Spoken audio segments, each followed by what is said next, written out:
good morning or start of the good afternoon. Good afternoon. The first match, is it day 3?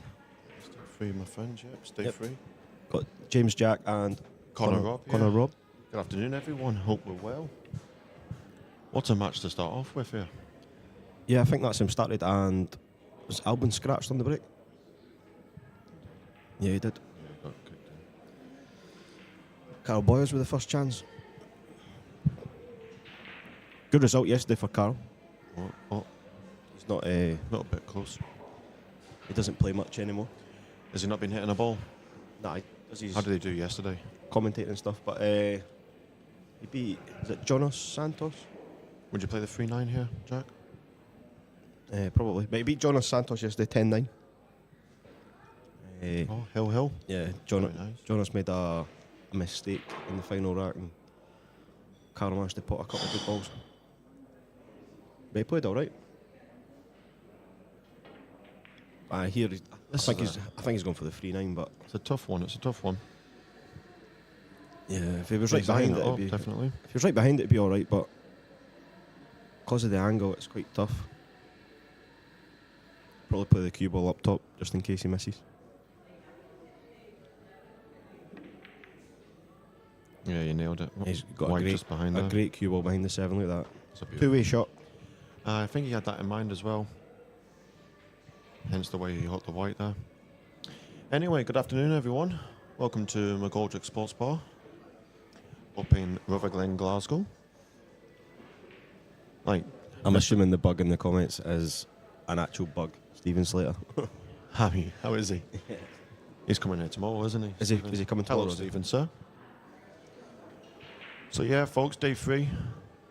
Hopefully this will be an exciting day. It's quite important for a lot of people, isn't it? Yeah, well, the start of the losers rounds has actually just started as well. Yeah. So we'll be losing players as Yep, of today. losing players, but I'm just looking at the screen there. I see Gary Wilson lost this morning. yeah. That's a shame. Yeah. Andy Finnegan's currently 6-4 up on Jeremy Jones as well. What a result. Speaking of results from the local boys, I hear one of the Glasgow's own had a very good win yesterday. Yeah, David Kadir. Yes. He beat Niels Fyan. Put Niels Fyan in the losers round. Well done to him, well done. That was a beautiful kick, by the way. Bit unlucky where the free ball ended. Carl's got a good chance here now, just get on the board. Literally doesn't have to do anything, just roll them in. Stun. No, something like that.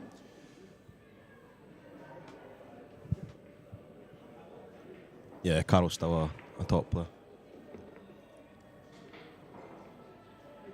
Seems to be quite relaxed, considering. Yeah, he's got... What's his mindset coming into this weekend? Well, I've been with him all week. Have you? Aye. What's he been saying? He doesn't care. Just, I'm still sure the sportsman in him would want to. Oh yeah, no, he wants to win. Give it, but especially against a European teammate. Yeah, in he's got no pressure at all. I think all these top boys that are playing Carl will feel the pressure more because Carl doesn't play. But And if he gets a win or a few wins, aye, he'll certainly let them know about it, won't he? That was a nice little win. Look at that shot as well, by the way. Credit to the boys with the cameras here this weekend. That shot especially. All the tables. Yeah, I'm just having a look. Is that John Mora against Lucius Yap? Try to see what that is.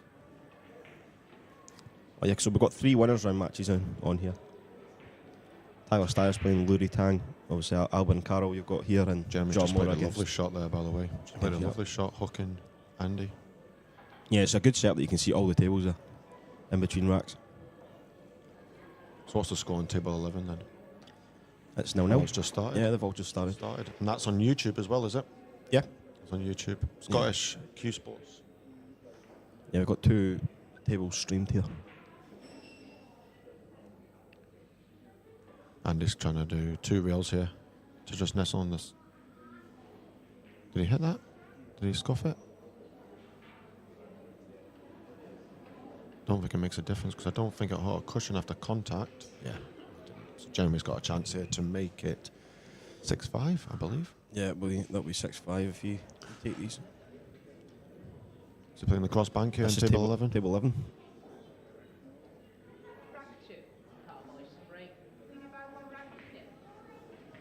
That's Oh, he's all, flicked it again. Oh, look On at the cue white. ball. Some shot. Anyway, Cal Boyle's breaking here. Oh, the nine's close. Ah, And there it is. Cal. There we go. There we go. Nice little golden break to start off the day. I had to tell him how to break this morning. Did you? Yep. Oh, so let me guess. You taught him that, did you? Didn't teach him it, but Okay. he kept putting outside spin on the white, and he was asking why he wasn't making a ball. And Here's I a says, question for you. I Is that said the first one? Well, I said you don't need outside spin. I said just bottom on the cue ball, no spin. Let's have a look at the replay. Look, just, oh, it's just beautiful. bottom. And then he goes, makes a 9. Played the white off the side. Long rail there. There we go. Some start. Jeremy Boys. Jones is making the 9-ball here, by the way. It's all happening.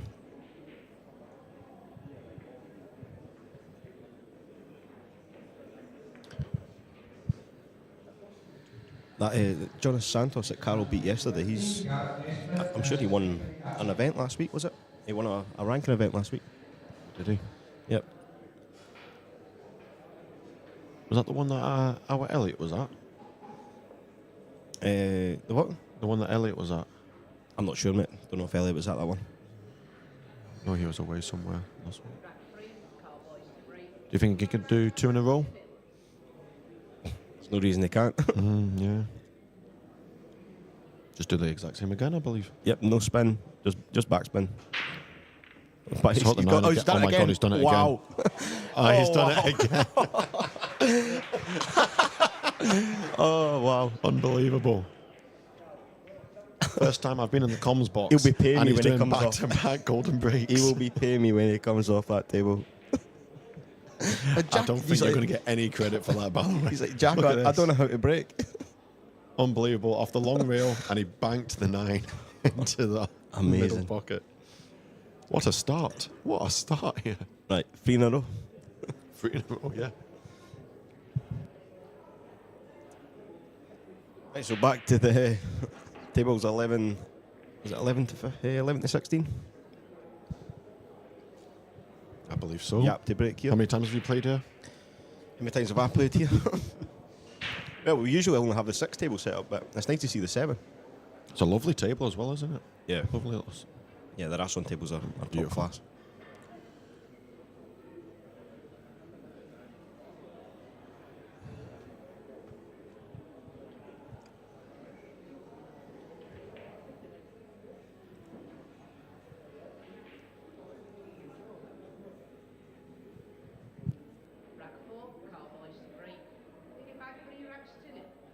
Here we go then, back to Right. Carl Boyes' break. Let's see Come on, Carl. Do 3 in a if row. he can do sir. 3 in a row. If he does 3, I'm off. It's not moved this time, but... No, he's made a It's a ball. beautiful break. It's a bit unlucky there. Made a ball. He would take this start though, 3-0 up on Albon. Saying that. Yeah, he would, definitely. I think anyone would you? Yeah. Albon had 1 shot, and that was a scratch. Well, no. Oh, he didn't, did he? He had the combo as well in the first. No, he didn't have the combo either. No, Carl had the combo. Drew it behind the 7.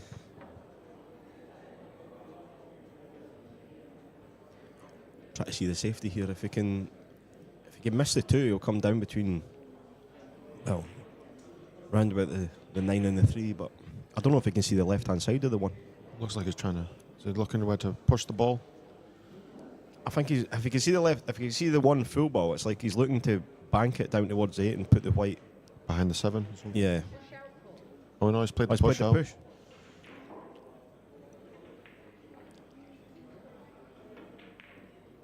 Asking the question of Albon. Yeah, but I think Albon Albon can would take this, wouldn't he? Yeah, but I think you just float this and just split the difference and knock the 1 beside the 7 and the cue ball back over to the right-hand side.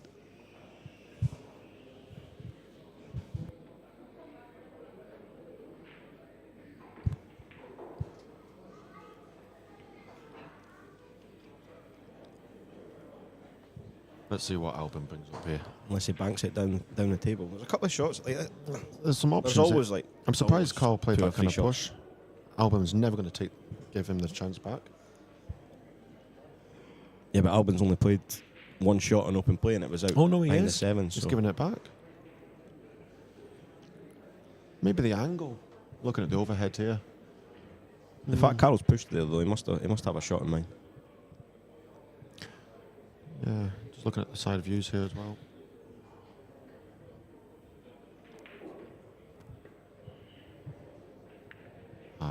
Delicate shot. Very delicate. Got the double kiss though, didn't he? So Yeah, he didn't play that. chance for Albin. Didn't play that well. All the balls in the open. Just play a nice one. Get a shape on the two.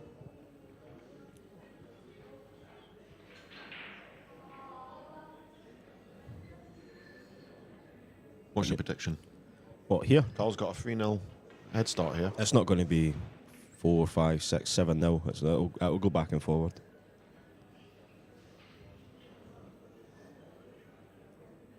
I think it'll be about 5-5 or 6-6 at one point. Bit thin. I'd be surprised if Carl gets like a Chance to. 5 or 6 frame lead. Well, this could be a 4. Yeah, could be. Nice good pot on the 1 once again. But Albin's feeling it. He's had 3 shots in the match. One was a break, he scratched. The other one, he kicked off the rail. Oh, he's going to be hampered. And then his next shot, It's going to be hampered. he's missed a ball in the middle. So I think Julian needs to get everything out here. is it? Carroll's tall, It's though. pretty- 6 foot odds. So Saying that though, he He'll doesn't be need to do right. anything with the cue ball. Just make sure of the pot. no, but it's He's going to have a shot. It looks like a 3-9 combo as well. Yeah, he's going to have a shot on it anyway. If he can't land on the free, he can come down the left side of the table.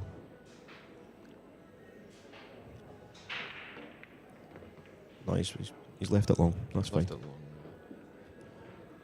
The white's going to be hitting the 9 ball unless he puts a little bit of draw in it. What angle he's got yet? Yeah. Oh, it's going straight down. Yep. He must be able to stand past the 9.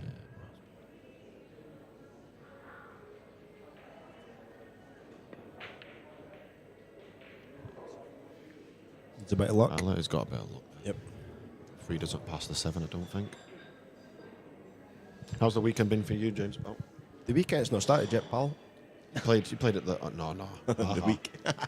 Played earlier on, didn't you? By the way, actually, Was it Wednesday you played? yeah, Cledio beat me 10-6, and I had chances. I've just not Mhm. been playing. Have you not? Nah, but then I've looked at Cledio's results since then. He beat Mark Bijsterborg 10-5, and then he beat Mario He 10-2. Can't argue at that, can you? No, so Can't argue at that. he's only. I heard he's only 16. He is a good player. He's really good. It gave me chances, so I just didn't take them. I got kicked off 3 times on my break as well, but it's pool. Sounds like you're making excuses, James. What happens? Nah, I played terrible. You'll be playing today, my friend, though. Yeah, I'm back on at 2 o'clock. Against? Richie McDonald. Local. Yeah, good 2 game. local boys. That will be a good game, actually. Yeah. A very good game. Back to the match. Enough about you, pal. Well, you did ask. Didn't expect you to ramble Why are you not in this? on. Work. And I'm not good enough to play against these big boys. Not good enough. It'll be a great experience, don't get me wrong, it'll be a great experience, but I'd rather sit here, watch it with you. If you can miss a 7 here, it's a great shot. Brilliant. Beautiful shot. Beautiful shot. Don't be straight. That's the only thing when you play that shot. Come into the line of the 4 and then he lands straight. He might just have to roll this through and take the long 6. I can't see him jacking up and screwing back. Probably no need to jack up and screw back. Just roll it in. There you go. He looks confident, I'll give him that. He looks... Well, he cues the ball next. relaxed He's got like a and- natural, yeah, natural cue, actually. Yeah, natural cue. Actually, he doesn't play for ages and come in and still put balls. Just do a little draw here. Leave the white near, the middle bag, so he can have a cut in the 7. Yeah, or he can just top it through. But I don't think he's going to top that. nah, I don't think so. don't know if he can top it through off the top rail and come out for the 7. But nah, he'll probably just stun it in and cut the 7 in. Keep things simple. Yep. Yeah, good shot. Just like that. Now, Is just he gonna- interesting to see how steep or thin this cut is. Well, I don't know if he'll leave the 8 long to the bottom corner. if he can drop it in and kill the white. And leave. No, he is. He's looking at it. Yeah, but it goes in the side as well.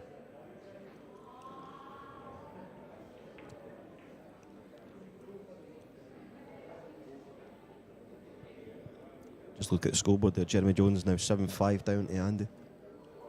Races to 8 on the loser side. Yeah, it's a good. Hill. It's a good shot. It's a very good shot. I think Carl, like he probably watches more pool than anyone because he commentates on it. Yes. So He knows exactly what shots to play. Yeah, he knows what he's doing. His knowledge of the game is still... You can't be missing those. See, that's massive. I think that's lack of playing as well, like you said. I think he's just cued across it, to be fair. Pressure. One thing you don't want to do, you don't want to give this boy a chance. Albin's quite capable of running every rack out. Yeah, but Carl... 3-1. He'll look at that it should have been 4-0, which he should have. Should have. And then, if Albin was to come and run a couple racks here and go back to 3-3, it's... Right, let's have a look here. A nice little view. massive. This is John Morrow on the 5.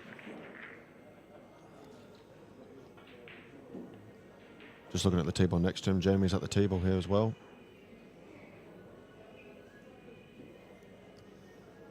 Unbelievable standard here. Like, if you just look at that picture, look at the names that you can see. Yeah, it's class. Unbelievable. Catchy, Tyler. The best field I think Scotland's ever seen. Oh, easy. Jeremy Jones got an easy 9-ball here to make it 7-6. Yep, still battling. I was playing snooker with Jeremy Jones last night. Game of doubles. Yeah? Yep. Yeah, it was good. I see some of the American boys have been playing the odd snooker. It's good to see. It's good to see them having a good time. Yeah. And enjoying themselves. I've noticed you've not said anything about the snooker though. How did you play? What was it? You and Boise? Not me and Jeremy. You and Jeremy versus? Benji, Buckley and... Was it Rich? Richie? Oh, Richard? I think so. If he's listening, he's going to kill me. nice little break. Come on now. Terrible with names, man. There we go. Albert the break. Makes the 1. He's got a shot at the 2. Has he though? 3-4. Is that a combination as well? So, what would you do here? Surely you play safe. Well, he can't bank it because the 7's in the way. So he needs to find a safety. There's plenty of balls down the bottom end of the table though, so I'm sure he's got plenty of options there.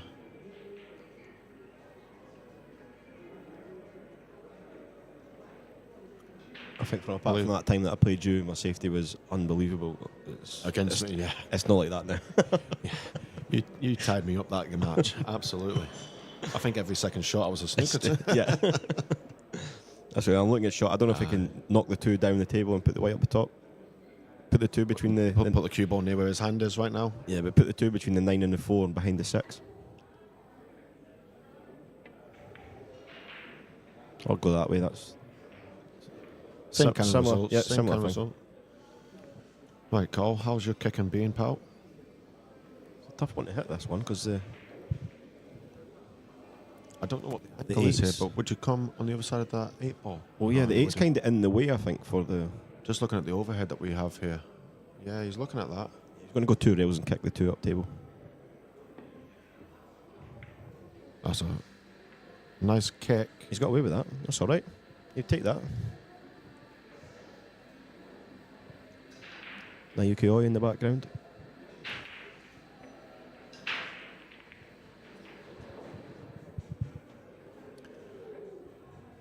How are we doing here? Oh, it's Hill Hill. In the Jeremy Jones Andy Finnegan match. Oh, is it? It's just turned into Hill Hill. John Mora 2-1 down against Yap. Trying to see through the screens here. Andy's at the table. Good luck, sir. Good luck. Right, back to the game here. I think he's going to go for the combo.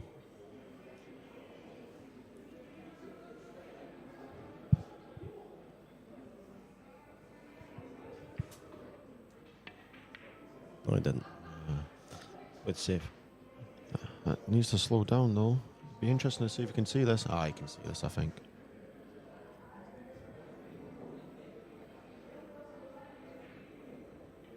What you can see, I don't know though. It's so hard commentating on these boys because they're just a little bit better.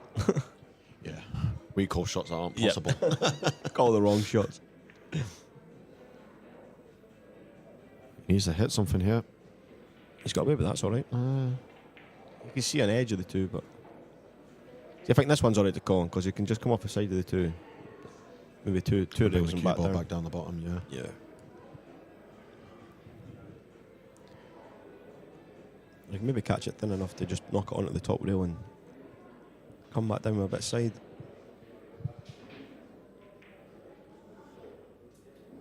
Touch your left. It's close to that 6 ball.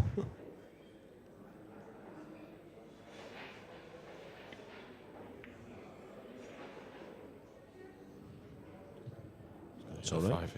Five. I think he's going to be behind the 7 after this, though. A little bit of a tactical match here. I think 2 ball on the right and the cue ball behind the 7. Yeah, I think so.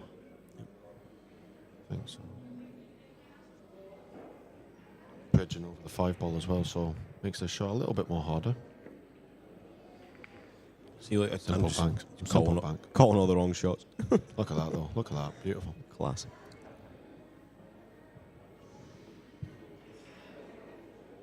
Giving Albin, though, a little one-rail kick here. Coming off the bottom rail, I think. Or can he clip the left side of the 2? Or in this case, the right side of it from the playing view. With the overhead, it doesn't look like he... Doesn't look like he can.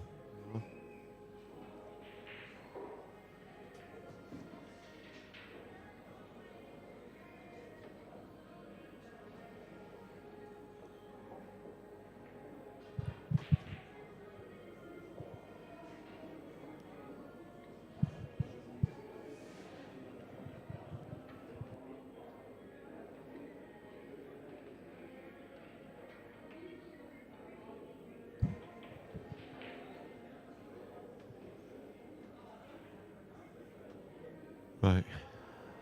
A little bit of time here, isn't he? He's thinking about this. Yeah, do the one-rail kick. The problem is here... Yeah, but because if it goes a one-rail kick, he still needs to hit a cushion. There's the overview again. Yaps breaking. By the way, Jeremy Jones is at the... He's at the table. He's got the 7, 8 and 9 left for a win. Yeah, to win. Well, that needs to come out. I think he's all right. Question is, where's the 9 ball? Can the 9 ball go in the middle or is it just stun and then play the 9 along the rail? It looks like he can take the 9 long. And there's Yaps just scratched on the break. Mora's got a chance here for probably just pot the 2 and then play the combo on the 3-9. Big shot from Jeremy here. Oh, we're not going to see it though. Nope. Oh, we're back. Oh, there it is. Oh, good cueing by Jeremy. Played it beautifully. He's played it beautifully. Anyway, Albin's about to hit this 2 ball. He's gone 2 rails between the 3 and the 4 here. Surely not. Yeah, no, looks like it. Finding that gap between the 3 and the 4. No. That's a great shot. It's a lovely kick. Not. That overhead was deceiving though. And by the noise that I've just heard in the club, I think Jeremy made the 9 ball. Can we see through the gap? No, he's not even played it yet. Sorry, folks, you can't see what's going on here, but... Oh, wiped its feet, that did call. Wiped its feet. My partner's trying to find out what's just happened on table 13 or 12. I think Jeremy made it. Did Jeremy make it, did he? I think so, yeah. So that would have been 8-7 to Jeremy. Yep. Jeremy Jones still hard battling. Lines, Andy. Hard lines, sir. Anyway, Carl's made a good 2. Chance here now for 4-1 to Carl. I don't think they'll go in tomorrow or Sunday. That shot that Carl just played there. Obviously, though. But this table's been played on the least so far. I think everyone was practicing on Tuesday and started Wednesday, but no one got a practice on this table. Still fresh. Still fresh, still slidey. Carl's making this look. Oh, that's took a bounce, didn't it? Hey, It's making this look easy though. he's still all right. 3 pots away from 4-1. By the way, this is the exact same basically what he missed. I don't think he'll miss this I one. don't think he's going to miss this as well. Yeah, he's not rolling this in. He'll just punch this in. It's actually probably a good thing that he's had the same shot and Yeah. that's it done now. So he'll forget about the one that he missed. He'll just move on, won't he? And They make the 9 on the break. mate, There we go, 4-1, Carl. Julian Roper refereeing. Top referee.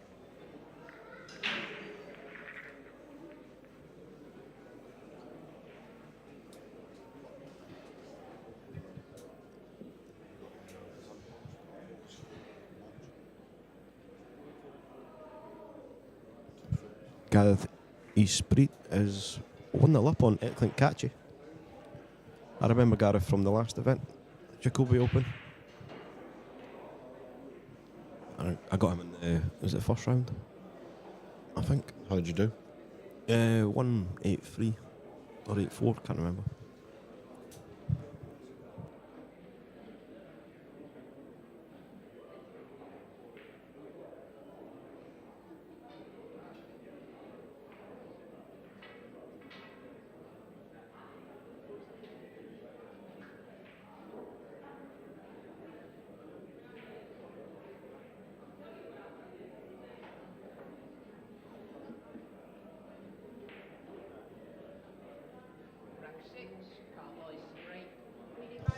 There we go, Carl Boyers to break, 4-1 up.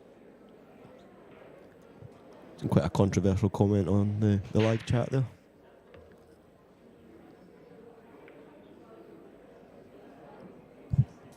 Everyone's entitled to their opinion. That's the main thing. I don't think it matters though,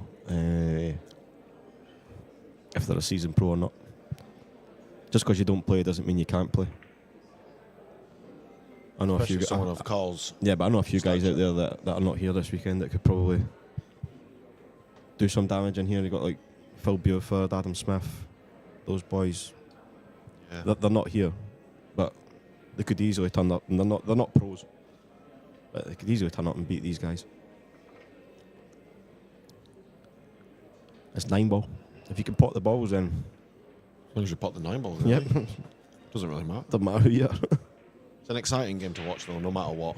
Yeah, What side of definitely. the fence you're on. It's This is what you want to see, though. You don't want to like guys like Carl that don't play turning up, naturally talented. By the way, I'm just having info there that JJ missed the 9 and conceded.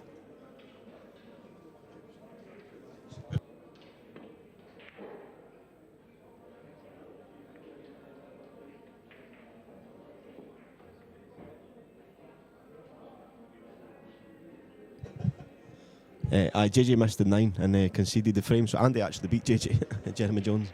what? Yeah, that's what it's saying here. That's what's happened, is it? Yeah. Sorry about that. Oh my God, he did as well. Yeah. It's hard to see what's going on when you're sat here. Oh well. In that case, then, well done, Andy. Yeah, well done, Andy. Well done, Andy.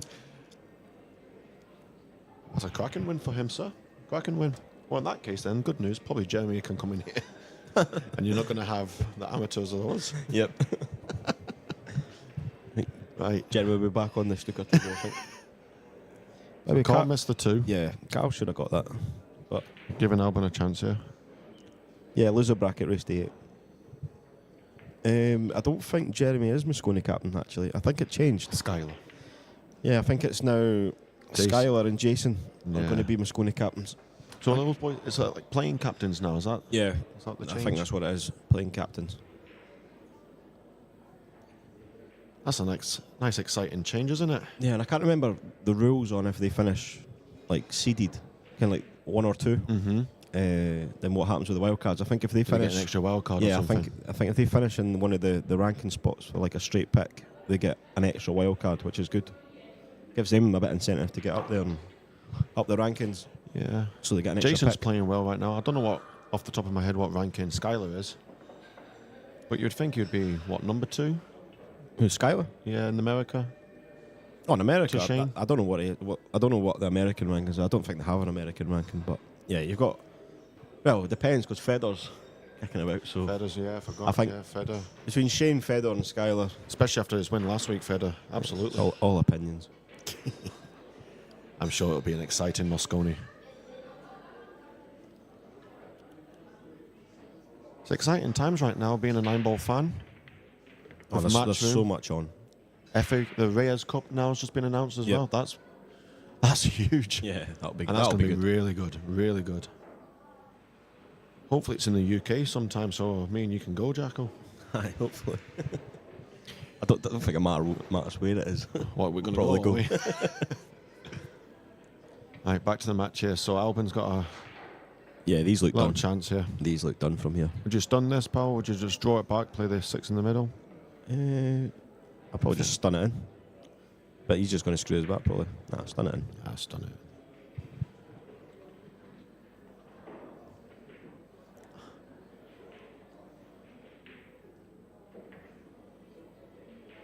Play a 6 ball.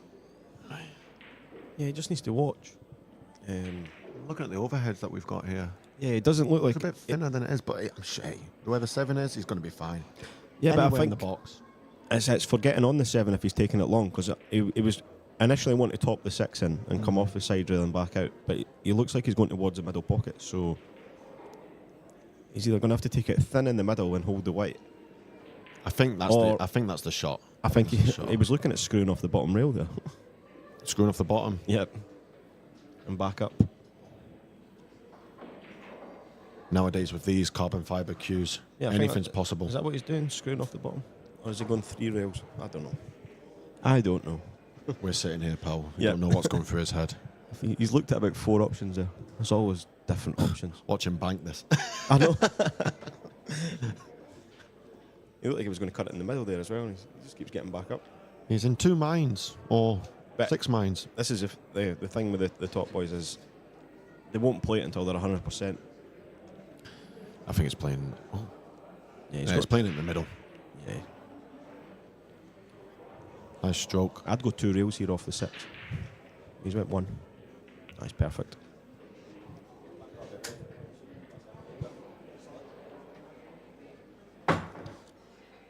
Played that lovely, didn't he? Yeah, table fitter, Scott McIntosh. Absolutely brilliant at fitting tables. Hopefully he's going to do my table. Now I've put it on YouTube. Oh my Was that a God. miscue? Yeah, and I think he's fluked it. Oh, he No, hasn't. he's not. Oh my goodness, look at the fans' Wow. reaction. See that point? That's incredible. That's just a miscue, that is. I wish I could show you a replay of that. It happens to all of us. Albin's feeling it. Go on, Carl. Nice, good thin cut here. He's good at these, Carl. Is he? Yeah, he's good at these. Oh, he's played it. Oh, he's played it That's beautifully. perfect. Take the 9 out of the equation. Doesn't even have to come back here for the 9. That would just stop this in. 2 balls to make it 5-1. Yep. Even a Oh. couple inches back. There you go. Oh my Oh, he's- God. Carl. How twitchy was that? 2 8s, he's done that.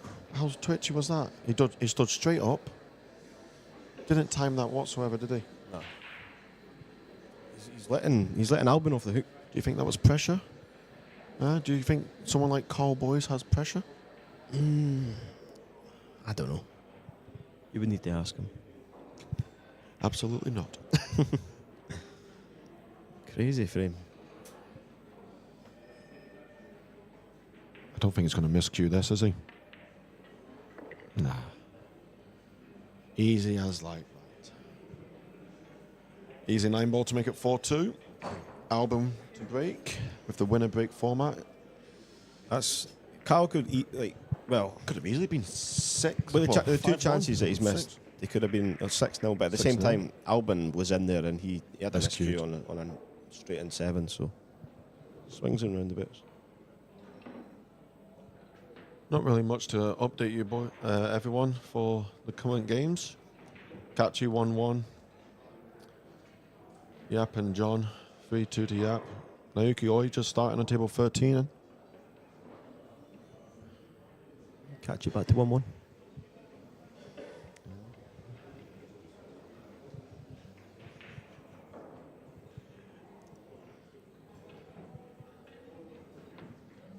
Lovely setup this is.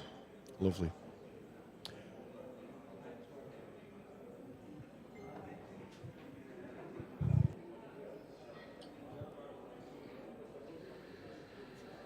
That was a lovely shot there by Yap.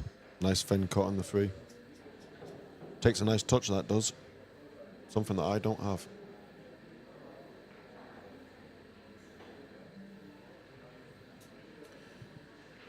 Wait, Albin to break.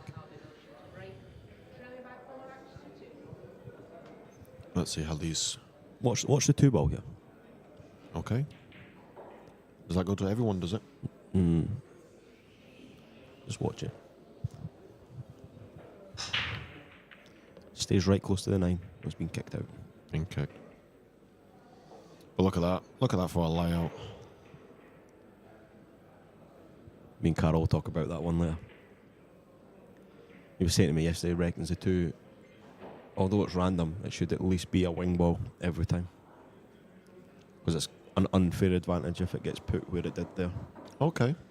Which is... What if it's in the bottom 3? No, a wing ball. It's the most random place it's going to land as a wing ball. It can be controlled from where it is. Mm-hmm. And if Carl's breaking in, he gets it as a wing ball, and then Albin's breaking and he doesn't, then I feel like the advantage is with Albin. Ooh. But because it's just random at the moment, then it is what it is. Yeah. That's an interesting little point, that is, James, sir. Yep. That's an interesting point. We'll watch the next rack and see where the 2-ball gets Something to put. keep notice, isn't it? Yep. Doesn't matter though when you make 2 golden 9s. No. Like what Carl did. Back to back. But I think in the future... He's played that beautifully. In the future, I think a rule might start to come out for where the 2 balls... Fixed pattern or... Yeah, at least... That was a lovely shot, by the way. Maybe on the not free. at the back every time, but at least a wing ball. The control Albin just showed there off the free ball was...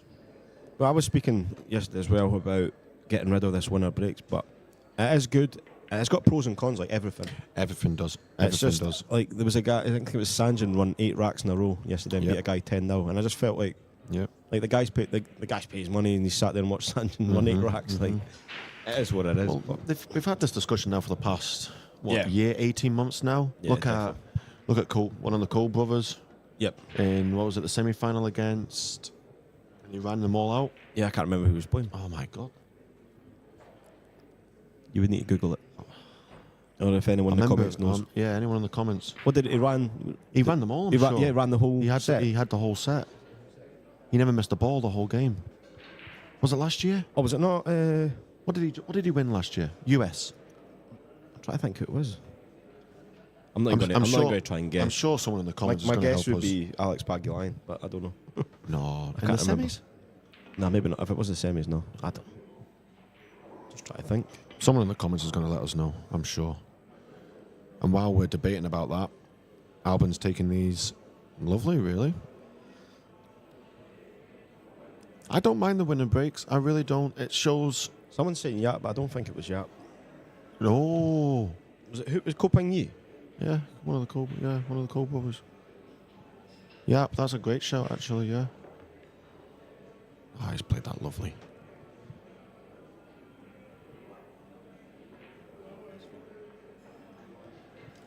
Nice, yeah. Was it in the UK? Yeah, Was people it in saying the UK? that. Can't remember. That's gonna. I don't think he ran the whole set. I think he did. But this is where the whole argument came from, the winner breaks, didn't it? But he done a lot. He done a lot, but I don't think it was the whole set. I think it was maybe 9 or 10 in a row. I think he done it to close the set out. What we need to take into mind is how good these players are. Yeah. And like these boys are unbelievable at this game. They can easily run, and it's good to see them showing off their skill.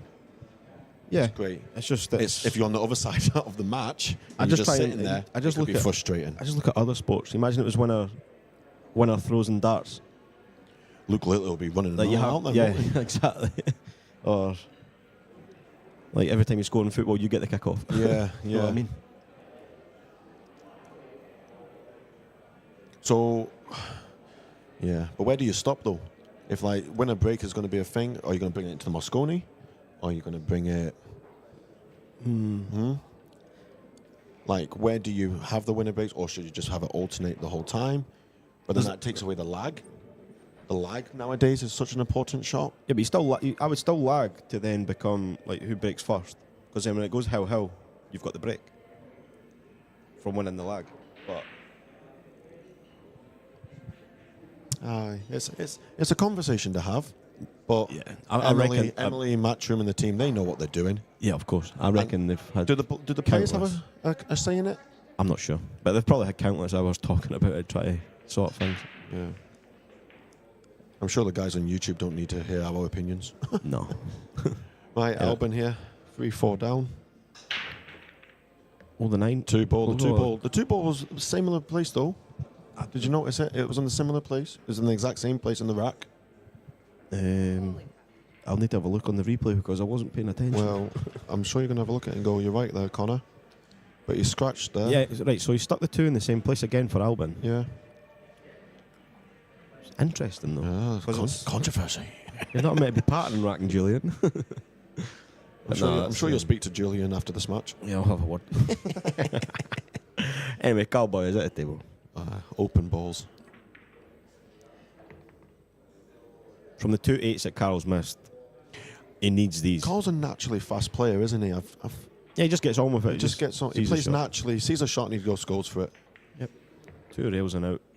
Two completely different contrasts, isn't it? You got Carl who's free throwing, and you got Albin who's tactics. He thinks of everything. He's like robotic, isn't he? See here when the 6 is close in the pocket. A lot of people just pop the 5 and just go, right, I'm on the 6, and then try and get on the 7. But I reckon it's better to try and either get The close closer to the or 6 you get. be on one of the rails. So don't be in the middle of the table. So looking at the overhead there, oh well, Carl's just blocked it now. The 6 looked quite far in the pocket, didn't it? Yeah, but if you're on this side rail, like, be on one of the rails so you can just clip it in and come out for the 7. Come in between the 8 and 9. Yep. Make sure you don't hit it too hard because the middle could be in question here. Yeah, just don't go off either. Yeah. Just like that. Perfect. We're actually not bad at this. Maybe sometimes It's easy when they're like that. we've had one right call. Clay Story. Carl has missed two pretty 8s. much straight in 8 balls. And he had 2 9 balls off the break. So it's been quite a weird one. But he's got another straight in 8, so he needs to get this in. What's your prediction here? I think he bangs it in. He's not missing this one again. Oh, look at that. It's dead straight. Look at that view as well. And he goes straight in. Oh, stunned one through as well. He's like that. I can do it. So why did he miss 2? There you go. 5-3 to Carl. But I think everyone knows Carl can compete with these guys. It was like, was it during... I'm trying to think when it was. I want to say COVID, but it might not have been. But it was like Carl and Darren coming to the World Cup pool last minute. It And was they COVID. got to the final. They got GB Team B, wasn't it? Yeah, it was Yeah, Yeah. and they got to the final and sadly got beat by the Germany boys. Was it Niels and Mark? It was Filler. Filler and Ralph. Was it Ralph? No. No, I'm horrendous. I've got no stats. that I'm not guy's Jeremy name- Jones. Morris Newhausen. Is that who it was? It was, yeah. Was it? That was the fluky. Oh, I shouldn't say fluky. The lucky last rack. Anyway, nice little shot there of the 6 John tables Moore. that we've got here. John Moore behind the 9 here. Try to kick at the 5, is it? That match is currently 3-3. You've got Gareth Eastbright. Tyler 3-3. 2-1 up on Catchy. Victor. Little Polish derby that is. 2 close friends, I'm sure, against each other.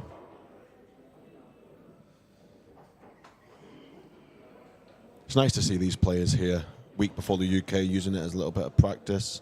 Ranking points as well, obviously. Yep. All these little events actually make a difference. Make a massive difference, yeah. Thank you to Matchroom for being here. Yeah, it's all right playing in the big ones, the big open events, but Right, if you here's a want to question for you. Oh. Where was the 2-ball there? I didn't look, man. The 2-ball was not in the spot. Was it? It was not he's in the spot. What, so he's changed it for Carl's break? I don't.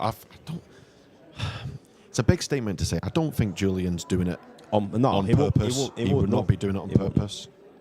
Look at the 2-ball there. So yeah, so It's on the I wing watched ball. the replay here, and he's put the 2 in the wing ball. But then Carl's not made the 1, so it's not really mattered. He made a ball though. But the fact that the 2 is a wing ball then gives it the chance to go up table. Yeah. Whereas if the 2 is not a wing ball, it stays more beside the 9. Yeah. Played a nice shot there. Albin's got a 1 real kick.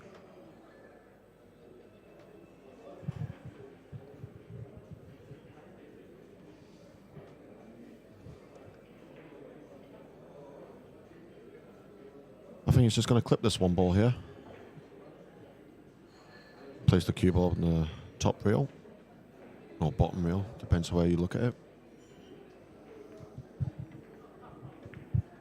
Yep. He had 2 balls to be behind there, and he's got behind just 1 of them. So for the people who have just joined us, good afternoon. Welcome to the Jacoby Scottish Open 2024. My name is Conor Robb, and beside me is... James Jack. Well done there, mate. Good timing that was. Brilliant, eh? Someone's asking about Carlo Biado still being in the tournament. He is in the tournament, but he lost. He got beat yesterday. So he's in the losers round. We can have a look here, can't we?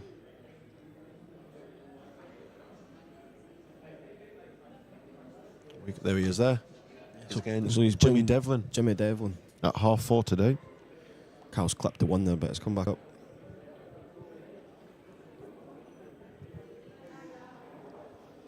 Just looking at these, I think the big shot in this rack's the 5 to the 6. If we can get on the 6, that's done. Well, the option's there for the 6-8, isn't it? It's there. It's there to be hit, so he can decide himself how he wants to hit them. I don't think he'll play the combo. I'm gonna go on that. He might though. He please probably play the will now. combo He now, probably will. Please play the combo open. Been told I'm speaking posh, but if I spoke normally, you No wouldn't one's gonna you wouldn't understand. understand me.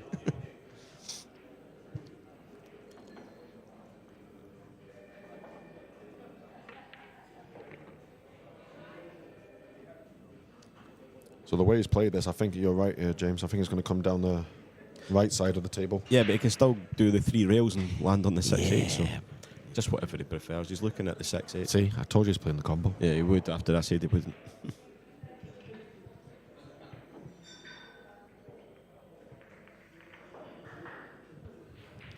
I did have a score prediction at the start though. You did. You did. For mid-match. You When did. it was, what was it, 3-0 Carroll at the time? Yeah, yeah. Yeah, because we said it could be 4-0 here. Oh, he's played your shot. Yeah. He's underhit it though. It needs to run. He's under hit. Still okay though.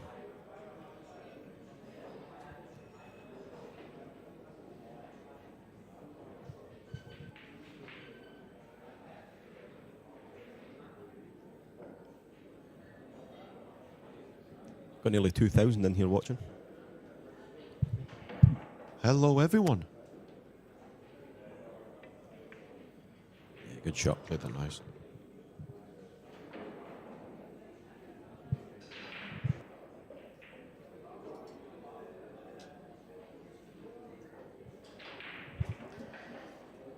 Should be 5-4 here.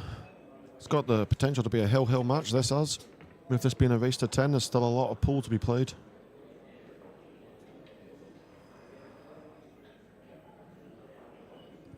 Apart from Cole's unbelievable start, it's been a bit of a back and forward. back and forward match, hasn't it? As I said. Yeah, well done. You got it right. Looking at the scores here, folks, we've got Gareth and Kachi are 2-2. There we go, 5-4. Pardon? I'm just saying 5-4. 5-4, well done. Tyler's getting beat, 3-4. We've got Yap, who's 5-3 up against John. Victor's at the table there on table 12. With 2 easy balls to make it 2-1 to him. Let's see what Yap's break like. Look where the 2 ball here is. Yep. But watch it. It doesn't move from the. Well, did. it does on that side. It's where you break from. So if the 2's on that side and you break from that side, that will stick beside the 9. It's only if you study the rack. You obviously don't study the rack, Connor. No, I don't. I'm just here to have a good time. Right, let's see where he sticks this 2 for. There you go. For Albin. There you go. Oh. The 2 ball's not there. It's on the wing. Yeah, sorry, So we there can you see go. the rack here. You can see tables 11 to 16 in between. For those that have joined, we've been talking about the 2 ball placement on the rack. And how important that is. Yeah, because the guys are making the one. Well, 9 times out of 10 they're making the 1 ball. So it's all about where this 2 ball's landing. And obviously, depending on where it is in the rack, players kind of know where to try and leave the cue ball.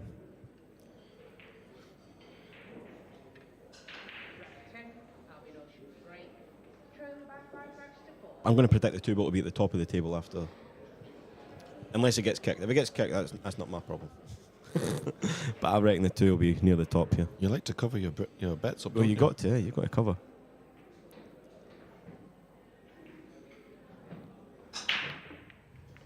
One ball down.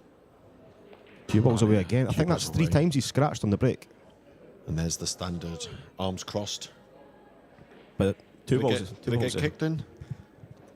What, the white? Yeah, I think it got kicked. Did it? Yeah. That's just hard luck if it got kicked in. Yep. Like all you can do is just make the 1 ball, try and control the white, but yeah, if it gets kicked in like that, it's just hard lines, Albin. Carl got another chance anyway. I'm trying to see if there's any. There's nothing really can go wrong here apart from if he doesn't get on the 4, good. I think he's got the angle here just to stun. 7, 8, 9. Even the 6, 7, 8, 9's easy. It's just this shot. Ooh, don't be hampered. That was the only thing that probably. So the shot here is just to roll it in, isn't it, and play the 5 in the opposite corner, I believe. Yeah, he had a similar shot Yeah, earlier yeah. with the 7 to the 8, where he just rolled the 7 and took the 8 long. So it's the same kind of thing. I Just think that's just lack of playing, though, isn't it? Like, he's confident enough, though, just to play the part himself and trust his. Yep, there you go. Trust his natural ability. yeah, he needs to bounce though. Never given Carl so many praises in my life. Yeah, Still all right. nah, he's not bad. He just needs to float this down. Doesn't really need to go. Will he punch it and go off the side rail? Yeah, he has. Come off. Perfect.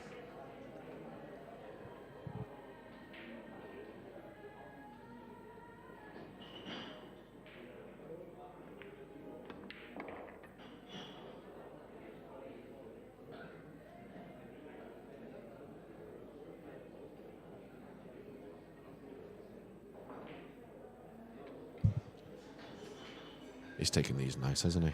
He's taking these lovely. Sometimes you just have to sit back and watch, haven't you? You don't Yeah. need us telling us what's happening. Nah, you don't need to talk on every shot. Nice little turnout here today.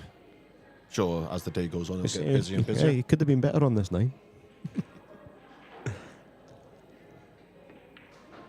Right in the middle. Out of the pocket. Where's the cue ball going? Nowhere. There we go. 6-4, Carl Boyes.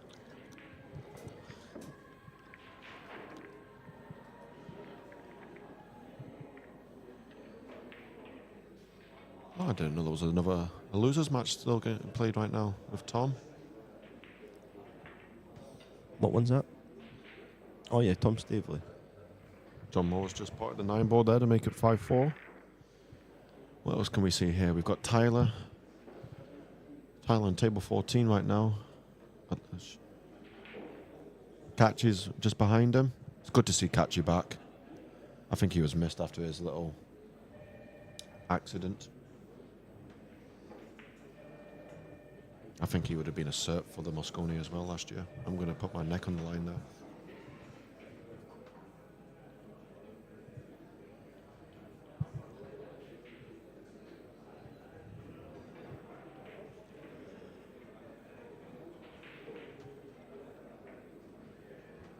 Nice cue in there by Victor. Makes it 2-1.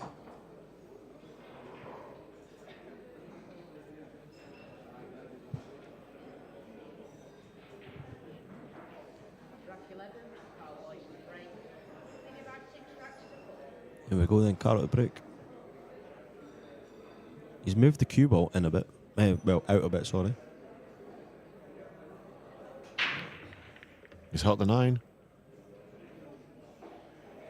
He's hit them well. Very similar to how he made the 9, wasn't it? Yep, he's The hitting them back. well. He's hitting them beautifully. Yep. Remember though, James, you taught him how to break. I did. So if he ends up winning this match, Listen, he wins this match. We'll go out and see him. he can buy you a Fanta or an Iron Brew. I sponsored him in the event. You giving me more than a fan. Oh, he's played that lovely. He's played that beautifully. It's perfect. He's played it nice. Has Carl been playing anything at all? Is he just doing his He does. his YouTube channel, Pool Life? Yeah, very he do- popular. Although he's not playing tournaments, he still hits a ball here and there. Still hits it. Yeah. Yeah. It'd be hard to take a step away completely, wouldn't it? Like you said, he commentates on every major, working with Matchroom, him and Jeremy. Yep. It's good to see like It's good to see the boys. Jeremy and stuff here. And it's good to see them play. Plus, it's free to come and watch. Yeah, you're correct, yeah. So if you are near the area and you enjoy Nineball or pool overall, Yep. this is the weekend for you to be here. But he's landed perfect on that. It's plum. Oh, I think. I mean, he's not happy with it. Just looking at the overview here, I think he's okay. I thought he was all right, but he's It's maybe. just, oh, he's drawing it. Yeah, he's maybe just too straight on the 4. And the 5 doesn't go up in the top corner to run through. So somebody to screw back. He's back to this shot that he's good at. He's good at these. He's good at the little fin cuts. Yep. Twice across. Although that is steep. It's tight. It's tight.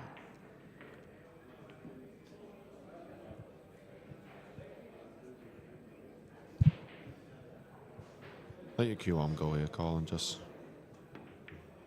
like that. Twice across. Look at that. He's class at it. Yeah, you called it there, Giant. Jacob.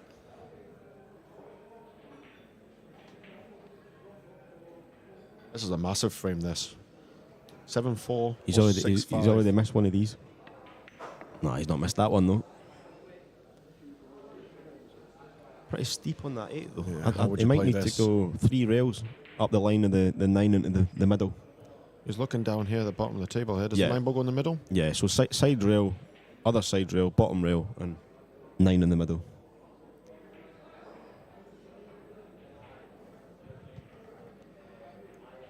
Unless he tries to hold it, but is he playing bottom on the cue ball? Oh, he's held it. Oh. He's tried to hold it anyway. Ooh. Was that on? Nah, I think that's. I'm not going to say lack that- of playing, but he could have looked. I think he must have thought he could just hold it. But Yeah, maybe. with these fast cloths. Yeah, but I spoke to him yesterday because we watched a couple of shots on the stream. Oh, he's playing the cut here. Big shot. Big shot in the match. I'm surprised he didn't play the 3 railer. He's put it down the rail. Oh, he's it's nailed it. Class. He's nailed it. It's Once those again, thin though, cuts like, though. He's good at the thin Those cuts. cuts, yeah. He hit very high in the rail as well there. I don't think he puts any Pocket. like side on it. He just knows to cut it in. He just trusts his cutting Yeah. ability. That's a big 9 ball there for Carl. So 7-4 to Carl. As we're looking at McGoldrick's club here, I can tell you right beautiful now, club. Catchy is 4-2 up. Victor is 3-1. John Moore and Yap looks like they're having a bit of a belter. 5-4. Naoki Oi 2-1 up. I'm still shocked that I'm saying these names. Unbelievable. Yeah, it's good. Credit to everyone at Matchroom. Credit to Paul and Natasha for setting this up early. And Elliot, I should say. I can't wait to speak to Carl about this rack. Because from the overhead, the 2 balls at the back. It's got a bit of a jump here. It's got the short stick out. Let's see if he can make this free ball in the middle. Being an unbelievable shot. Knowing my luck, as soon as I said that, they're going to put it onto the main camera. Yeah, because Carl's at the table ready to break. Oh, there we go. I'll let you know, folks. He's missing that one now, isn't he? Still made a ball, though, and he's got a shot on the one, and look where the two is. That's a lovely little split. He's not making the one in the middle, but... I think he got too much. He's making a ball. That's the main thing. Too much bottom on that one.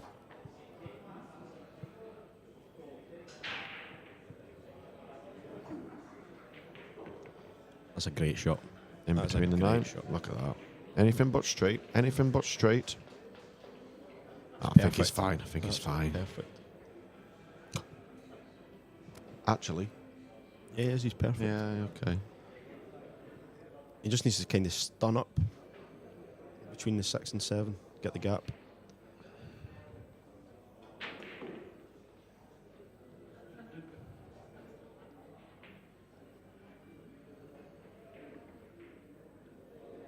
I wasn't really looking forward to playing at 2 o'clock, but after watching this, I'm getting up for it. Yeah? Yep. Let's go, Richie. You know I love you, pal. Right, Carl, let's see what you got here, pal. Is he using the cushion? Yep. He is using the cushion. That's a good judge of speed, that. Could have quite easily go behind the 7 there. Yeah, he's good there. Perfect shape just to punch it back out. Just needs to get the right side of this 5 and hopefully not land straight. Be interesting to see where he takes the 6 now after this. Depending on, well, like you said, shape on the 5 ball. That's a good comment there, though, that the pressure is on Alwyn, but I think the pressure's on Alwyn from the very start because he knows Carl can play, but no one wants to lose to him, do they? We spoke about that at the start of the match, didn't we? Yep. Yeah. He's landed to the wrong side of this. Carl's got nothing to lose. Nah. Alban being the pro. where he is in the world right now as well. Yeah. Carl's basically just free rolling. He's here to have a good time. Yep. Who knows, he might play in the UK now after this. I know he can't. I think he's in it. No way. Is he? I can't remember. You've just said that on YouTube. Yeah. Is he in the UK? Either is or he isn't. It's 50-50. What's your views on the footballer and star playing in the UK? Troy Deeney. Troy Deeney. I think it's... What a draft that is, by the way. Yeah, I think... I don't know how good he is at pro, but I think it's... Just gets everyone talking. I think it's getting everyone talking. Emily's It's very going to good at that. It's going to bring new eyes to the sport. Yep. See, that's where Carl's got like that little bit more experience. Like a lot of maybe amateurs would try and get down for the 8 and maybe snooker themselves on the 9, but just take what you're given. Take what you're given and take the angle, take the length. Because he knows he can pot them. There you go. Perfect. Carl's cruising here for 8-4 against Alban Ocean here, folks. Yep. Nothing silly here, just get it in. Was Carl ever a Moscone member? I think Carl's won it 4 times, is he not? He's won it 4 times. Yeah, is he 4-time Moscone? Multiple vice captain. 4-time Moscone Cup champ. Has he won the world? Am I mistaken? Has he ever won any? No, he's not won the world. Like 8 ball, or that? Is it world 8 ball? Yeah. He's won the world 8 ball. Has he won the world 8 ball? Yeah. I don't think he's won the worlds in the 9s. There we go. 8-4, Carl Boyers.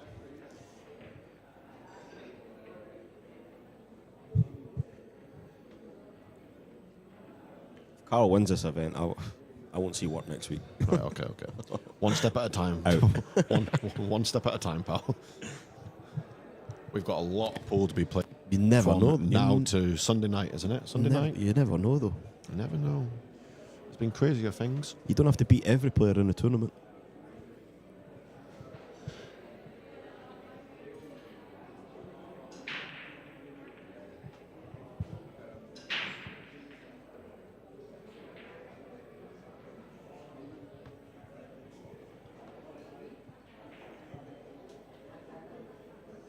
Right. As Julian is racking these balls up. You guys can see the 6 tables that we've got here. 7 now, plus the match table, obviously. Someone's telling me that he was runner-up at the US Open. Is that right? Yeah. I think Carl's most known for that 8-ball he missed in his hometown of Blackpool. So we've all missed the 8 balls. We've all missed them. Nothing like that, though. Oh, he's got the 2-ball in. Where's the cue ball going, though, after Why this? are we all, Oh, wow, look at this. Albin will be raging. Oh, Oh, wow.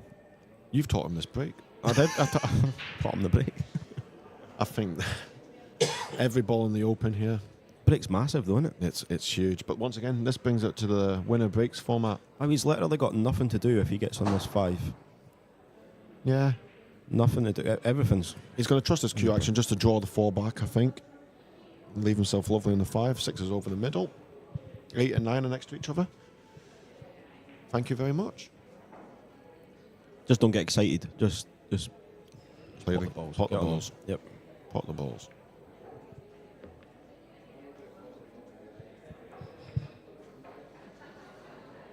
Let's see this. Yeah. Screw. Just don't scratch in the top. Nice and smooth through the white here. And watch this. Oh, look at that. That was Easy good. peasy. It looks good. Easy peasy. With these new carbon fibres as well, that shot. And it's just it's ran on that extra part, so it's not straight. It's got an angle now to come out for the 6. Carl's flying here. He's full of confidence, isn't he? Yeah. The balls are there for him. And like we said, That needed to run. this though. guy is good enough to give anyone on a match when he's playing like this. Yeah, he could have. Get back on the bit tour, better there. Carl. Get back on the tour. Could have been a little bit better there. Ah, he's fine. Needs to watch the middle pocket. He's back in position. Prime. Right. Nothing to do here. To go 9-4 up. 9-4. I've lost count of what Albin's won in his career so far. Aye, in the last 5 years. Yeah. it was world number 1 at one point, wasn't it? Oh, yeah. Yeah. For a while as well. For a long time. Premier League, pool. Yeah, Remember the coverage years, he was huge then. That Premier League pool, did he not play was- the most matches in that? I was actually lucky enough to be there. were you? In Milton Keynes. And the amount of pool that boy played, he went through every emotion. That was crazy, wasn't You it? could have, he must have aged about 10 years in that week. It was a brilliant win for him. Talking about brilliant wins, this is going to be a brilliant win for Carl. If he can keep this going, he's on the hill now. 9-4 against Albin. As we're looking at the overhead of the club, I can let you guys updated and let you know Tom's 4-4 in the losers round. Kachi has now taken control against Gareth 5-2. We have got Victor 5-1 up in the table 12. Tyler's in a bit of a marathon here against Louis, I think. Apologies if I didn't pronounce that correctly. John Moyer and Yap have got a bit of a battle going on there as well, 5-5.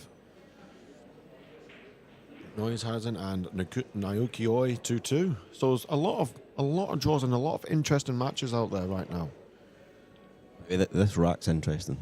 Where this 2-ball is going. Because he's on the hill. Yeah. And I think Julian felt sorry for him there. Finish off with a golden break call. You've made 2 already, back to back. If you missed it earlier, folks, and you've just joined us, I recommend you going back about, half an hour, 40 minutes? Yeah, people look like they're just joining and seeing that Carl's on the hill 9-4. And It's been a sticky start, but yeah, at the start of the match, Carl had 2 9-ball breaks in a row. he's getting too much bottom on that. Aye. Well, Dry break, chance for now for Oban, and could this be the start of a comeback? Could this be a start? And if it is a comeback, what a comeback this would be. you're getting ahead of yourself. Hey, I've seen it before. Yeah. We've seen it plenty of times in this game, especially if the winner breaks. Look at Shane in his World Championship win. Yep. I just don't think it'll happen here.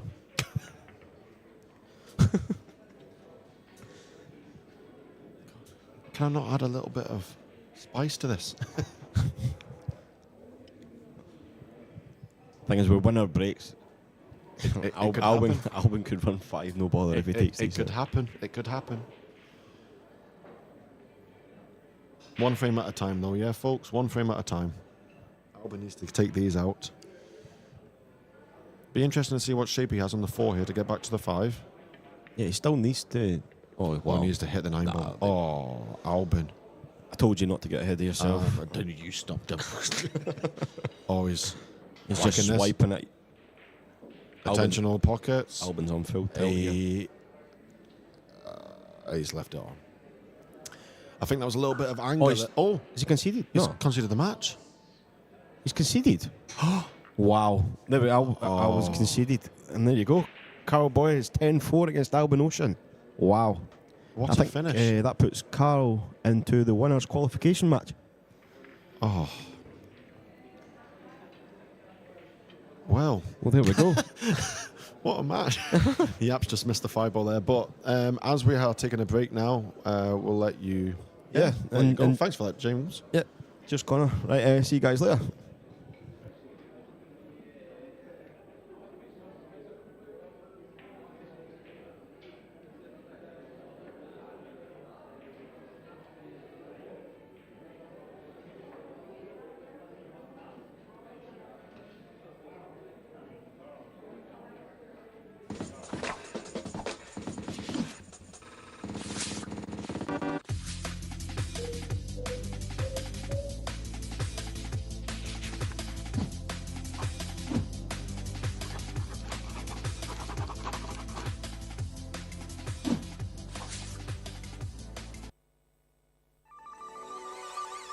This championship is being played with the new Aramith tournament set.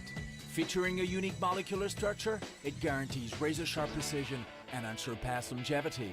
Unquestionably the best pool balls in the world, this set is available in a TV and a value pack version, as well as in the new My Aramith range of ball and cue cases. Now you can bring and play with the best ball set everywhere you go. My Aramith, bringing new dimensions to your billiards experience.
champion. It's our responsibility to turn that world #1 prize money from $80,000 to $1 million.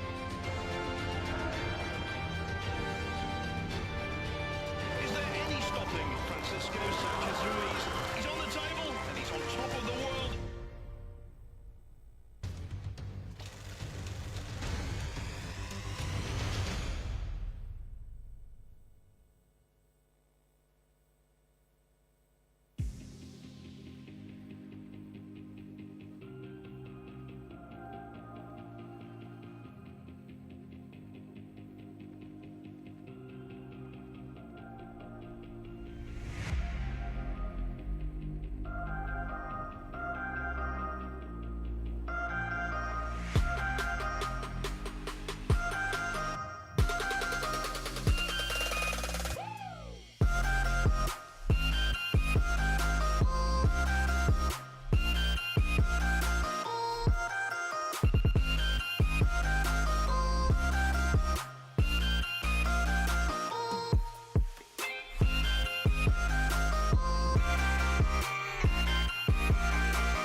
Afternoon, folks. Thanks for staying with us.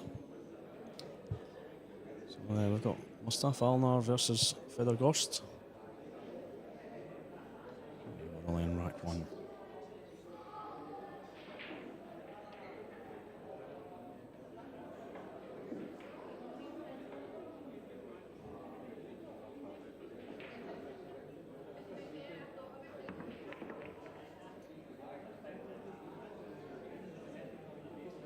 A bit much into that. Be a bit straighter.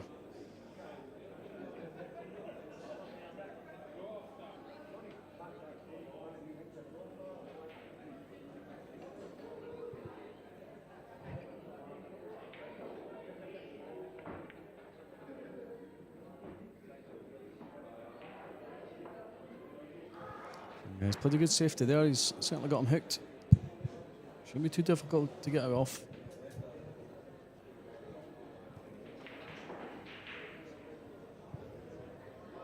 How are you, Connor? You all right? How are you, Dave? I'm good, pal. Yourself? Not too bad, not too bad. Enjoying your weekend? Yes, I am enjoying it. Yeah, it's I've been here since Wednesday, so not literally. I went home between, but yeah, it feels like I've been here I bet constant. it feels like you've been. But, And you've still got 2 days to go. Oh yeah, fantastic though. Can you clip this, can he? I think he can catch an edge of it. Yeah. Yeah, I thought I had him snookered there, but didn't spend a lot of time in that when he's left it. So a good chance for Fedor to get the first rack on the board. How often can you say that you're commentating on a World Pool Master champion? Not very often. Yeah. Not very often at all.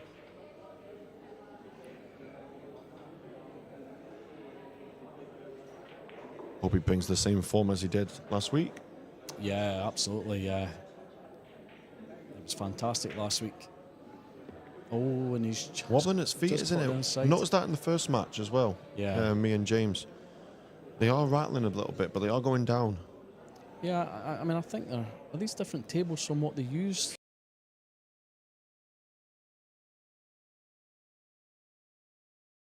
But yeah, it's easy to rattle them in these. They're quite deep shelves on these Rasonox tables. So yeah, you've always got the risk of rattling them and leaving them. But with the slidey cloth as well. Slidey cloth. The table's still a little bit more fresh than the other tables in the club. Absolutely.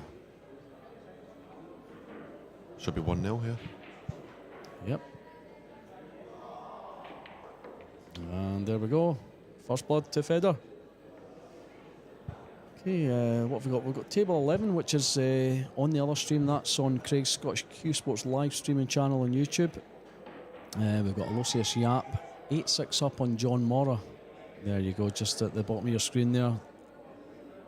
Table 12, we have got Victor Zelensky, 8-3 up on Konrad Jujishin. Hopefully that's how you say that. I'm sure Ag will keep me correct, as she did yesterday. Table 13, Naoki Oi is 5-4 down to Morris Newhausen. Table 15, Eklund Kachi on the hill, 9-3 to Gareth Esprit. And on table 16, that's all level, 6-6 with Tom Stavely and Abdullah Al Yusuf. Feel like I missed someone here. Yeah, Lou Teng, 7-6 down to Tyler Steyer on table 14. I'm so glad you're here next to me. Me and James were looking at some of the names going, I'm not trying that, are you? Well, Conrad's was the hardest one for me yesterday, but yeah, Ag Thompson kept me correct. So Yeah, here we just go. made the 9-ball there. He's on the hill. Back to race to 10, winner breaks format, and then we go. Oh my Consistently days, making look the at one that. in the middle. This is looking good, Connor. You wouldn't say no to that for a nice little split, would you? Absolutely, looking very straightforward. Straightforward for these guys. Well, he's got to make sure he's got good shape on the 4-ball, and then you've got a 5 in the centre of the table there. Yeah, absolutely. 6 to 7, and then 7 to 8.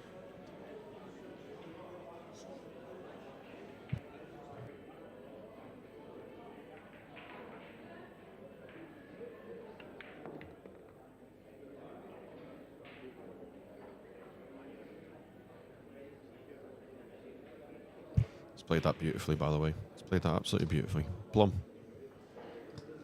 So no problems here at all for Fedor.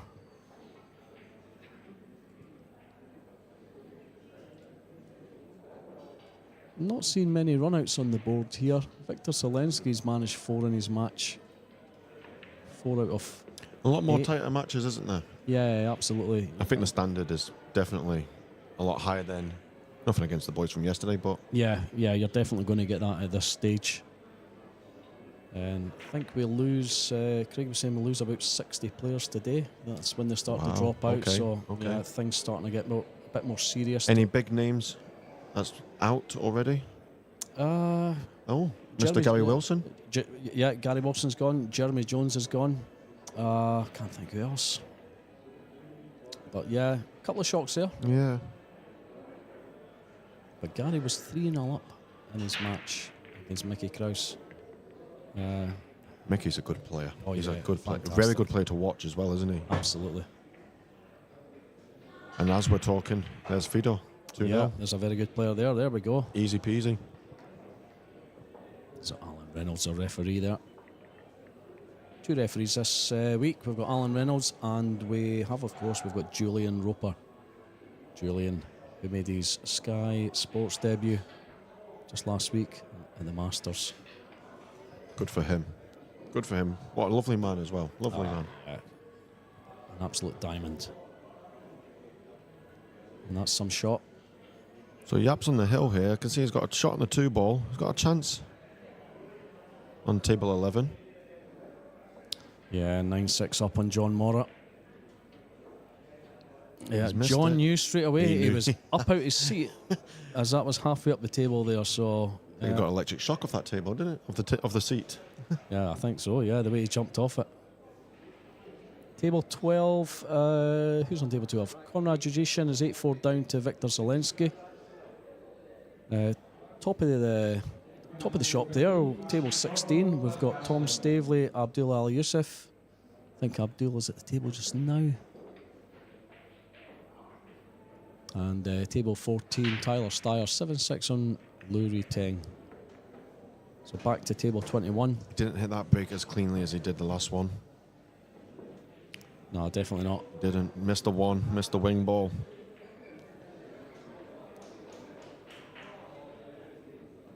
Chance here for Mustafa to get going now, isn't it? Absolutely. Is this his first visit to the table? Certainly in the last couple of racks, I think. Did Federer run that one out? I think he did, yeah. It's just, Alan's not locked up. I think he ran it out. Do we know much about this boy? I don't know, but I do believe that he's a WNT Pro. Oh, very good. According to that sticker on his chest there. So that's a Ted giveaway. It's good seeing these boys using this as like a practice For next week. for next week, for the big one, for the UK. I mean, a lot of guys take it. It's just Gary Wilson. Yeah, he was gutted today. Was he? That he went out. So you know the guys are taking it serious. And who was it yesterday? Carl Boys beat. Oh, Sanchez, was it? That Jonas? Jonas. Yeah, he beat Jonas yesterday, and I felt so sorry for Jonas. Beat his cell up. You know. Did he? He's some Neil's player. losing as well yesterday. For one of our very own. Neil's fine, yeah. I mean, he's still in the tournament, but you know, he got beat by David Kadir. David was, I think he was 6-0 up at one point. Really? Wow. Before Neil's got his act together, but yeah, he was. David was just too strong for him.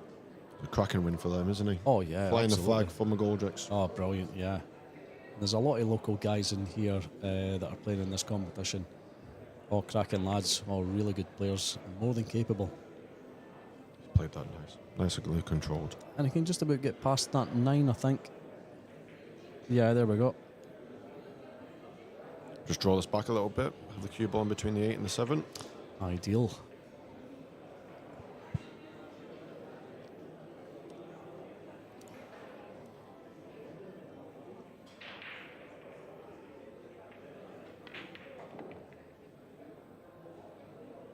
Yeah, he's came back up the table a bit, but he's absolutely fine there.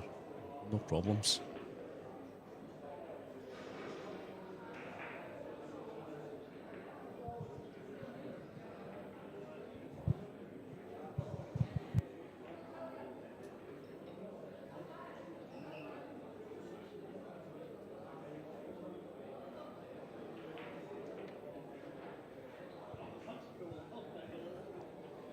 Should be nice and simple here for Mustafa.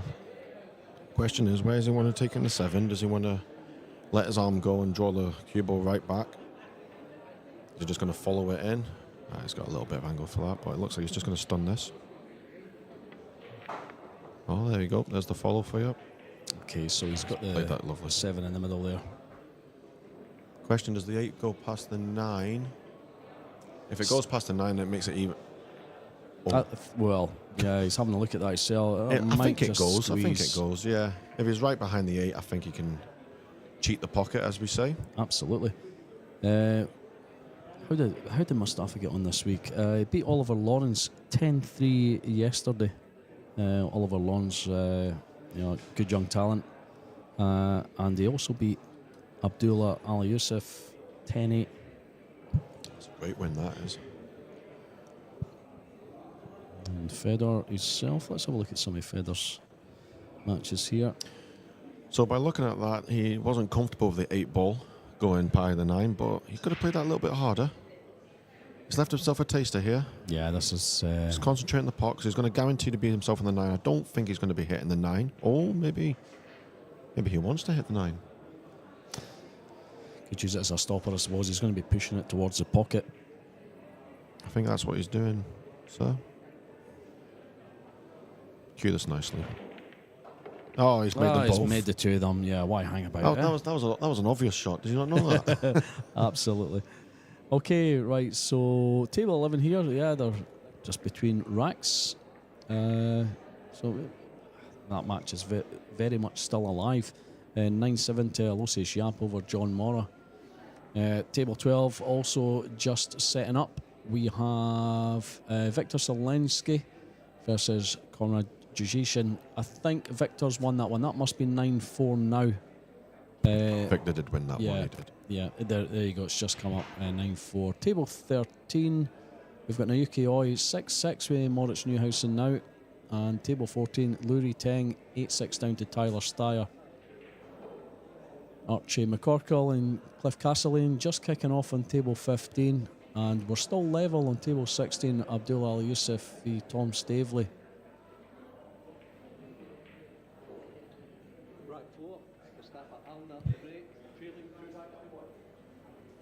So back to table 21.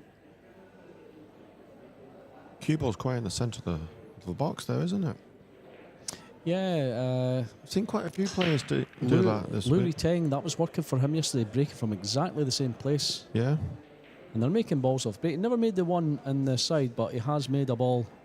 So still at the table. One ball just over the corner pocket, nice and easy. Yeah, it's ideal. What does he do with the 3 here, Connor? Does he just slide down the rail past the 3? Yeah, it's either that way you can hit it thin and come 1-2 cushions and where he's standing, just play off the 3 in the same pocket. Off the top and side rail.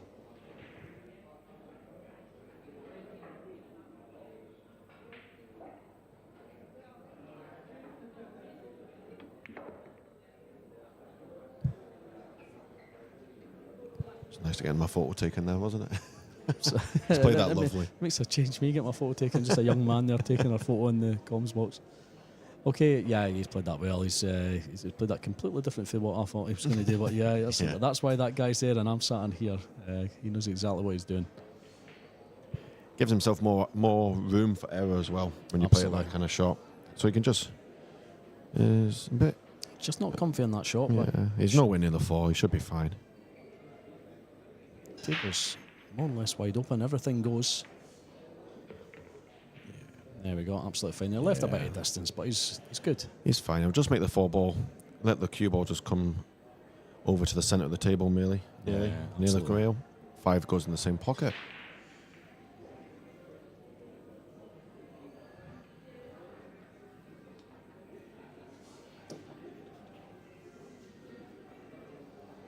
There's some close games right now.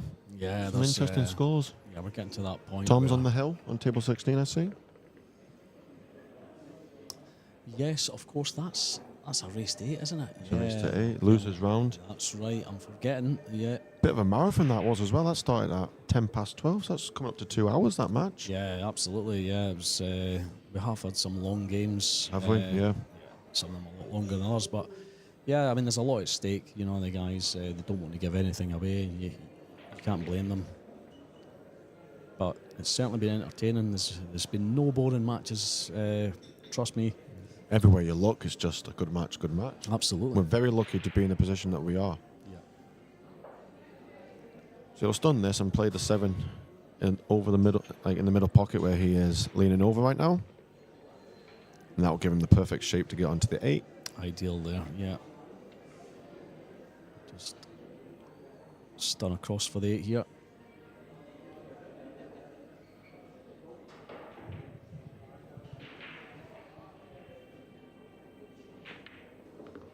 Yeah, Played that nice. just dug into that a little. He's absolutely fine there, perfect. And this is looking like 2-all.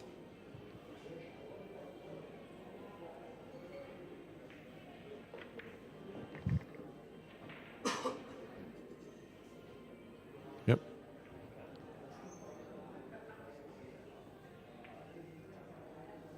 Nice little turnout it is at McGoldrick's.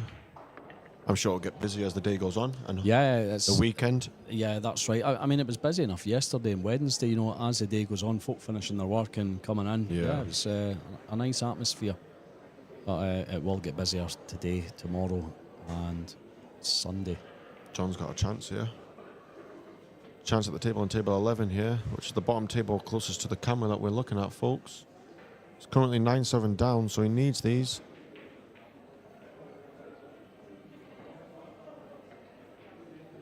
Should be straightforward enough for John. Yeah, he's fine. Play back. Yeah, he's fine there. I mean, he would like to be a little bit straighter. He's got a bit much an angle, but he's fine. He can hold fine for the 8 here, I think.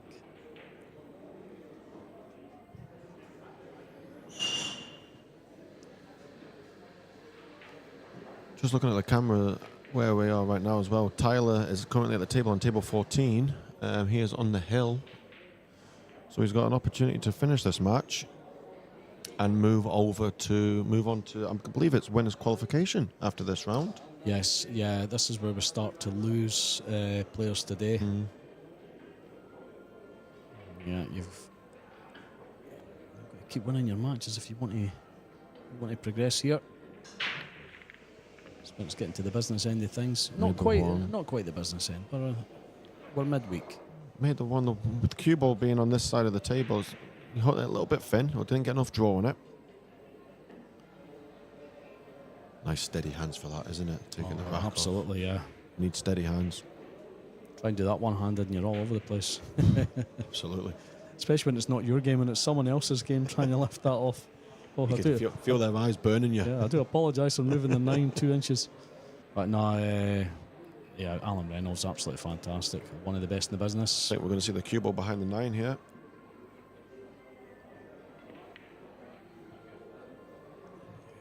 Yeah, he's played it nice. He's taken away the long rails as well by the looks of it. Potentially taking away the jump as well. It depends how Feder jumps. So, I mean, that is pretty close to the 9. It's a half ball jump over the 9, but it's not entertaining it. I think he can come off the right rail there. I think if the jump was possible, he would take it with being the talent he's got with the short stick is unbelievable. Yeah, it's incredible. 14, Oliver Adams. Oh. Yeah, Tyler on the hill there, Viluri Tank. I think he just won that match. Oh, has he just won it? I think he's just won that match, yeah. Yeah, no, you're absolutely right because they've called table 14, so yeah, that's done. Well done, Tyler. Fido made a good hit. He's left a chance here though. It's a difficult pot. It's a difficult pot, especially if he's jacking up with the cue ball being close to this cushion. All you got to do is just make the pot. Yeah, that's it. Yeah, just stun it in and you're on the 3. Make the pot. It'll be interesting to see how he plays this. We have seen these buckets give a little more than I just think we with would the slide on the expect. table, yeah. So if you hit it with a nice soft speed, you're going to give it every chance. Absolutely. The harder you hit it, yeah, the less chance you're going to have to make it, sadly. I think this is where we go wrong sometimes. Yeah, no, you know my game yet. This is what I got wrong. So he is having to dig down to hold for the 3. Yes. Oh, he's banked it. It's just the bank. Yeah, he's banked it. He got lucky there. He got lucky. Yeah, absolutely. But that's 9-ball. Yeah. You've got to take it sometimes. Yeah, if you don't Luck want, can happen at you- the worst opportunity. if you don't want that to happen to you, play 10-ball. But, Exactly. yeah, this Yeah, is it's cold 9-ball. pocket. Anything can happen. It's a cruel game sometimes. It's a great game. It's a cruel game. And you beat yourself up. But you see, when you're winning, it's all going your way. It's a fantastic game. We've seen some hurtful flukes in our time in this place, haven't Oh, we? yeah, absolutely. I think David Arcady comes to mind. Yeah, very famously. that came into my head. And, David was he was man enough on Wednesday to mention that, Oh, he did says, he? hopefully I Oh. don't fluke any more eights. Oh no. But yeah, he remembers that one well. So He says that, but deep down he wouldn't mind it. absolutely, yeah. I don't think any of us would.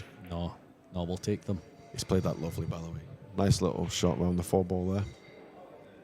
So he'll draw this off the long rail. Depending on the shape, yeah, he'll draw it off the long rail. Yeah, because he's pretty straight on this, so.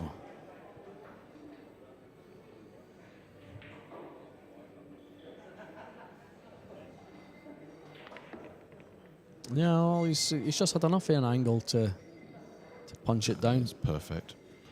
Soft roll this 5 along the rail. Cue ball's going to come to the left side the right side as we look at it, but the player's side, left side of the 9-ball. Yeah, absolutely, and it's gets this one right. This is a key shot. Should be straightforward from there.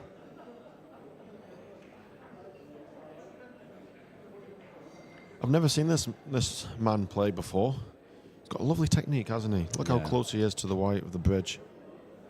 Very compact. Yeah, absolutely.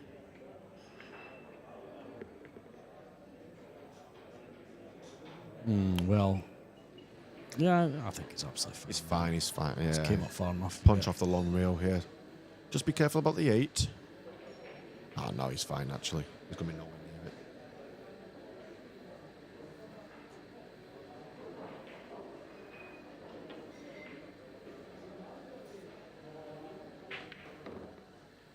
Just like that.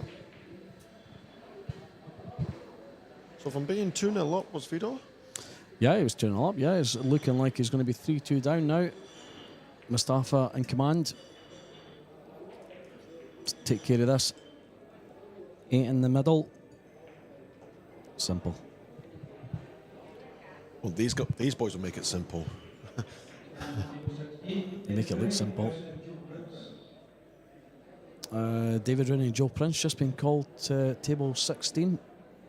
Good win for Tom. Great win for Tom. Yeah, fantastic there. That was a bit of a grind for him. 8-6 against Abdullah Al Yusuf. So Former very world well champion done, Tom semi-final, Staveley. see he was. Yeah, Former world champion semi, so well done, Tom. cracking win. Is there any matches today that you're looking forward to today, sir? What pops into your mind? Let's have a look here. What have we got? James Jack and Richie McDonald, how about that? Oh, Yeah, two local Battle of guys. the Scots. Fraser Patrick versus Robert Stephen. Yeah, Alex Anderson, Brendan Ince. Yeah.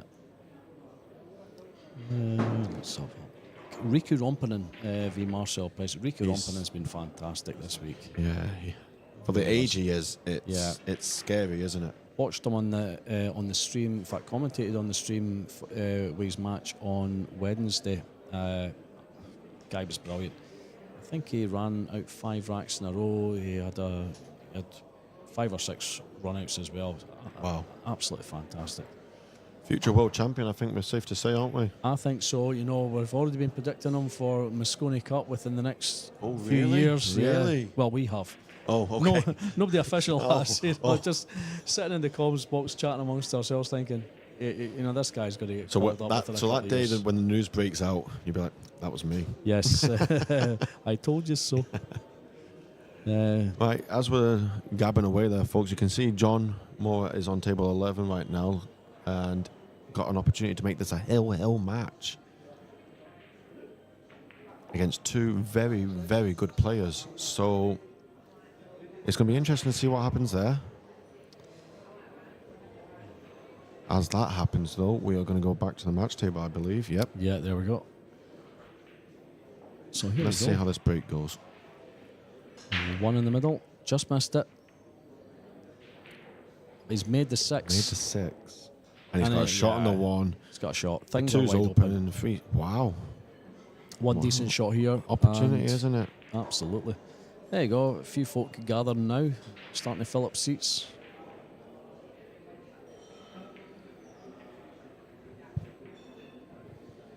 This is probably the biggest shot, I think, in the rack. He needs to get. Definitely. He needs to come. Yeah, where his cue is just right now. He needs to get over that side of the table.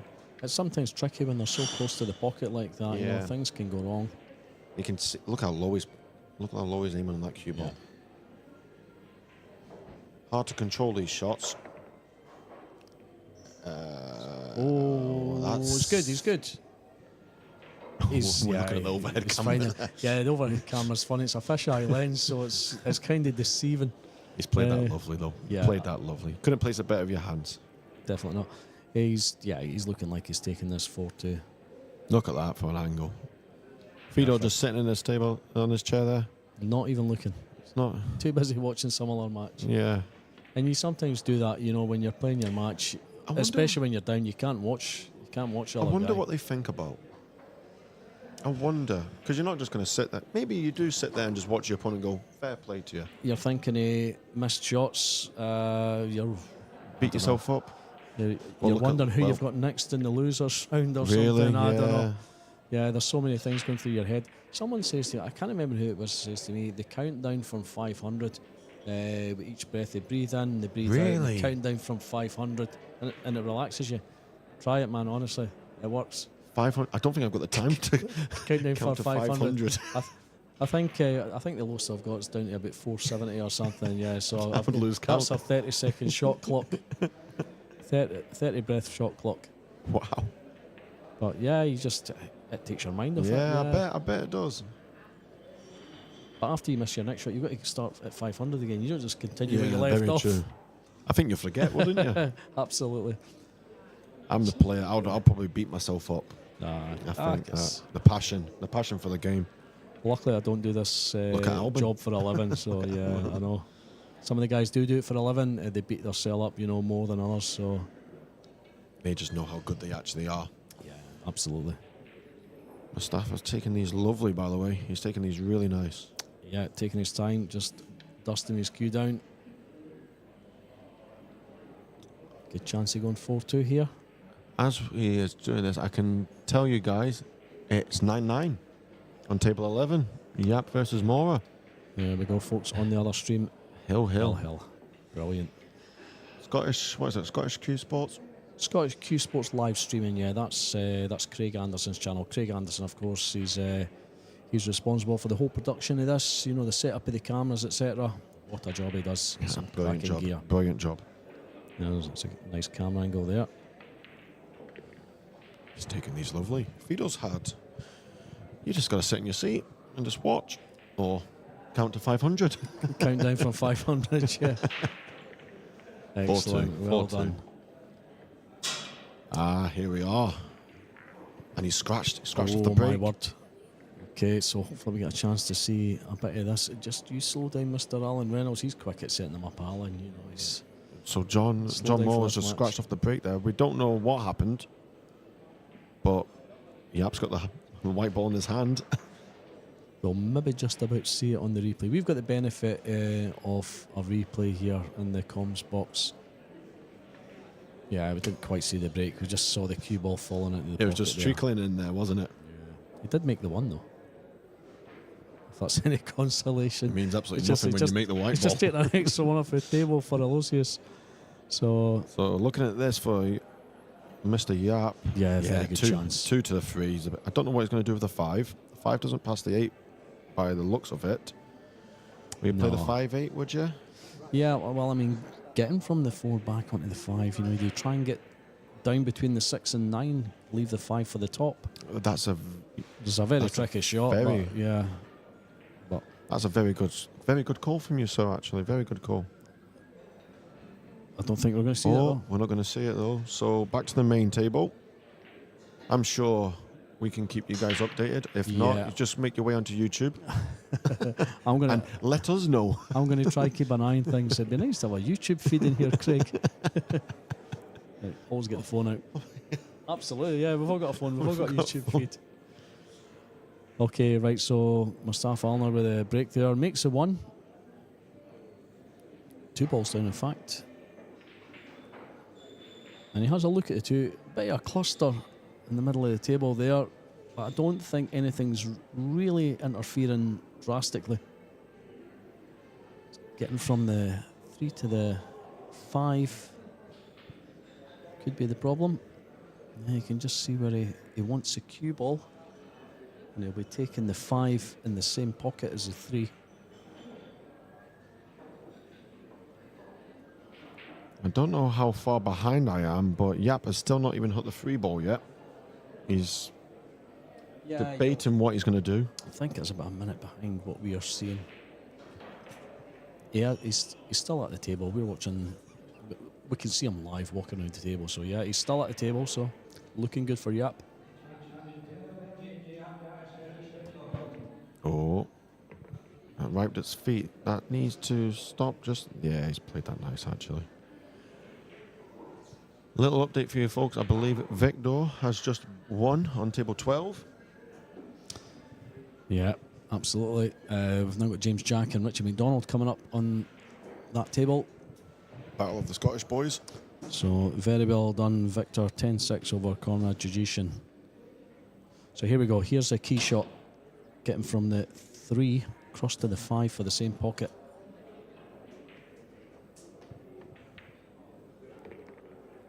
He's came up short. He's got a shot on it though. He's got a shot on it. The question is, when he hits the 9, if he is going to go for the pop, what's the 9 going to do? I mean, he could play a good safety here. He could tie him up behind the 9. Is he even entertaining the bank? I don't think he is. You can see where he's pointing. Oh, this is a... He's going for it. Is he? I've always been a firm believer that you play to win the game. If you've heard that saying. So, like, if I have an opportunity, I will go for it.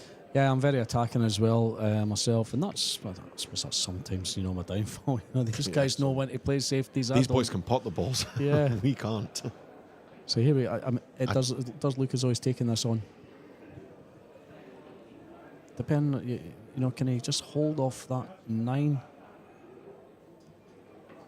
for the 6 in the same pocket? It's hard to tell. I think he's playing your shot. Is he banking it? He's banked it. Certainly That's is. What a beautiful shot. Beautiful shot. So 6 in the same pocket. Credit to him there, because he even looked where the white was finishing. So if he did miss it, look where the white was. Yeah, this is no gimme either. This is a tricky shot. So he's still got a bit of work to do here. He needs to go up and down as well, because I don't think the 7 goes past the 9. So definitely not. 7 does not pass the 9. Oh, we're moving back onto table 11 here. Yap has got an opportunity here to win the match. Just watching the end of this one. Oh. Yeah, we're back to Mustafa on table 21.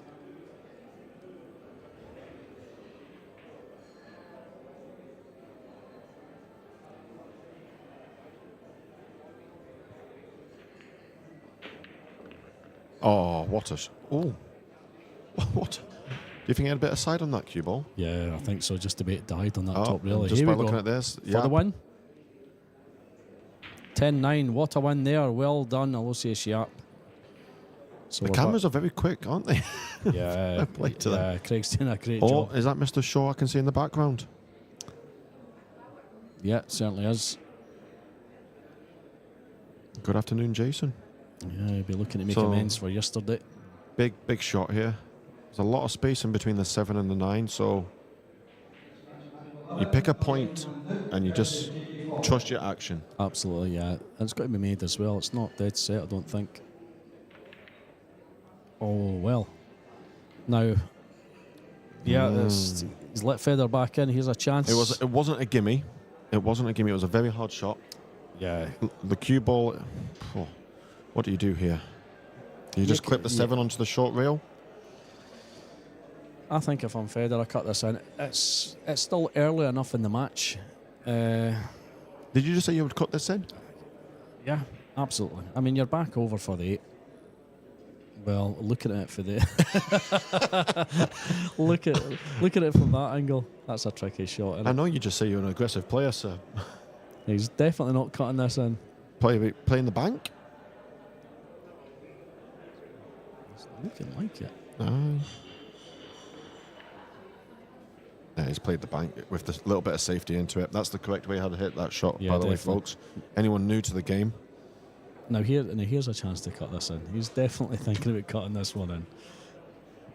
I'm calling it now. Nah, I don't think he is, because he's confirming that if it's frozen to the rail or not. So I think he's just wanting to play the safety here. And again, that's why Mustafa's playing here. So depending whether the 7, not. by looking at the overhead, I think it's frozen. So whatever. He's loading this up with right, by the way. Or with left, I should say. Yeah, look at that. Look at that. Yeah, Oh, where's the cue ball going? cue ball's fine. It's absolutely... What a shot that is. Cue ball's What a fine. shot, by the way. Now, I think because the 7 was on the cushion, it made that...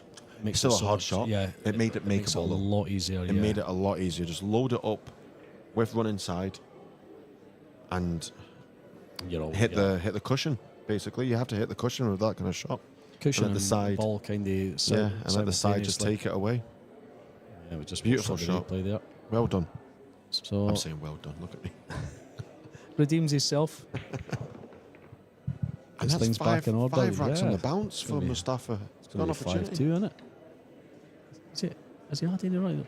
He must have had a few breaking runs. They've not been marked up, but Who? missed Mustafa. Yeah, I think he's had some breaking runs. Not marked them up on the board yet.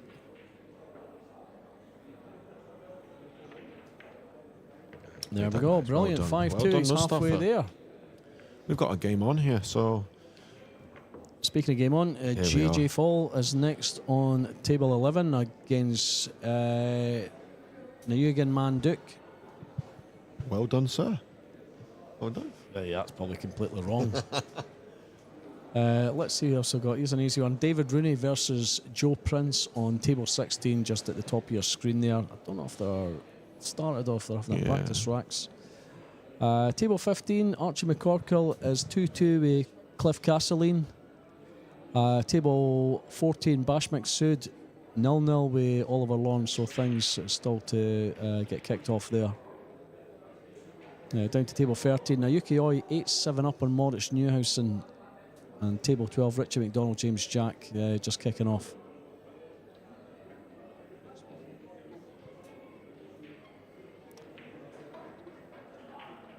So table 21, we're back. Yeah, you can see where he's breaking from.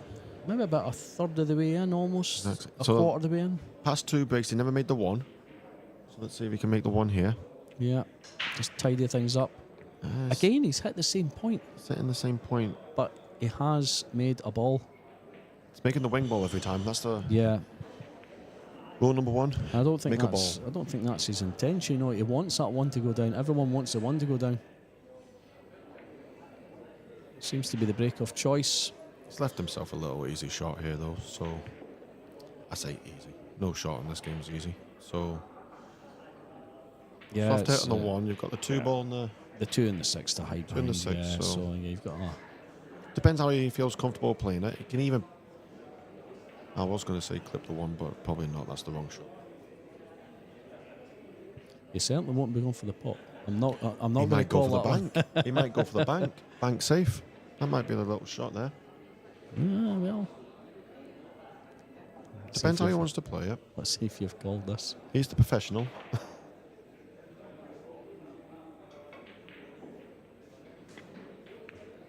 I tell you what.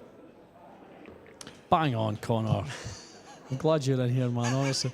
Even I wouldn't have taken that on. I'm going home, folks. Right, good night. Good night, everyone. Aye. Yeah, good call. And he's absolutely perfect on the 2. So, again, very good chance. Don't see too many issues here. I mean, even 6 to the 7 is absolutely fine. Depends where he lands after the 4, of course. I don't see too many issues here at all. Just got to get on the right side of it. Well, he's straight in that. He's got to get on the right side of the 4.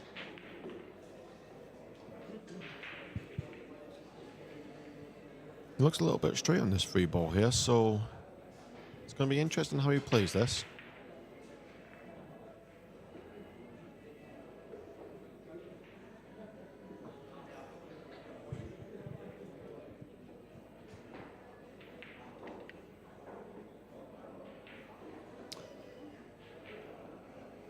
Tiniest of angles. Nothing though. Yeah. You can see where he wants to draw down to. Just coming all the way down the table. This is all about cue ball control, this is. Just got to bear in mind the 8 and 9 doesn't want Oh to my days. hook Wow. himself. He's right back at the table.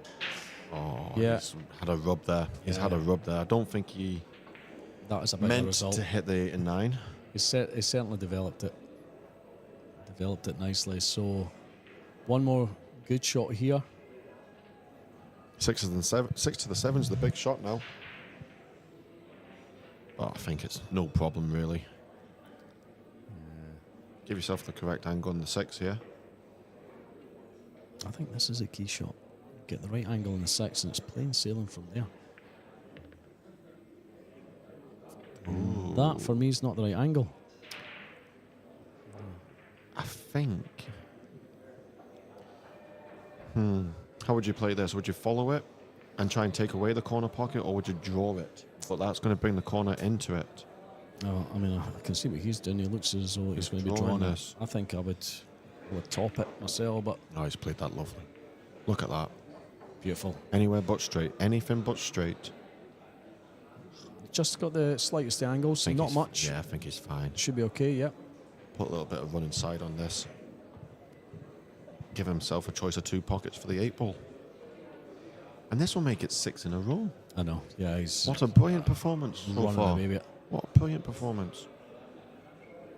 You would think he would have been a little bit nervy against Yeah, against a guy that's just won the One of the World top 4. Masters. Yeah. So here we go. This is going to be 6-2. And I think Federer's going to be a bit concerned. Yeah. Especially with this winner break format. Like Yeah. you're just waiting for a chance. All you need is a shot. Not quite pressing the panic button yet. But he needs to start getting some racks on the board. Nothing he can do about it. Very impressed with this, Mustafa boys. is Very clearing impressed. up. Well done, sir. Well done. This past half an hour, he's just been Yeah, he's playing lovely pool. Yes, he's had the few little rubs here, there, and everywhere, and he had the fluke on the 2 ball. If you remember, He's getting stronger and stronger as the game's going on. So you can see JJ fall and Nguyen Man Duke lagging there. Yeah. Don't think he quite met the head string, JJ. James Jack is here breaking. Yeah, another JJ, James Jack. He's made the ball. There's 3 JJs here. We've got Jeremy Jones, James Jack, and the real JJ, JJ Fall. Is it the real JJ? He's the real JJ, He's the JJ Fall. And then you got JJ Jones, who is Jeremy Jones the and voice of pool. And James Jack, who's just the voice. he's just the voice. You hear him before you see him, folks. Absolutely. He is at the table at the moment on table 12. He's going to come and bite us for that. You'll never know. You never know. Yeah, so they've just started the match on table 12. That is 0-0. He's a very free-flowing player, isn't he? Very long queue, James, isn't he? Does he have an extension He's on got that? an extension on that. Yeah, Look at that. yeah, it's like a javelin and a pole vault or something. It's huge. He's had it for the past few years now. Like we've known JJ for quite a long time. Oh, Yeah. sorry, James Jack. He's missed the 2, but he got lucky there. Yeah, that's a bit lucky, Jacko. Yeah, that'd be a good match, by the way. James Jack versus Richie. Absolutely. All the matches are good, I should say. All the matches. And they've even got matching shirts. How about that? They've got matching shirts. Yes, representing the RAS on tour that we have here at McGoldrick's. Absolutely. I Fantastic tour it is too. Very good tour. Some brilliant players in it. So we're back on table 21, just ready to kick things off again. Oh, my days. What would you do here?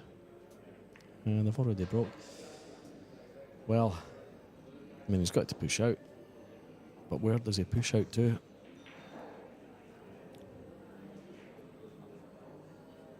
I mean, it's hard to clip off this and leave it anywhere safe. He's got to get the cue ball safe. The one's going to probably hover about over the top corner there. It's a difficult one because if you're new to Nineball, obviously, folks, a push shot is you can play anything you want, but you're going to give your opponent the chance to put you back in.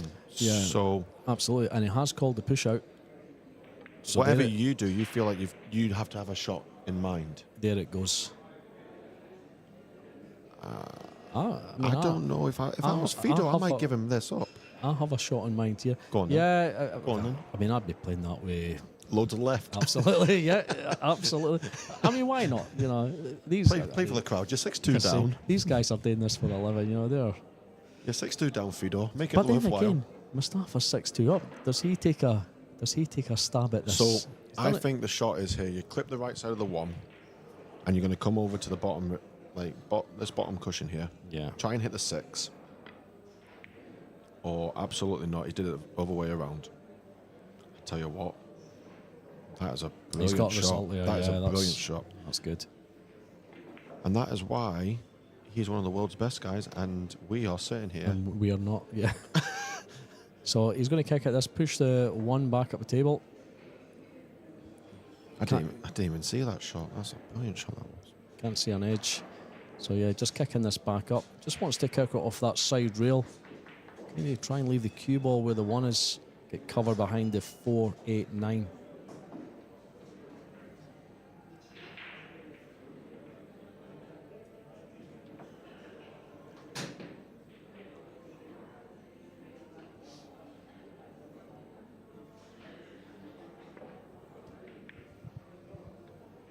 Needs a bit of luck here. Needs a bit of luck, which he hasn't got. Definitely doesn't have it. He's left. So Mustafa. Fido, I think you might as well sit back down, sir, and get yourself comfortable. Count down to 500. Exactly. I think he must have got to about 250 or something in that last period you had sitting down. What's the comment saying? What are we? What's people talking about out there? Oh yeah, we've got Coziness. Coziness has been with us all week. Nice of you to join us again. Yes, Tyler did win, Jonathan. Tyler, I think he won 10-6. Let me just have a look at his score here, so we can find it. Tyler. Oh, it's rattled. He's missed the one. He's missed the one, folks. There's drama. It's not really, but that was a hard shot, that was. Yeah, Tyler Steyer won 10-6 against Lou Teng, Jonathan. You can also get the full bracket on Q-Score. Download the Q-Score app. Is it an app? Yeah, there is. Check Q-Score app. You can check the website if you click on tournaments and then click Scotland and look for the Jacoby Scottish Open. And you'll see the McGoldrick's logo. You can see the McGoldrick's logo at the top right of your screen there. Yeah, look that one up. Good. Nice. Fido at the table here now, folks. He's got a chance to get going, really, because he's not really had a chance for the past, half an hour, shall we say? So, He's got a definite chance here. I believe, what's he going to do with the 4 ball here? Is he giving himself an angle to go into them? Or he's playing the 4-9? He's eyeing up the 4-9. He's playing up the combo, yeah. I mean, he doesn't have the angle to go into. Obviously, that would have been his first choice, I think. But, yeah, he's going to have to settle for second best now. Go for the 4-9. 4-9, yeah. It's a makeable combo, especially with them being close together. So it depends where he puts the white ball. And I think he needed that to run a little bit more, didn't he? Certainly didn't want it there. What did he say? Played it just to hit that 4 straight in the face, so I don't know. Anyway, let's see what he's got. Yep. When you're hitting a combo, folks, you've got to like pick the point. If anything, you've got to like ignore the second ball, don't you? Yeah, definitely. Yeah, just pick your point when you're hitting this one. Yeah, Naoki Oi has beaten Moritz Neuhaus in 10-7 on table 13. So, well done, Oi-san. Spending a bit of time on this, Fido. It's not an easy one, especially with the cue ball where it is now. You would say this is a big shot now, because he kind of needs this. Yeah, definitely. If he misses this, he's going to leave Mustafa in with potentially an easy 4-9. That's why he's hit it so Where's the hard. cue ball? In case Where's he the did cue miss ball? it. But I thought it was going to take one more roll there. Absolutely fine. A wee wry smile there. That's a It was beautiful, a bit of relief. beautiful combo, and that's 6-3. 6-3, yeah. Now there's a match just called up just now. I think it was Neil Bonner. Neil Bonner's been called up to play. I can't remember who his opponent is. There it is on the screen. Christos Papageorgiou on table 13. It's a good lad, Neil. I think he plays more snooker than Nineball, but he loves the game. I was speaking to him earlier.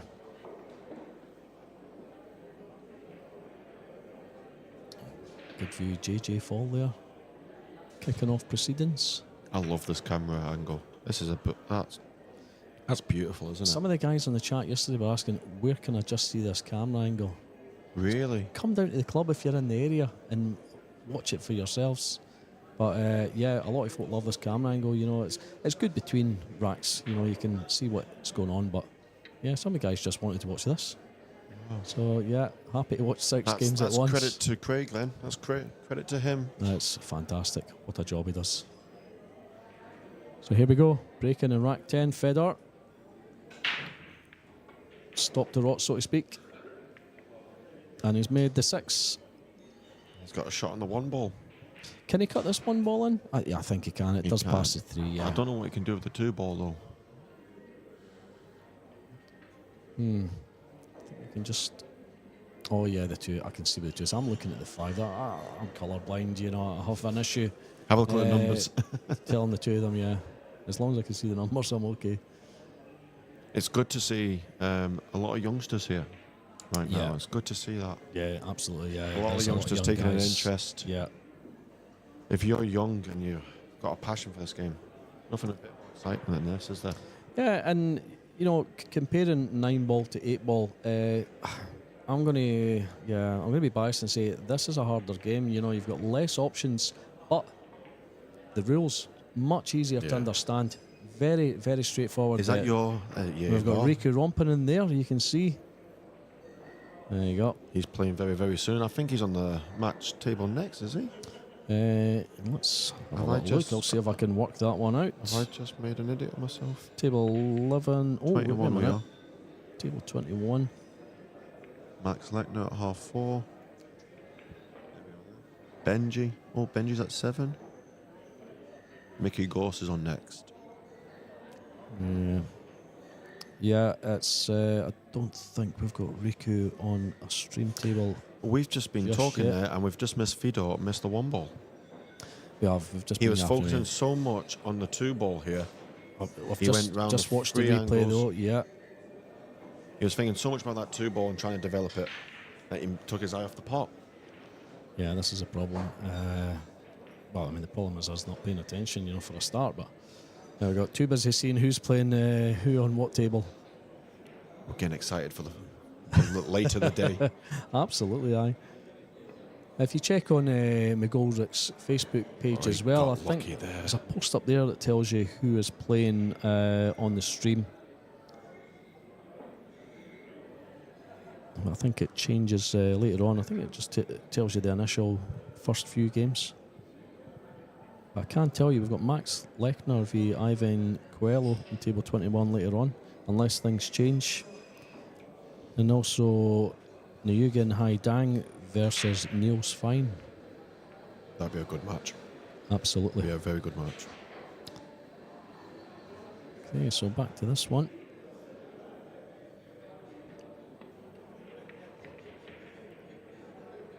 Going to hit the 5-ball Tell here. you what, he's put a lot into that, Right. hasn't he? Was he trying to come back up and down? I think so. He's maybe just didn't want to slow roll that one in, you know. Yeah. But I mean, you can trust these tables. The tables are absolutely level. Maybe he didn't trust himself. Yep. Fin cut here in the 3-ball.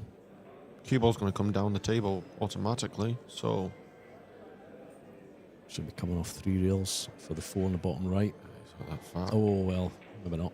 I think we're going to see the short stick here from Fido if he can't see this. Definitely aren't. Yeah, he's not seen an edge of this. Can he kick off the side rail potentially? Kick and stick. Get round the back of that 3. Yeah, he's gone for the short stuff. Get the short stick out, Fido. Watch him jump this and cut the 3 in the I corner. love a jump shot. I was saying that yesterday. If every shot was a jump shot, that would be all right. But unfortunately, it's not. And I'd look daft just playing me a jump cue all the time, even when there's not a jump there. But I'm sure if you keep making the balls, though, well, no one's going to argue that. could be something in that. I don't make them. Okay, Feder, let's see what you've got.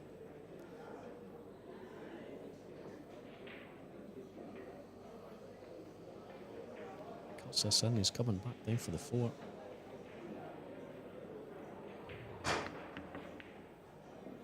Cut it fat. He's going to get a run. He's going to get a little bit of luck here. Now, does the 3-ball past the 7? I don't believe it does. I think that 7 is just enough in the way. Unless he plays it off the rail and clips off the 7. It's always that. Oh, This I is what don't think that's on, is it? Yeah. Yeah, why not? I think that's what he's looking at, you know, and he's also got the added benefit of going into this 9 here, which I'm sure will be on his mind. Yeah. It's always an opportunity for that, isn't it? Yeah, it's what is it? He's Or looking is- at it, Or is he's he looking looking at at cover? Is he looking at just putting the 3 at the top of the table and getting in behind the 4? I think he's looking where the 3-ball would go if he misses the 9. Yeah. Or he could just hit the 9 and it'd be behind the 4. The cue ball would be behind Yeah, the 4, yeah. wouldn't it? I'm thinking, you know, play safe, push the 3 up the table and just screw in to bump the 9. Stay behind the 4. And I think he's taking the pot on. I think he's going to try and bump it off the 7. Nah, he's went for my second choice. And he's has got none of them. butchered it. Yeah, that's unlucky there. He's left Federer with a good chance here to clearing up. It should be 6-4. Nothing overly easy. Still got a wee bit of work to do. Yeah, there's a bit of distance, isn't there? Bit Yeah. of distance to the 3. 3 and the 4, the 5. Up, down, up, down. Just need to screw down half a table or so to get a good position on the 4. So this is a key shot. It's all about this. I think he's the favourite to make this ball easily.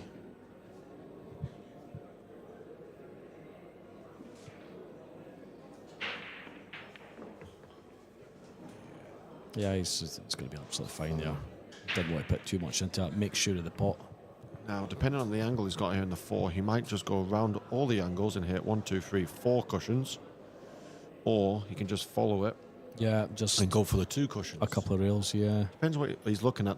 There you go there. He's looking at the 4 cushions. So he'll go around the angles. Be careful he doesn't hit the 8 ball. Yeah, that's his only obstacle here. I don't think the 8 ball's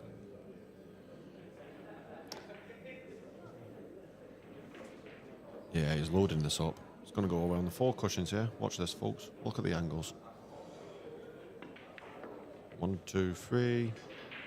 And there's 4. I'm going to take that.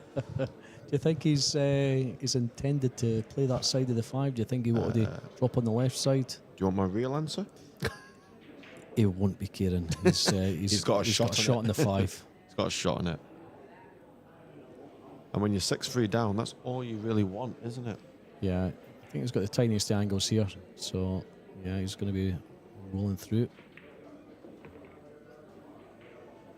That's absolutely fine there. Depending on how comfortable he is, he could just play the 8 into the middle now. Well, after the 7, I should say. Or he gives himself the 8 into the corner where the cue ball is. I think he may play for the 8 in the same pocket as the 7 here. Oh, really? Around the angles? Hope I'm not going to steal your thunder. There you go. See, that's why you've commentated on more than me. Oh, it's just a good guess, Connor. I think it's because I hit them too hard, you know, and that's probably where it would go. If I'm playing for the middle or something, it would end up there, and I've got to play it. Okay, so this is looking good for Federer. He's definitely stopped the rot. Mustafa putting 6 up in a row. Federer's having none of it. There we go. 6-4. 6-4. 6-4, yeah.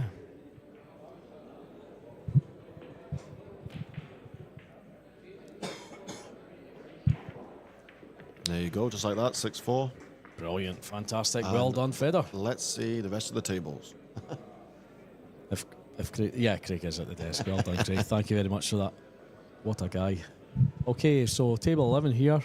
We have got Eugen Manduk is setting up. So I think that must be 2-2 now. It says 2-1 against JJ Fall, but it must be 2-all if he's setting up. Yeah, there you go. JJ ready to break. Table 12, we've got Richie McDonald at the table. He is playing James Jack, and that is 3-0 to Richie McDonald. Table 13, Neil Bonner versus Christos Papagiorgio. They're still sitting at 0-0. Yeah, someone's won. Yeah, someone's won a rack there, and it looks like it's Neil. Christos setting them up. Oliver Lawrence, 3-0 against Bash Mixoud. It's a good score for Oliver, young guy. Very good player. I think he was playing a lot of snooker. He's made the transition to 9-ball. And table 15, Chris Castleton, 6-2 up on Archie McCorkle. Ah, thank you. There we go, folks. This is your matches So Mickey goes next. today. There's your Ricky on the second table. So he is, yeah. Riku Rompinen versus Marcel Price will be on table 11. Nayugan and Tuan versus Vinny. Vinny, one of the local lads here, Vincent Bimendi. And Matthew Wrigley as well, one of the local lads playing Mohamed Sufi. Good to see some of the local boys get a show in, isn't it? Yeah, it's very brilliant. nice to see. Yeah, yeah. Two very good players.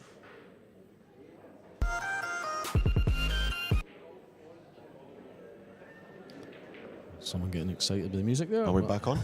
did we miss a match? Nah. Oh, I'll tell you what.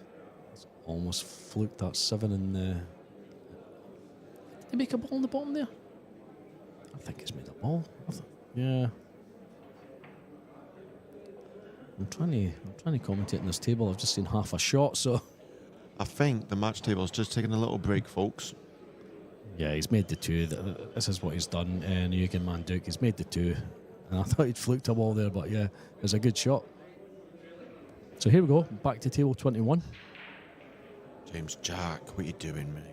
It's just... He's dropped his shoulders into it. Look at him, it's just, yeah. He's not got going, James. He's not got going. Yeah. It's a shame. He needs to perk up a bit. Archie is a fantastic player, though.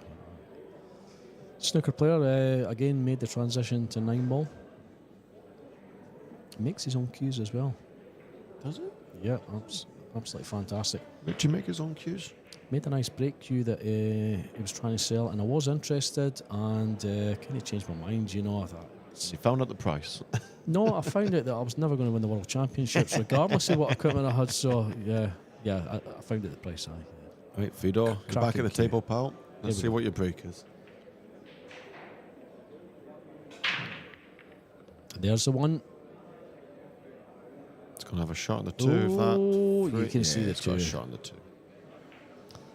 Shot on the 2. The 7-ball. Is that the 6-ball? Sorry, folks. 6 Yeah. balls over the corner. Yeah, the 3 onto the 6. He'll take that on. Yeah. It's not difficult at all. I don't see any problems here. Yeah. As long as he makes It's a longish blue. Longish 2, sorry. They're breaking me, all these guys. They're hitting them firm. There's no soft breaks. They're getting a really good split on these balls. It's the most important shot in the game, I believe. Yeah, absolutely. You need to have a good break shot. Well, just ask Carl Boyce on rack missed 2 it and too. 3 of his match. Two Yes, nines in a two row. nines in a row. I was lucky enough to commentate on that. Two golden nines. Nothing you can do about that. Fido missing the 2 ball there. It was longish. It Yeah. did look straight. Still would have put in favourite to make that ball, but just shows you he's not as comfortable, is he? Yeah, absolutely. And he's allowed Mustafa Mustafa is all putting back himself in. under pressure here. He's putting pressure on the boy. It's a cool customer, Mustafa, isn't he?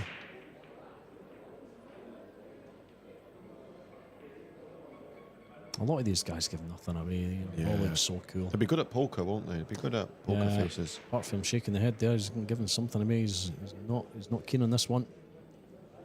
It's the position he's looking for the 3-6. Yeah, can he miss the 8, or would you try and hit the 8 here so you can guarantee on the 3 ball? Is he following it? Could be coming off 3 rails. Top right, one inside. Oh, he is. Look at see the action on that cue ball there. Yeah, fantastic. Now he's left the cell a bit more in an angle than what he would have liked.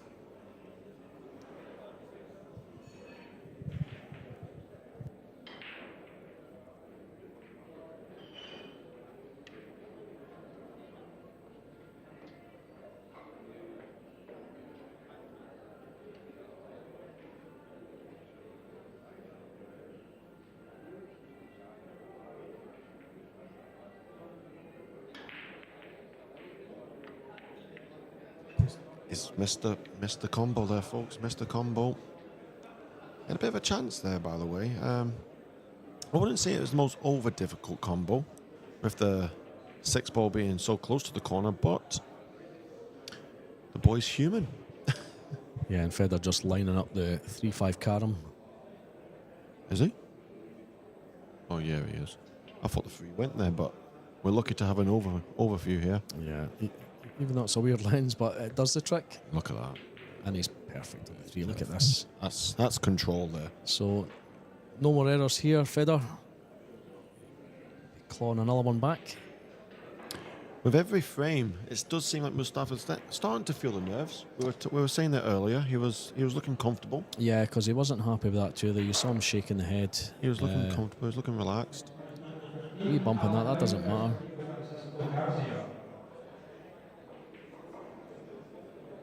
Okay, so yeah, there's been a match called. Just trying to see which match finished there. Table 15, I believe it was. Table 15. Let's see if we can have. I don't know if we can click on the table. Yeah. Let's have a little look. There we go. Yeah, Cliff Castleline beat Archie McCorkle 8-2. So well done, Cliff. Cliff qualified for the UK Open in this very club. One of our very owns now on table 15, I see. One of our very owns. Yes, Alan Brown versus Pier Francesco Garcia. Oh, he's played that nice, Fido. He's played that nice. Anything but straight, sir. He's pretty straight. It's going to be no problem for him. What do you do? Do you draw it back? You just punch it? I think that's what he's doing. He's just going forward a little. Leave the 8 for the side pocket. I think he was fine. He was comfortable. It's looking like 6-5 here, folks. It's actually turned out to be a brilliant match, this has. Yeah, it has. Yeah, it's just when you thought Federer might run away with things, 2-0 up. Mustafa's other ideas. As you can see. 6 on the bounce. You thought, this guy's going to run away with it. Federer's having none of it. And he's pulled it back to 6-5. 3 in a row now. 3 in a row? 2 in a row? 3. 3 in a row. Yeah. Well done. Nice little crowd forming up, I'd say, as well. Yeah, it's only going to get busier as the day goes on. The place is getting a bit noisier. And you've got a lot of guys in the snooker as well. A lot of the pool guys that have came here to watch this, you know, they've having a wee game of snooker at the side there. I was watching, who was I watching? Tyler Steyer and SVB were playing snooker on Wednesday. Very That would good. have been a good sight to see. I got some photos. I will put them up probably at the end of the week once I get the main ones up. But Mohammed Sufi as well. What a snooker player he is. Mohammed Sufi, brilliant. I think he was, I should say he was an under-25s champion or something, you know, back then. Yeah. But, you know, then he made the transition to Nineball. What is your photo business code, sir? Want to do a little plug for your Facebook page? It's Q-Snap Photography. It's just my Facebook page. Not a business as such. I do it for fun. I do it to promote the sport. It's the sport that I love. So if anyone wants to see Tyler and Shane absolutely on the snooker table, we will get them up probably for the end of the week sometime. And you can have a look at my football photos as well. There you go.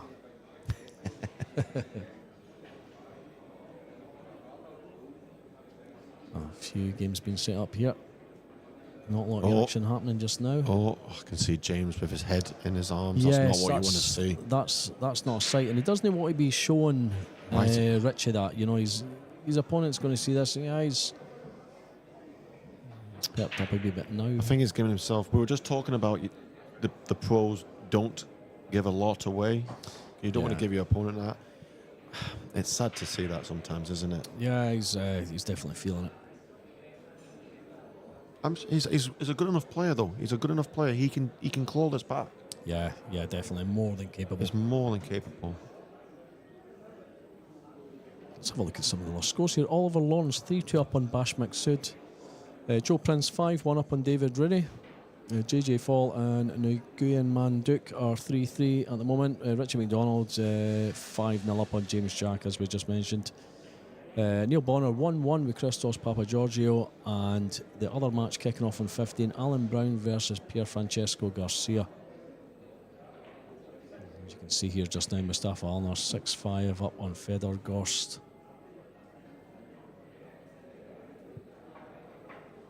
Guys, I've just taken a wee break there. I'm taking a wee comfort break, but we're going to be back very soon. Rack 12. See what we can see here. What JJ is going to play. The original JJ, as we would. Yes, JJ Fall. South Africa's very own.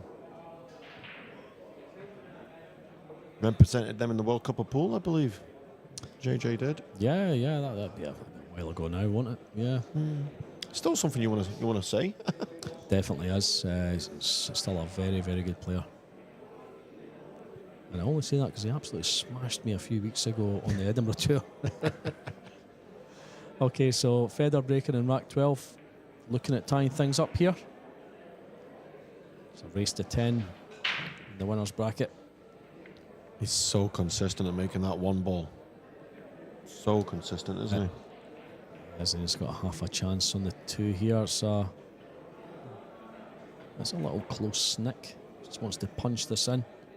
Maybe off a couple of rails or just come across, punch off it. I think he'll use a couple of rails here. I think he's going to do that. Can he screw across? That's a very jabby shot, though, isn't it? It's very close to the. It's very jabby. Yeah, you're right. It's very close to the object ball, so he might just make the ball and put the white here in the corner. Let the free go up to the top left as we're looking at it. Yeah, just follow through. Saying that, you know, the 4 doesn't pass the 6. How's he going to get the 4 in the same pocket? He'll leave an angle in the 3. That looks like he wants to, just where you're pointing there, or just what you mentioned, it looks like that's where he wants to leave it. So he wants to come off that rail. I mean, I think he's caught between two minds, isn't he? Yeah. I think if he wants the easier route up to the 4, he's got to finish above the 3.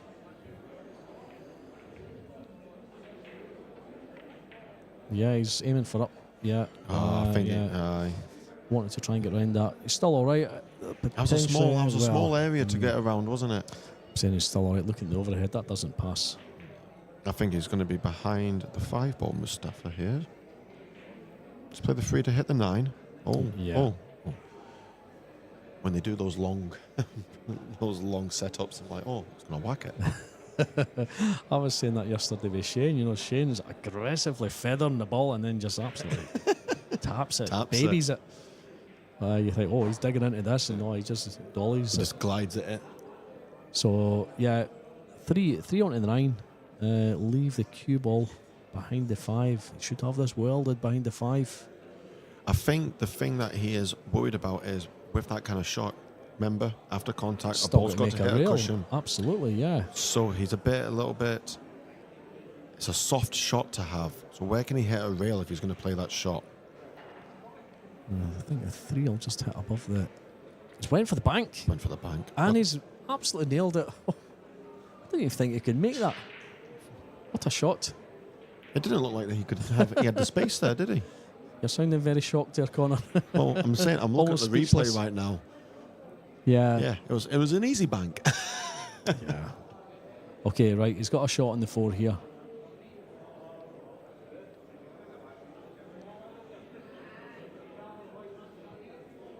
Made that look easy. Just watch it on the replay. Brilliant. So, one more decent shot here. Nice. It's cued that nice. Very nice. Still a bit of distance here. He's still got to try and get up on the 6. The 6 only goes in one pocket.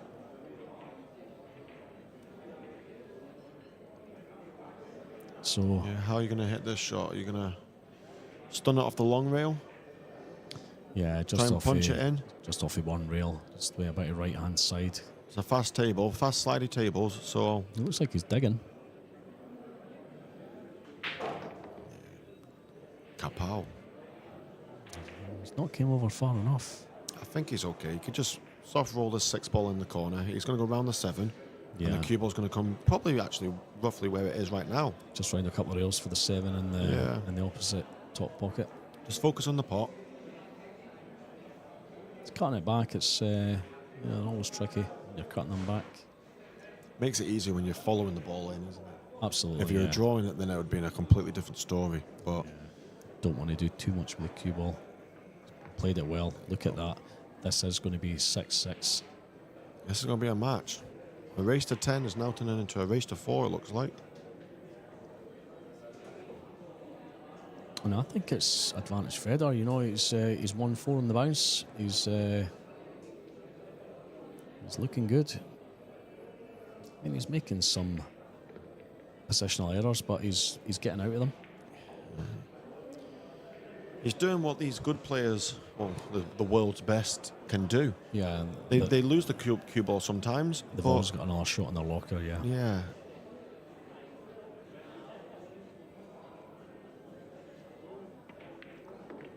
There we go. I think he's going to do really well next week.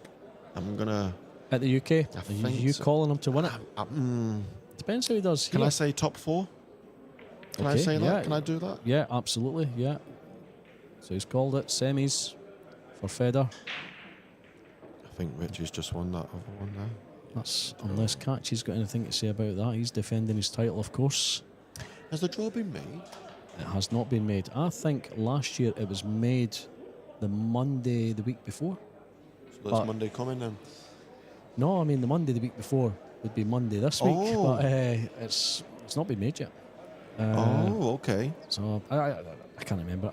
I can remember being in here on the Monday and everyone talking about it. You know who's playing who, but yeah, Maybe they're just keeping it a secret. potentially. Maybe they're keeping it a secret. Matchroom. Anyone knows when Matchroom are making the draw? Let us know in the chat. If there's anyone from Matchroom watching this, Well, it is a Matchroom channel.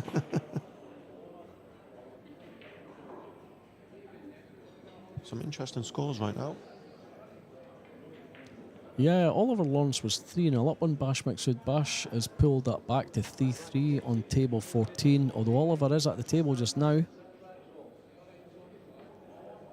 Joe Prince 5-2 up on David Rooney. He was 5-0, so David getting his act together, pulling some back. Watch this, one in the middle every single time. Brilliant. Oh, Nearly the scratch. Can he cut the 2 past the 3? I think he can. Just about. He can. It's tight. Something. When the pressure comes, these boys bring their best, don't they? So Yeah. if he makes this, he might hit the 8 ball here, just to hold up for the 3. Yeah, so he doesn't have to do a floor. I think he's just coming off the. Yeah, he's coming off the right hand side of this too. So it didn't go. Yeah. Didn't go, and look at that. Look at that for a What a touch. shot. Why didn't we see that corner? Because we're aggressive and we would have missed it. Attacking. See, when I try and make a safety, and anyone that's scratch. listening, if you get drawn against me at the UK Open, you know, don't worry about what I'm saying just now. But yeah, I try and make a safety, and that's sometimes my downfall. So I don't play enough of them. I'm very attacking. I love the game. I just want to pop balls. Everyone's going to be looking for your name now. Yeah, just don't pay attention to me.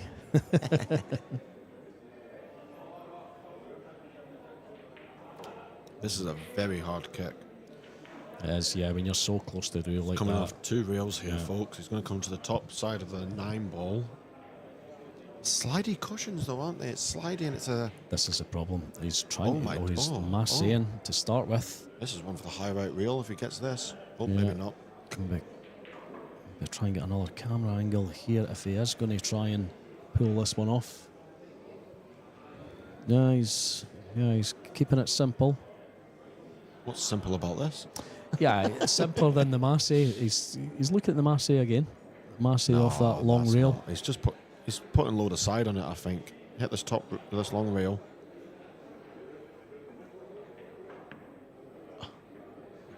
Ah, he scratched. Straight in the side. Straight into unlucky. the side pocket. It was a very good safety shot from Fedor.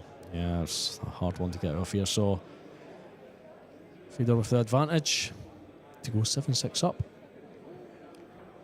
And I think Mustafa if was 6. he was 6-2 up. 6-2 up. Yeah, So it's Fedor just been was flipped on its head, this, hasn't it? He was 2-0 up. Mustafa 6 on the bounce. It's funny how 9-ball works like that, isn't it? It can literally turn with one miss, Yeah, absolutely. one yeah. scratch, one missed cue. Yeah. Look yeah. at that, the match we had with Carl and Albin. Albin miscued, Yeah. and that was all. That was all she wrote. That is all it takes. That is all it takes. And from here, you know, if Federer does win this rack, yeah, I think he's going to be unstoppable. It's not looking like he's missing too much. I mean, he is running out of position a couple of times, but he's making the balls, isn't he? composing his cell, and he's, as I say, he's always got a second shot there, and he's making them. There we go. He's absolutely fine there. This is good. Don't think He's left it's- himself the perfect angle here, folks. If he wants to take the 6 into the opposite corner, Yeah, because the 6 doesn't and pass the he 7. can. Or if he wants to play the 6-7, the boys. Nah, he's following it. He's going to just top this up. Play the 6 into the top right. Yeah, I think you're right here, sir. It's going to be 7-6 in about 32 seconds. 32, 31. Oh, I've got to start at 500. I'm trying to count down there. There we go. Cheating starting at 32. I was just about to question your seconds there. Yeah, that was about half a second.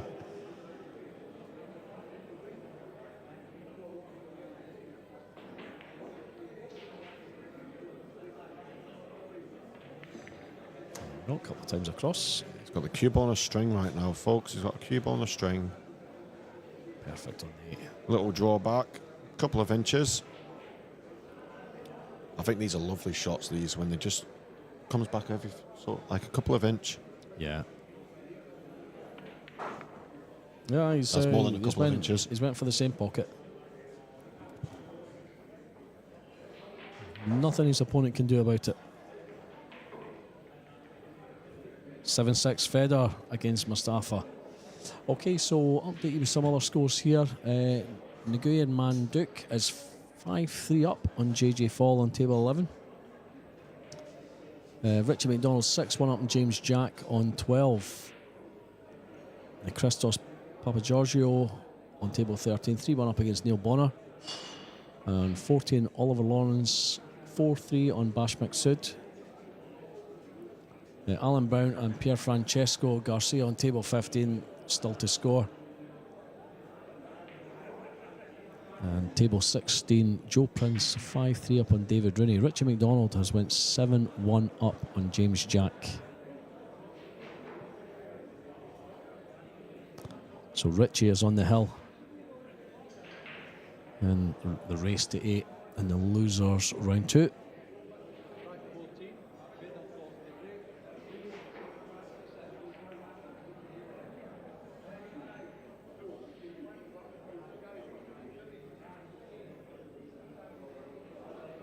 So feather breaking.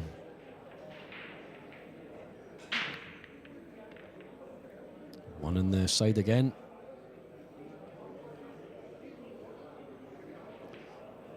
Just see an edge off the 2. Can't do much with it, so this is just going to be a safety.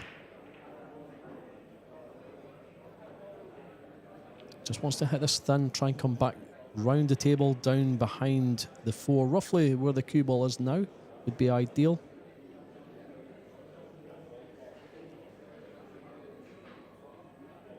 Or he can potentially push the 2 up past the 3. I'm just worried if he hits it thick, he's potentially going to clip the 6 here. Just pushing out. Yeah. So handed the shot over to Mustafa. Is Mustafa going to take this on? Or is he going to hand it back?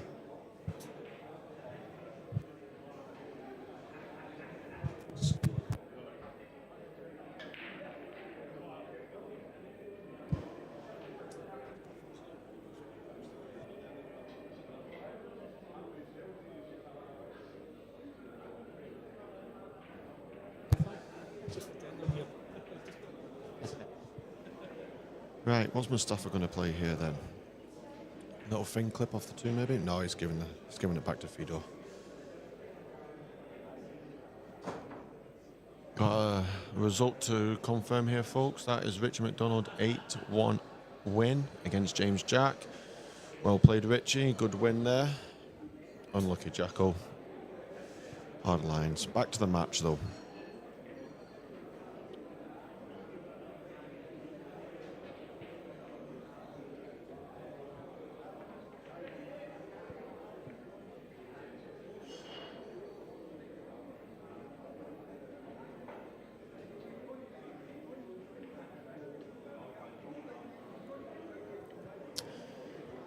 Played that nice. Mustafa's got... Has he got a little clip of this 2 ball here? Can he just clip this and put the white behind the 5? Or is he playing a kick shot, I see? Oh, he's jumping it. He's jumping it. Looks like he is. Yeah. No, he's not. He's looking to see if he's got a little clip here. From the angle that I can see, it looks very thin.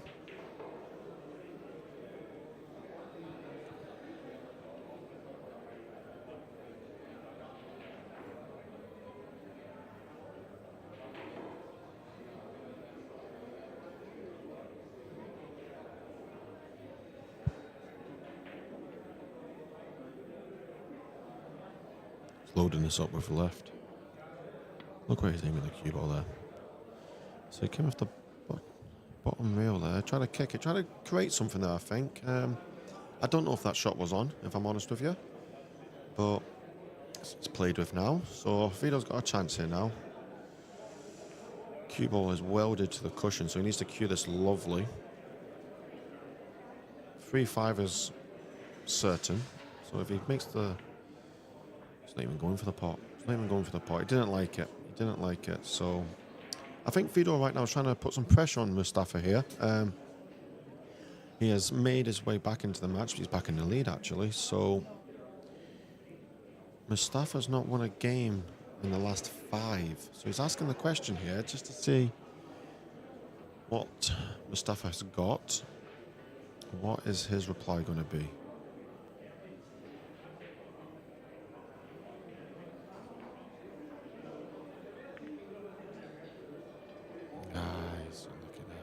Unlucky.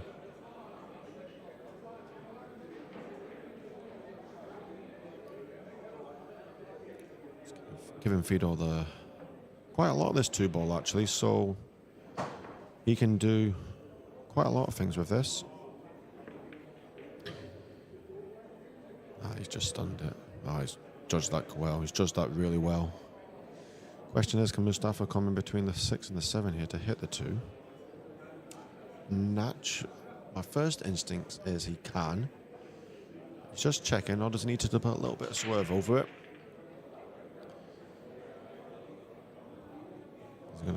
He's having a look. He's just having a look what rails he's got. He's got multiple options here. He can come off the 2 rails on the left side, all the two rails off the right side.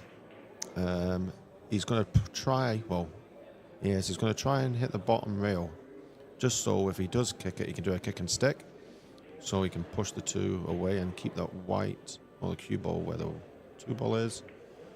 He's hut it thin, actually, and I think, yeah, he's got a roll there. Look at that. That's actually a very good shot. Very good shot. Nice little tactical exchange here from both players. Very, quite an important match, right? This actually. So this is nice to see. It's not always about potting the balls and them running out. It's actually quite nice to see the tactic side of this game. And all about the angles, the spin, where they put the cue ball, where they put the object ball. It's nice to see sometimes. Not every rack. We all like to see a little bit of skills and stuff. Loading up with left here. He needs to look at this. Look at this first shot. Look at that. Beautiful. Well done. Top of the table as well from Mustafa, acknowledging what a good shot that was.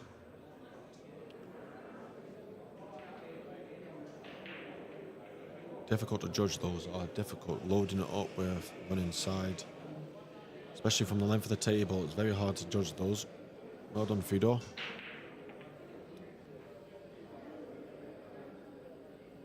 So he's looking to come off the short rail here.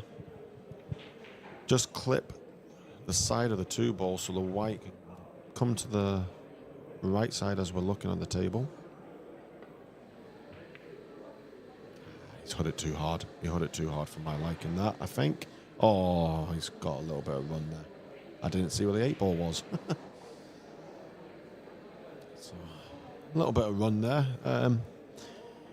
Now, Fedor. This man is a magic man with the short stick, and there it is. Can he jump this and make this ball? Now, the cue ball is very close to the 8, so how will he tackle this? Is it going to be what's called the dart technique? Can he get his elbow underneath? Rolling his sleeves up. Look at the angle he's hitting this ball. It looks very close, this ball, so if he does hit this, then credit to him.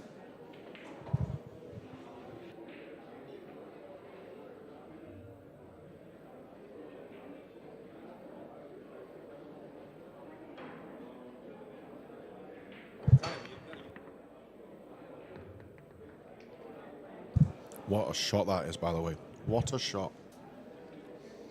I called it there, folks. This boy with the short stick. Unbelievable. Unbelievable.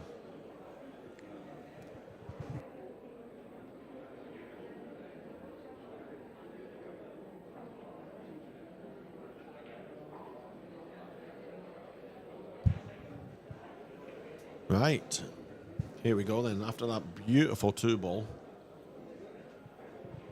can Fedor over the length of the table make the 5?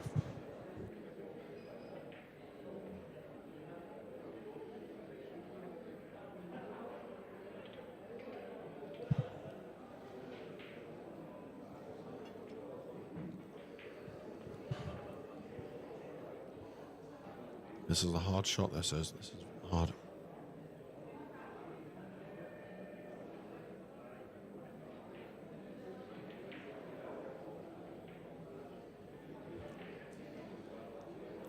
Needs to cue this nicely. The question is, what's going to happen with the 3? Is the 3 going to stay where the 5 is? Is the cue ball going to go behind the 7? This is not a cert.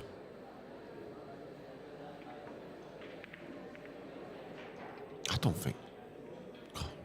He hit that really bad. I don't think. Yeah, I don't know what happened there, folks. I'm not going to lie.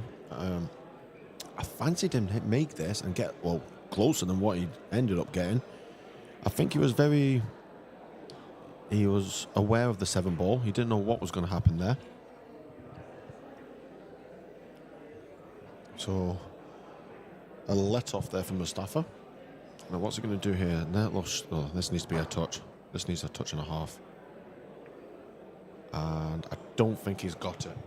Don't think he's got it. That would have took a little bit of a harder hit or a thinner hit on the free.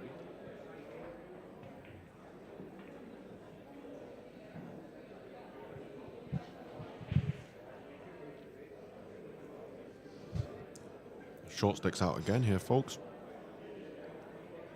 Is it? What's he doing here? Just a little jack. Is it over the edge of the 5 ball? Oh no, he just drew it a little bit. Now, oh, has he given the 3-9 combination here, folks?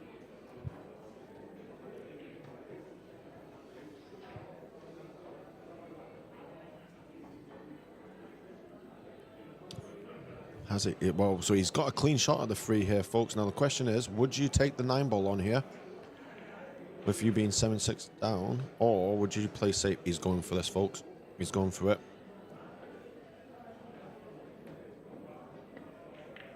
He's made it. What a shot that is. What a shot. Well done. Well done, Mustafa. That's 7-7 there, folks.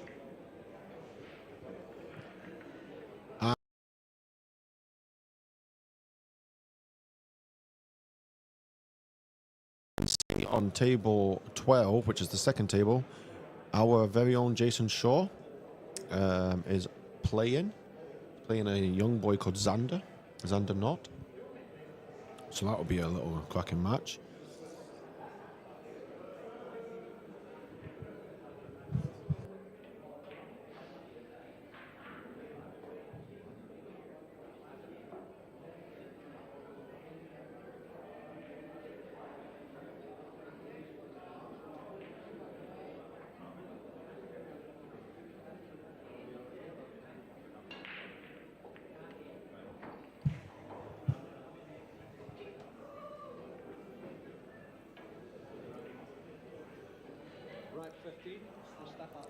Nice little shot there from Jason.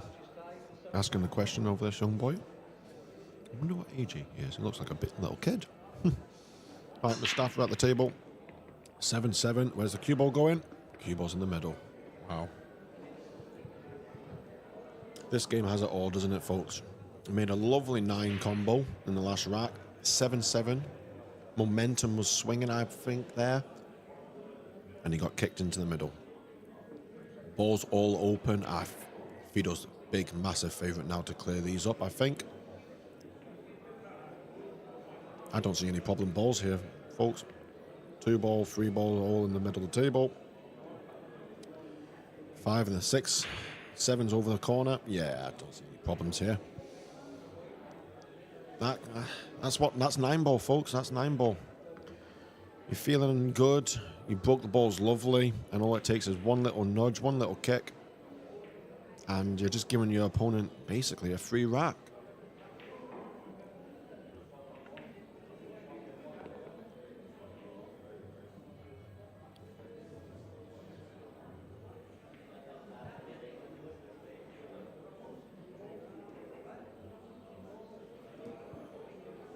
See, nothing wrong here. He's just got to draw this back and bring the cue ball roughly where he is right now. Yeah, just like that. They're lovely shots, those edge shots. Lovely shots. Giving himself the perfect shape here in the 6. Just to punch it where the 7 is in the corner.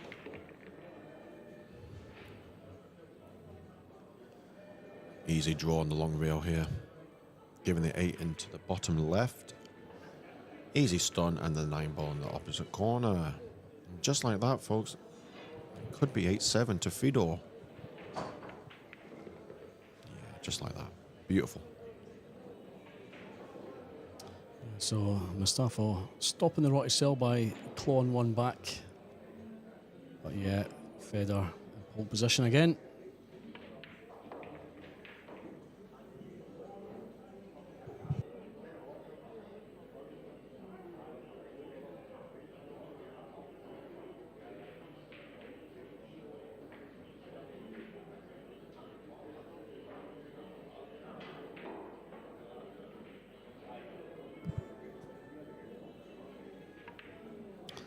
So there we go, 8-7. And Christos Papageorgiou is on the hill against Neil Bonner. 7-1 there. Jason Shaw and Sander Kont just kicking off on table 12, 0-0. I've been informed that it's 1-0. So, yeah, Jason's setting them up there. That's Sander got the first one on the board. Well done, young man. Pier Francesco Garcia, 2-0 up on Alan Brown on table 15.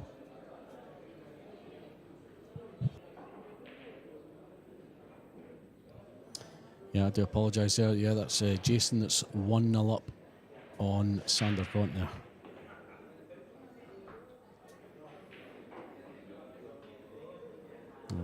Table 16, Joe Prince 6-4 up on David Rooney, and Oliver Lawrence 5-4 on Bash Mixwood on table 14. Table 11, the Nguyen Man Duke 6-5 on JJ Fall. It's on the other stream table. So back to table 21. Back to table 21 here. So Fedor 8-7 up. After a little bit of bad luck, I would have said, for Mustafa getting kicked in off the break. But like I said once, I said it again. That's 9-ball. Well, he's not got a shot on the 2 here, so it's just going to be the push out. Now, where would you push this? Yeah, good question. Yeah. You don't want to give any of the 2, I would say, because you can make it. So, would you push out to a kick shot, maybe? Well, I mean, would you kick it just you now? You could take the kick just now and leave the cue ball behind the 3, the 3 or the 8. Yeah, just depending on how he's feeling. Yeah, probably the 3. He's got to catch more or less the middle of the 2 here to get it past the 3, and then again he's still got to make a rail. Yeah. So 2 would be running into the 4 or 9. I don't think the push shot is the shot, is it? I think you have to do kick this. I can't see where you could put the white. He's called he's called the push shot. So yeah, he must see something that we can't. No. Oh. Yeah, He's just looking. Lyokis is sent to lay it on the rail. Let's see what he's got here.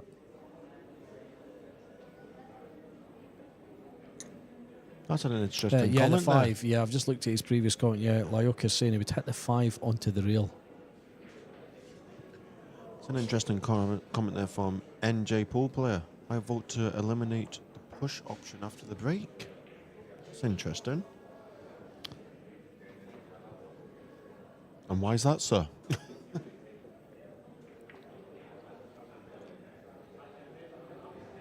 He's pushed it into a jump.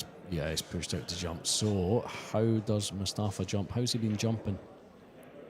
You can't give this away, can you? Because you know Fedor would take it and make it probably. So, how good is this boy with a jump stick? To me, he's elevating very high. Oh, he's giving there. it? Yeah, he seemed to be elevating very high there. Yeah. I don't think you need to be elevating the high. It's a shallow jump. So this is a situation where I think Fedor pushed, gave the push shot against the opponent and not the table. Yeah.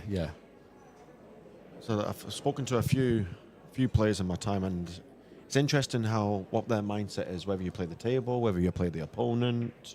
Yeah, I mean, especially at this stage of the match, you've got to remember how your opponent is jumping. Now Federer has missed. He's missed a jump earlier. Relatively, I think it was relatively the same as this, and I think it was the 2, and he missed it. Well, he hit the ball, never made the pot. He made the last jump shot. Okay. He made the last one there, and that was a lot harder than I would have said for this one. In this one.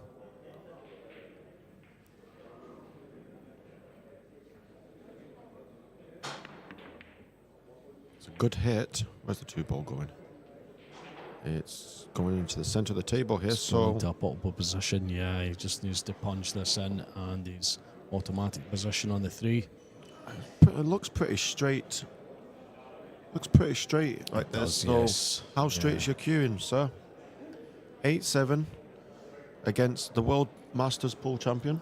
World Pool Masters Champion, I should say. can see where he wants to leave the cue ball. So How can you he's hold your nerve? not doing a lot with this at all. So yeah, I think that was Neil Bonner's match that just finished here against Christos Papageorgiou, 8-1 to Christos. So very well done there. There's your answer, folks. And he's left it. Queuing is not that straight. He's left it. He's left him a good angle on everything. This should be the hell for Fedor.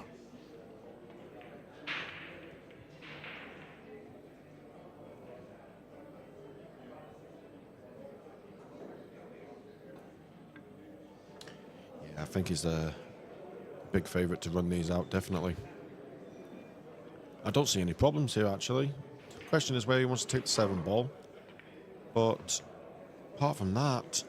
This is the thing, when these guys have been breaking, the table's been fairly open. There's been no real clusters in many of the racks. So, yeah, they're splitting them wide open. And when someone is getting in with a shot, they're clearing up more times than not.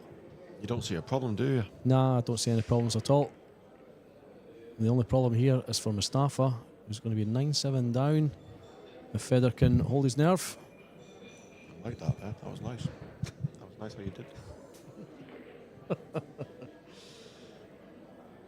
Yeah, we don't just make this stuff up. Scripted.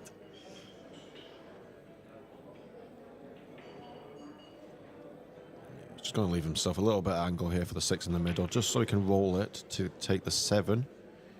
Where he wants to take the 7 is up to him. I personally would say the top right as we're looking at it. And obviously, I'm wrong. He's going to take it into the bottom right. I think he would have preferred to be in the top. I don't know. Yeah, I mean, he's off the rail. He's no chance of catching the knuckle with the 7 anyway. So It's all about preference, isn't it? He's happy with either or. So yeah, I think the perfect thing with the shot he's going to be playing is the cue ball. Yeah, is going nowhere near the middle. Yeah, absolutely. If we played it the way I just said, it'd be close to the middle. Yeah, no, you're absolutely right. So here we go. Draw this back just a little. Just take it off the rail. Give himself perfect shape to get back for the 9.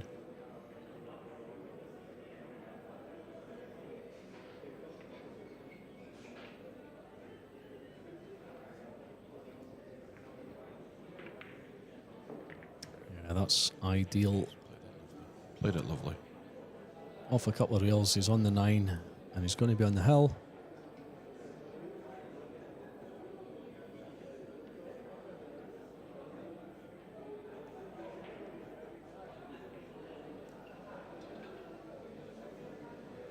Is he punching this, or is he going to draw it?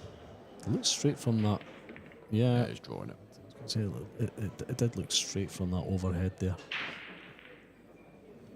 Wee bit close to the rail, but yeah, he's going to be all right. I think he's fine. Yeah. 1 9-ball away from being on the hill.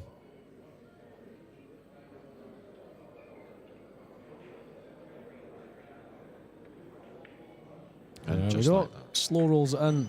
9-7.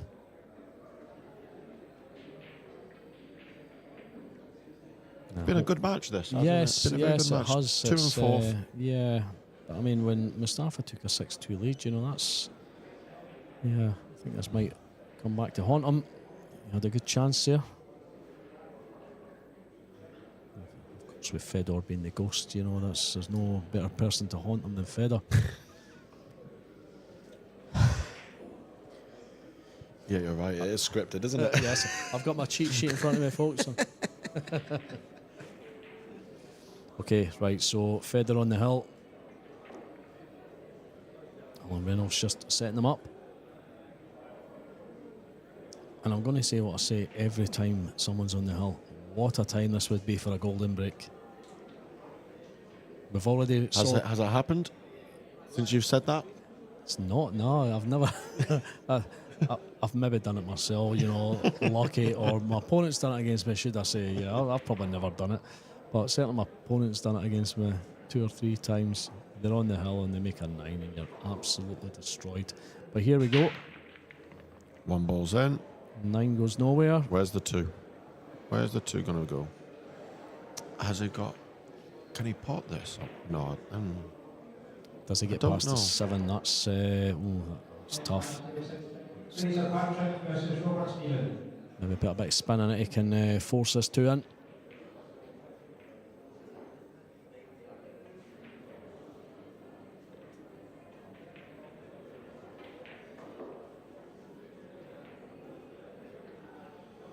Right, so what angle has he got? What can he see off this 2 ball? He's taking a bit of time on it, so I don't think it's straightforward. Will he just play the cross bank here and put... I think he's just playing the cross bank here. Oh.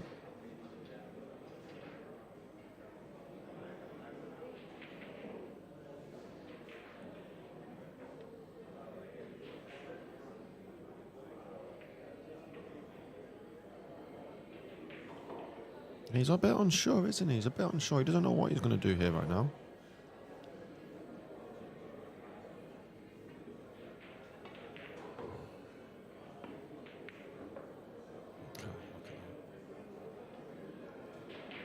He's giving a shot here. He's giving a shot to Mustafa. Yeah, and it's certainly an easier shot than Federer had. I think he's going to clip the 2 ball, play it just up to this 5, maybe. Yeah, just hold the cue ball behind The 9 and the 4. the 9-4, yeah.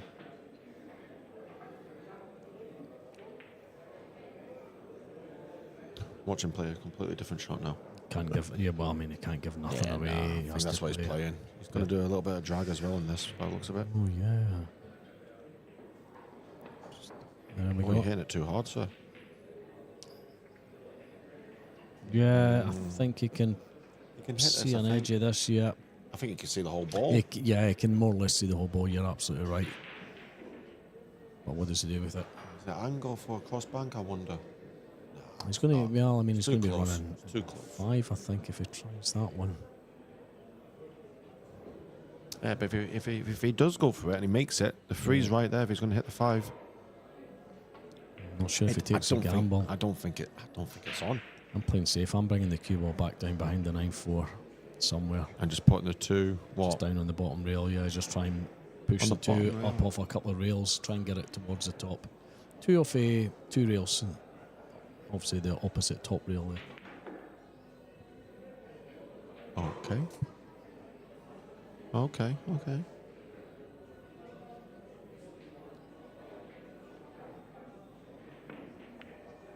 Just like that. Just like that, yep. Absolutely. With the gap. Yeah, no, that's cuttable. Yeah, And he's got to take this on. I think, that actually helps you sometimes when you can just see an edge like that. It kind of helps you. You know exactly where you've got to hit it. Yeah. You've just got to hit that ball and it's going in. Just got to trust your eyes. Yeah, absolutely. Which at my age, I can't.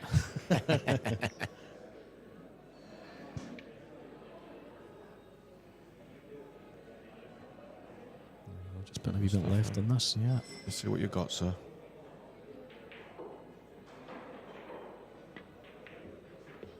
Oh, he's played There's the it. pot. He's played it so confidently.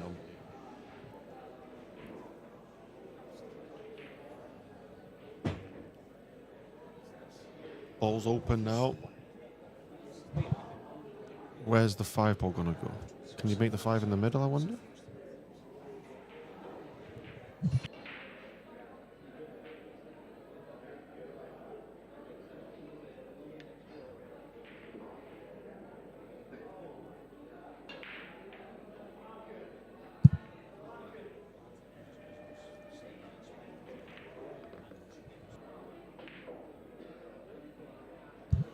He's played that nice there, folks. So he's giving himself a nice angle here on the 4 ball. Let's just nestle it, just so it's behind the 5, so you can play the 5 in the corner. If you are on YouTube, folks, and you're on the Scottish Q Sports streaming, I believe the JJ4 match is Hill. Yeah, it certainly is. JJ Fall and Nguyen Man Duke. Can't quite see who's at the table just yet. Giving himself a bit of an angle here in the 5. He's not happy with that. He's not happy with that. Now, it's an awfully big corner pocket, that corner. I mean, again, Just got to doesn't have to do concentrate. Yeah. an awful lot with It's the a little cue bit ball. off the rail, isn't it? So the middle bag's not going to be affected Yeah. unless you hit it so fat. So the pot is priority here. Forget the position, that'll come. Oh, he wants to be perfect. Big shot here, pal. Big shot. Is he going to try about top right on this? No, he's digging down.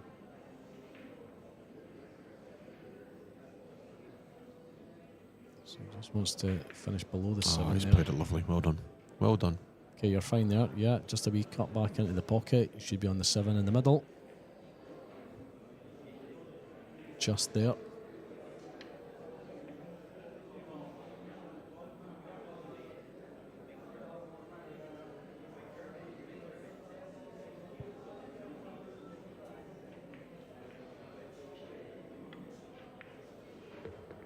Yeah, he's played that nice.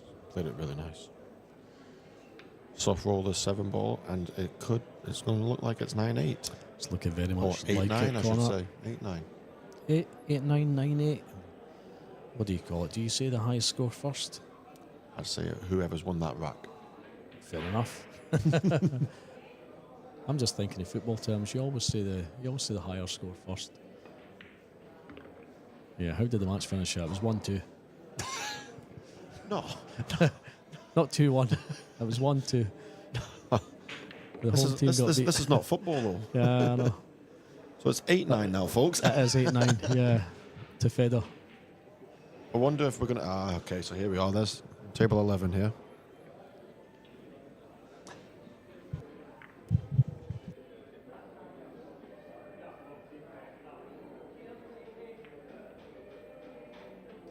Okay, so I've got Nguyen Manduk on table 11. Couple of balls tied up there. That 3 and 6. Well, I mean, that puts paid to that. So He didn't hit that good at all, did he? No, it's just a safety.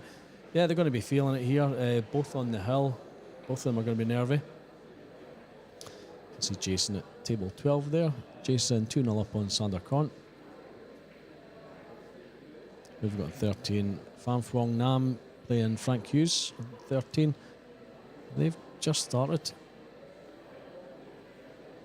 And I can see Oliver Lawrence packing his QB. Oliver Lawrence has won that match on table 14, 8-5 against Bash Maksud. Well done, young Oliver. Alan Brown at his table as well, table 15. Alan Brown's 5-0 down against Pier Francesco Garcia. And table 16 up the top end. Fraser Patrick versus Robert Stephen. Two good friends there.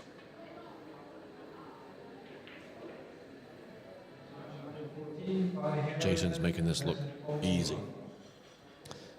Yeah, absolutely. Making amends for yesterday's on the end of a defeat against Lurie Teng yesterday. I think that might tighten him up here. Yeah. I think that might just give him that little motivation boost. Yeah, absolutely, because he's got a few more matches to win than what he would have liked. Yeah, so with it being his sister's club as well. yeah, absolutely. Yeah, he's got the home crowd on his side. Chance here for Mustafa now to make it hill. I want to see. Yeah, again a nice split in the break. Big shot now. 3 to the 4. Can you get in between the 5 and 9?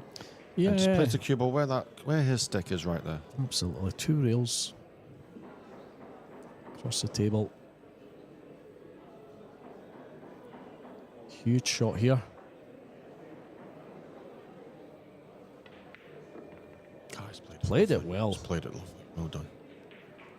Well Yeah, done. A lot of pressure on this boy right now, so Absolutely, yeah. can he miss the 6 ball? It's going to be feeling every shot here. He can't miss anything at all. Misses one shot, feathers in and wins.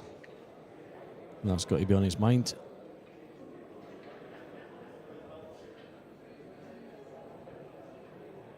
Just keep your nerve, Mustafa.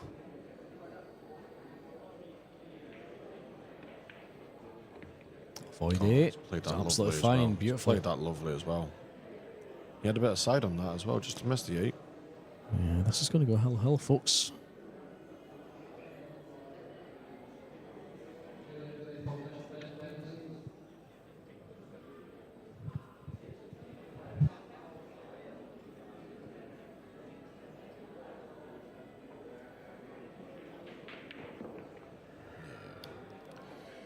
This is the big one now, folks. This is it, I think. Just got to follow this up. Yeah. Try and bring the cue ball up to the centre of the table here so he can just roll a 7 in. Into the same pocket as the 6.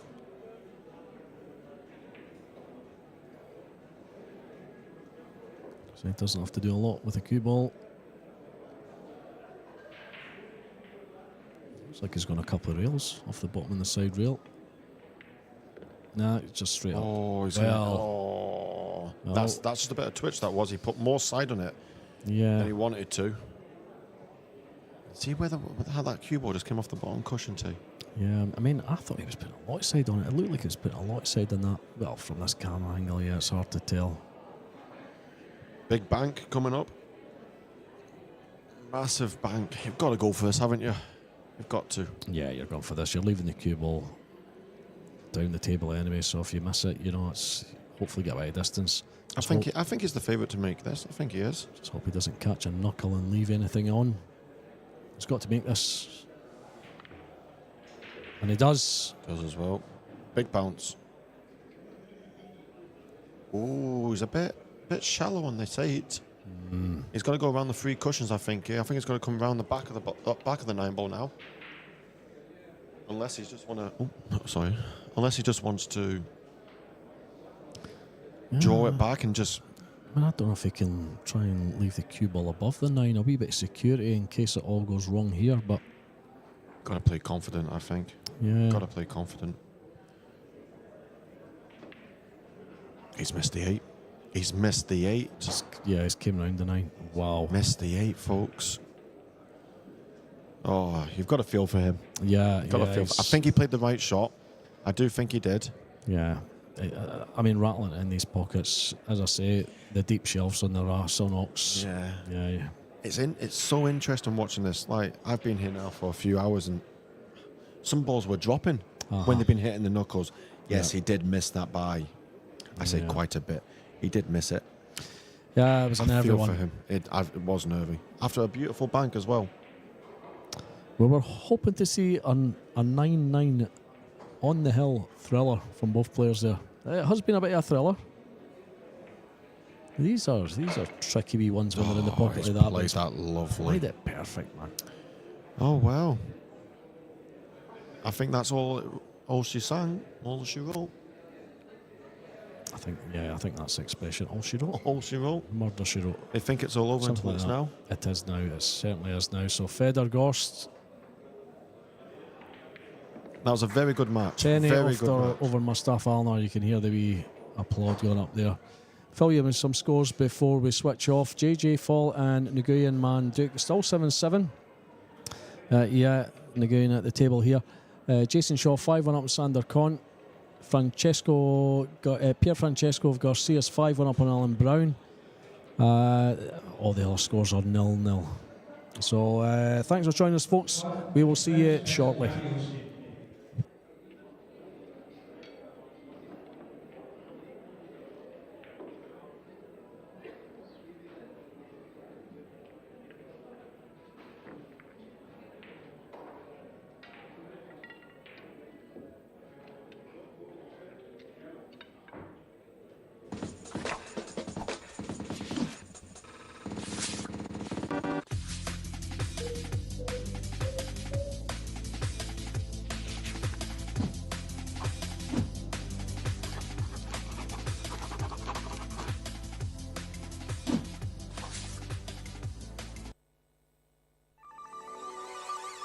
This championship is being played with the new Aramith tournament set. Featuring a unique molecular structure, it guarantees razor-sharp precision and unsurpassed longevity. Unquestionably the best pool balls in the world, this set is available in a TV and a value pack version, as well as in the new My Aramith range of ball and cue cases. Now you can bring and play with the best ball set everywhere you go. My Aramith, bringing new dimensions to your billiards experience.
champion. It's our responsibility to turn that world number one prize money from $80,000 to $1 million.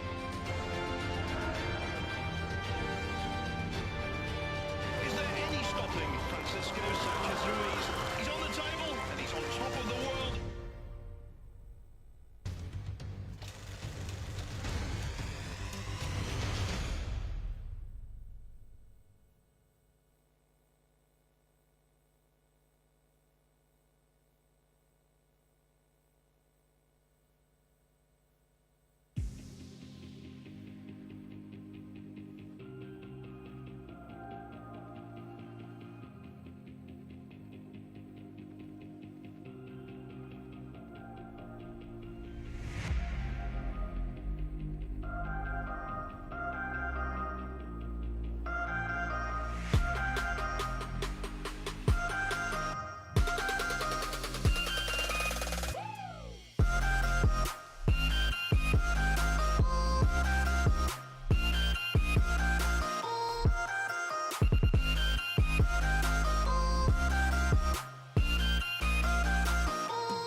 Welcome back, listeners.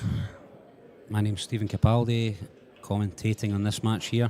It's in the losers section, round 2. You can see the bracket on Q Score.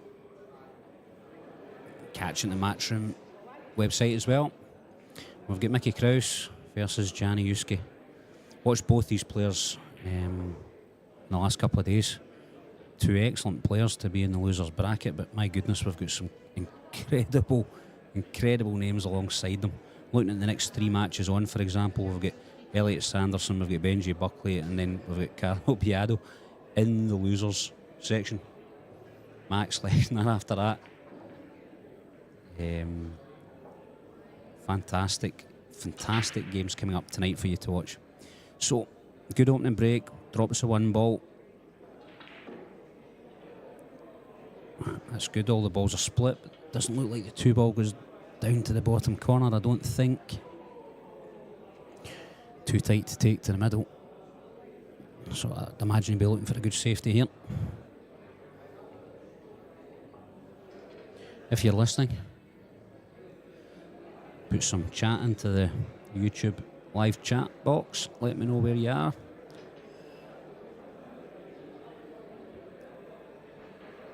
Some very, very good races today.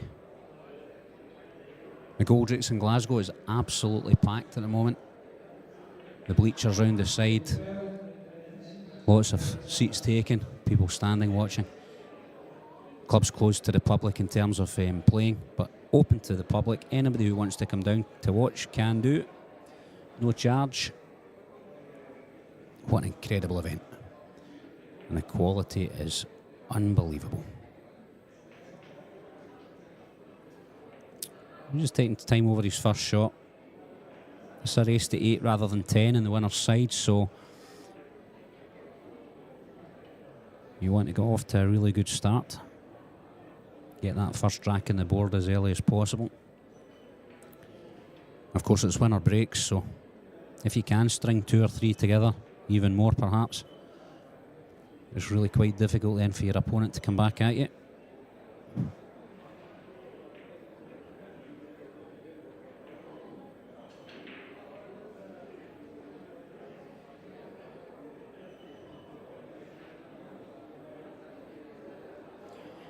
Some of the folk watching, yeah, Uski put JJ in the loser's side in the first round, and I think he did admit he didn't play particularly well, and he unfortunately carried that sort of level of performance into the second round where he was beaten, which has put him here. He's not looking to run into Mickey Krause either. So he's going to have to up his game, I think, to get through this one. Then again, Mickey made a few uncharacteristic mistakes that put him here as well, so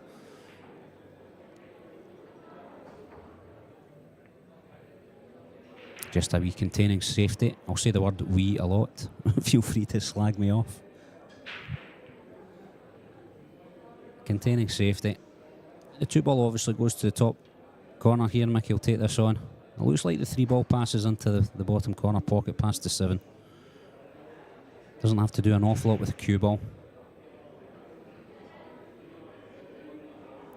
I'll just make sure of the pot here, I would imagine, and then focus more on gaining position off the pot and the 3. Oh, he's went full-blooded for that. It's caused him to miss as well. Doesn't look like he's left an awful lot. There is a plant there. And he's just looking at that to see whether he's going to take it on. I guess 0-0, it's maybe worth taking these risks. Don't imagine he would play the plant at Hill, but he might take it on here.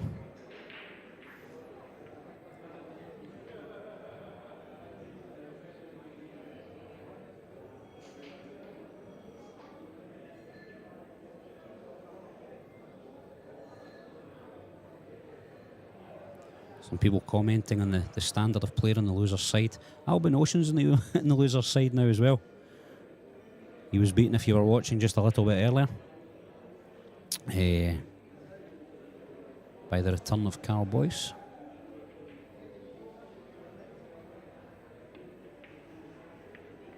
Yeah, so opting not to take that on, and I think it was the right decision not to take that on. He wasn't going to hold for position, he was taking the white back up the table, and so I don't think he would have to have worked very hard to take out the finish. Where the 2 sits here, they were Mickey Krause will be looking to try and pot this. Use a 7 ball just to hold for the 3.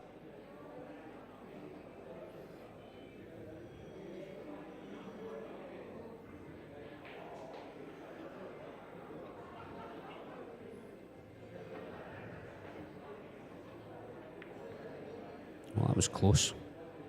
He'll be a bit disappointed there. Cracking effort. So just give you an idea of some of the players. Gareth Esprit in the loser's side. Ko Ping Chung's in the loser's side here as well. Ralph Suke, Mario He, Oscar Dominguez. Some fantastic players. John Mora, Alvin Ocean, as I've already mentioned.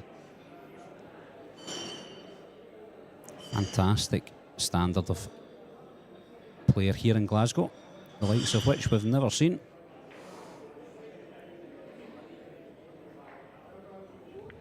Jason Shaw was beaten yesterday as well. He's in the loser's side just now, commanding lead though. Should progress on to the next. In fact, he just has 8-1, progressed into the next round on the loser's section.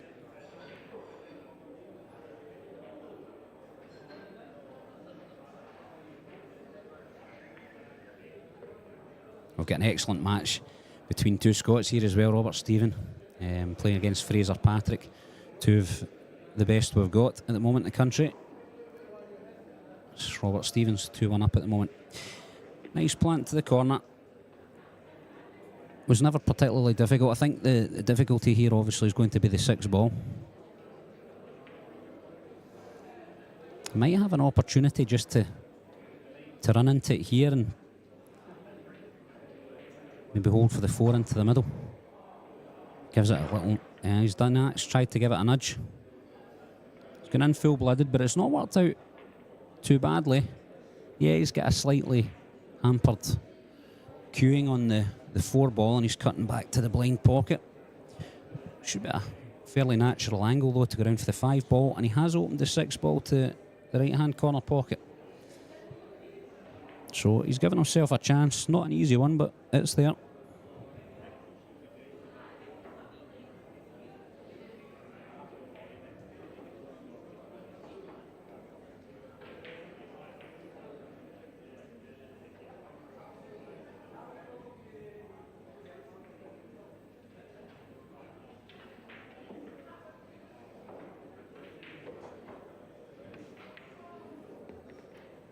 Wasn't clean going in, but it did go in. It's a good shot from Janet.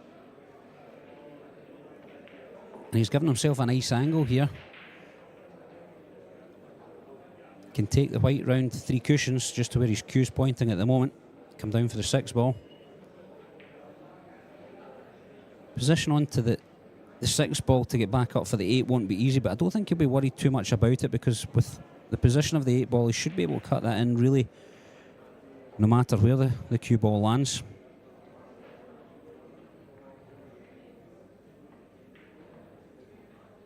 Thank you, David Jack. David Jack added my name to the list of people on the loser's side. I was well and truly schooled yesterday afternoon.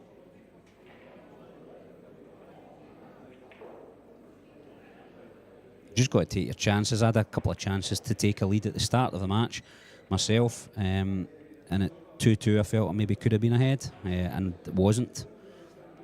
And after that, my opponent got a lot of confidence and off he went.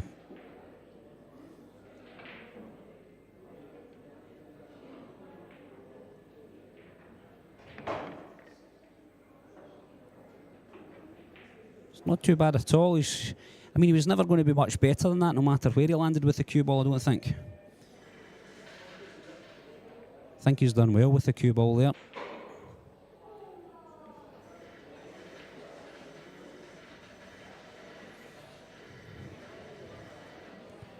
Thin cut now. White ball's all about the pace. Yeah, played it well. Be pleased with that. That was a good finish from Gianni, and he's had to make some of those balls. That 6 ball in particular wasn't available, and he's developed it, so I like that finish. 1-0. And there's a good view of the Glasgow pool hall. As you can see the bleachers behind the tables on the left-hand side there, where the locals have come to watch, and then you're looking down the 6 main tables in the hall. Game between Robert Stephen and Fraser Patrick right down at the bottom there, against a fantastically painted wall. It was done by a local lad called Kevin McLean, who's who of World Pool. Just watching Dean Shields here at the nearest table. Dean Shields has had a couple of reasonably good results this weekend. He's played quite well. And I know from having watched him before and played him before, he can step it up again. Dangerous for somebody who's not been playing 9-ball for such a long time and doesn't have maybe as much experience as some of the guys in the field. He's 1-0 up just now.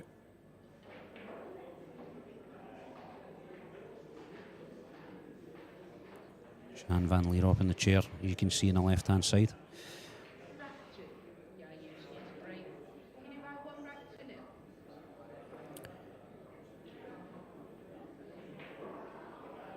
See how Johnny's break is. He struggled a little bit yesterday, as we saw the 1 ball went in the middle bag in the first break of this match, and it has done again. And he's hit that really well. Controlled the 1 ball nicely. Straight into the middle bag as he's aiming for, and he's landed on the 2 here. Assuming the 5 ball passes a 6, there aren't too many complications here. His first shot is possibly going to be his most difficult. Cut it to the middle and take the white off the bottom cushion between the 4 and the 9 possibly.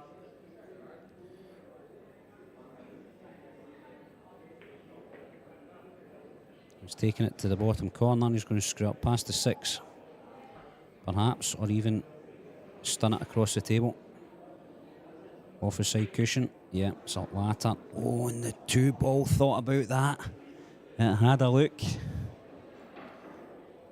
But he's got it and he's got position.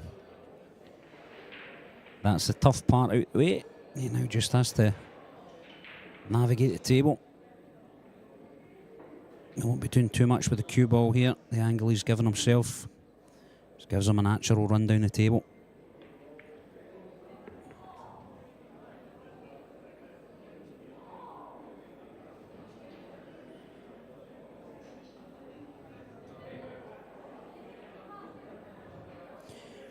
Some of the guys asking about the equipment that the guys are using. I'm afraid I don't have that information to hand.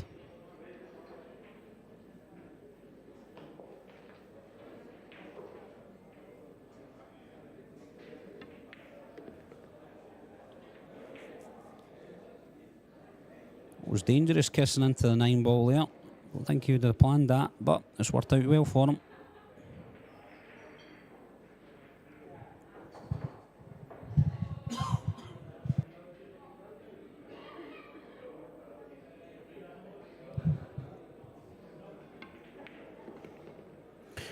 Played that one a little better.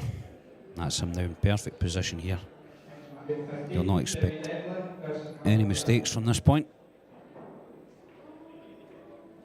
I may not be with you for too much longer. Looks as if my match will be getting called up fairly soon.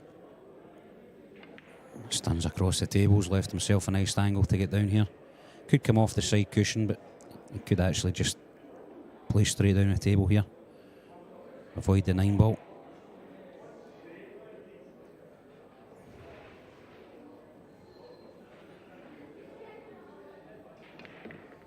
He's used the cushions. He's done it well. Stroking the ball with a lot more authority and confidence today. Really good to see. I knew Johnny could play a top game, but like I say, he didn't demonstrate it yesterday. Maybe we're going to see something special today from him, and it's going to have to be to beat Mickey Krause.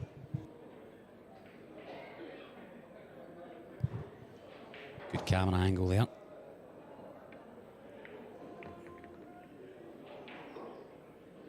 Julian, the referee, he was involved in a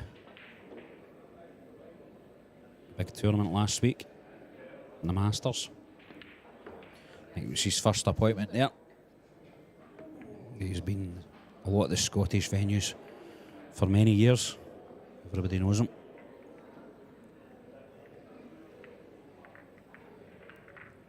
So again, looking down the hall here.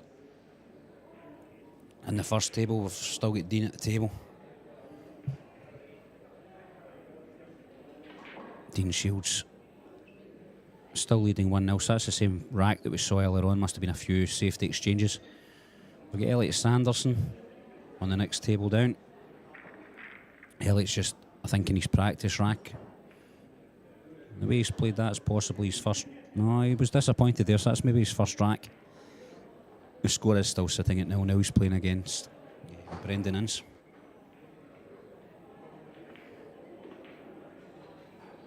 Just see Dean Shields finishing off that one there. Puts them 2-0 up.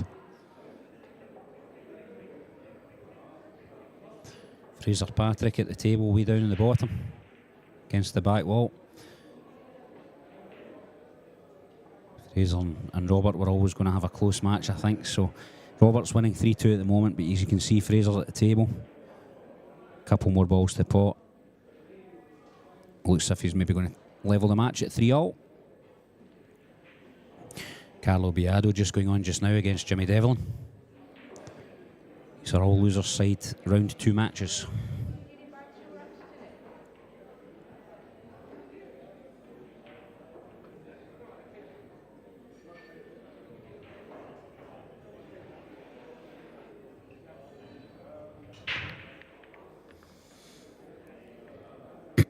One ball, as before.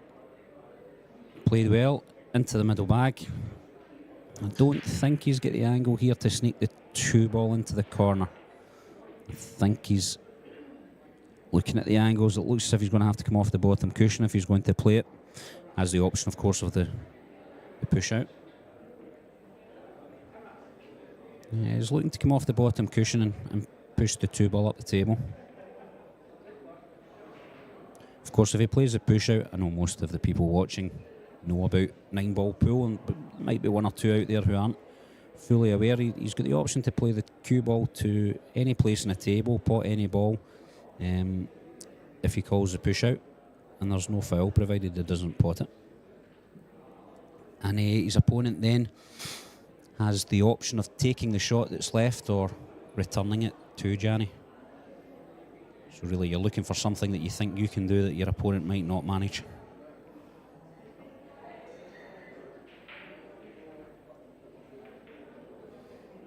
So again, just deciding, do I play the shot or do I look for the push out? And I think he's, certainly from the way he's got his cue and he's looking at the 2 ball, he's decided possibly in his head that he's going to take on the shot.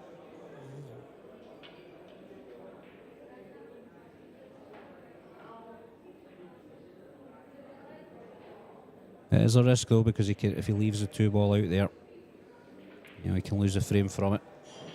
And from that angle, it doesn't look like he's got any hope of, sending it towards a pocket and getting a bit of fortune. And even if he did, he wouldn't be on the 3 ball as a result. So he won't be doing that. He is playing the ball though. Oh, he's played that well. 2 ball, middle of the top cushion. A little bit of cover maybe behind the 9 ball as well. That was a very good shot.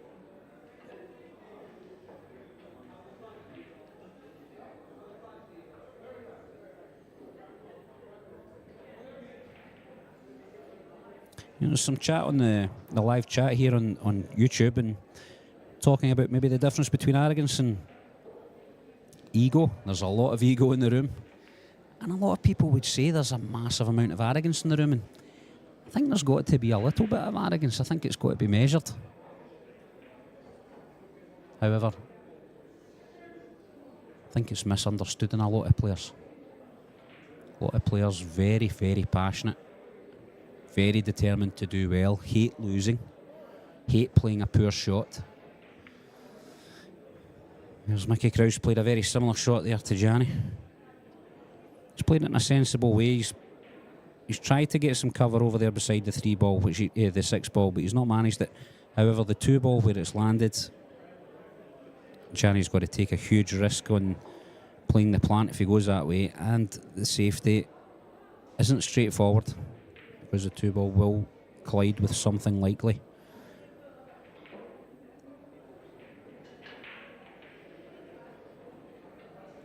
If he takes the 2 ball off round the table, back up towards the top end, he's unlikely to get cover behind another ball.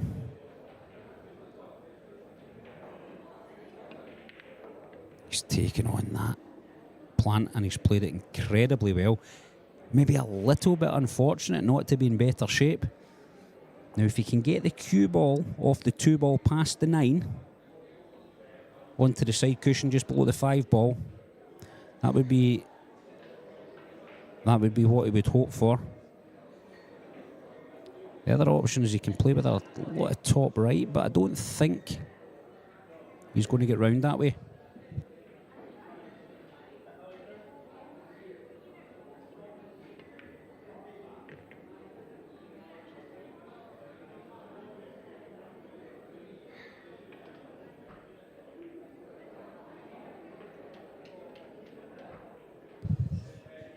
So he's managed to play that shot. Fantastic shot, played well. Round for the 3 ball, opened up the table. Now a chance to go 3-0 up.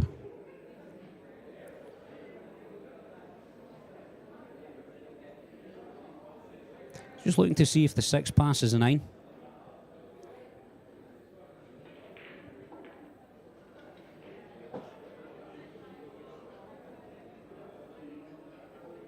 He's got the 5 to pot first, so he can take the 6 into the opposite corner pocket. It's not going to present a problem, just checking to see. The way he's played that positional shot, I would say, is going up the left-hand side, taking the 6 to the right-hand corner.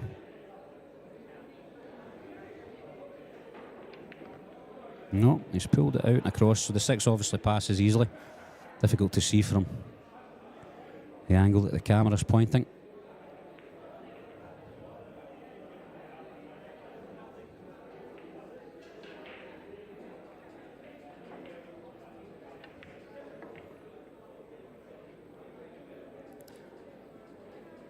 These shots are bread and butter to players like Gianni. But under the pressure, under the lights, under the camera, mistakes can be made.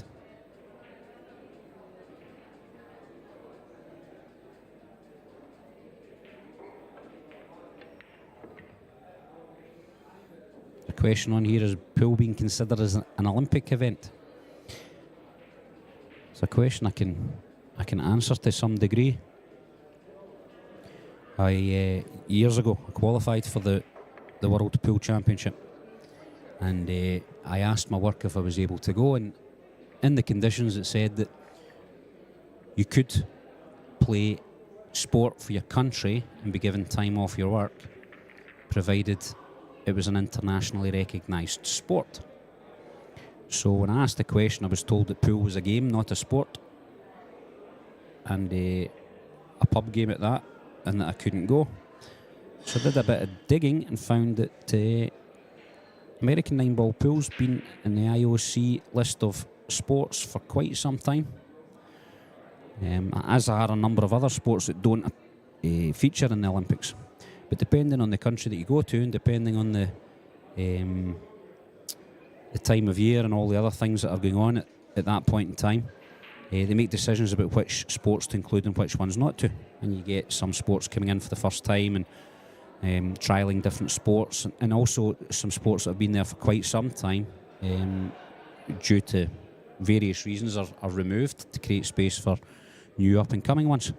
So I think that Nineball, with the help of Matchroom and what they're doing, could quite well get there. Especially if it goes, let's say the Olympics go to somewhere like the Philippines. I think it would be hard not to.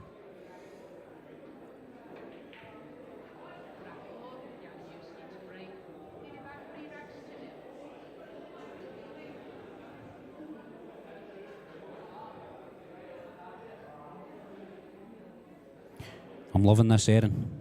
I commentated yesterday on Yanni and was told by somebody to stop pronouncing it Yanni. It was Janny. So I was given into trouble by people yesterday for for pronouncing it wrong. If anybody actually knows, maybe Erin, you do.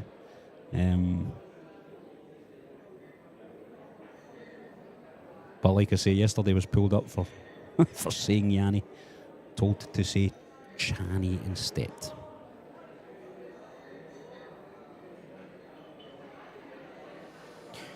Right, so Mickey's got his first chance here. Get his name on the scoreboard. 3-0 down, he really needs to take this away. And that's a good first opening pot. The position there was absolutely perfect.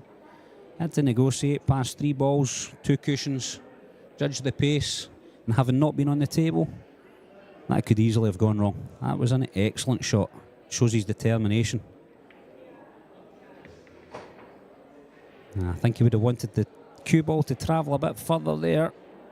He wanted to run straight across the table, follow the 3. But he's going to run up towards the 7 ball now. So we might need to screw back into the side cushion, top cushion, and take the 4 to the middle. He might screw deep. Oh, he's screwed in deep. And he's just edged past the 9 there.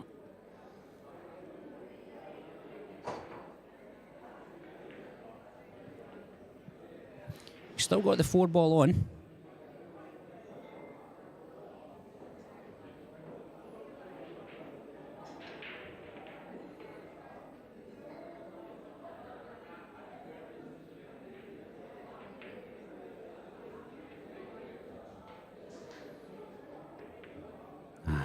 Big shot, difficult shot.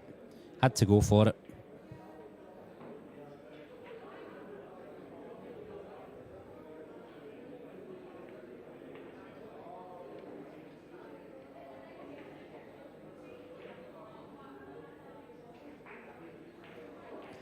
So, straight screw, draw shot, back down the table.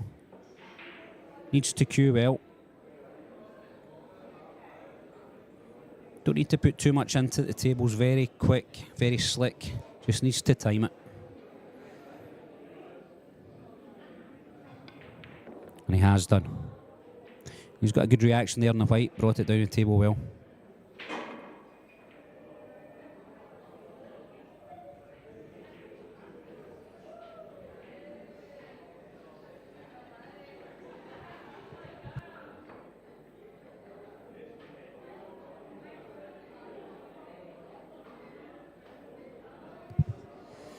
So this shot hampered a little bit by the fact that he's tight on the cushion. He's got to push the cue right through this one.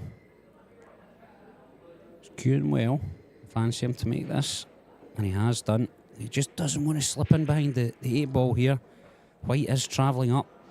I think he can still see it, but even if he can't, he'll take the jump cue to this, but hopefully he can just slip past the 8 ball here. That was a nicely cued shot in the 5 ball. That wasn't easy.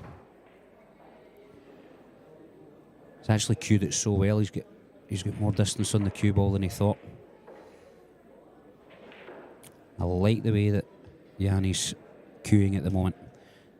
Cue action's very smooth. He's getting nice reaction on the cue ball.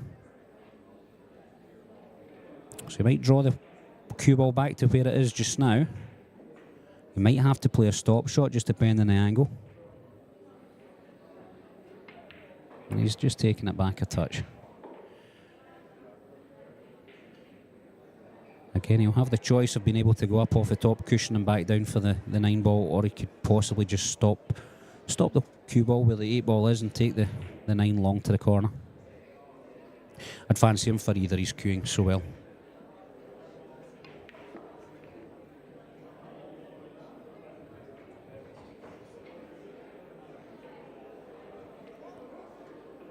So that's to take the game to 4-0.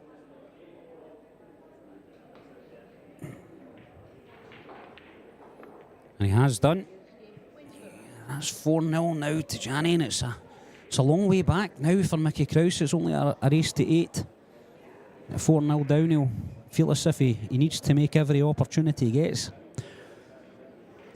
The good thing with it being a winner breaks competition is if he does get flowing, can quite quickly run up 2 or even 3 racks. And all of a sudden the pressure swings, doesn't it, to the other side. So we're watching Dean Shields at the table here just now. He's made a nice break. He's got shape on the 2-ball. Dean Shields 3-1 up. On the table further down from that, Elliot Sanderson about to break. He's 2-1 up. Elliot Sanderson 2-1 lead. And a race to 8. We go down to the table beyond that. We've got local boy Frank Hughes. They're at 4-all just now. Fong Nam Pam and Frank Hughes sitting at 4-4. Down to table 14, that's the one beyond that, 3 from the bottom. We've got Barry Hetherington playing against Paul Taylor. Paul Taylor's 2-1 up. Barry looks to be at the table. Table 15, you can see Carlo Biado down there, he's 2-0 up. Back to this match, Yanni to break. 4-0 up and a race to 8. Oh, and that's the first time he's missed the 2-ball into the middle bag, but the 4's tracked up to the top corner, so he's still at the table. He's got a reasonable shot here at the 1-ball. He knows if he makes this 1-ball, the table's sitting for him, so good opportunity here to extend his lead.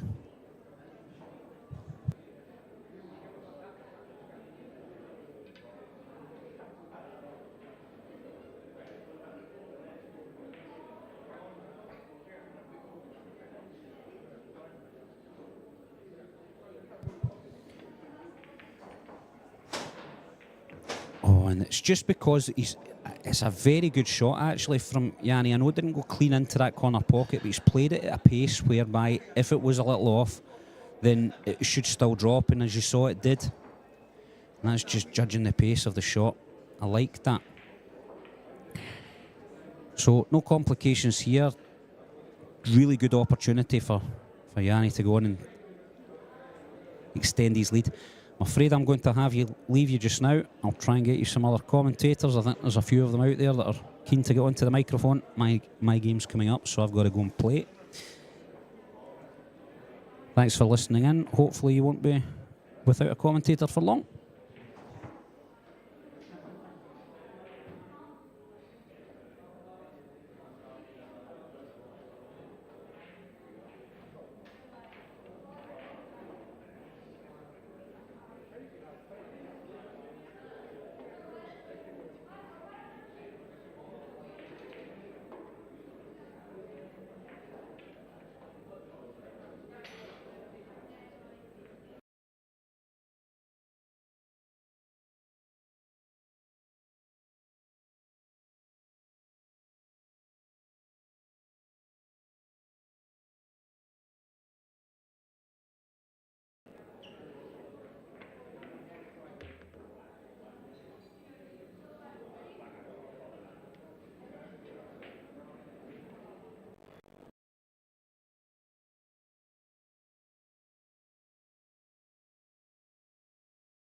Evening, folks. We've got Ivan Coelho versus Max Lechner here on table 21.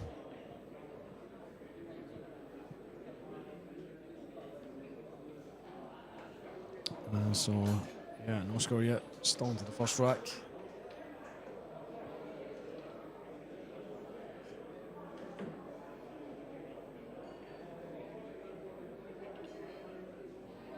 So, just the bank.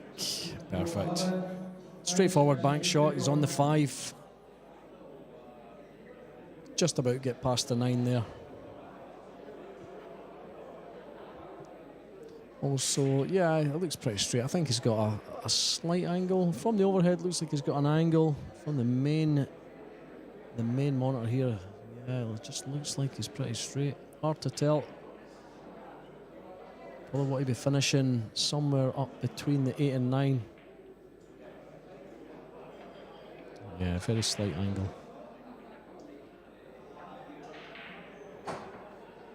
So just punching off the top rail. Or the bottom rail even, as we look at it.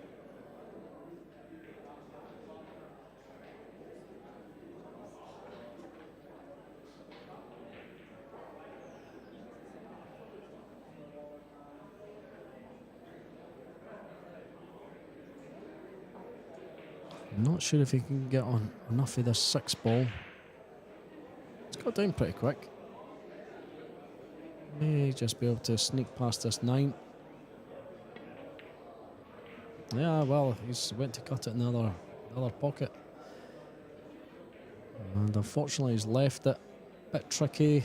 Looks like he could be slightly hampered by the 8. May just distract him.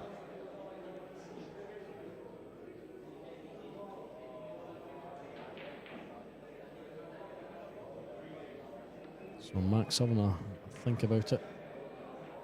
Now we've got made his mind up. Yeah, and he can get past the 7 there with the Q.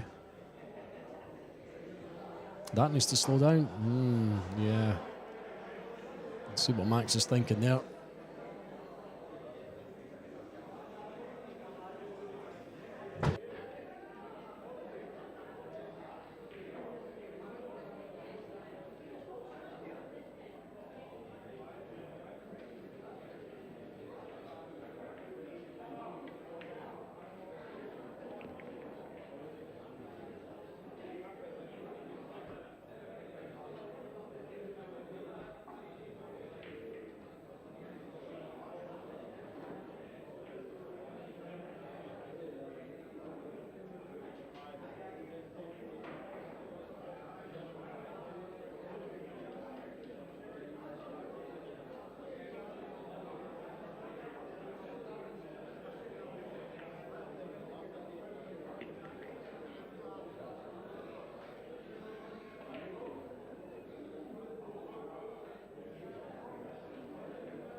So just a thin clip on this 9, and we're joined in the commentary box by Richie McDonald. Richie, you are up 7 o'clock, or maybe just a wee bit later than 7?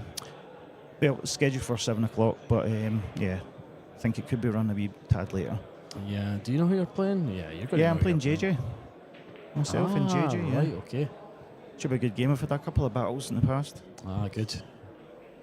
But I've been hitting the ball well, so as long as I continue to hit the ball the way I've been hitting it, that's a bad miss. He's left that. That's just going to be a 1-0 to Ivan. I was going to say 5-1 there. I was going to say 5-1. 1-0 to Ivan. Yeah, JJ had a good last match there. It went hill, came through in the end. So yeah, he was pushed all the way. Good player. It's a very, very strong field. This is my first shot at the comms this week, guys, so welcome everybody. Just a wee plug for the venue. If you can get yourselves along to McGoldrick's in Rutherglen in Main Street, Glasgow, you're going to witness some of the best pool you'll ever see in your life. The conditions are unbelievable. Very strong field. Yeah, you're unlikely to see this field anywhere in Scotland again, ever, or anywhere again. Not for a while anyway. Until next year. Until next year. When the guys come back. Yeah, until next year. But yeah, get yourselves along today, guys, or tomorrow or Sunday. It's you don't have to pay to get in, free entry. You can have a drink, you can have something to eat, enjoy the pool. So loads of seating round about. You can watch 3 or 4 matches at once if you like. You can just see just where Stephen's walking past on table 12, just over to where he's about to sit down. You can see the seats behind them there. These guys have got a good view, 3 or 4 tables. So yeah, pick your seat, sit down, relax, eat, drink, have fun. Yeah, and the food is unbelievable, guys. It's just, we're so lucky to have this on our doorstep for us guys. Can't get a better venue than this. Absolutely. Okay, so keep you up to date with some scores here. Table 11, which is just kicking off. Marcel Price versus Riku Rompinen. That is just sitting at 0-0. It's not quite kicked off yet. I think that Marcel is just taking his, I don't know if this is his practice rack, or have they actually started? Yeah, table 12, we've got Stephen Capaldi as 4-4 with John Chapman. So I predict that one to go all the way. And table 14, Danny King versus Mark Bijsterbosch there, sitting 0-0. Table 15, Imran Majid, 5-1 up on So Shaw. And on 16, Gary Thompson is 7-4 up on Flavien Glant. And I missed table 13 there. There it is. Andrea Milioli is 5-2 down to Jonas Suto.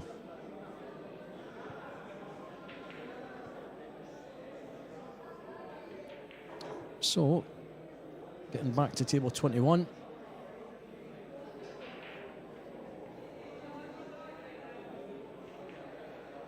Yeah, I think that game has started. I can see Max walking around the table. Just a bit of delay getting the feedback.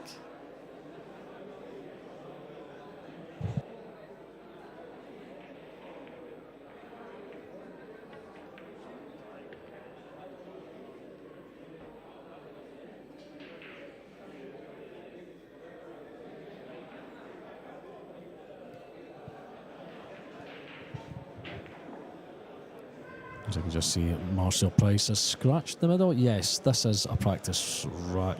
Yeah. So they've not quite started there. Flavien Glant has got one back against Gary Thompson, so 7-5 to Gary. And that is a race to 8. Gary on the hill.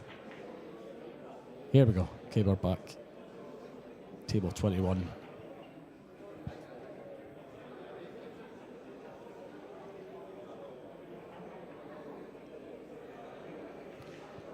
Are you a fan of the winner breaks format, Dave, or would you prefer the alternate break? I like winner breaks format.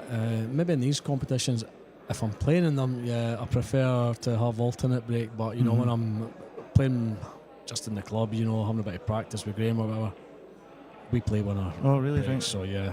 I must admit, I'm not a great fan of winner breaks.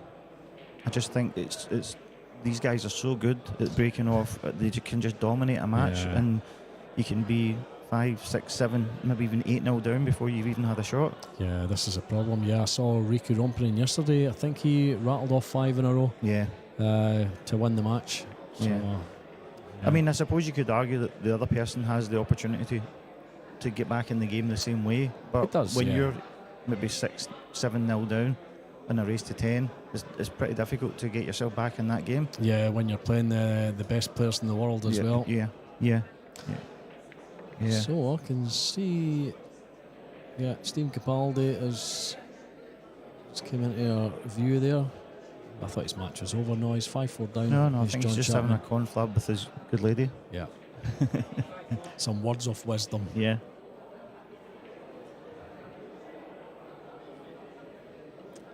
So yeah, going back to the break situation, you know, myself personally, I prefer alternate break. I think it leads to a lot more closer matches. but you know, I can see the beauty in both formats. Yeah, absolutely. I think these guys are just so good at breaking off. It just seems unfair, doesn't it? It doesn't seem to matter if you have a box break or you have the 2 at the back or 3-point rule or anything like that. If it's one that breaks, these guys are so good that they're going to dominate a lot of matches. Yeah, because they know every break, don't they? You know, they've worked it all out. Yeah, absolutely. Doesn't matter where they break from. Yeah, absolutely. So that's why I think the only way you can get it to become a closer game is to have alternate break, but that's for the powers that be to decide that. You know, you can't really argue with Matchroom's format because it's a successful format. Absolutely. You know, and Emily and Carol and all the rest of the gang are doing a fantastic job in promoting Nineball across the world, and it's I don't think it's ever been stronger. No, it's a good time for Nineball. I wish this happened 30 years ago, to be honest. Yeah, me too. Okay, so Mac Lechner getting his first one on the board there, sitting at 1-1. Scores haven't changed too much on the other tables. Gary Thompson still on the hill, 7-5 against Flavian Glant on table 16. Imran Majid 6-1 up on Soshaw now on table 15. You can see Imran at the table. And Danny King 1-0 up on Mark Beisterbosch. Yeah, Danny's a nice lad. Danny, I was lucky enough to be successful against him in the first match. Yeah. And I played very, very well that game, actually, to be fair. Yeah, he's a good lad. He's setting them up. I don't know if he's setting his own. He's usually set your opponent. So, so it must be 1-1 there. Must be 1-1, yeah.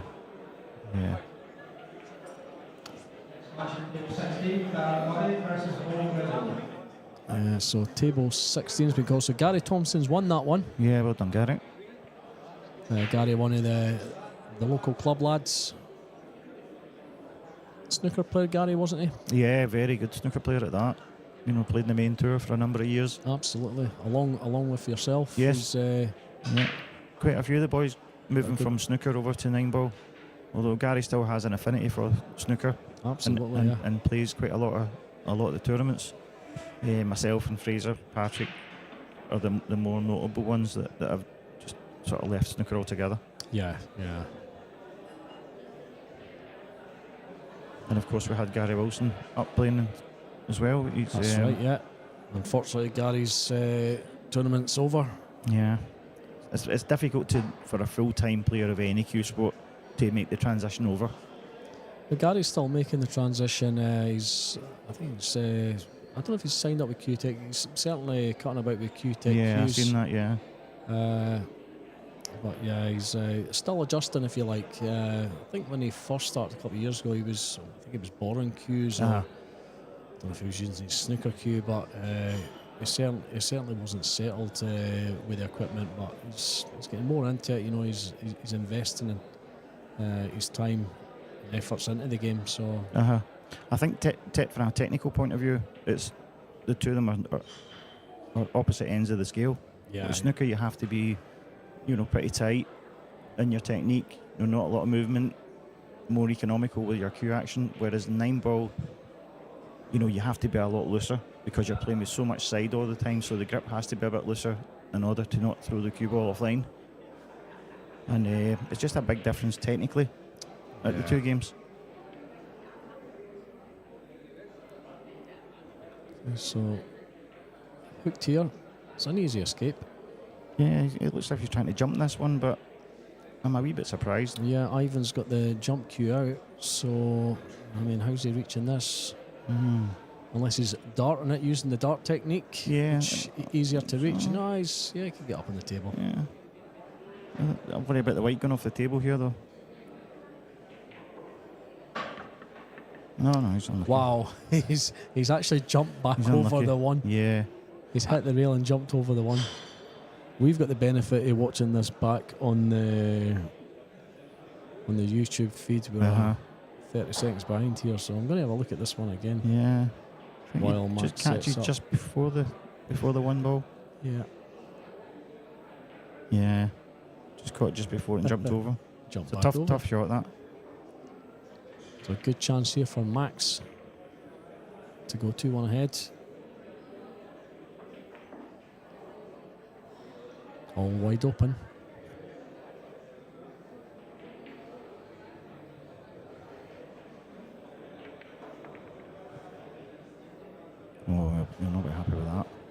absolutely left not. himself a bit more work to do there. Could have overhit that by another foot and been okay. I mean, he's got a Still fancy him for relatively it. easy enough cut here for a man in Max's calibre. Yeah, it's just controlling the cue ball's a bit more tricky. Yeah. A couple of times across the table, one and a half times across. Twice across, I would say, yeah. Trying to sort of leave the white just behind the 9-ball. It depends how you feel. He might just come straight across and leave himself high. Yeah. Oh, there we go. A couple of times, and cue ball's roughly where it was. That's okay. Not bad. Yeah. Just swing this off with 2 cushions here.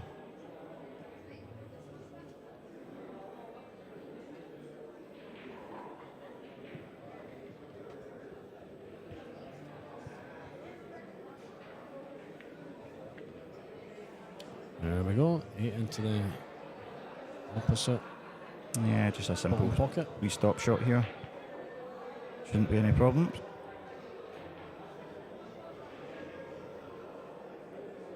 Looks like he's gearing up. Yeah, no, he's fine there. It looked like he was gearing up to stun it across. Yeah, big stroke on that one. Yeah. SVB does that, you know. He's got a very, very thorough, angry feather. Yeah. Yeah, it looks quite aggressive in the last backswing, doesn't it? And then he sort of slows the cue through the shot. So there we go. 2-1. Where are we? Darren Murray versus João Grilo is ready to go on table 16. Jonas Suto now 6-3 up against Andrea Melioli. And Marcel Price, Riku Rompinen still to kick off. John Chapman still 5-4 up on Stephen Capaldi.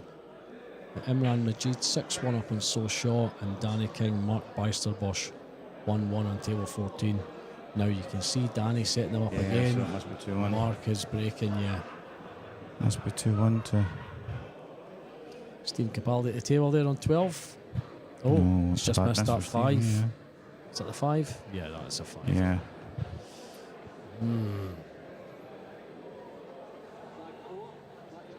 He's not really left anything, has he? No, he's not left a pot anyway. I am, of course, looking at the crazy bank combination. I think the percentages of that is very low. Quite low. Yeah, Chappie's been known to take on some crazy shots, so let's see what you've got, John. Nah, doing the right thing, isn't it? Yeah, definitely, yeah. Although, personally, I'd have went the other way. I'd have put the 5 ball where the cue ball is. Yeah. And brought the white across, because you always want to be trying to get the object ball safe rather than the cue ball safe. Yeah. Jonas Sutos went in the hill, 7-3 up against Andrea Melioli, so yeah, breaking for the match.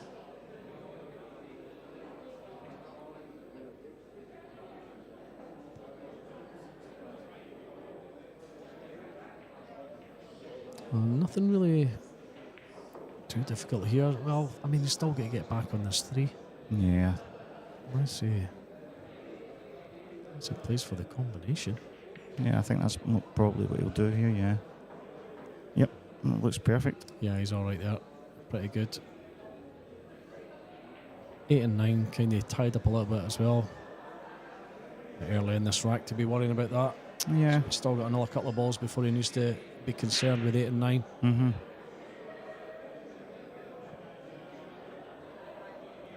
Yeah, I think he just has to pull the cue ball back a couple inches here so as not to get in the way of the 3 when it comes off the cushion. Yeah. Yeah, that's perfect. Right. He's played that very perfectly. well. Very well.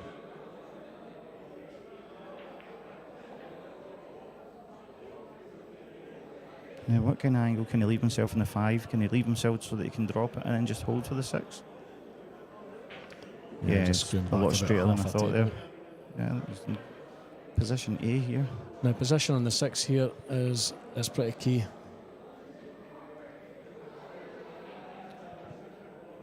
Do you think he could clip the 9 on the way up after the 6? No. I mean, the 8 goes in the centre, or the bottom right, yeah, I think. Yeah, it goes in the centre. So if he can get himself where he's looking just now, yeah. So if he can get himself sort of just past the right-hand side of the box, for the break box, then he can leave himself an angle to stun the 7 and come across. Yeah. For the 8 into the same pocket. That's what I think he'll do. I don't see him Yeah, trying to do anything. good shout, Richie. That's why you're doing well in this competition. You know the shots.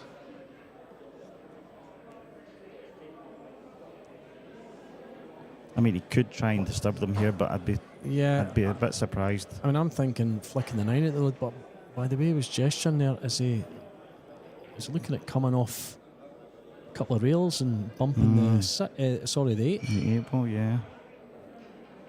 It's going to have to be very precise. Yeah, I'd be very surprised if he played that shot. Yeah, that's the shot. Kept it sensible. Yep. If he just gets past he might be a wee bit straight here. Really could have afforded to overhit that with another foot there. That's one of those shots you'd rather overhit it with 2 feet than underhit it with 2 inches. Yeah, he had a big margin for error there. He may still be able to force it over, but it's certainly a lot more difficult than what it should have been.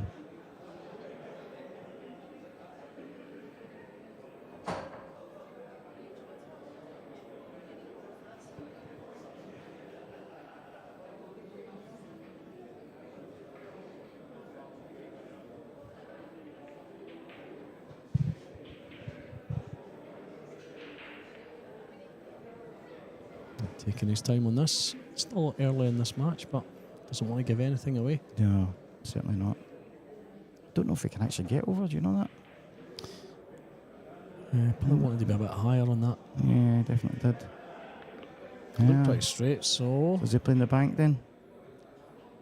Looks like he's playing the bank. For the 9 in the opposite corner. I think that's the only option he's got. Needs to make sure. Yeah.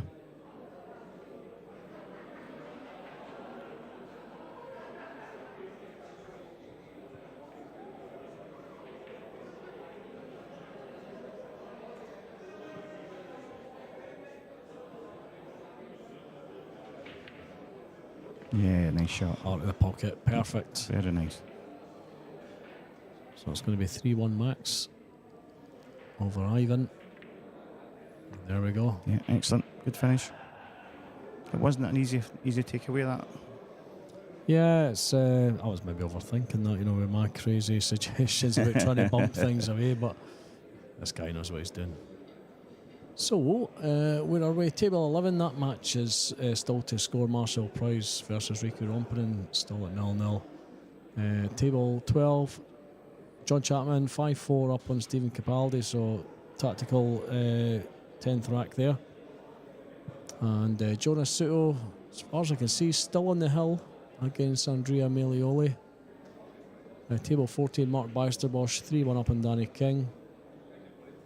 Table 15, Soshaw's pulled one back against Imran Majid. That is 6-2 Imran.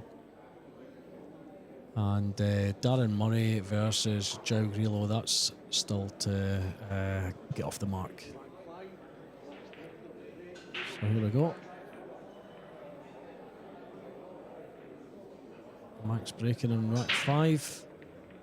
Just misses the one. Scratched. Yeah. He did make a ball, but unfortunately he's also made the cue ball. A little bit of a cluster up the top there.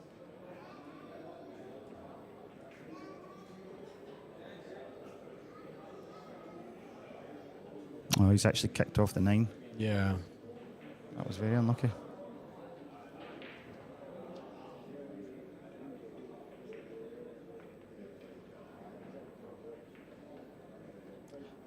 This is not an easy finish by any means here. No, so he may go for the 3 fouls here. I mean, the balls are set up nicely for it. Yeah. I mean, I like even going... If he goes that way, he could go behind the 1, knock the 1 down towards the 9 and get frozen right up against the... And then potentially against half the green combination after. Yeah. Some good thinking there. As long as he gets frozen behind it and obviously doesn't set it up perfect for the combo. Absolutely, yeah. He doesn't want to be touching the 9, absolutely jam. He wants to leave something that's relatively difficult from a snooker point of view. Uh-huh.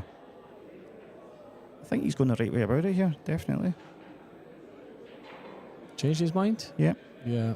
Yeah, I'll be a bit surprised at that. I mean, the only reason why I'm saying that is because the 4 to 5 is really quite tricky, and even getting for the 1 to 3 is not easy. I'm not sure what he's doing here. Yeah, it's hard to see if the 5 passes a 6. Yeah, I think it does. Might do, yeah. I think it does. We've got an overhead camera here that helps us see some of the angles, and I think it does. Yeah, so unfortunate thing is it's a fisheye lens, Yes. which kind of throws things off a wee bit. So.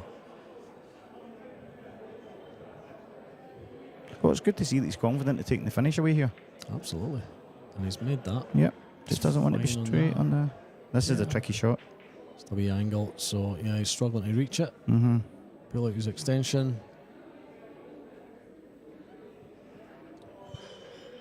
We have had an update on the scores. It is now 5-all with Stevie.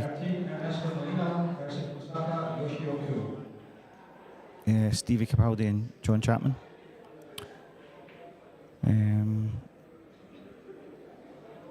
Trying to see if there's any more updates there. No. No, I don't think anything else has moved on. Marcel Price is 1-0 up against Riku Rompinen on table 11. Oh, he's put a great shot here. Yeah, that's almost exactly where he wanted that. Yeah, done very well there. So yeah, I mean, this could be a reward for being brave and going for the finish. If he gets on the 6 here, then it shouldn't be a problem, because it's all 3 stop shots after that.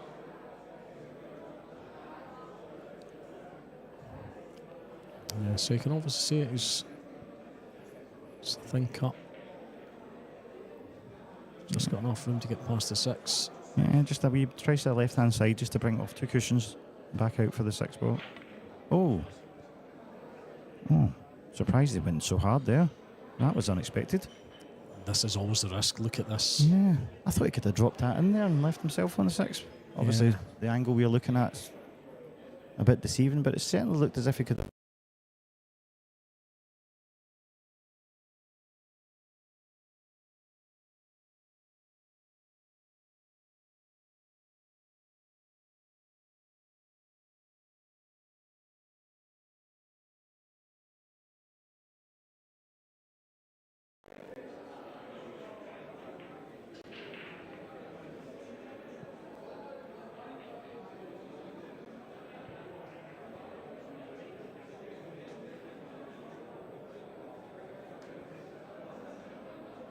I don't think the scratch is on. I think, if anything, he may be kicking into the 8 ball here.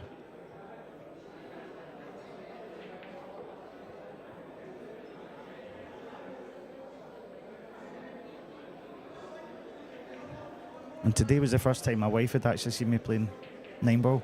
She came up and watched me today, so thanks very much to my good lady for coming and giving me a bit of support. How did you get on in your match? Yeah, well, I won 8-1, so she's a good luck thing. She can come back again. Excellent. And that was James Jack, yeah. It was James, yeah. It was, Jack playing, yeah. I played very well, to be fair. I really didn't miss much. I think I missed 1 ball.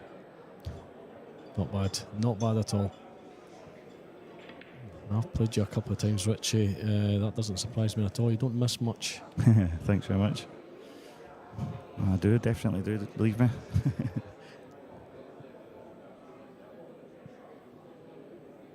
And you had John Mora yesterday, didn't you? Was it yesterday you played John Mora? Yeah, it was a funny game, because John won 10-6, and it was a very close game. Again, I think in that game I maybe only missed 2 balls, and unfortunately one of them I'm not sure if the 7 ball I was playing one of the racks down into the bottom left, and I think it maybe just caught a bit of fluff on the cloth and it just turned it over slightly.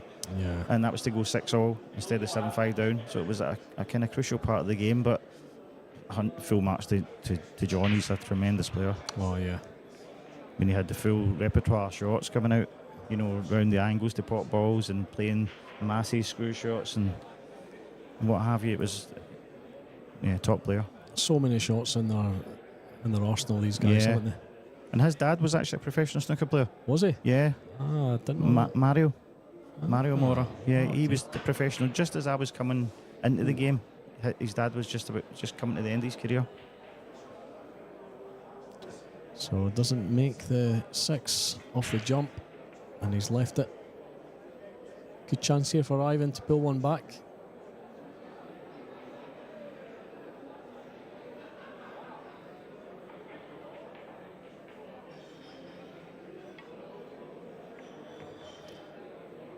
Yeah, very well done.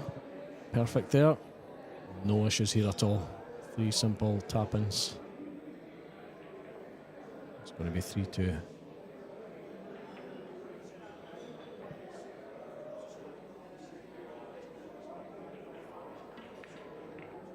Oh, what's he done here? Oh my goodness. Why has he played it like that? Oh, he's had a bit of a brain. What do you call it there? I don't want to say the word. Yeah, I know what you mean. Oh, he'll be so disappointed at that. Wow. I mean, there was no need for him to be anywhere near that shot. Yeah, that's disappointing. That should have been a simple shot there. Should have been 3 tap-ins. Yeah. But it's 2 tap-ins for Max Lechner, who now goes 4-1 up over Ivan. Ivan's going to be kicking himself for that one. So, table 11 just at the bottom of your screen here. Who have we got? Riku Rompinen now on the board, 1-1 with Marcel Price. Steve Capaldi's went 6-5 ahead against John Chapman on table 12. Chappie at the table just now. Table 13, we've got Ernesto Molino versus Masato Yoshioka. No score there. Table 14, Mark Baxter-Bush 4-2 up against Danny King, and we can see Danny again setting them up. Every time we come to the 6 tables there, we can see Danny setting them up every time.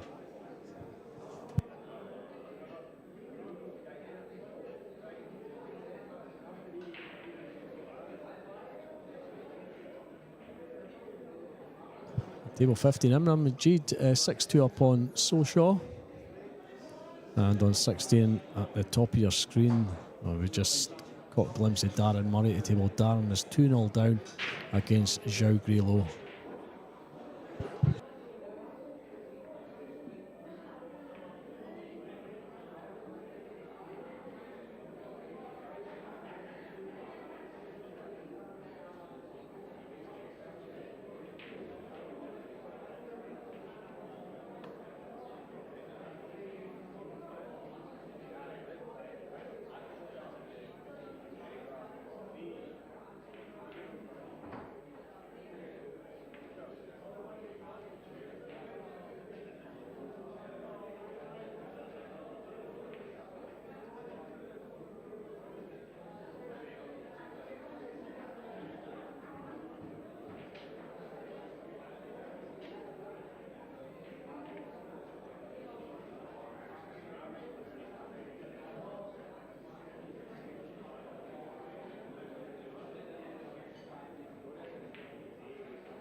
So Ivan going to get his second rack on the board.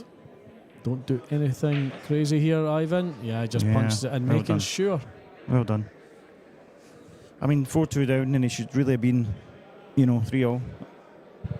But at least he'll be positive about being 4-2 rather than 5-1. Yes, absolutely. This looks like an absolute cracker on table 12 with Stevie Capaldi and John Chapman. It's went 6-all now. Yeah, it's a race date, remember. Yeah. Loser round 2. Looks like a right good ding-dong battle. So who have we got on table 13 there? Oh, yes, Ernesto Molina at the table just now. He's against Masato Yoshioka. That is still 0-0. So they've obviously just started fairly recently. Xiao Grielo still 3-0 up on Darren Murray. Top of the table. Top of the table. End of the pool hall there. Darren is at the table just now, but we've switched back to table 21. Ricky Romperen's 2-1 ahead of Marcel Price on the other stream table. Scottish Q Sports live streaming on YouTube. That is Craig Anderson's page. Craig, who supplies the production for this. Everything you're watching now, it's more or less all down to Craig, isn't it? Yeah, it's an unbelievable setup. Tremendous setup. Very professional setup. So, decent break there. Nice wide open split. He's got a shot on the 1. Next shot, yeah, he's... How does he get over for the 2 here? I think he can maybe just stun the 1 ball in and try and get over to the baulk line. So just it's obviously as close as he can to straight on the 2 ball. Yeah. I think he's got enough angle. Maybe a bit straight. He might have to just stun it in and leave the bank shot. Bank shot sounds good. Yeah, he's went for that one. Yeah, it's hard to tell with the angles sometimes, but I think he would have liked to have went through another inch or 2 there to make the bank a bit easier. I'm not sure. I mean, it's still on, but he's in danger of losing the cue ball. Yeah, I know what you mean. He doesn't want to be pulling it away from the 3. He's still got a couple of tricky shots here. Yeah. I mean, it's a very, very easy safety. He could knock the 2 down towards, the 9 side of the table and bring the cue ball in behind the 6 and the 8. Yeah. He could do that, but these guys don't really like to leave an open table if they can, unless it's a last resort. They really want to go for it. Yeah. But he could push the 2 onto the 8 as well here. But it's just how you feel at the time. I think in these situations I always go with percentages. Yeah, play the percentage as you say. Unless the reward is really, really big. And at this stage in the game, 4-2, you're not going to win or lose the game on this shot. So the highest percent has to go. It looks like he's taking the bank on. Yeah, it makes a bank. Oh, well done. Very good shot. Control. And he had to play the cannon onto the 3 there because if he didn't, he was going to lose the cue ball. Didn't want to knock in, and he's absolutely fine. So come back across the table for the 4 here. This is a key shot. He needs to be pretty precise with his position there because the position of the 6 and the 8 in relation to the 5. He doesn't want them getting in the way. It should be okay. Yeah, I mean, the danger that he's got here, once landing on the 4 ball, is coming twice across and then going too much and past the 8 ball and hooking himself on the 5. But even if he gets straight on the 4 here, it wouldn't be the worst. Well, I think he's overcooked that wee bit. Certainly not going to be straight. Yeah, that's okay. That's okay. Yeah, a couple of times across the table, but like you say, he doesn't want to be hooked. Yeah, it's just got to generate quite a lot of side spinning this here to try and get the cue ball further down the table.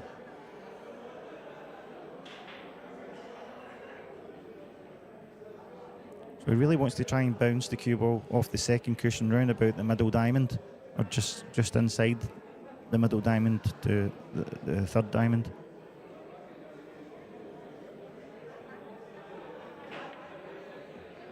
Yes. He's played it well. He could be hampered by the 8. He's all right. He's ideal. Yeah. He's ideal. That was the only danger with that shot there. Was it was going to get low enough on the second rail. But he's played it to perfection. Yeah, he's played it very well indeed. A lot could have went wrong there.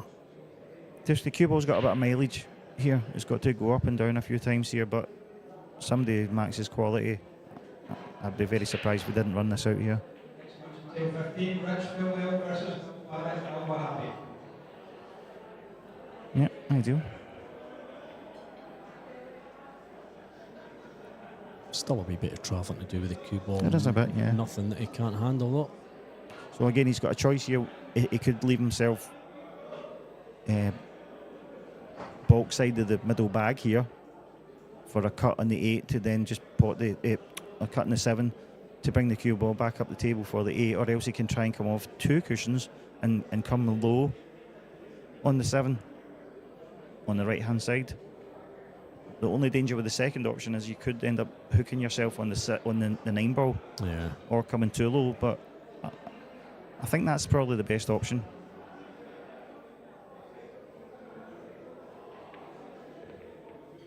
Yeah. He's overcooked it a tad.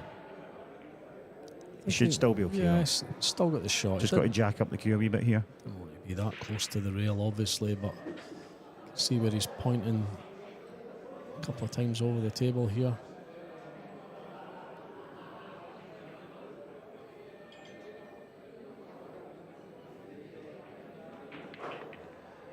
Yeah, did it well. That's perfect. Exactly. Well, where he pointed. not perfect, but it's not bad. Good enough. He's got a good angle to float down for the 9, so he's looking good for 5-2.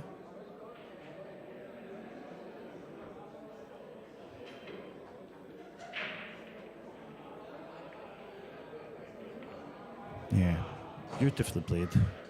Lovely pace on that shot. Well done.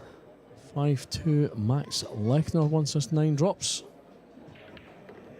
Brilliant. Well done. Yeah, took those away well there. Very good finish. Hopefully we can get a quick peek at the 6 tables. Ricky Rompinen 2-1 up on Marcel Price on table 11. There we go, just at the bottom of the screen there.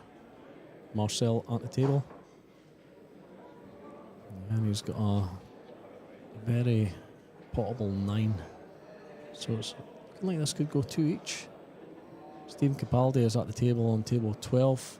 7-6 down. Yeah, Chappie on the hill. And this is going to be a safety battle. Oh, this he's rack. missed a 9. Oh dear, oh dear, oh dear.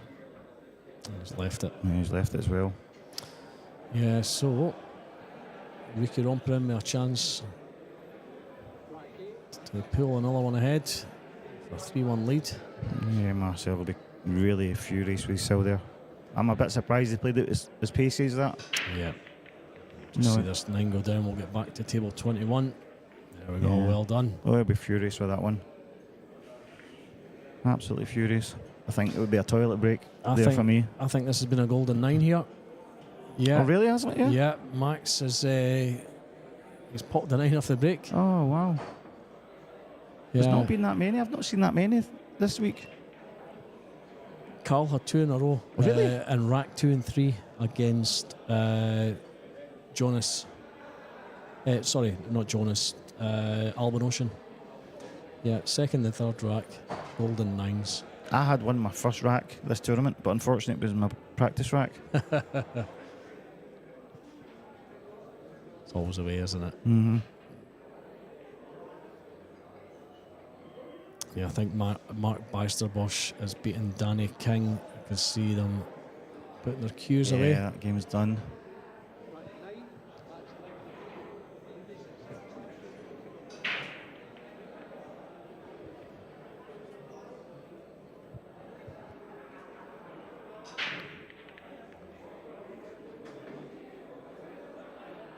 Yeah, 8-2 Mark Beisterbosch against Danny King there.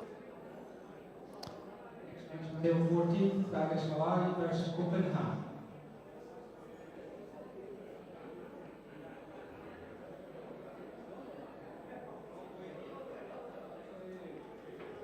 So Max on the 2 here. Looks like he just wants to flick off with his 6. I mean, I don't think he wants to move that 6, does he? Just doesn't want to tie it up with the 7. Yeah, the only problem is if he catches the 6 full ball, is he going to leave himself too straight in the 3 to get on the 4? Not sure. Yeah. Well, it should be okay, right enough. I think the 4 passes are 5. Yeah, absolutely. Shouldn't be any problems there at all. But yeah, as long as he doesn't tie the 7 up here.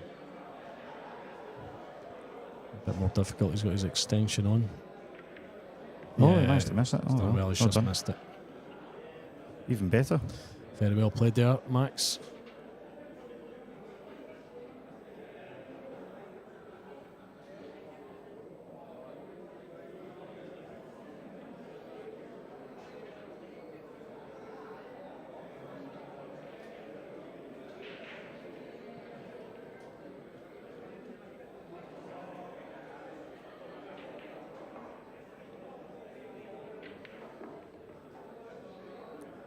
It's going to be ideal there.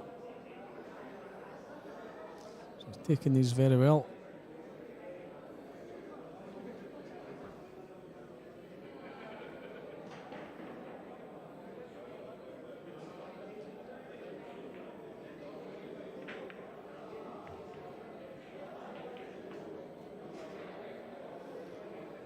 Just to stun it around a couple of rails, back over for the 6.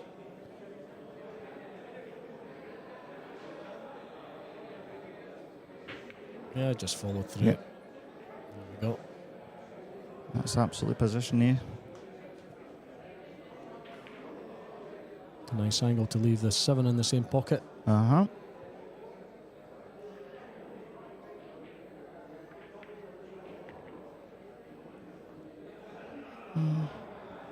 It's not ideal, but it's okay. Yeah, he's got a slight angle. Slightly. Looking at the overhead, it's,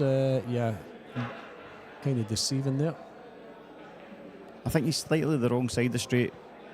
Yeah. I think when he screws back, he might take himself a wee bit further away, but it still shouldn't pose any problems for him. He can get the cue ball back to where his hand is just now, roughly. I was going to say that there's something different about Max. I'll tell you what it is. I've never seen him with a moustache and beard. That's what it is. Oh, right. I thought he looked different. Yeah.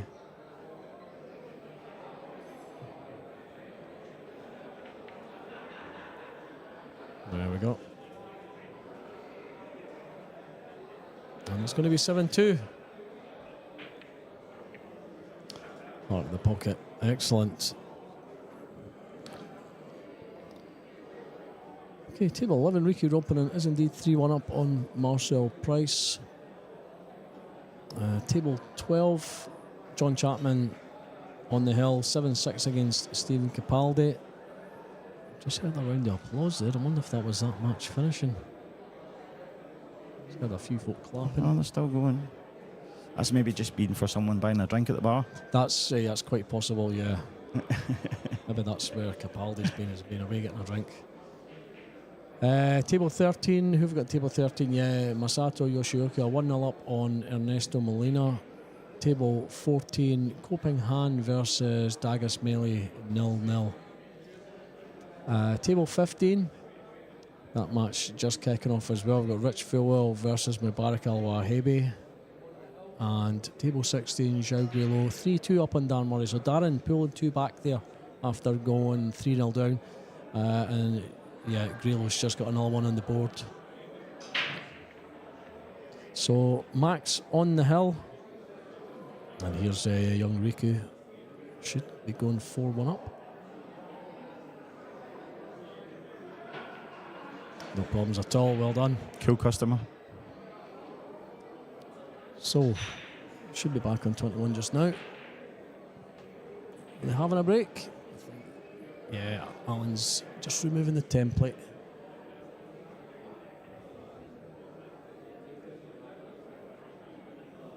See Darren Murray on table 16.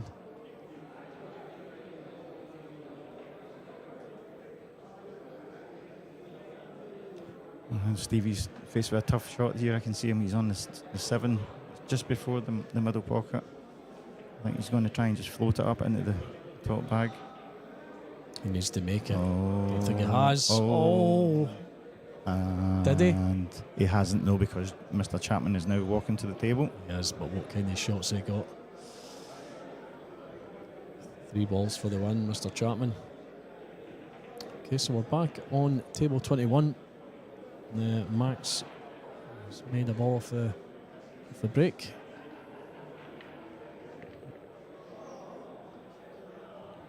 Yeah, he's made 2 balls off the break, and it looks a nice table for him here. And this is for the win. Because it's only a race to 8 in the losers that's side. right. That's right.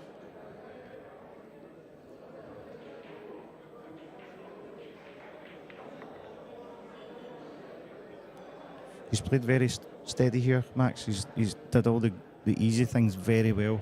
Absolutely, he's not missed too much either. I think there was one shot earlier he missed. Yeah. But yeah, apart from that, he's been pretty solid. It's been too much for Ivan. No, he's not happy with that. Don't know why. He's okay there. Yeah, he's a perfectionist. All these guys are all perfectionists. So you can see where he wants to come off the rail, or the first rail anyway.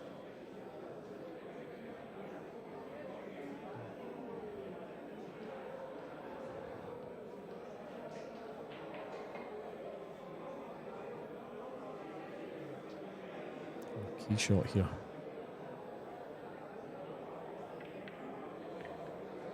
Is that enough?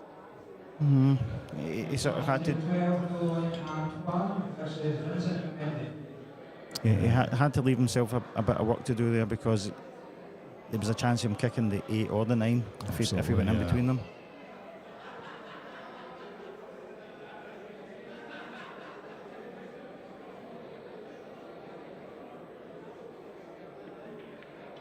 Oh, after me saying he's did all the easy things pretty well. This was the danger as well, Richie, leaving such a shot. But yeah, he had no option but to leave his cell that. No, he did not. So here's a chance for Ivan to start making a comeback. Yeah, put a bit of pressure on. It's a tall order when you're against someone on the hill, but you never know. They win a break, so you never know. Absolutely. But he's going to be feeling every shot, knowing that if he misses, his it could be his last match. Yeah. And there we go. It does indeed take his third rack. It's 7-3 now.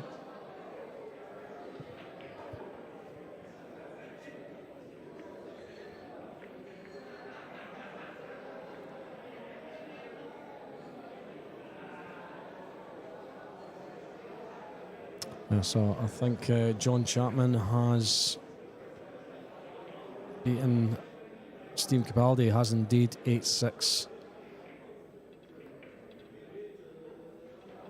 Vinny Bamendi and Nguyen and Tuan on table 12. That's just replaced Chappie and Capaldi. Masato Yoshioka 1-1 with Ernesto Molina. Enrique Romperin 4-1 up on Marcel Price. Copenhagen and Dagas Millet still to kick off, and Zhao Grillo still 4-2 up on Darren Murray. Rich Philwell and Mubarak Al Wahebe are still 0-0 on table 15.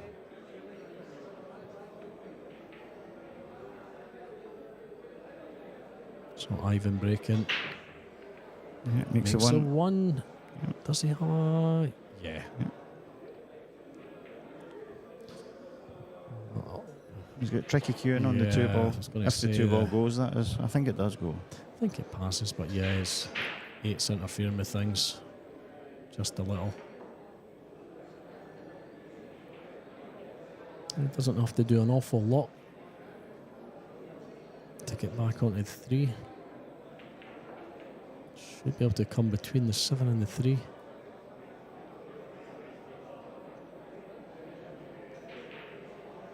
I don't think he can screw across unless he screws into the 6. I don't know. Yeah, I think he might have to do that. I'm not sure though. That's hard there though, just being hampered by the 8. Yeah. They might be able to play ball and squeeze by the 7 and the 9.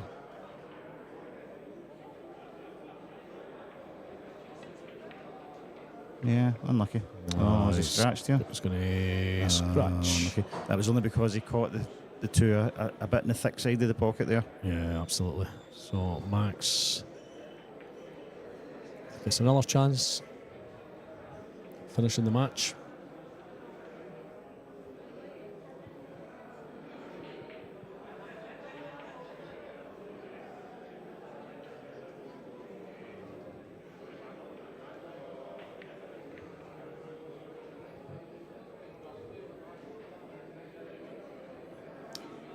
So Max is going to be aware of what he done in the last rack to let Ivan back in.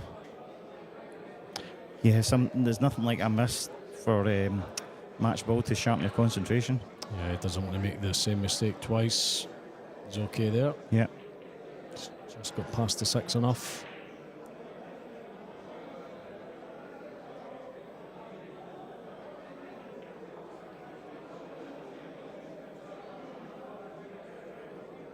Yeah, so the 6 doesn't pass the 7, so you'll have to manoeuvre the cue ball over to the left-hand side here. Could either play for it in the centre pocket or else just stun across for the other. Yeah, he's played it in the centre. The reason why he's probably played that shot is there's quite a big margin of error there. Yeah, still got to land on the 7 here. Yeah, but the 7 goes by the 9, so it's not so bad. He's got a choice either to screw up and down or to come round the cushions. Goes in any pocket at all. Yeah. So.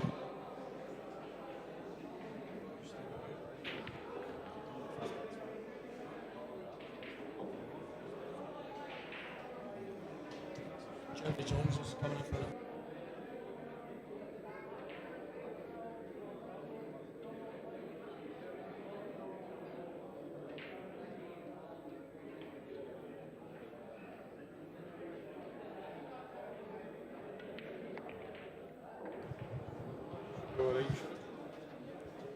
Yeah, nice tidy shot there from the 6 to the 7 to give himself the opportunity just to play a simple 1 cushion run up for the 8 ball, and there really should be no problems here. So match ball for Max. Keep the head, Max. And he'll be happy how he's played apart from the odd shot, but over and above he's played very solid. Well done, Max. That's a lovely round of applause for Yeah. Max Lechner there. Yeah, very solid performance from Max. So beats Ivan Coelho 8 racks to 3. And I'm going to go and have a cup of coffee and prepare myself for my next match. And I shall speak to you soon, guys. Good luck, Richie. All Thank the you very best. much. Thank you. Fill you with some scores. Just before Craig switches over, you can see Ricky Rompinen. Oh, well, he's faced with a tricky one here. Ricky Rompinen is now 5-1 up on Marcel Price on 11. On table 12, Vinny Bimendi kicking off with Nguyen and Tuan. 0-0 there. Table 13, Ernesto Molino's taking the lead 2-1 against Masato Yoshioka. Table 14, Kopang Han Dagasmeli are still 0-0. Table 15, Mubarak Al-Wahabi is 1-0 up on Rich Fuelwell, and on 16, Xiao Grillo is 4-3 on Darren Murray. Darren pulling another one back there, so making a good comeback. We will speak to you soon.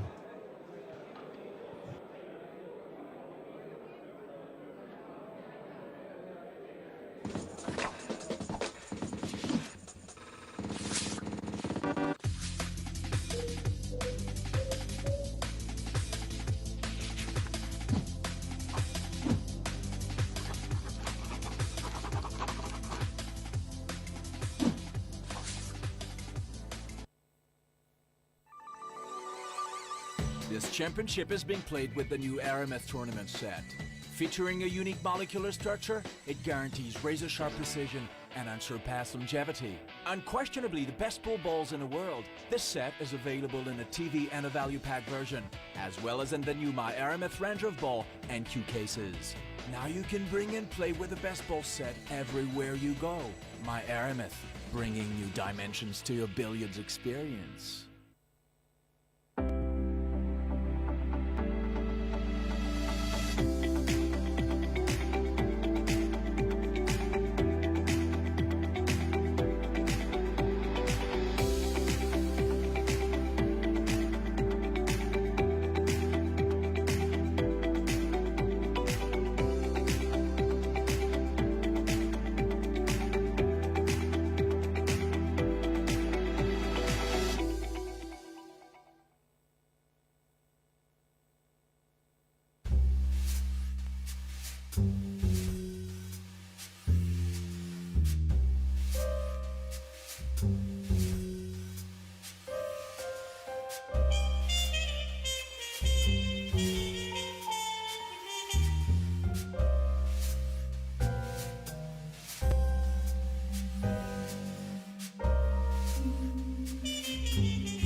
champion. It's our responsibility to turn that world number one prize money from $80,000 to $1 million.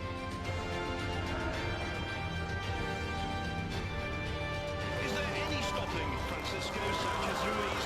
He's on the table and he's on top of the world.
Okay, so thanks for staying with us, folks.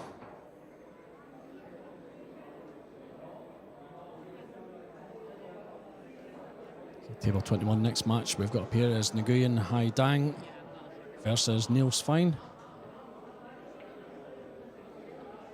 Just about to lag for break. Referee Julian Roper doing a great job here in Glasgow at the Jacoby Scottish Nineball Open in McGoldrick's Pool and Sports Bar. We are in Rutherglen. Get yourselves along, folks. Doesn't cost anything to get in.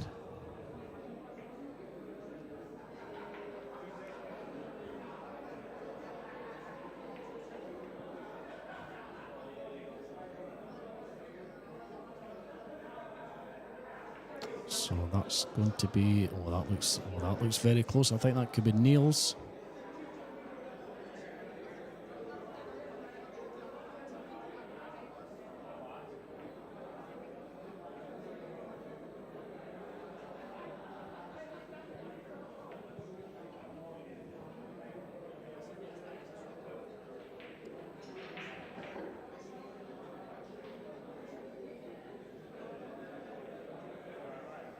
This is, of course, loser round 2, race to 8. Nguyen Hai Dang to break first.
So the one down there is not really got a shot on the 2.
Okay, so Neil's making short work of that too. Makes the 3, and he's looking good for the run out here. What do you think, Jeremy? Jeremy's joined us in the comms box. Good to have you, Jeremy Jones. Well, thank you, Dave. And David? Dave or David, it doesn't matter. I'm fine with either or. Yeah, well, you'll probably hear both. But, yeah, beautiful pool room and beautiful setup here in the booth. Yeah, it's fantastic. We're very lucky to have a pool hall like this in Glasgow. I'm actually travelling 40 miles up the road when I come to play here. You know, it's conditions are just so fantastic. You know, So what town is that? I come from just past Livingston, closer to Edinburgh. So Okay. yeah, coming across to play on the best tables. You're not getting better than this anywhere in the UK, in my opinion. I mean, a lot of the guys around the country are saying that. They're always commenting on how good McGoldrick's is. Great conditions. Tables are covered 4 or 5 times a year. Yeah, that's great. Snooker tables are nice as well. Yeah, fantastic. Yeah, I don't know much about snooker, but I played a little bit last night. They seemed really nice. I was watching SVB and Tyler Steyer play snooker on Wednesday night. Very good they are too. Playing with pool cues though. Yeah. I was looking for a snooker cue. I'm sure they're around. I just didn't search very hard. I used my pool cue as well, but yeah. Yeah, big tables. Absolutely. But fun to watch, and obviously with the World Championships going on. Absolutely, yeah.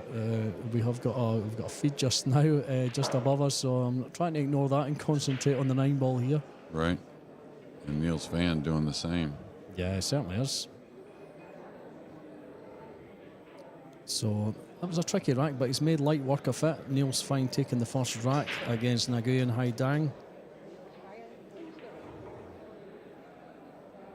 So, dare I ask Jeremy, how's your competition been this week? Oh, man. Mainly with myself, but Yanni Uski played a pretty solid match against me to start, and I got a few chances and, you know, was hit about 50% on those chances. And then today, I actually played a bit better. Ran a lot of balls and seemed pretty calm, but then couldn't make the 9 for some reason. Missed 2 or 3 9 balls and lost Hell Hill this morning. But it was fun, and I'll hopefully be back to play a little more, but going to sweat the rest of the action. Absolutely. And you'll be playing at the UK next week? Or? Yeah. Oh, excellent. Yeah, it's going to be fun too. Hopefully play a little better there. Expect to. I think everyone seems to have the bug again. You know, Carol Boys, you know, starting to play again. So, yeah, and it's good to see some of the snooker players as well. You know, joining the tour. You've got Gary Wilson. Unfortunately, didn't have a good competition this week. So, you know, Gary's away back down the roads. Yeah, I talked to Gary a bit. He said he's back playing a little 9-ball for a little while. A little bit of a break on the snooker at the time. Yeah, I mean, it's more or less closed season after the World Championships. I think they've got a couple of months out before they kick off again. So kicking off in rack 2, we've got Niels Fine. He's 1-0 up against Nguyen Hai Dang. I'm going to get those a little thick, but it's going to be okay, I think. Yeah, the cue ball came open. The 2 definitely passes. Guys are making the 1 consistently in the middle. Yeah, I didn't break terribly in the first match. Didn't break it many times, but the first one was a little poor. But today the break was pretty good for me as well. I watched a lot of guys break the balls, and a little variety here and there between the guys, the speed and how they hit them exactly. But overall, pretty consistent with the 1. How are you finding the break box, Jeremy? It's something that's not been enforced for that long. You know, it's only came into the last few seasons. Well, at least with the World 9-Ball Tour, it actually got introduced many years ago. We had a tour with the Camel Pro Billiard Series, which was affiliated with R.J. Reynolds, the tobacco company, and it was a pretty successful tour for 4 or 5 years, I guess. And they introduced the break box then. I think it was 1998. As far back as that? Yeah. I think we're a bit behind here, but certainly using it now. Well, no, it goes well with, you know, originally I think it was maybe because it was a combination of 9-ball and 10-ball. So I think originally it was in thought of 10-ball maybe. I'm not sure. Yeah. Can't remember exactly, but but then it kind of bounced around a little bit with or without it. Now it's in a good place with it, I think. Yeah, it definitely is. Yeah, no more making 3 balls off the break consistently. They're making the one most times, but you know, with the old break before side of the table, they were always making 3 balls off the break. So yeah, and the predicting where the one or the next ball was going to be after the break, that was the real problem, I think, that where players would just one mistake, or even, you know, conversely, you could make 3 or 4 early mistakes and, you know, get a shot at the table some way or another and overcome them by running a lot of racks that were maybe a little too easy at times, you know. Yeah. So we want to see these players that play so great really stretch out and have to play some incredible pool. good for the fans watching as well. Yeah. So Neil's looking in command here for Act 2.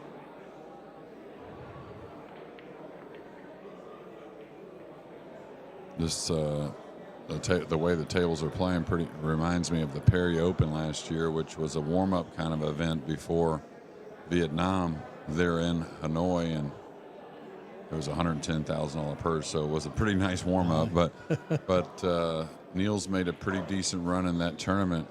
I can't remember exactly where he finished. Maybe semifinals, actually, but maybe not that deep. But I think the tables are playing pretty similar. Pocket size, everything. Yeah, 4-inch pockets on these Rassonox tables. I think you're getting tighter in many competitions than 4-inch. Played that well. Yeah, Niels, who missed the POP, was it? Because he was ill, would have made that event. And there he goes, makes it 2-0. I'll update you with some of the scores on the other tables. You can see table 11, Riku Rompinen. He's doing very well. He is 6-2 up on Marcel Price. There we go, we got a nice shot there. Looks like he's going to go 7-2 up. I think he's going to be in the hill, young Riku. Table 12, Vinny Bemendi is 3-0 down against Nguyen and Tuan. 13, Masato Yoshioka 3-3 with Ernesto Molina. And 14, Kopang Han taking a 3-0 lead over Dagas Mali. Xiao Grillo has just went on the hill, 7-3 against Darren Murray up on table 16. You can see Xiao at the table at the moment. So, yeah, on the hill, it's looking like there's still a few balls in the table there. Still got a little bit to go. And table 15, Mubarak Al Wahebe 3-2 up on Rich Fulwell.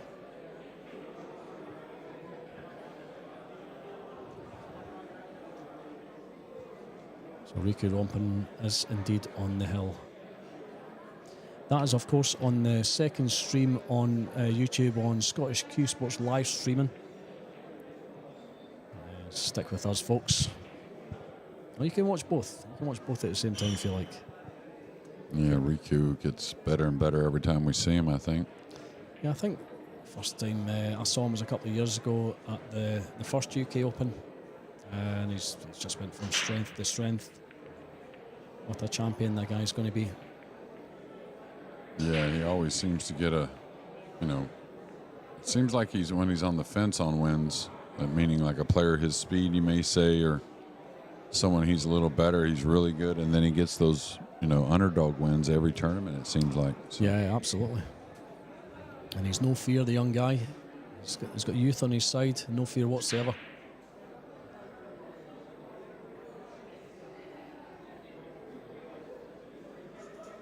Neil's slightly hampered by the 6 here. Julian will be watching Neil's his arm closely. Yeah, he hit that nicely. It's amazing, like the 5's in a pretty good spot, but you want to get good shape to make it easy to get on the 6. But when the 5's in a good place, it seems like that first shot getting on the 4, you kind of free up the arm a little bit, hit it nicely. Absolutely. So he doesn't have to do much with the cue ball here at all. I mean, this is all wide open, Jeremy. Yeah, but he doesn't want to leave himself really flat, where he has to draw the ball all the way the length of the table, maybe even from the middle, just because your speed can be off because you want to get by the 9, and then therefore sometimes you end up a little straight on the 6. So He wants to guard against that. I don't know if he'll play with a heavy angle from the left or the right. I think down the bottom end of your screen is where you're going to see him come. Oh, he came at it. So maybe thought about it a little too much and now got himself snookered. Yeah, he's going to have to be jumping this. And this is very difficult to get back for the 6 ball. And it makes us wonder which side he was really trying to go to because, I mean, kind of straight where he's at is kind of where you want to avoid, really. Yeah. Even short side on the 6 from above the 8's not that bad, but now, yeah, we've got the benefit of a replay here in the booth. So, yeah, hard to tell what he was trying to do there, Jeremy. Yeah, now he needs to make sure he just makes this 5 ball and plays from there. I don't think he's going to be able to get shape. If he tries to, he may miss the 5 doing so. Yeah, I mean, it's if he's jumping this, it's hard to get any type of screw on a jump shot. He's got to make the ball first. I mean, to me, he's got to come off the top rail. He's got to make sure of this 5 first. Yeah, I agree with that totally. Just you know, don't baby it, but you know, don't really try to move the cue ball. Yeah, so he's made sure of the shot. You can see the 6, but yeah, he's. I mean, what do you do here, Jeremy? Does he put the cue ball behind the 8 somehow? Man, that's a hard. There's not much angle there to try and move the ball softly behind the 8. Yeah. I may try and chop the 6 above the 8 to the middle diamond and come over on the left side rail. I don't know if you can really control them both though. This is tough. Can't really bank at it. I mean, you could try to bank at it, but you're not going to move the cue ball very easily. So. I mean, he's got a 2-0 lead. It's early on in the match. Does he take a gamble just now? Does he play the percentage? Yeah, that's the problem. What's the percentage? The gamble may be a little bit more. All right, he's going to spin it softly with a lot of left side. Looks like, anyways. Yeah, so tough shot. Got to really hit it thickly and hope he hold. And I think he's just about fine there. I'm looking at the overhead. I think he can just about see an edge. Yeah, you can see it from there. So he's left Nguyen Hai Dang a shot at the 6. Yeah, that's a tough shot. You got to kind of level out a little angle on the cue and kind of swerve into the 6 ball with that left spin, trying to create something with a little control. I think this ball goes long with just straight high ball. Could be flirting with the scratch in the upper right. I don't think so, though. Looks like that's what he's doing, going high on it. Oh, he hit it nice and easy. It was a scratch in the middle I was worried about, but no, he's absolutely fine there. I know a few inches he would have been fine, but no, he's got no issues here at all. Barring any disasters, this is going to be 2-1.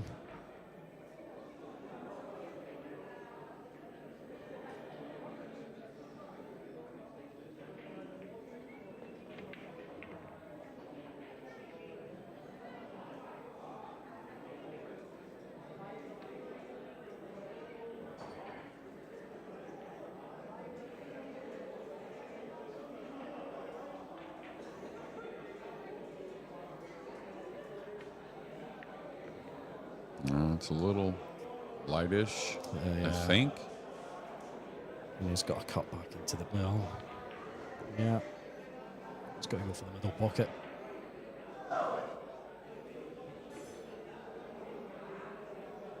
He's got to watch a scratch here.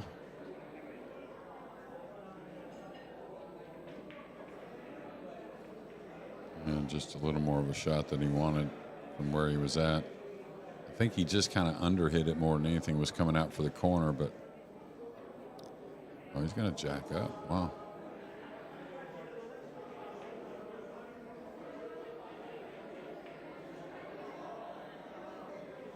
Yeah, I think he's jacked to try and avoid the scratch. Oh, he's avoided the pot as well, unfortunately. Neil's breathes a sigh of relief. Nothing easy here.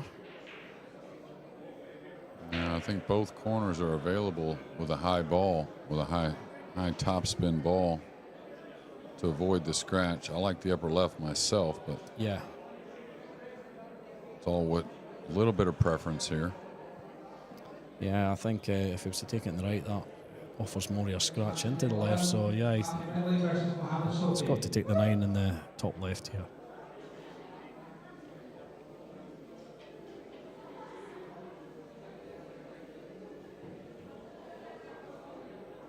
That does indeed look like what it's going for.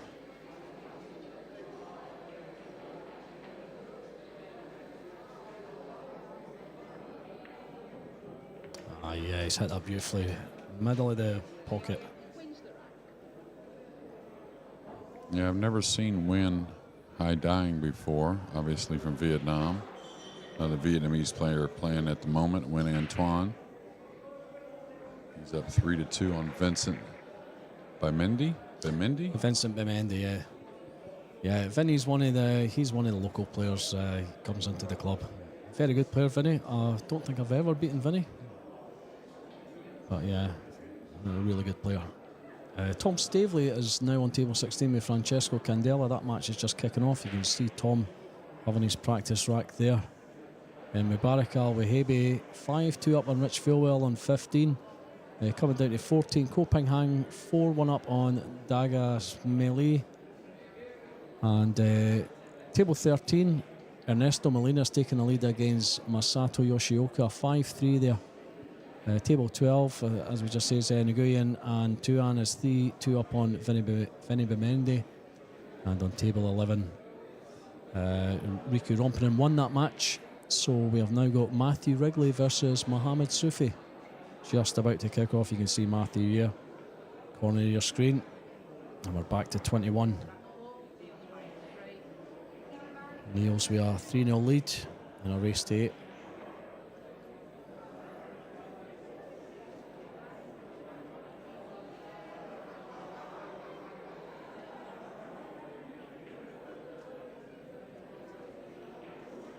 Yeah, he's got the cue ball quite inside the box, playing a little thicker hit, I guess, on purpose. He's got both knuckles on the middle there and didn't make the 1. Yeah, does he have to jump the 6 and the 2 here? It's pretty close, and it's going to make for difficult starting position here for Nguyen Hai Dang. Excuse me. Yeah, well, you can see it there. He's is he going to play? Sure, we're not going to play off the rail. Yeah, would you kick across between the pink 4 and the red 3 and kind of bend the cue ball, or would you come off the top cushion where he's standing, the short cushion? Yeah, I think the top rail would be the short, Jeremy. You've got, I mean, even if you catch the side rail just before it, you got a chance of flicking that one in. Yeah, it's not the one you feel like at a lighter speed. It's easier to judge. Yeah. At a firmer speed. Yeah, the bend on the cue ball looks extreme from this angle. The one I was talking about to the right long rail between the pink and the red, but can't really roll out to another jump. He wouldn't get it back. No, definitely not. I mean, yeah, I don't think the push out is on. Not with that 1 being in the position it is. You could push out down here behind the 8. That is doable push out. Yeah, that's what he's looking at. Where he leaves the rail first, maybe, where he can kind of play the 1 off the point, maybe play a safety here. So he has indeed called the push out. I like the kick myself. I like the kick shot that to the top rail that you were talking about. I don't think that's on anymore though. Now, what does Niels do here? He can jump this. Well, let's not overlook the kick across now is very good, right? If we get the other top angle on the overhead, you can kick between the pink and the red to the top cushion. It's a pretty easy kick, really. Yeah, where he's left the cue ball now. Yeah, you're right, Jeremy. That is an option. Quite hard to see on that line, that camera angle with the fisheye lens. It kind of bends things a little. Yeah, he moved the cue ball quite a bit forward on that push out. But yeah, he's going for the short stick. Yeah, I don't think he's seen the kick across because it wasn't there prior. Yeah. Before the push out. So, and you can kick it easy and hold for the 2, I think. So he's going to have to hit this on the fly. Can't afford to bounce before it. Needs to be ball first. That's exactly what he's done. Needs a wee bit of luck here. Well, yeah, I mean, he can see the two. He's going to be playing safe now, though. Yeah, he's pretty happy overall with all the movement of the cue ball. The cue ball went behind the 8 at a very small angle, avoiding the scratch as well. Yeah, so much could have happened there. He's got a nice little wall behind the 3 and the 6 here to place the 2. There we go. Well, he'd like to have been tighter on that, I think, Jeremy. There's an easy escape off the top rail. Catches this right, he could put Niels back in trouble.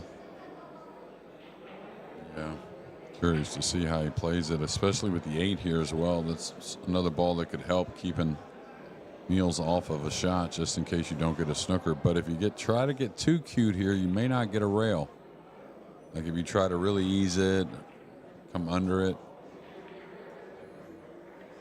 He's got to be pretty precise. Just catch the edge there. Oh, well. Yeah, but you see, if he hits it more, the 8 may help him out. Even if he catches the 6, let the 2 go past the side, and maybe you put him on a combination or something like that. But it was a good effort.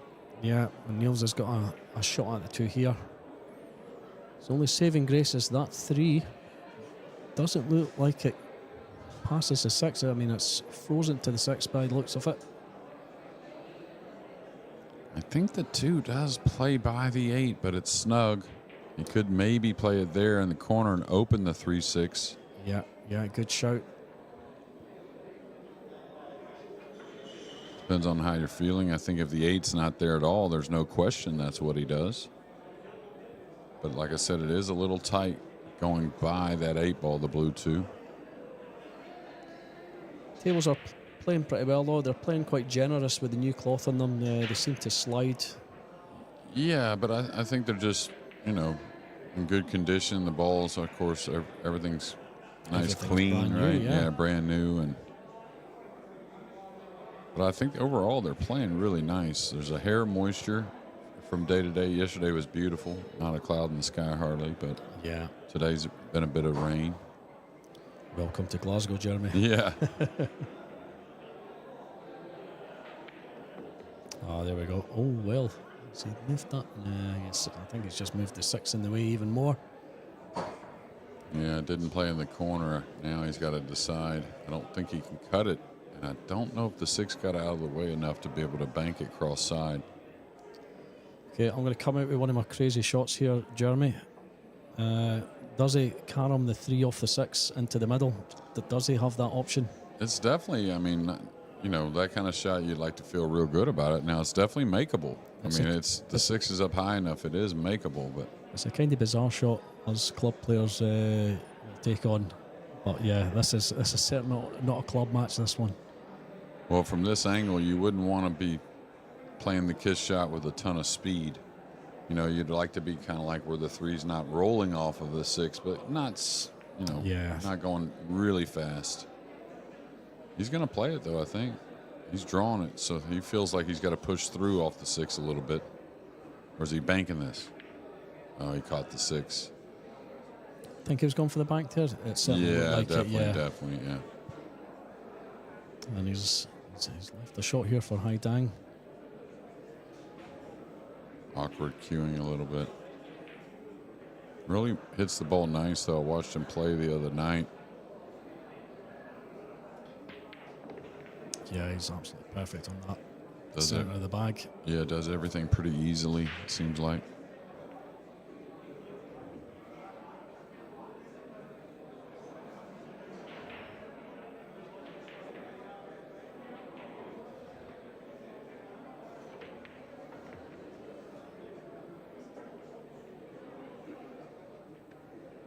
So just wanting to.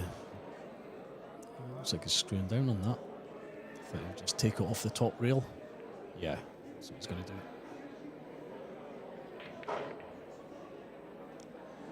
Yeah, wanted to be straight. May get an awkward stretch now.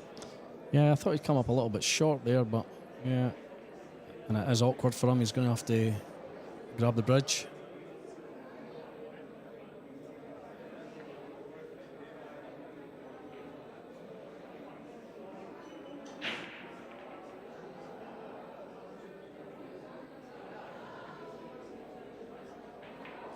Twice across off this. Oh. Well, wasn't a scratch you were going to expect, but he's going to get one anyways. Absolutely, that's unfortunate. He just overcut the 6 a little down the cushion. So, good chance for Niels to reach a halfway point with a 4-0 lead. And besides a little time in the chair because that missed 9-ball in the last game by Dang. Fairly stress-free match so far for Niels. Overran his mark a little here, but not bad. Dang not quite settled yet.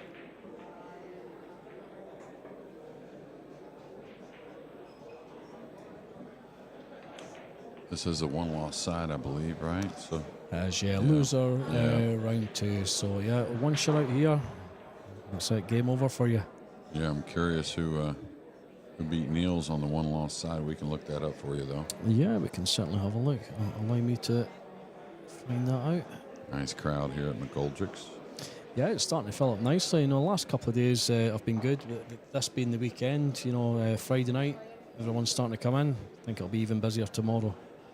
So, let's have a look at Neil's scores here. Sufi here, yeah, warming up to play. David Kadir, now I should know that because we all made a big thing when David beat Niels. David Kadir, he's one of the club guys. Now, David's fairness, he's not really a 9-ball player. He plays a lot of 8-ball, but he's a very capable 9-ball player when he does play. And what a result that was yesterday. I think he was 6-0 up on Niels at one point. Niels getting his act together, pulling a few back. David obviously feeling it with having such a lead, but managed to hang on in there and get the 10-7 win. It's got to be a good feeling. Not so much for Niels, of course, but... yeah, I mean, for David, of course. Maybe get him to play a little more 9-ball. Yeah, absolutely. And he plays so laid back, David, so he shows no emotion or anything. He's really, really good player. Someone I don't want to be facing in a match, that's for sure. And again, I think he's a guy that I've never beat. Starting to think I can't beat anyone, Jen.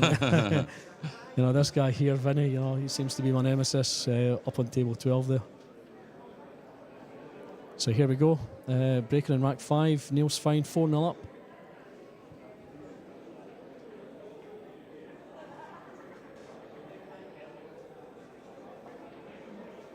Yeah, that's just Richie Lotter confirming on the chat there. Thanks for joining us, Richie. It was David on the winner's side.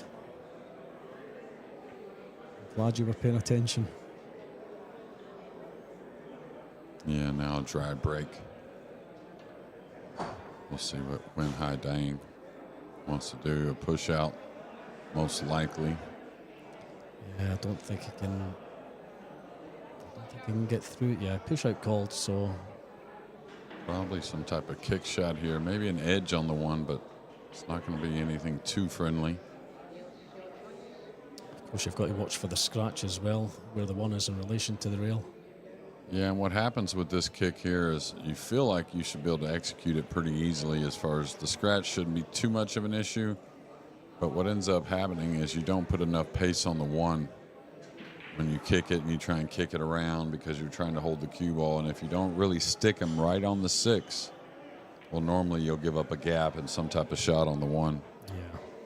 You know, if you have a shallower angle, like say you're kicking and sticking kind of where the blue 2 is with the cue ball, say you were snookered on the 1 there, move the 3 a little bit, you get a ton of speed on that kind of shot. But this one here you usually give up, especially with a 4-0 lead. And he's going to elevate. Yeah. So again, normally you won't get much speed on this. Could make it though.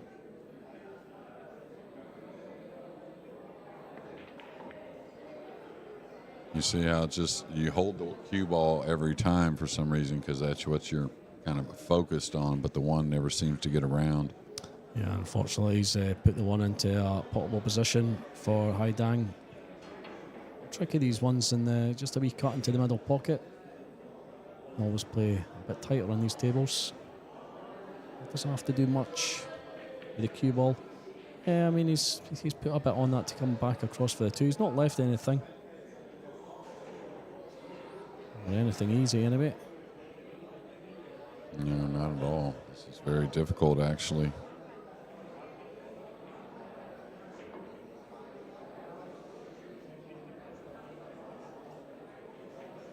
Yeah, I think the 8 ball was on his mind there when he was shooting the 1, trying to get the cue ball back across. This is tricky. May shoot straight through the 1, let it contact the 7 and go right in behind the 9 and the 4 with the cue ball. Let the 1 just come down. That's how tricky this is. Yeah.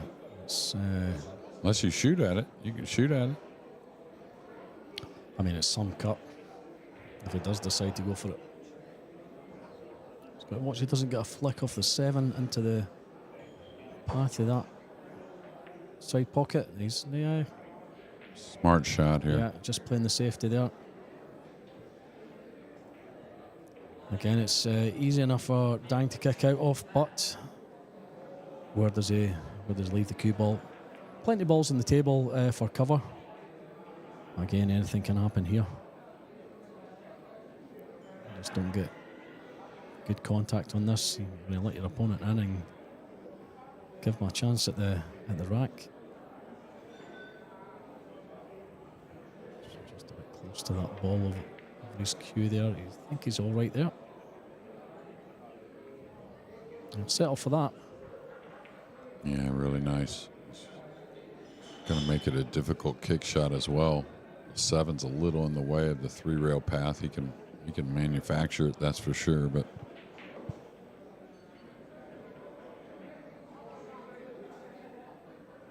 I wouldn't get involved with anything like soft right here, thinking you're going to hit it and just kind of lay him up on the 1. I'd go ahead and give this some pace.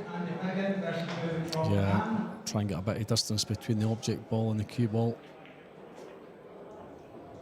Plus, I think it's too easy to foul. If you go soft, you may come in behind it 2 rails.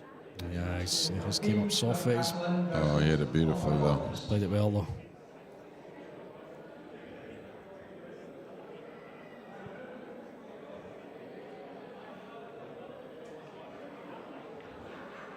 So Dan taking not any time to think about this. He knows what he wants to do.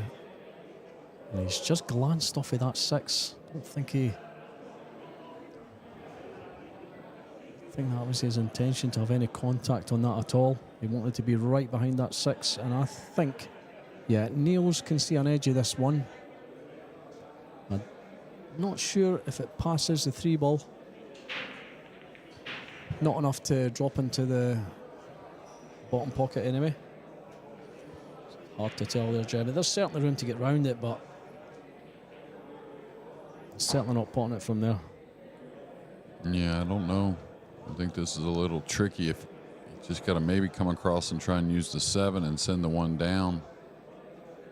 Now, if he can hit it heavy, he may be able to bank it away and put him behind the 3 with the cue ball, but I don't think that's the case either. I think he's got to cut it and run the cue ball safe.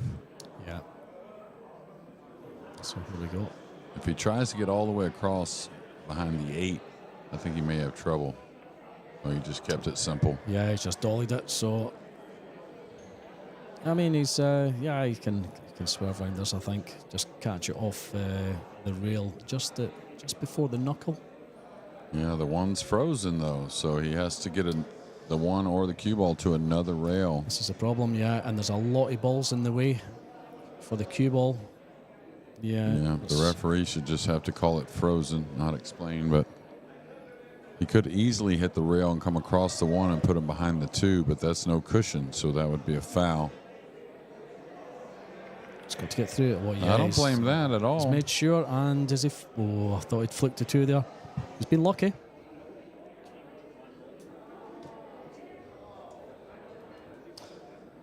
So yeah, he's been lucky with his safety there. And Niels is looking to see if that 1 passes a 7. So he's going to be kicking this off the rail. You can see where he's aiming.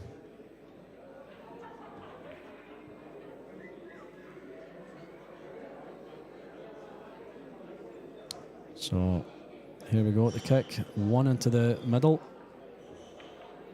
Just catches the 7. He could definitely get past it. But yeah, he's been very fortunate. Played that with an element of safety. Obviously, he had the 2 if the 1 did go. A very clever shot.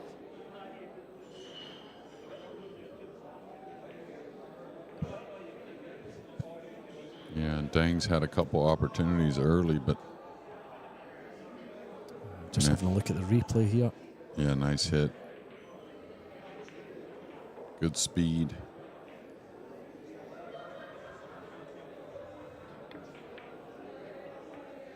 Well, he's going to like this. I think it's enough to make the 2. Just needs to touch it, and he hasn't. Okay, he's left a good chance here for Neil's fine. And again, all the balls are out in the open. There's nothing in the way of anything. Yeah, that's a touchy one here. Doesn't want the 1 to go. Yeah, he's absolutely fine. 1 to the 3. This is a key shot. Yeah, you can lay up short, play for a 3-rail angle. I guess you got to try to get there, the correct side, but it's not easy.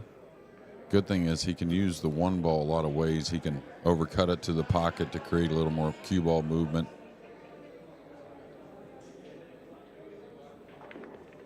Yeah, that was nice. Ooh. Yeah, I didn't want to clip it. So, the rack's still on the balance. So faced with a tough cut down the rail. And really, if he feels good about the cue ball, I think he has to shoot at this. Just trying to see where he can go with the cue ball. He'd come downward with some top English, maybe a hair right spin. But I think he's, a little favored to make it. It's not easy, but also there's a bit of a backdoor safety. Yeah, I mean, the 4 only goes in 1 pocket down the bottom here. Does not pass the 5, so just a little bit of movement with the cue ball here.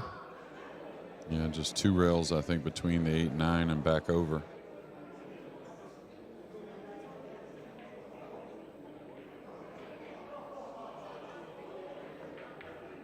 Yeah, like that. Played that very well, Jeremy. If that pulls up, it's not going to.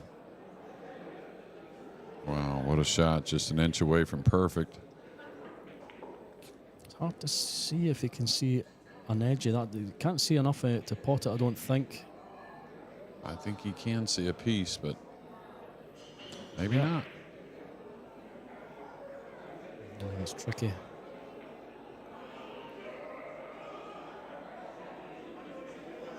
Yeah, he's maybe looking at. Is he looking at swerving it? I think so. He could jump it. Yeah, I mean, the cue ball's going to be moving away from the 5, but it should still be okay if he did jump it. It's just a swerve.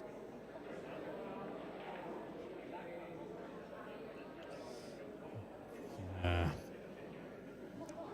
Really hit the 3 ball nicely to just overrun what looked like a half an inch maybe. So again, he's let Dang in.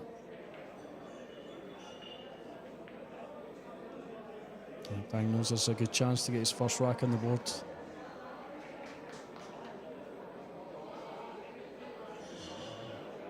Didn't want to be as close to that 9 as what he is. Don't think he's hampered too much. Stretching a bit. Just got to watch that 8. Julian keeping an eye on things. Yeah, he's going to get over the 9 here, though, maybe. Yeah, he's definitely hampered by the 9 this time. And just that first shot made things a little more stressful in this next. So one good shot here. And that's going to settle him. Don't think he's got any problems now.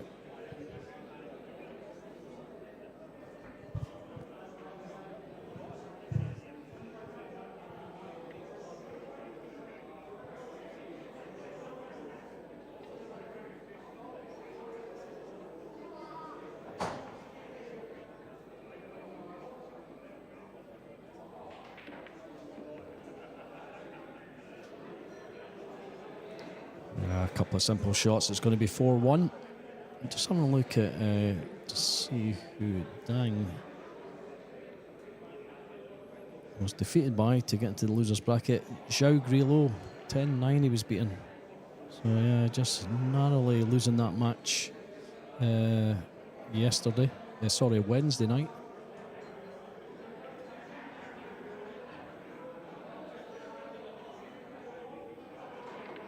And there he goes, heart in the pocket. So he gets his first rack on the board. We will go to table 11, where Mohamed Soufi is 3-1 up on Matthew Wrigley. Matthew at the table.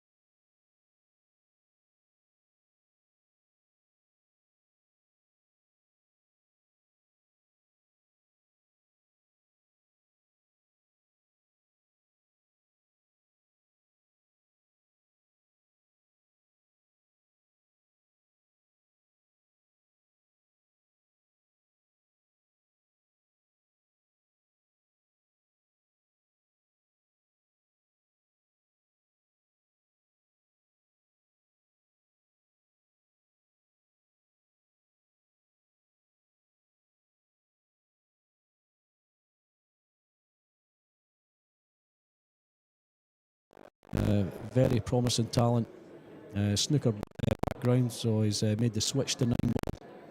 It's good to have him. And table 16 up the top of your screen there, Francesco Candela 2-0 up on Tom Stavely.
Showing Shane how it's done. Okay, back to table 21. Neil's fine with a 4-1 lead.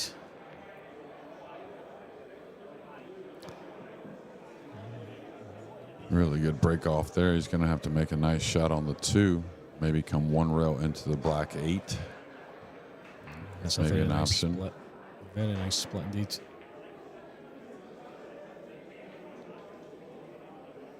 Yeah, here, if you're going to play into the black 8, go ahead and swing the cue with a little more confidence. That way you hit the ball a little bit better. You're going to go into the 8 anyways. That means you don't have to ease it too much.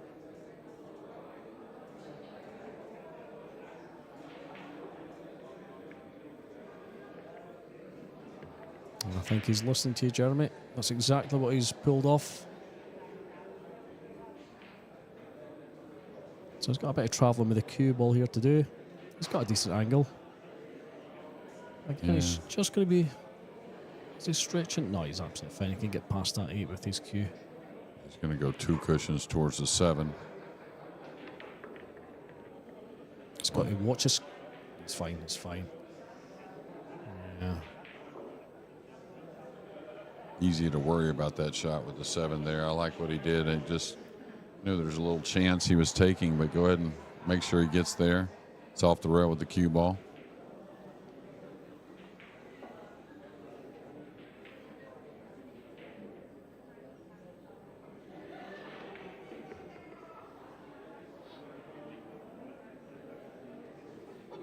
There shouldn't be any issues here.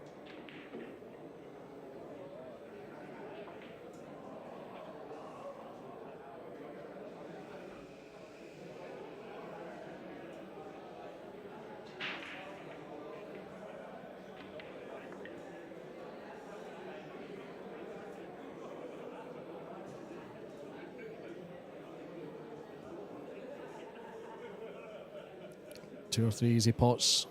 Give yourself a good shot in the 9.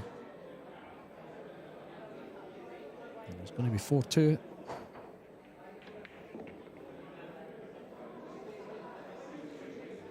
Good angle to come down just below the 8 ball for the side pocket.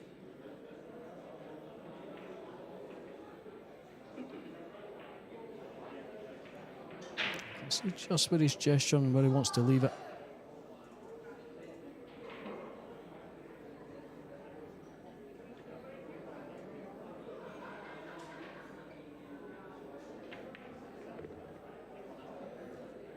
Yeah, that's going to be real nice. Easy angle, can draw over, follow. Yeah, a couple of options here. Probably draw, soft draw. We'll see. Certainly low. Absolutely right.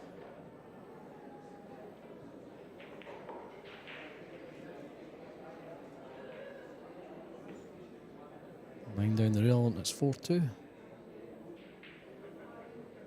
Let's make sure of this dang.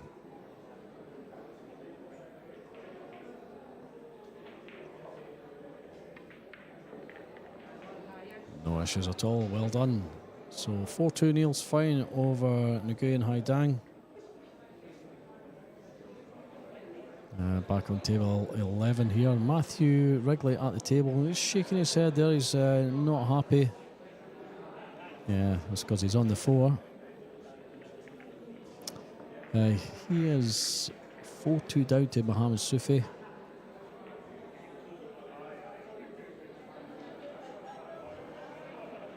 And JJ Fall, Richie McDonald's been called up to table 12. Richie McDonald, one of the local guys, one of the club players here, the ex-snooker player. I think a few of the guys, the local snooker guys, have turned their hand to Nineball. Very good players. There's Richie there at table 12, just about to break off.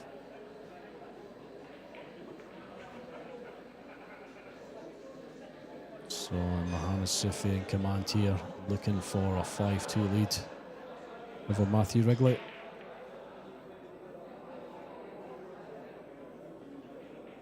Yeah, Sufi, so much talent. A little awkward cueing, some may say, but man, gets them balls down. Plays so quick, doesn't he? He's absolutely rifling them in the pocket. There we go, 5-2 lead. I was watching Mohammed play snooker on Wednesday night. He was knocking in 15-60 breaks. Very good snooker player. I think he was an under-25s champion, he was saying. But yeah, certainly a very, very capable 9-ball player. So, Dang breaking, 4-2 down. Yeah, I didn't see anything down. That's dry indeed. Doesn't leave anything. No, very awkward cueing near the 3 ball with the cue ball, the 1-2 kind of jumbled up. Probably going to see a push out of some sort. When the ball's tied up like this, I mean, maybe make things more difficult tying up another ball, but you don't want to take the awkward cueing with an awkward shot as well with the push out option. Yeah. Yeah, just the issue with the 1 being so close to the 3 there. This could have been a lot easier, but just looking at the overhead, I don't think he can get a contact in the middle of the cue ball without elevating.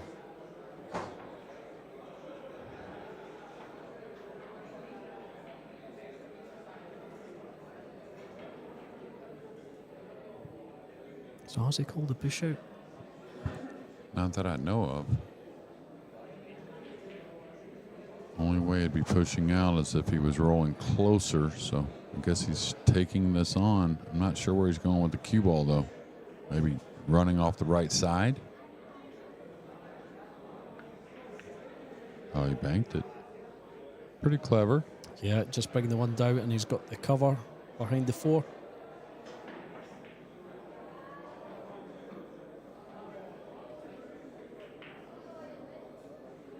So looking at the 2-rail escape. Catch this right, he's just going to push the 1 back up the table. Hopefully the cue ball sail that across behind the 9. Yeah, I don't pretty know. Precise. Can he get much speed on it to swerve by the 6 and just go 1 rail at the 1? You know, go. Yeah, I see what you mean, yeah. With all this congestion down here, the 5, 7, 8, 9. This is okay, though. I like this as much as anything. I mean, if he feels like he can control it, the pink's a long ways away from the cue ball to be jumping and have control. Yeah, he's went back to... he's went back to his playing cue.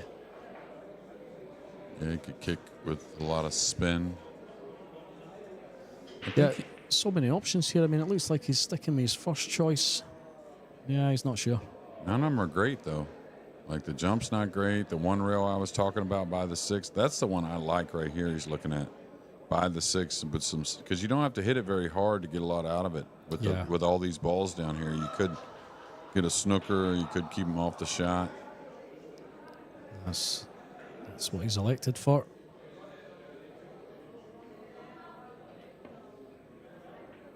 Yeah, there's so much good that can happen, I think, from that shot. Even though, you know, he did let him see it, but... Yeah, it was a good shot, Jeremy. He's not left him anything, really. I mean, he can see the ball. But he's going to be back at the table. Yeah, and I mean, what do you do here? Do you just roll forward onto the pink and just kind of use the 6 and the pink? I don't know. I think that's the angle that he's looking at here, just seeing where he wants to push the 1. He's got to roll up to it. No problems making a rail with the 1, but he wants to be glued behind that 4.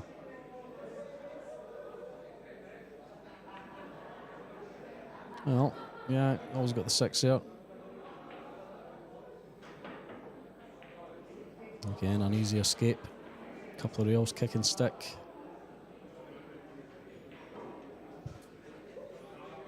Yeah, I don't know how much speed he can get on that as well, but because he's elevated and he's got to let it dive a little bit or else he catches the 1 thin. I may look at kicking this in.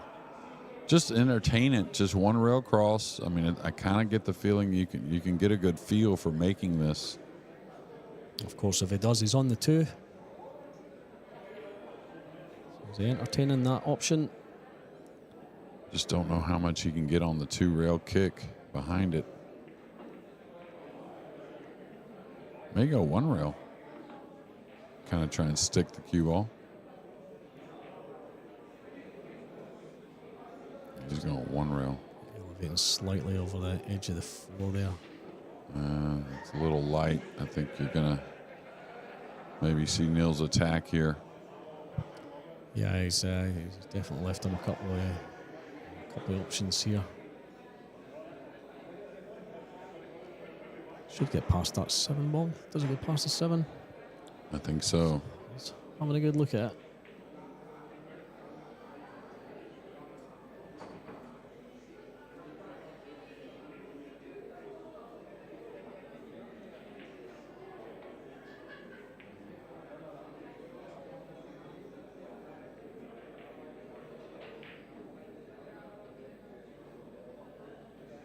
He's got to elevate slightly.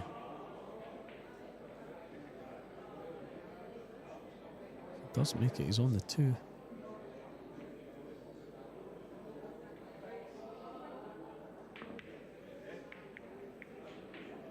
Yeah, he caught that 7 thick.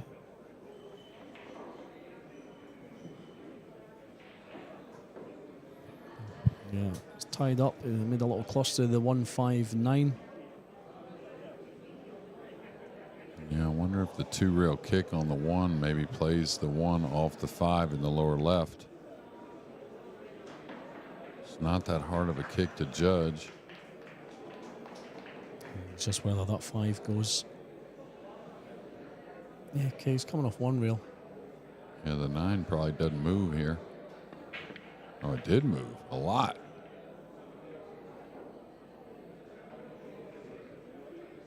He's been very lucky there, Jeremy. Yeah, big jump shot. If he can stop his cue ball, maybe a kiss shot off the blue 2 into the 9. Yeah. But yeah, big fortunate swing there with the last little roll of the 6. Otherwise, it's probably a pretty easy win overall. So Neil straight in with the jump cue. There's a nice angle there.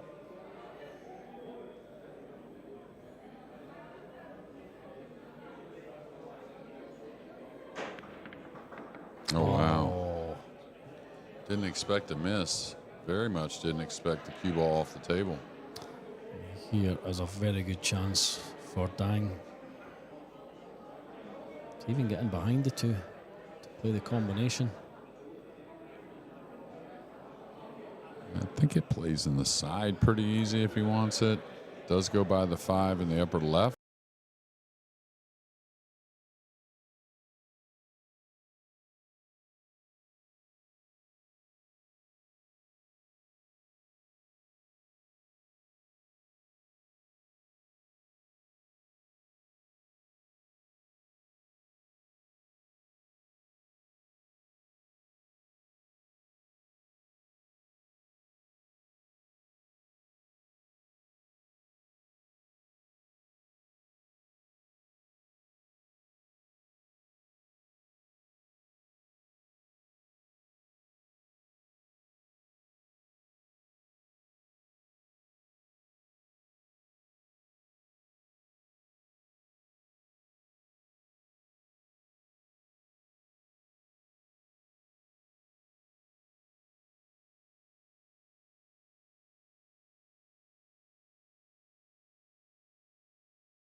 Combo, no.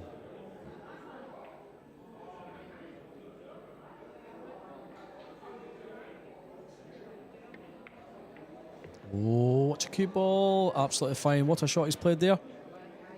Wow, just incredible. Yeah, and a big turn of events if he has ball in hand there and doesn't get out. Yeah, managed to get himself out of trouble there. It was a careless 1 ball. He should have been up towards that top rail. Pulled up short. Didn't even make the head string, but it doesn't matter because he's got his 3rd rack on the board. Matthew Wrigley breaking on table 11. He is, it says 5-2. It must be 5-3 now to Mohamed Soufi. Scores just not quite came up yet. Table 12, Richie McDonald 1-0 up on JJ Fall. Yeah, there's Matthew's score gone up. Buitrong and 2-0 up on Andy Finnegan. Koping Han on table 14, 6-4 on Dagus Malay, so just a couple of racks away from victory there. Tom Stavely 2-2 with Francesco Candela on table 16. You can see Tom top of your screen there at the table.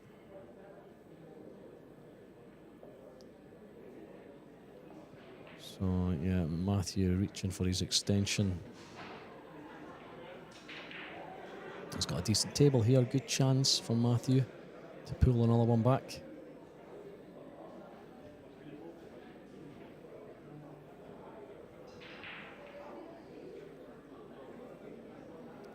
Richie McDonald on a 7, plays it well.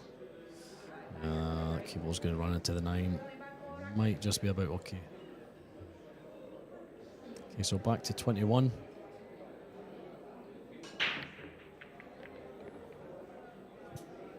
So Dang's done well to get the last 3 racks. Despite going 4-0 down, it's not phased him. Niels has got a match in his hands now. Yeah, definitely. He's broke the balls really well. As also, Dang.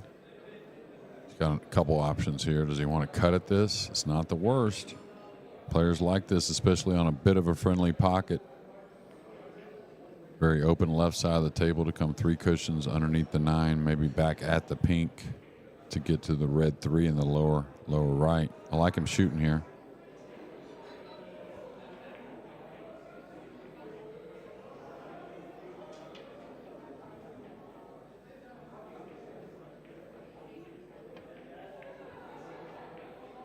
That's in. Yeah, he's played that well.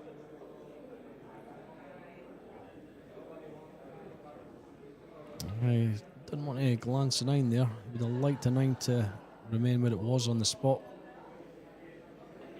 But yeah, shouldn't be any issues here. And can he come 2 rails back and forth underneath the 9? Does he have to kill it with some spin maybe? That's a little dangerous. I think he's just going to spin off that 1 rail. 4 in the same pocket. Yeah, nice shot. Again, he's not the tallest lad, so he's stretching a little bit here. He should be okay.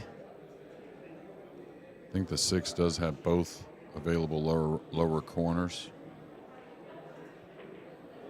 Maybe not the lower right. We'll see. Yeah, certainly the left. Looking at the overhead, which is quite an awkward camera angle. Looks like it does go into the left for sure.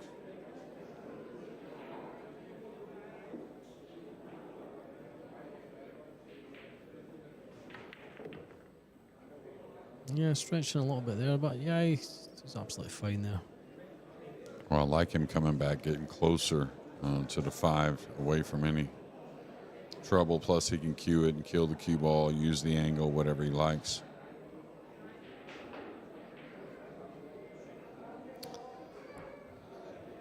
Yeah, you can see, I think that 6 does pass the 9 into the right.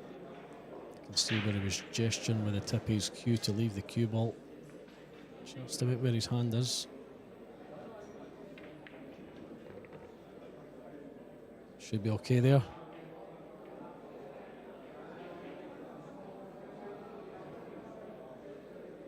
So does this pass the 9 cleanly?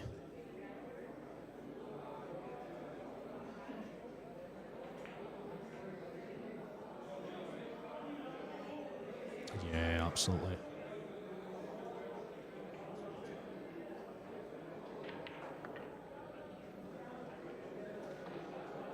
Yeah, lefty selling just with a little punch up into the top left here with the 8. I think he would have liked to have been in the middle pocket with the 8 here, but shouldn't present any issues, this 8 ball. No, a little bit missable, but cueing beside, but plenty of angle to move the cue ball over. Just composing himself a little, taking a drink there.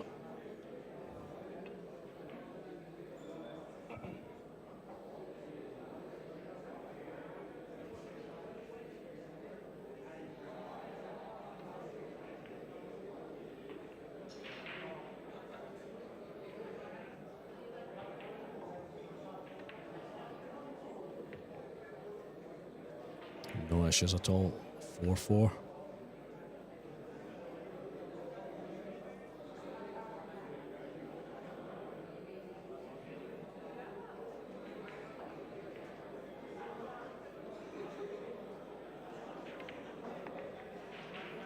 And there we go, 4-4, dang and fine. Mohamed Soufi at table 11. He's currently leading 6-3 over Matthew Wrigley now. And this is going to be 7-3. Koping Han is on the hill, also 7-4 over Dagus Malay on table 14. And on 13, Bui Trong An 2-0 up on Andy Finnegan.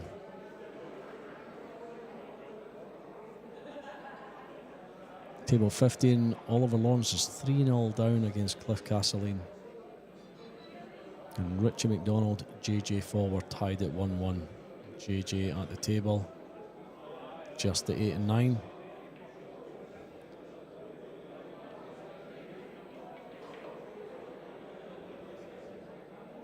And he's absolutely fine on the 9.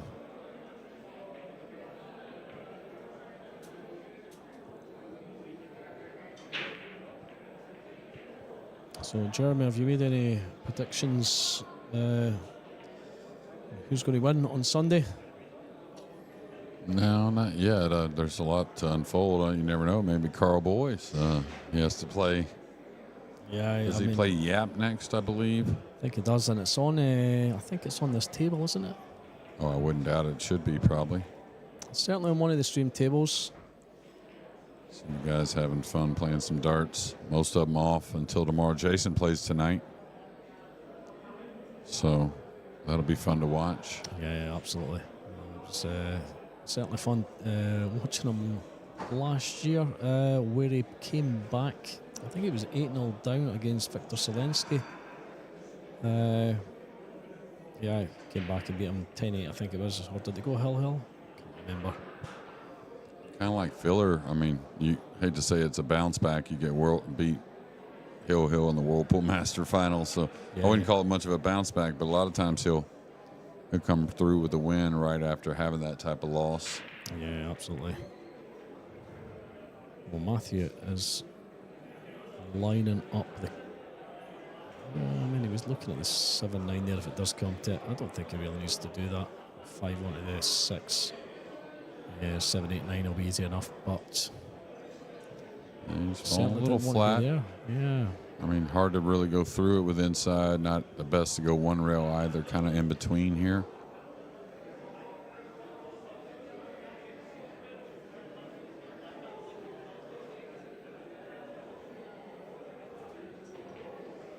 Yeah, it's just not comfortable with this.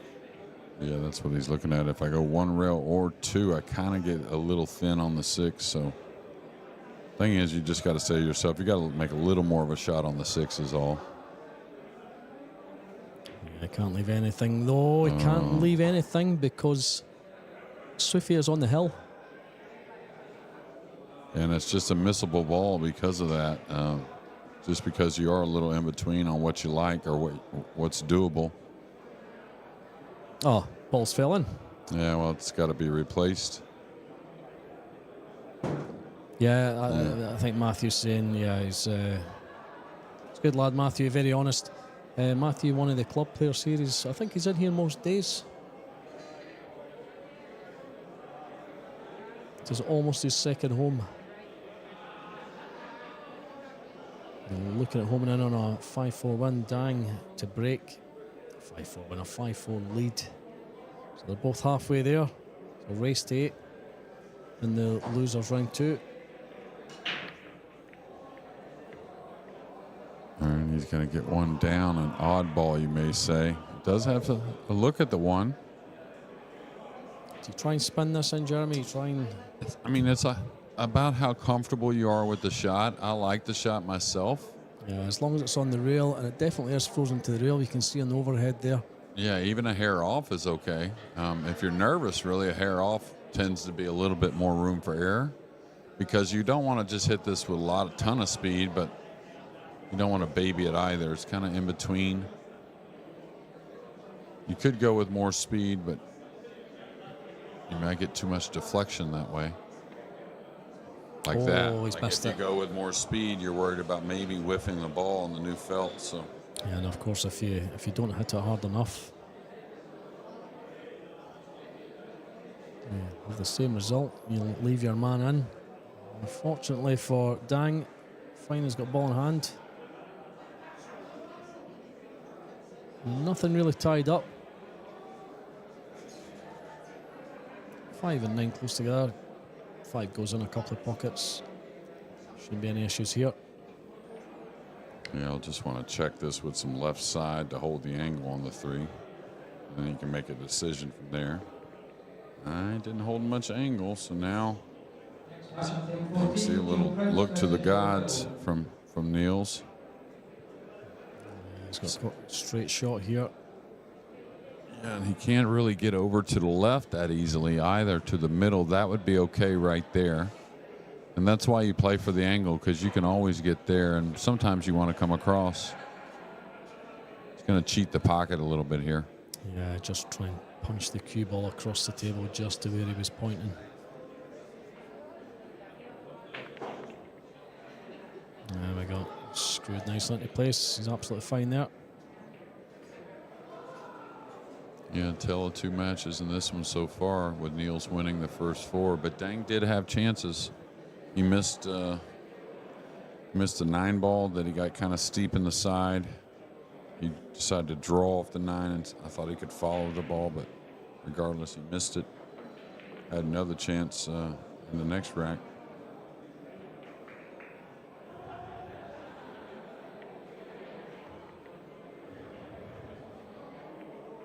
So it's going to be the 5 in the side pocket after this 4 goes down. Just having a look. He wants to be right behind it. Yeah, there's Matthew getting another rack on the board there.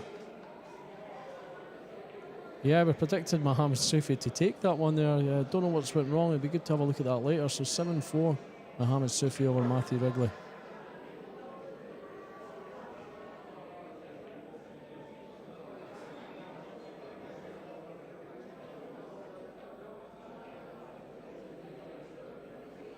Yeah, there's a little more angle on this than it appears, but so you can't take your eye off the ball.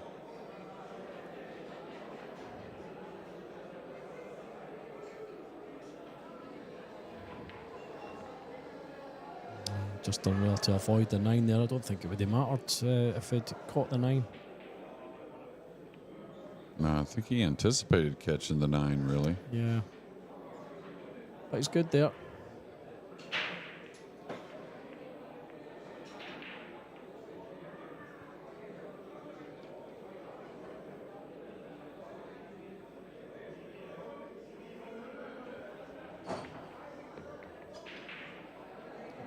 Makes light work of that.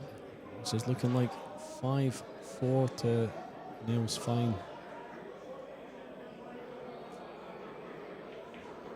A little bit straight. Easy enough to draw back to where he is just now.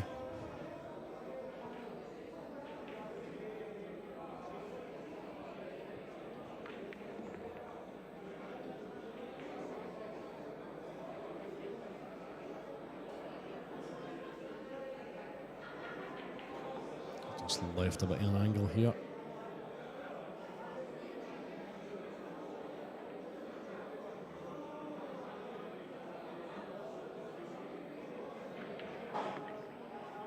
There we go, no issues. Niels goes 5-4 up on Dang. So we're getting a look at Matthew Wrigley and Mohamed Soufi's game again here. Matthew breaking, he's already broken up. I don't know how many balls he got off the break there. This one's moved on pretty quick. So Yeah. he's on the 5. Yeah, if you remember last time we were looking at this, he had missed the 5-ball, and Soufi had a 5-ball hanging to win the match. Had to clear all 5 balls, I believe it was. But now a big change of events, and got a chance to make it 7-5 and breaking the balls.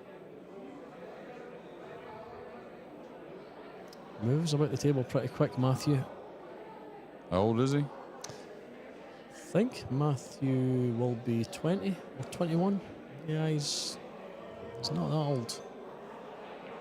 Yeah, he's not been coming in the clubs long playing. I remember when he joined our tour, the Edinburgh tour.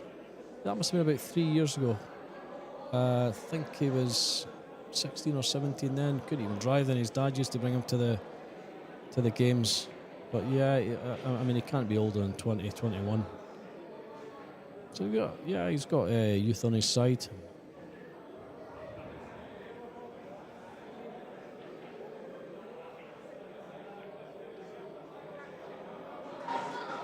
He's played that well. Look at the cheer that's went up for him there. A round of applause here. There's a few fans in. There they go. So yeah, 7-5 now, Mohamed Soufi over Matthew Wrigley. Yeah, Niels has got one down. Wasn't a 1 on the side, but he'll take it. Pretty nice look at the 1 ball in the upper left. A little thin, but it's an open rack. Yeah, of course, I don't think he'd be worrying about hanging it either, because he's going to have the 4 as cover. I think he goes for this, huh? Absolutely.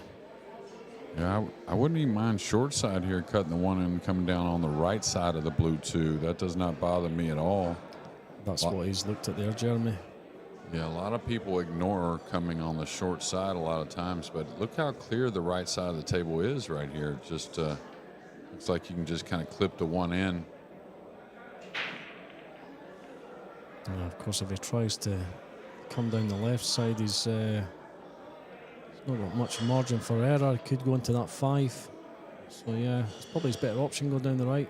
Yeah, I think it's just a lot of left English, come down the left, or take the natural path, which I like, coming down the right, I think. Maybe a hair of right English, maybe just a half a tip. Still play it pretty thin. You don't want to really feel like you're throwing the ball in. Looks like he's playing it full ball. Let's see what he's got. Well, he got a little thick. He's going to need good speed. He's going to have it, though. Yeah. I say that. Well, it's finished pretty straight. Nah, he's okay. He can get past the 8. A long distance shot on the 3's okay, as long as he can get past the 8 with a high right ball here. Yeah, the 4 in relation to the 3 doesn't have to.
Niels. Yeah, that's going to hurt there. Yeah, absolutely. Here's Matthew again. Matthew is absolutely flying. And there he goes again. He's got a few fans in here, Jeremy. I believe it. 7-6 now. A little fortunate on the miss here from Niels. That shot we were talking about, you know, using a lot of spin. Sometimes you want some distance to be able to create the arc on the cue ball, trying to use a lot of left here, trying to pocket this 3. And last time he fouled, so that may be on his mind a little bit. Yeah, with a similar shot. Just a little bit close to this one. I mean, a lot of the club players would be playing across and back into it, but you know, the 6 is in the way for that. I don't think these guys are interested in that shot. There he goes. He's just going to try and. Is he going to put the 3 up behind the 4? He's going to play the cue ball with some distance, is what he's hoping. Did he get enough? Don't think he has. He knows it himself. Ball's always tricky when it's near the rail, David. You know, like it wants to hug a little bit, the cue ball, when it's trying to escape off the edge of the 3. And yeah, it definitely made him miss his mark on the cue ball, plus the speed. It's touchy. So Niels breathes a sigh of relief. Another chance here.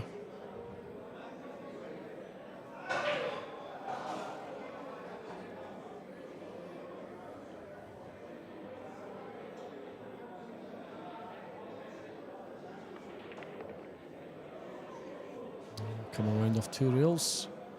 Doesn't want to be hampered by that 5. Can he get his... Yeah, I think he can just get past that.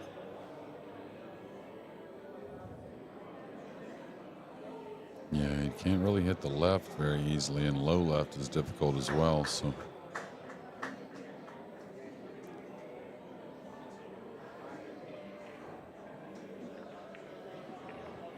kept it pretty simple. Nice shot.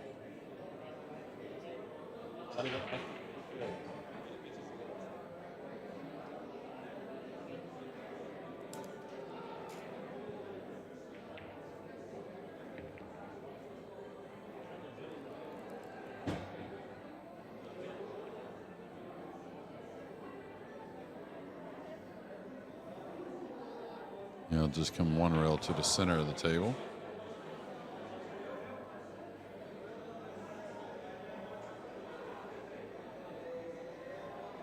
He's a big lad, Neil, so no problem reaching that.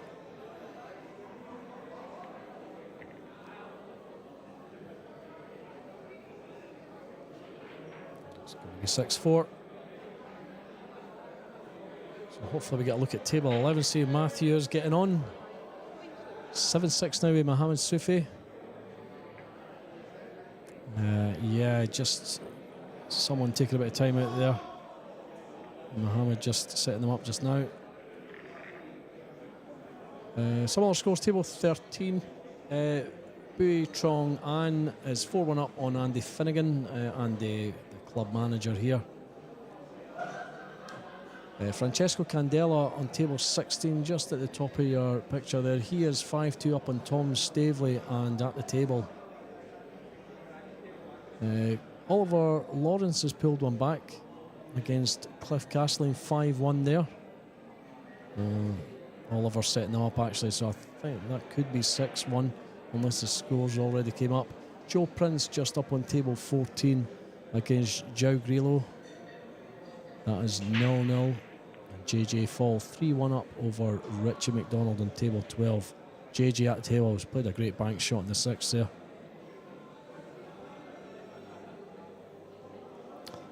So there's Matthew.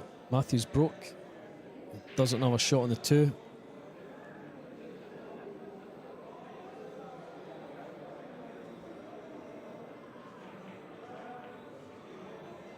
Yeah, it's going to be a push out for Matthew. He trails 7-6 in this race to 8.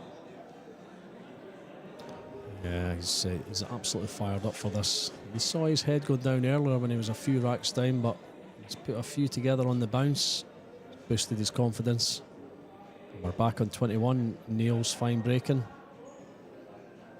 6-4 up over Dang.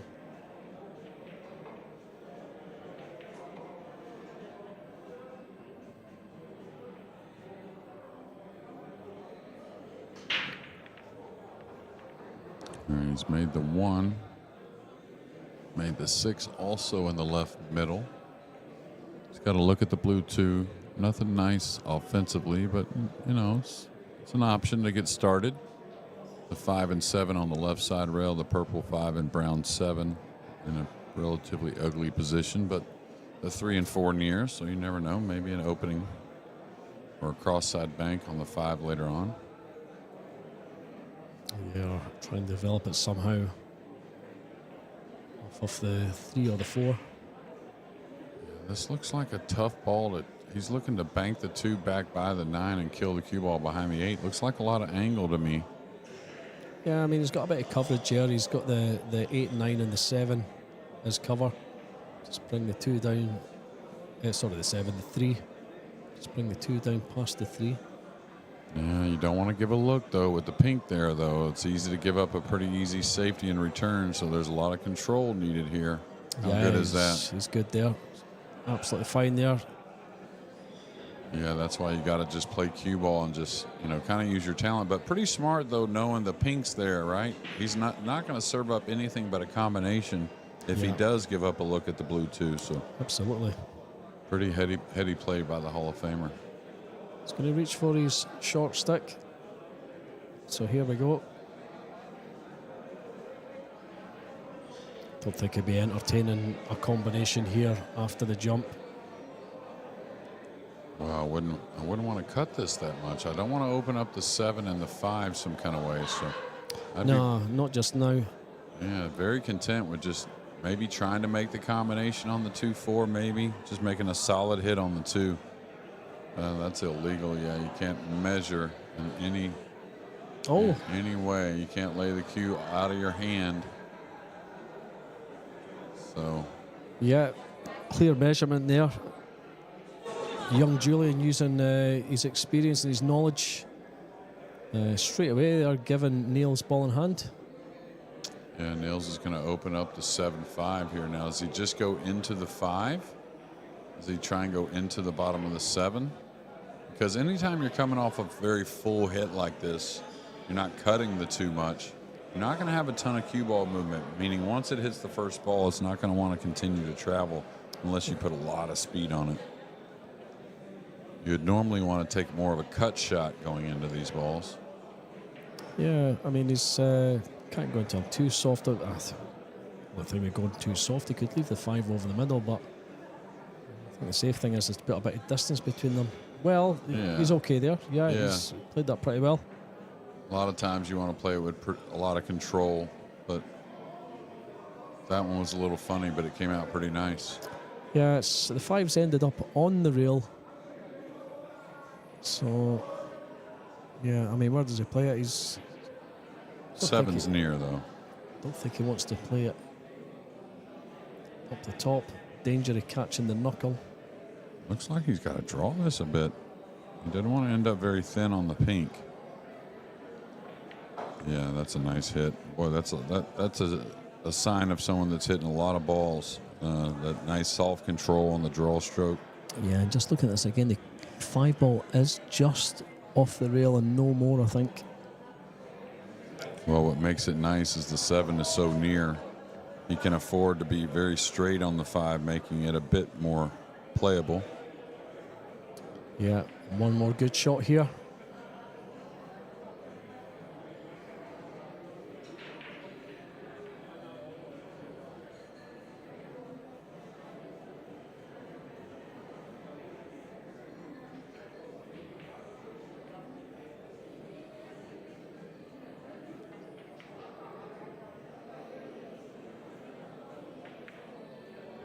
Oh, he's just made that. He's caught the far side of the jaw there. It's dropped in. It's absolutely fine. I thought he'd missed it for a second. Played it at the right pace. Looking good to go on the hill.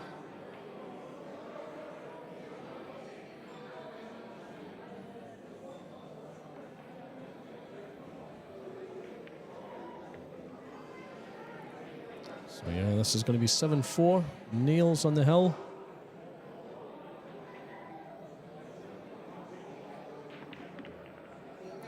There's rocketed that in. There's Sufi at the table on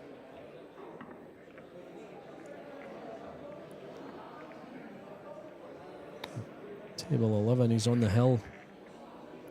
Well, that's 6 and 9 there. Is that an issue? I think the 6 passes a 9 into the top left, doesn't it? Just checking, having another look. He doesn't seem very concerned, and really just a super talented player. Not traditional or conventional in too many manners, right? But yeah, absolutely. Sure does play at a high level. Yeah. Well, caught this a little bit.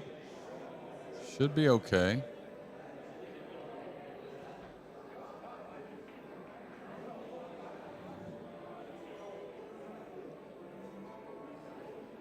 Yeah, he's good there.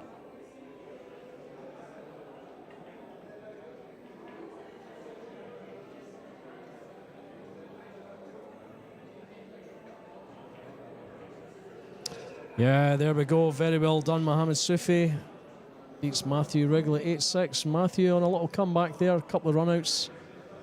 But yeah, what a match for Matthew. So we're back on 21 here. And Neil's fine on the hill, leading 7 racks to 4 over Dang.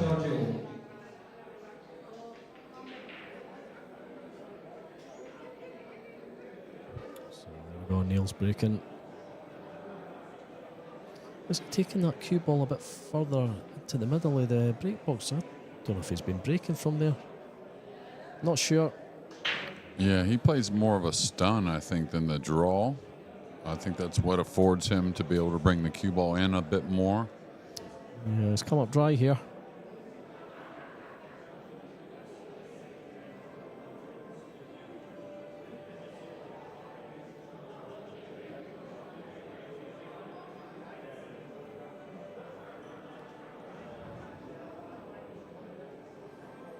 Now, if he's comfortable, he can cut the 1 to the right side rail, track the cue ball between the 7-8 and back up and let the 1 cross over.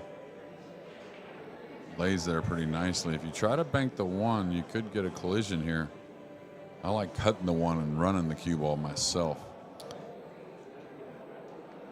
Yeah, he's got to be feeling it here. He knows the first mistake he makes, if he leaves Niels in, table's in a good position. Oh, he's going to go run for out. it. Yeah, nothing wrong with this. He's going for the open pocket. I didn't realize the one played. Very tight past that 9. Yeah, he's undercut it. Caught it too thick there, and here's a chance for Niels.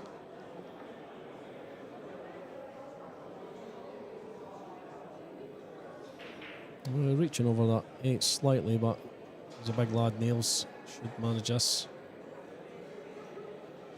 Yeah, these are set up nicely. Really, the first 2 shots should tell the story. The 4, 5 near each other, 6, 7, 8 on the bottom end with the 9. So really about the 1 getting to the 2 to the red 3. Yeah, doesn't want to draw back too much. He needs to finish lower side of it.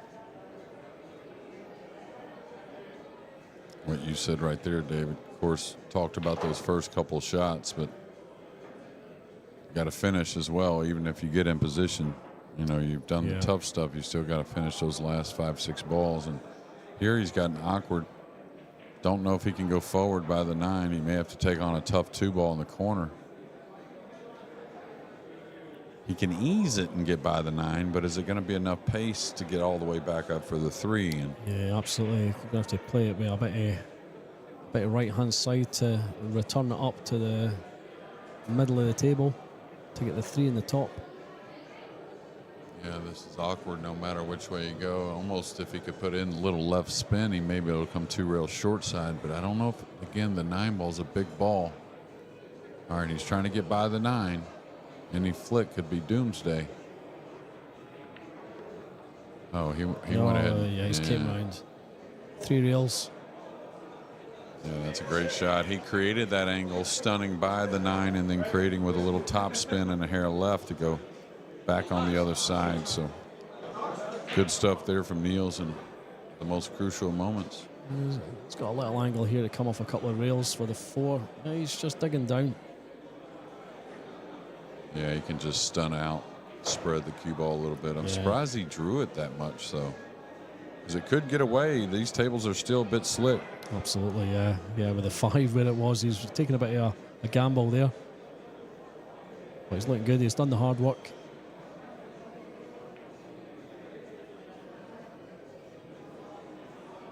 Just wants to leave the long 5.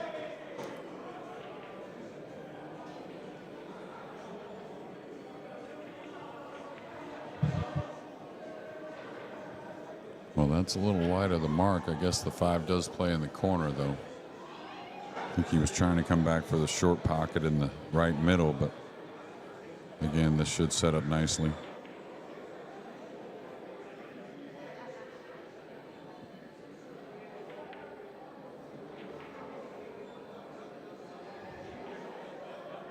Yeah, he's looking good from here for the out. And out is what we're going to have with the Nguyen Hai Dang of Vietnam. I'm sure he'll be at the UK Open, though.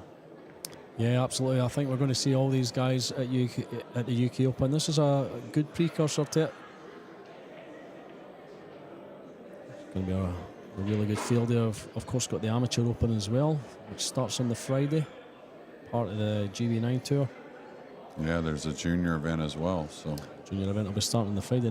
I think they'll be in the main hall again, along with the main event. It's fantastic last year.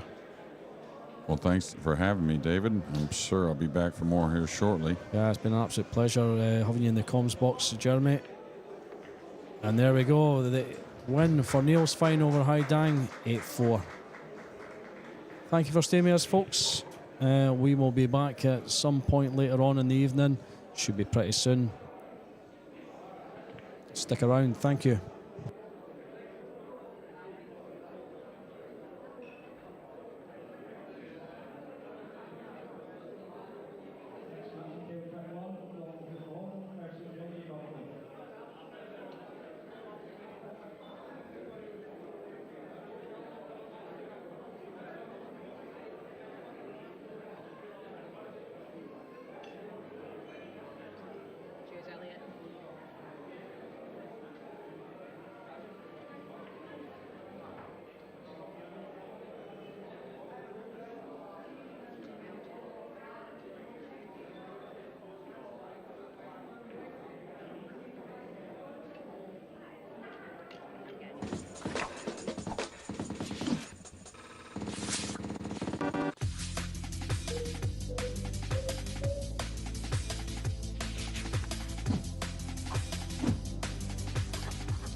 This championship is being played with the new Aramith tournament set.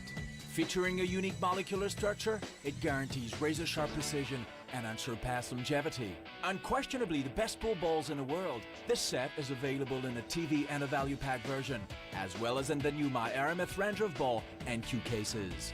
Now you can bring and play with the best ball set everywhere you go. My Aramith, bringing new dimensions to your billiards experience.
It's our responsibility to turn that world #1 prize money from $80,000 to $1 million.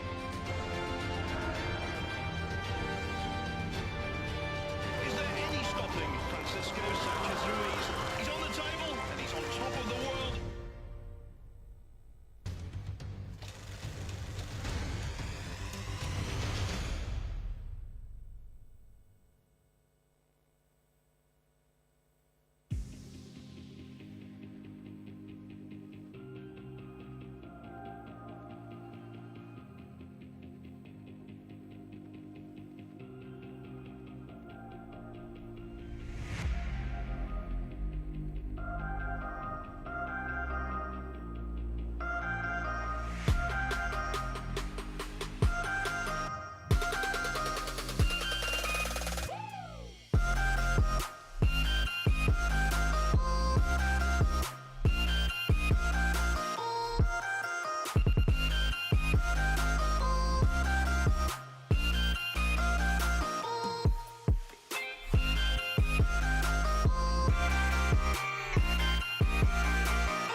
All right, we're back.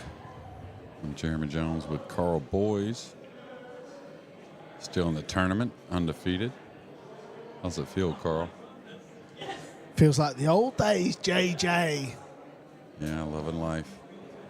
Back in the pit, but this is where we belong, Jeremy. Benji Buckley is at the table. Very talented cueist from England. He's playing Dong Kwok Kwang. Dong has won the first rack, but Benji's at the table. And at the level he plays at, this could well be tied up at 1-1, or it should be tied at 1-1. Yeah, it's going to end up a little short. No, he's okay. Yeah, your first win over Comino, Pseudo. And then it even pumped it up a little from there with a big win over Albin Ocean at, what was it, 10-4? It was 10-4, but I won't lie, JJ. Everything sort of went my way off the break. You know, I had a couple of golden breaks, and when Albin looked like he could possibly, you know, break away a ball, would kick the cue ball in, and wasn't pretty, but you got to take the win, haven't you? Yeah, absolutely. And now you play Yap in the next round tomorrow night, is that, or tomorrow afternoon, I think? Yeah, tomorrow afternoon, 3 o'clock, 3:15, I think it is. Winners qualification as Buckley ties this match up. Yeah, you can see some scores. Candela, Francesca Candela over a very good player, Tom Stavely at 7-3. Those are races to 8. These are all races to 8, actually. Cliff Castelline over Oliver Lawrence at 7-2. Joe Prince and Joe Grillo. Grillo ran, real solid player. I tell you, he can beat anyone in the tournament, I think. That's 2-2. J.J. Fall, very talented player from South Africa, 5-5 with Richie McDonald. Jason Shaw, a 2-0 over Yanni Uski. That's a one-loss side match. And a very good one. Yeah, you could just see in the middle table there, you can see Jason Shaw getting the cue ball out of the pocket, so he's scratched. Yanni Uski's got ball in hand. Yeah, and Christos Papageorgiou over Jonas Sudo at 3-0. So that's right on the bottom of your screen. Yeah, he's a very solid player from Greece. A lot of pool fans might not be familiar with his name, but he's had some decent wins over the Europeans on the European circuit. So he's going along nicely there, 3-0. Well, what I look at guys like that also, some of the losses, when they're playing some of the top shelf players, which they have to play to get through in the bigger events. And a nice shot here to open. Pretty smart, just taking the distance there. JJ, this is fantastic for the game of 9-ball. We're just a week away from the UK Open in Telford. We've got a little, I don't want to say little, but you know what I mean, like a little tournament, but the field is packed out. Well, it's almost very similar to the British Open, where they come to the Scottish Open, all those American golfers and golfers from around the world, to get used to the conditions, get a little acclimated to the time zone, and before the British Open, right? And it's UK Open next week, so pretty similar. Yeah, of course, this tournament is in McGoldrick's in Rutherglen, Scotland. Fantastic club. Just 7 tables in play. It's quite a small club. That's why the format, kind of goes on for 5 days. Benji Buckley, well, he's missed a poor shot there. Yeah, he got a little quick with it. Didn't really settle the tip. Hit it quite heavy, too, for being so close to the pink as well. I mean, it wasn't like he was 4 or 5 feet away. He was pretty handy. No, lots of things going on. I mean, you could see the replay there on the miss, but the UK, a hotbed for Q Sports right now with the World Championships going on down the street at the Crucible. Carl Boyd's winning matches against the best players in the world.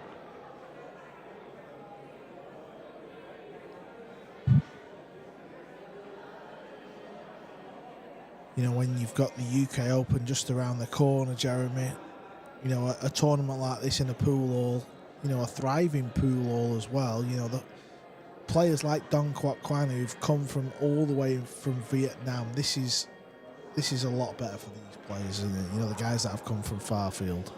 Well, I think it serves a purpose for a lot, but yeah, definitely he didn't get to do much at the Whirlpool Masters, and then of course probably trying to get to the table as much as possible, but this Scottish Open does a lot for him, not only here but going on to the UK Open. And I think about some players like a David Alcady who came here last year really struggling.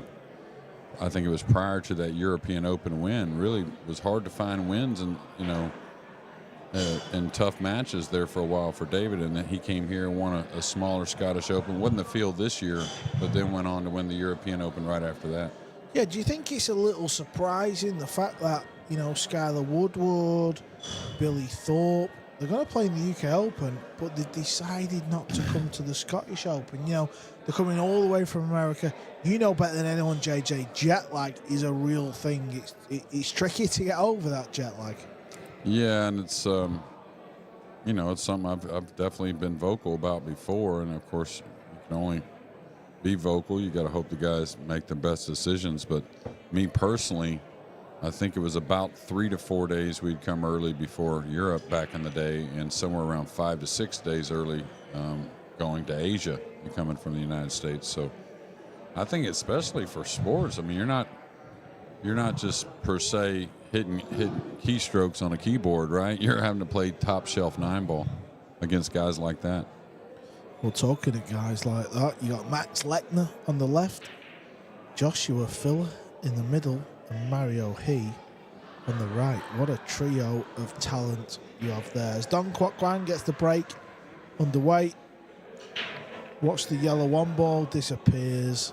We're seeing this. JJ, we're seeing this a lot now, aren't we? Remember when this break rule was brought in? I think it was actually the UK Open, the first major Open event that we played. The 1-ball never seemed to go in the pocket, but as good as anybody, it won't take a pool player long to figure it out. Yeah, not only with the ball they're striking, with the ball that is next, which is the 2-ball, I think has got to be something that's made aware of, because like when they used to always rack it in the back, I thought that was not a good idea. I thought players would figure out a way to produce a shot on the 2 if they're making the 1 as well. So you just got to constantly pay attention. It's a big part of the game, the break. It's always going to be a big part of the game. We just got to make sure it doesn't become everything, really. So Benji Bucklet, 2-1 down. He's kicking at the 2-ball. And he looks like he's going some sort of path past the purple 5, but It's got to go above it, right, and come down at it. Could come 2 rails off the left, the right long rail to the bottom and underneath. That's not bad. This way here, 2 rails, I don't like at all.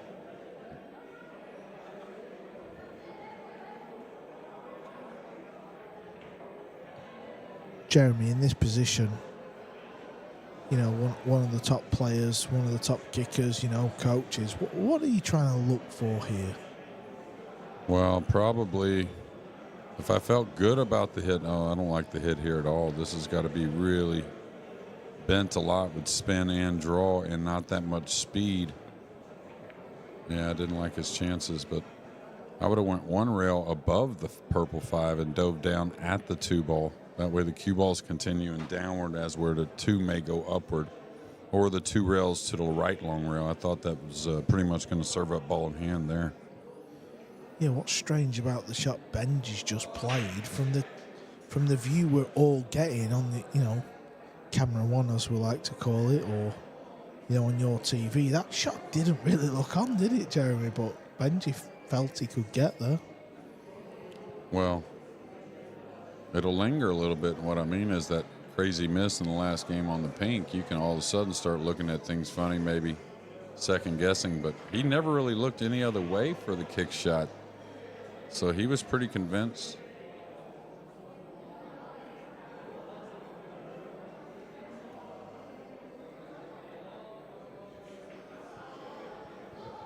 Well, this is the Scottish Open. 12 months ago, Jason Shaw won the title where he beat Victor Zelinski. We're just a week away from the UK Open in Telford. Tickets are still available, matchroompool.com. All information is on there about every tournament, pretty much. 256 players will embark on the UK Open. Fantastic tournament as always. This, for a pool room event, there would be an argument for saying there is no better tournament in the world. Just 7 tables in McGoldrick's here in Rutherglen. 5-day event, and it's literally a who's who of 9-ball pool. Everybody, literally you feel like the top 20 players in the world are all here. Even Dong Kwok Kwang, who's played a pretty nifty shot on the purple 5 there. Well, I think that's why he's like a real #1 kind of guy when you talk about this extra time at the table here on the other side of the world right before the UK, because he's not afraid to pull the trigger. That's why he's had some big finishes in big tournaments, final 16s in the Worlds, I think, last year. A couple of big wins over SVB at key moments, because he's not afraid to pull the trigger. And if you got to be feeling good if you're that type of player, really. Yeah, Dong Kwok Kwan a week ago was in Germany for the World Pool Masters, where unfortunately he lost out to SVB, and has to be said, JJ, he kind of threw that match away, didn't he? He had all the chances. Yeah, quite the opposite of their previous, meetings. And now for a 3-1 lead, and Benji definitely, I would say, a little underdog in this match. Not a whole lot, but you would think maybe needed a better start. JJ, you've done a lot of coaching. Someone like Dong Kwok Kwang, what we've seen of him in the World Pool Masters, what would you do with a player like him to try and close out matches like that against Shane Van Bonen? Where do you go with that? Well, I think there's always what I found with players these days is, and he's not 20 years old, but he's kind of new to being one of the top 32 to 40 players in the world, I would guess, in my book. Well, a lot of them, some push-out things, technically. I think they're could be better at push-outs as a whole, some of the players. But I think kind of reminding him to simplify it and kind of lean on a little bit of that ball pocketing a little more. He can really want to work the cue ball sometimes and kind of like simplifying the pattern a bit. Just because under pressure, that's really where he gets beat. He stays in a lot of matches, but sometimes under pressure, a little bit of a funny decision with the cue ball can kind of get the best of him. But overall, I mean, super talented player. Gotta like what you see if you're ever going to work with him. Yeah, we just got a view of Yonosuke Camino. He's 3-2 down against Christoph Papagerio. Jason Shaw is 2-1 up against Yanni Uska. Yanni Uska, of course, beat the legend Jeremy Jones in this tournament. Yeah, that was a funny match. He definitely deserved the easy win, but I didn't really get much of a look. I had one jacked up shot on the second game that was real low percentage, but I didn't have much else. And then he kind of played safe, and I kicked at it and whiffed it a few times, and he got a pretty decent lead. JJ, it's not easy, is it, coming out and you know you get thrown out in the box. You're playing in a match in a tournament like this, and you get in these positions where everything just feels like you've never played before. Is that how you felt? That's how I felt.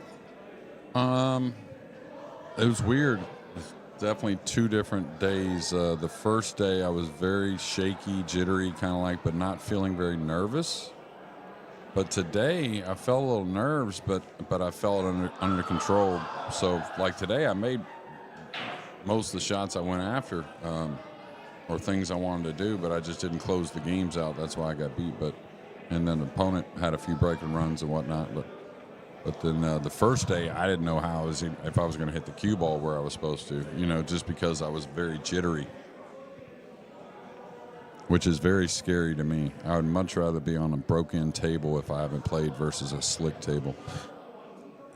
Well, as Dong Kwok Kwang tries to sneak this 3-ball past, which he does, and he gets on the 4. I know exactly what you're saying.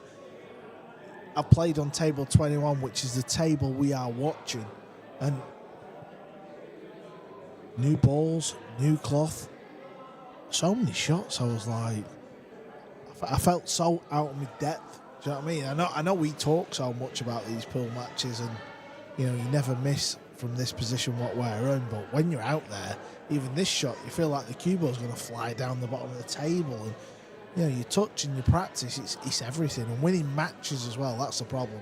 You've got to win matches. That's what breeds confidence. Yeah, when you think about McGoldrick's and the tournament here. The winner's going to be happy. I mean, it's a nice prize fund for what we would call a warm-up tournament for the UK. But, the players here, they want to stay in the tournament. They want to play these matches. There's a lot of, things to win here this week, of course, but a lot of things coming up to where you can't replace those match times, right? You can practice all you want, but being really in those situations and while the nerves are flowing. And really the slick table as well.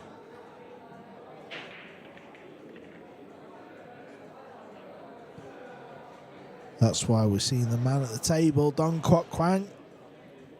Come all the way from Vietnam, of course. He played in the World Pool Masters in Germany just a week ago. Lost an absolute classic match. Of course, it weren't a classic match for himself, but for pool fans. Against SVB in the first round. What a game that was. That's a nice stroke. 3-1 up against Benji Buckley. But looking that, like 4-1. yeah. Sorry, JJ. No, I was just going to say that even the shot right there on the 7 to the 8, that kind of is what I'm talking about. He's not afraid to pull the trigger and really has the talent to do so. So just tidy some other things up, maybe a little position play at times. Like I said, the push out. I think he had a little trouble jumping the ball a couple times, if I remember right. Had a couple fouls, but. Well, Dong takes a 4-1 lead here at the Scottish Open. McGoldrick's, if you've never been to this club, I can promise you, there you see a little view there, the 6 tables in your eye line. The owners of this club is actually Jason Shaw's sister and brother-in-law, Paul and Natasha.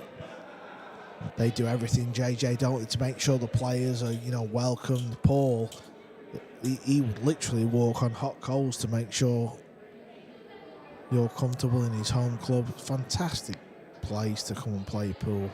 That's why you're seeing such the depth of players, the world-class players that have come here, because they know that. They know they get well looked after. And right before a big major, I think we'll see this a lot more.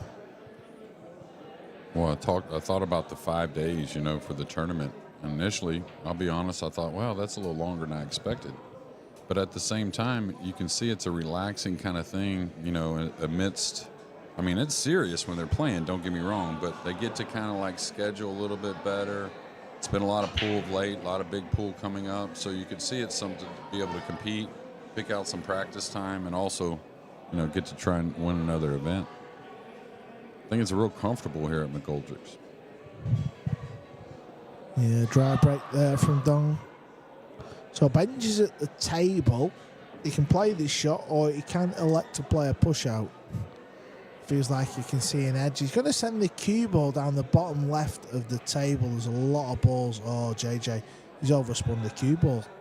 Yeah, he kind of just, I don't think he really decided how he wanted to hit it.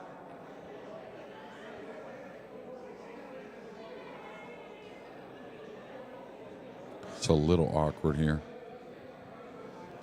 Yeah, it'll look very quick from Benji there.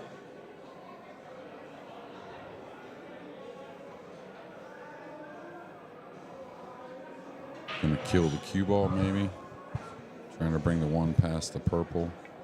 I know he's going the other way. He may make this. Well, this is gonna get really nasty for Benji. I think, anyways.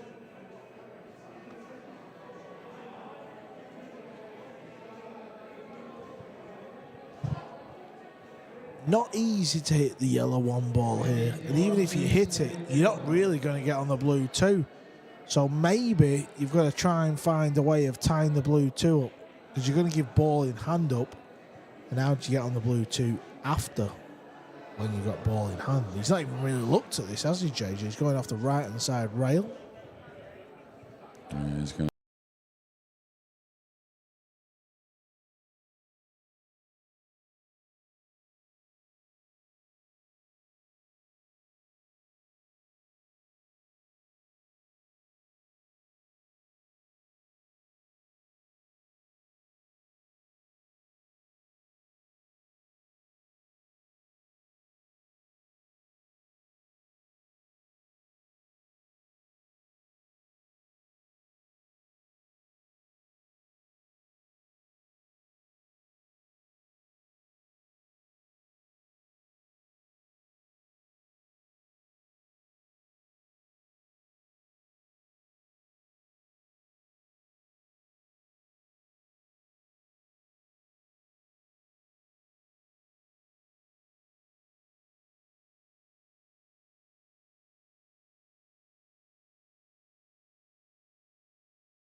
Rack over on the cue ball, Jeremy, hasn't he? Just a little bit, but listen, that has to be classed as a bad shot, doesn't it? It doesn't have to go that close to the two ball. No, and really when you're not worried about making a little bit more of a shot, just somewhere near the side pocket would do. You could drop for the 3 in the corner or the side. The 4's pretty easy, so it's not very demanding on the 3, but probably maybe just overcut the 1 a little bit to the corner with ball in hand, with it being so tight. Oh, he's overhit this. I thought he did.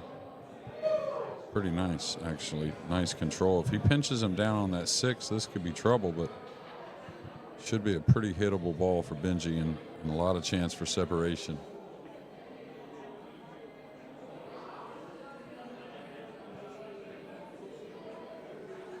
All right, he's going to bend this a little, need some speed.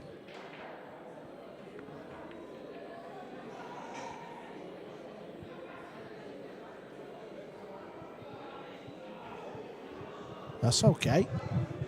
180 leaving a long shot, and the cue ball's near the rail. Would you 2-rail this 2 ball? Like 2 rails under, off the top cushion, side cushion, and just follow down towards in between the 8 and 9, something like that, off the rail? Do you like clipping it? Yeah, I'm not really sure at the minute, Jeremy. I won't lie. Yeah, you could bank it back down between the red 3 and the green 6. That's okay. That's the shot I was talking about right there. I didn't think he could do a whole lot wrong shooting it that way. So, and he gets to hit it kind of a lot of the 2 ball, which is always comfortable.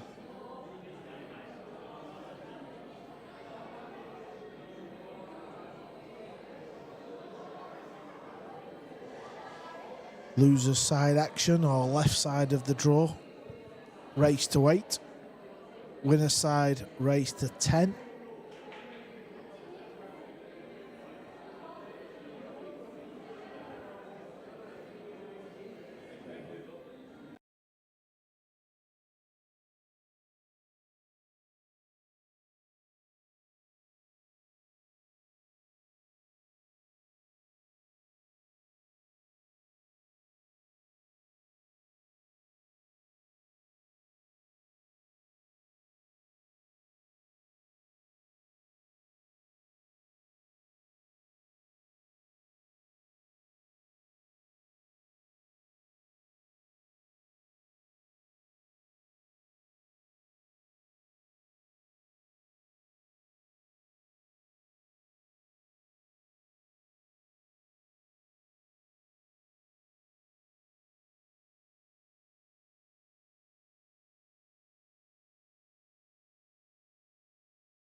And that's what I mean as far as getting in a simple way to not necessarily have to stroke off the ball so much, right?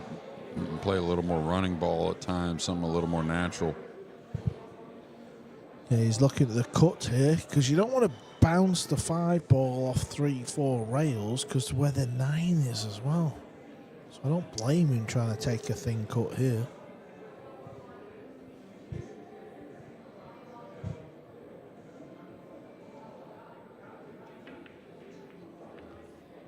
He's got a sweet stroke. I mean, tempo's good, moves the ball easy.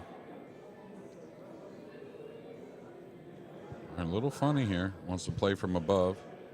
JJ, do you feel like with Duong it's just a case of winning a tournament maybe? Yeah, and I've said it about the Vietnamese before. There's a lot of talent, but they don't just have the yesteryear players to learn from over there. And I think the more of these tournaments, he's learning from the best people he can learn from probably. And then again, just, of course, any player winning a tournament, it's huge.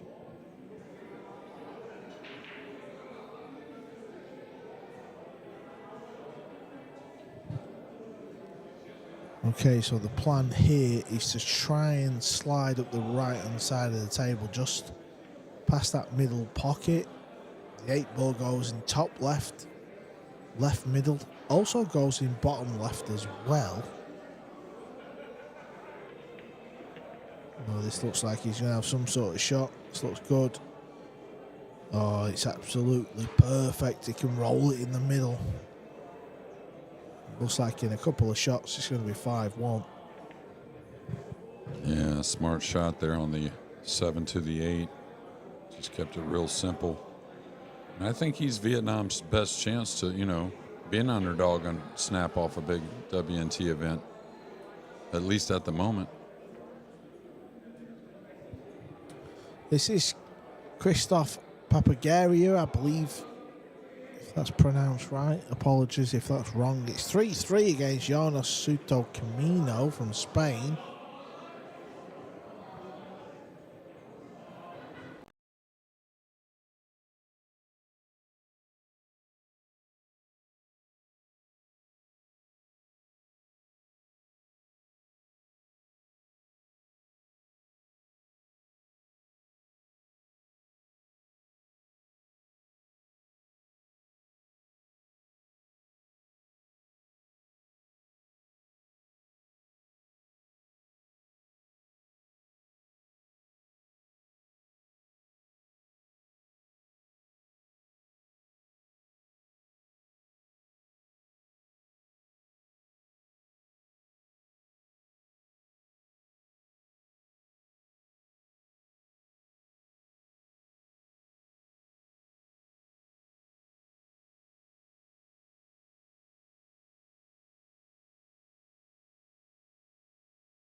This lacks pace, JJ. He's got a little bit of work to do here.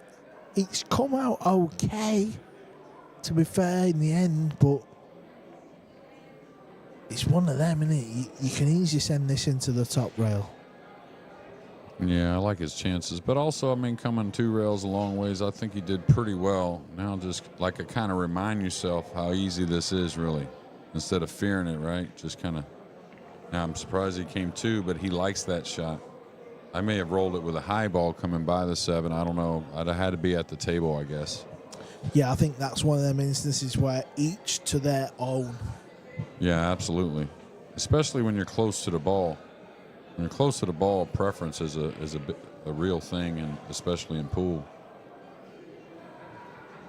Also from the com box, we have never missed a single ball, have we?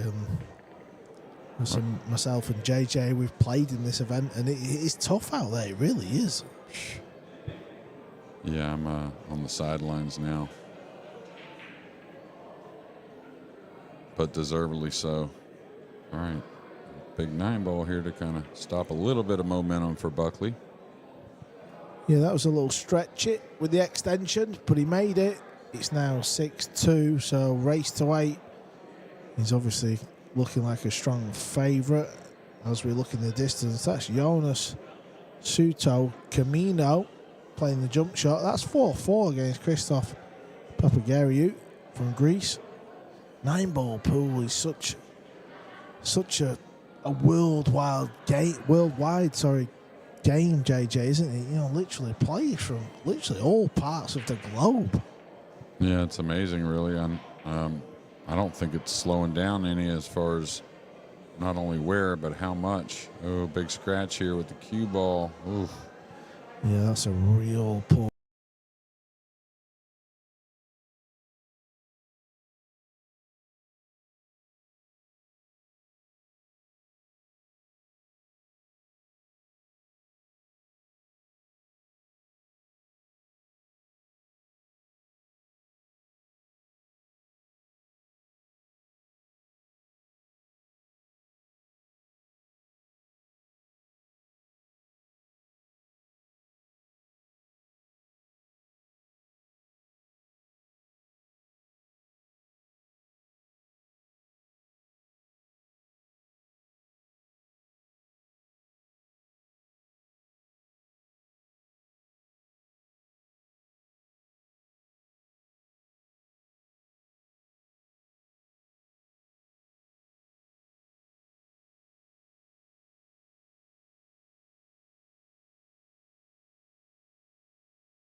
For Dawn Cochrane, that actually looks really tidy. You can pinch a little bit of the pocket here, send the 3-ball into the rail. That makes the pink 4-ball a lot easier. And all the balls here, when you look at them, you're always looking for an issue. Well, we're certainly looking for an issue, and it's the brown 7 to the 8-ball. That's where it may go wrong.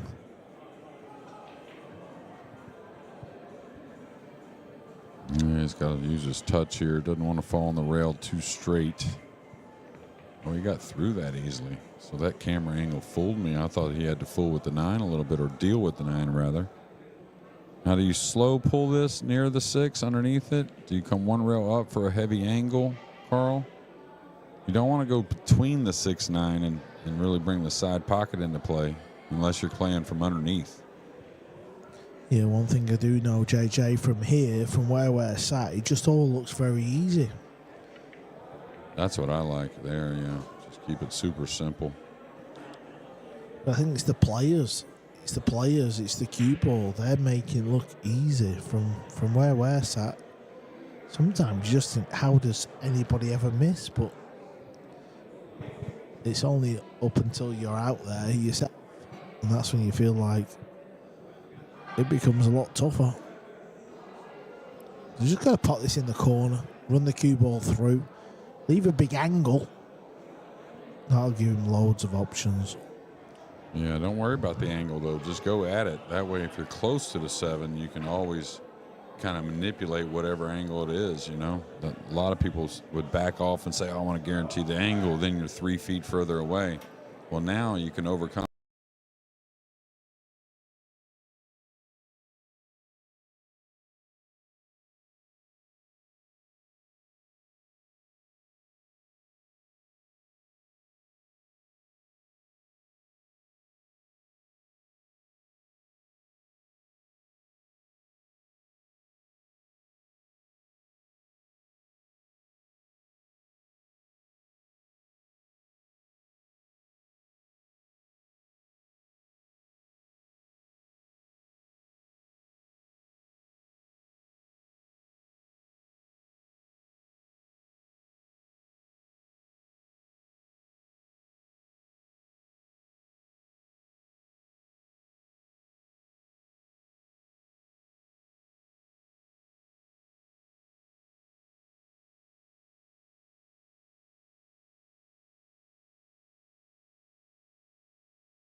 Smart shot there. That means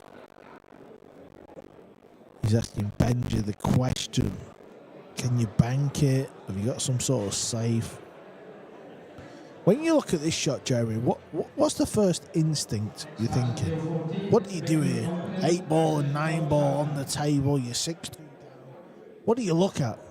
Well, I'm probably looking at the bank and how I can move the cue ball. But, you know, if I was playing on something that was playing snugger, you know, there is an option for a safety for me there, coming off the right side of the 8, swinging the cue ball some 3 rails to the end rail and getting the 8 out in space, you know, to where it's going to be a very difficult shot for my opponent. But do you think you got to go for the bank? What percentage-wise, do you go for the bank, try and make something happen, or is it the safety shot? Well, I mean, that's where pool people always think it's cut and dry, but I don't think so. I think sometimes if I'm playing somebody that's struggling with the long ball or the table's playing really tough, I may go the safety route more often where, you know, if I'm playing, you know, on a little easier conditions, I'm looking at the bank. JJ, what a shot Duan Quack Kwan just played to get on the 9 ball. He's now on the hill, 7-2. But what I will say is, you know, when you look at the top players like SVB, I just feel like SVB would have probably banked that ball and it wouldn't be 7-2. And he'd still be in there with a shout, you know, he'd be breaking and all of a sudden there's some kind of comeback. It's a funny game. Yeah, but I think that goes along with, of course, you know, all that practice he puts in, of course. But once you win a tournament, you get a little more confidence. Maybe you earn an extra match here and there. Things kind of go your way because you can hit them banks really well and they don't have to go. But all these players are great players because they do stay aggressive. Not too happy with his hit on the 1. There, that's the man from Greece playing pseudo. Score is 5-4, Christos over Jonas. Jason Shaw stretched it out now, up 7-3 over Janiuski. Wang to break here, up 7-2. He's been really good on the breaking end. He's going to get a really good starter here as well. And we'll see how he attacks this. He's got a couple options. Come between the 6-9, can come 3 rails, maybe overcutting the 2, coming to the back side of the 6. Kind of like between the 6-9 myself. Key to this shot is just don't let up on it. That way you hold the line on the cue ball. Yeah, the speed should be good enough.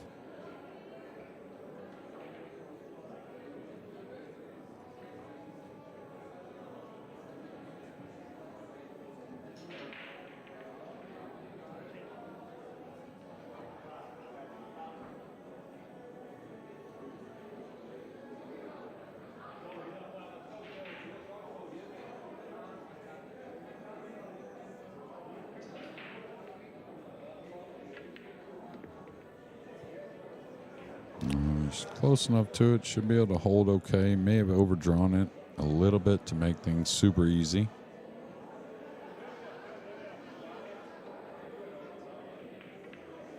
Wang's perfect.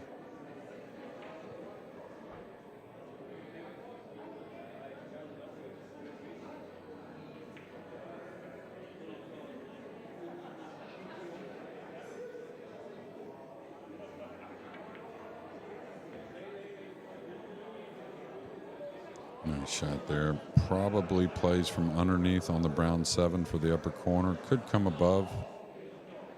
Could kind of come straight between them. Probably wants to stay away from coming behind the 7 towards the 8. He's going to stun 2 rails because there was more angle than it appeared. He did that very easily. So gotta love what you see from Wang. Didn't get to see Buckley enough. It was a big miss 4 ball, I believe, to make it 3-2 in this match. And Benji breaking, that's what got it really going for Wang. But man, he's looked really good. Carl back in the booth.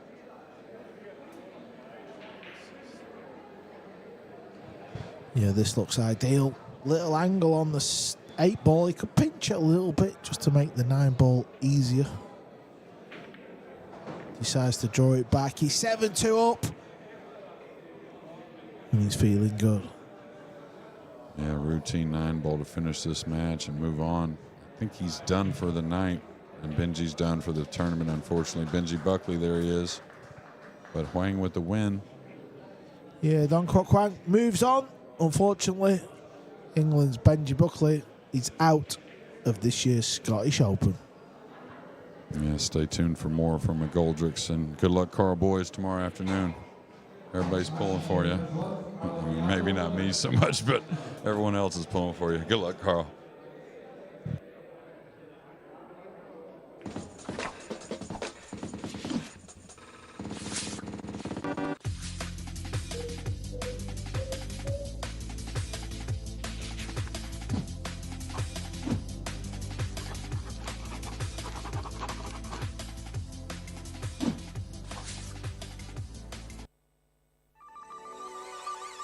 This championship is being played with the new Aramith tournament set. Featuring a unique molecular structure, it guarantees razor-sharp precision and unsurpassed longevity. Unquestionably the best pool balls in the world, this set is available in a TV and a value pack version, as well as in the new My Aramith Ranger of Ball and Q cases. Now you can bring and play with the best ball set everywhere you go. My Aramith, bringing new dimensions to your billiards experience.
champion.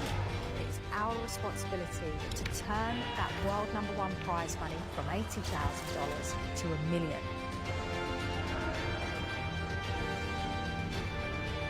Is there any stopping Francisco Sanchez-Ruiz? He's on the table and he's on top of the world.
Okay, so losers round 2, I believe this is. Loser round 3, race to 8 between Carlo Biado and Max Lechner. So, Danny, any predictions for this one? Well, both quality players, aren't they? Yeah, coin flip, I think. Yeah, absolutely. Max is looking really good. I've been watching Max this week, the last couple of days. They're playing very well indeed. It's crazy that this is a losers bracket match. The standard is quality this week. Oh yeah, the standard's huge, man.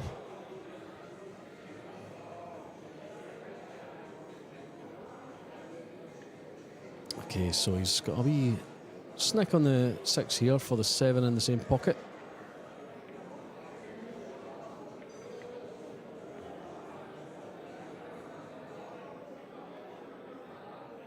It's okay there. He can use a 9 to hold for the... I mean, he doesn't really want to cut that 8 into the middle there. You know, they're always difficult cutting them in from that angle. I would like to maybe just screw off with the 9. He is looking at the angle for the 8 in the middle. But to me, I'd like to screw off with the 9 for the 8 in the same pocket as the 7. Is that a possibility? I prefer what he's looking at, just to play it in the middle. I know these middles are tight, but you're risking a lot if you try and draw back. Yeah. He's got a chance he could knock the 9 in as well here. But he is. Yeah, there you go. There goes the 9. That's not quite dropped. Yeah, but he's left himself perfect on the 8. Yeah, it should be no problems. As I say, they're a wee bit tricky going into these side pockets. From that angle, he's absolutely fine. He smashed that in, and that's going to be 1-0 to Biado. Yeah, that's confident. I can't believe he played it at that pace. Yeah. No fear. Brilliant. So, yeah, first blood, Biado. There we go. Jonas Suto versus Christos Papagiorgio. Christos at the table just now, table 11, the closest table to the bottom of your screen. 6 all there. Table 12, we have got Barry Hetherington is 1-0 up on Koping Han. Table 13, we've got Elliot Sanderson just starting off his match with Duong Kwok Hong. Table 14, John Chapman 2-0 down to Riku Rompinen.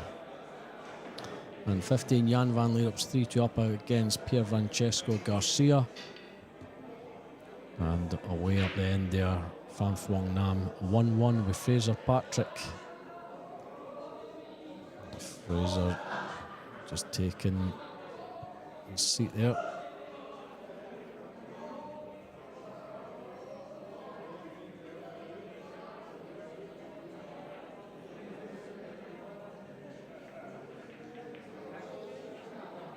Okay, so second rack on table 21.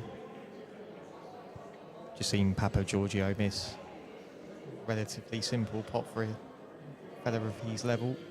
Yeah, Jonas left him in when he missed the jump shot on the 2. But he's got away with it.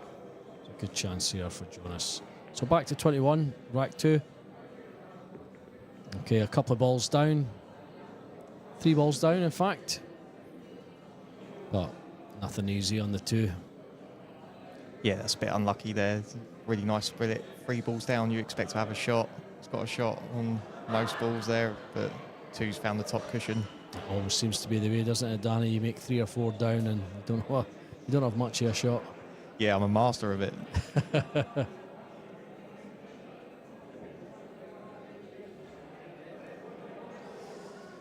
Yes. Let's see where he can leave cue ball after contacting the 2 here. Don't know if it's too much to ask to go behind the 7. Nah, he's aiming for the left-hand side of the 2. Yeah, I think he's looking to put the 2 ball behind the 7 and the 4. Just spin off a couple of rails back down the table. It's not been too successful there, I don't think. Now, yeah, that doesn't pass. It doesn't pass the 7 into the top right.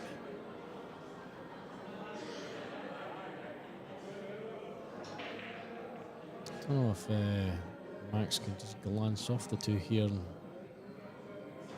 try and... No, he has changed his mind here. Like he was going to have a go at the combination there onto the 7. Yeah, it's a bit risky that. I think just the safety's the option. Just somehow try and put the 2 behind the 4, roll the cue ball up. No, it's definitely on the left-hand side of the 2.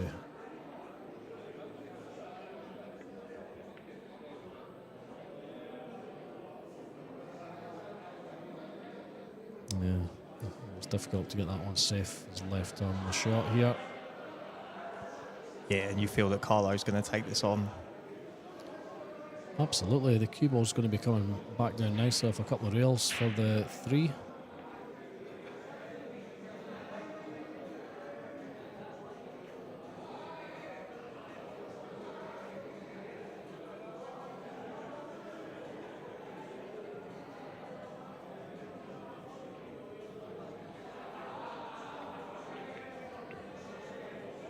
Absolutely no problems there. Yeah, he's played that nice. Off 3 rails. Nice little angle as well. Yeah, the 4 does pass, I think. Can't really see from that angle, but looking at the overhead, yeah, I think that passes a 7. Going to have no problems here. Yeah, you can see from that shot there, the 4 does indeed pass a 7.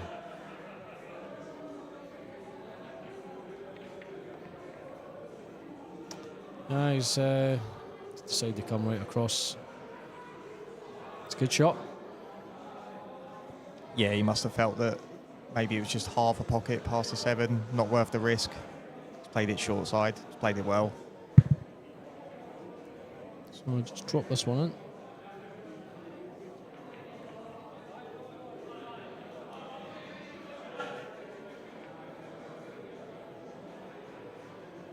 Just having a wee think about this one there. It's just going to screw off the 4.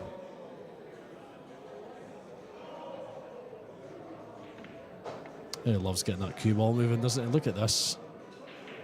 3 rails, he's absolutely perfect.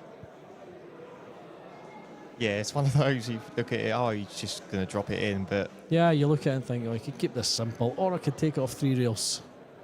Another player just likes to get through the cue ball. He'd just rather play that. Feels more confident. Absolutely making sure of the pot there. Again, he doesn't have to do too much here, unless he fancies a trip round the table. It just looks like it's going to come off this side rail. Leave it for the 7. Sorry, the 8. 11, Mann versus Gary Thompson.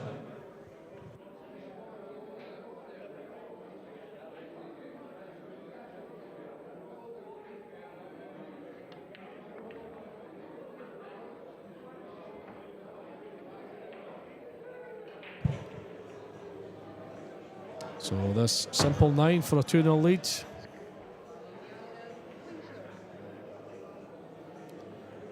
we go.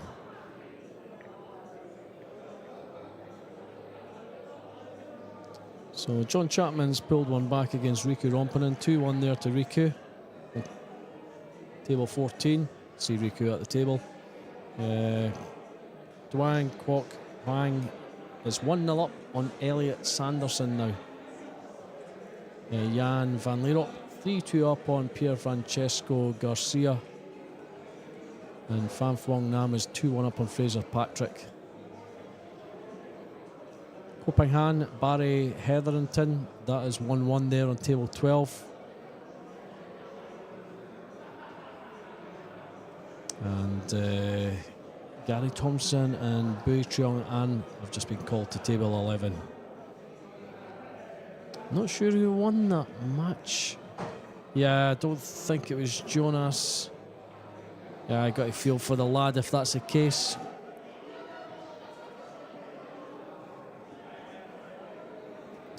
Yeah, he looked displeasured when he was throwing his equipment on the table, but just having a look. See if I can find his score here somewhere. He was on table 11, wasn't he? Yeah, let's do it this way. Yeah. Oh no, he's won. Yeah, he won 8-6. Yeah, he's maybe just pumped up. It's maybe the way he's thrown his case down. Yeah, pumped up, a bit of relief. Commentating yesterday when he was playing Carl, even when he was winning racks, he was sort of throwing the balls on the table. Just quite a passionate player. Yeah, absolutely, and he quite literally beat himself up at the end of that match. You know, felt really sorry for him. Good to see him win that one. Good lad, Jonas, the island boy they call him, from Ibiza. Yeah, there's nothing wrong with a bit of passion, is there? As long as you're respectful to your opponent. Absolutely, don't mind that. He just sets high standards for himself now. That, you know, he's recently won the Mexico Open. So he's going to want to push on. He's going to want to start winning other events, maybe even a major this year. I think he's got it in him. Absolutely, yeah. Very passionate about the game. So, back to this table, Biado. Maybe try and cover this too. Yeah. Behind the 4 there. Well. Can I see that? He's having a look at it. Which stick is he going for? The long one or the short one? I think he could just swerve around this a little bit, or I don't know, maybe he can just see enough of an edge. Yeah, if you can't see the edge, I like just the kick and stick, little swerve, play around the back of it, knock the 2 down table, get cover from the 3 and 4. It's quite a big target. Okay, I'm going to ask a non-pool question here. If anyone in the chat can answer this one, or even yourself, Danny. Anyone's watching the Bingham versus Jack Jones match just now on the snooker, why does Jack Jones have his full name on the ticker? Now, I know when you have players with the same surname, they always put their first initial, like K. Wilson or G. Wilson. Jack Jones has got his full name on the ticker. Why is that, if anyone can tell us that? Do you know that, Danny? I'm going to have a guess and say because of Jamie Jones. Jamie Jones, right, okay, so yeah, there you go. So, 2 J Joneses. Yeah, I think that answers it, folks. You don't have to worry about that. Thank you very much for that, Danny. That's been annoying me for a couple of days. Got my nerd head on. I just watch Q Sports all Jamie the time. Jones. So. Jamie Jones, was he playing in the Worlds? I'm not too sure this year. I've not followed it. I've been focusing on the pool, but just a bit flipped as well. Obviously. Yeah, I mean, yeah, just a bit commentating on the snooker there. Sorry, folks, I'm on the wrong screen here. I mean, I think it's usually if 2 of them with the same name are in the same competition, they tend to put the other initial up. Just the initial, yeah. But yeah, I don't think Jamie Jones is in the world, so yeah, you'd think they would just have Jones up on the screen there. Anyway, yeah, you know, we digress. So, Max faced with a jump shot on the 2 here. He just wants to catch edges. I mean, he could pot it if it catches the right hand side. Could pot it in the middle, but I think he's looking at playing the safety off this. And he does not have that safety. So here's a chance for Carlo Biado. Everything pretty much in the open. Yeah, one good pot really. Doesn't have to do an awful lot with the cue ball here. He can literally just bring it back a foot. 18 inches. He does like to punch them, doesn't he? Yeah. But these tables don't really lend to that. Absolutely, yeah. You rattle them in the jaws. Likely not going to fall with these deep shelves.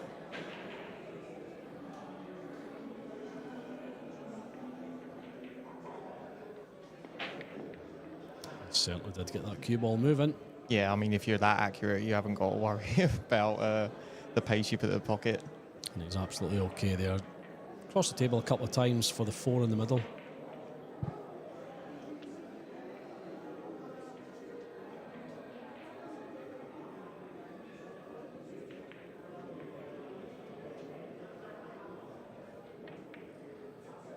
Yeah, just going the ones. Absolutely fine there. Can hold for that.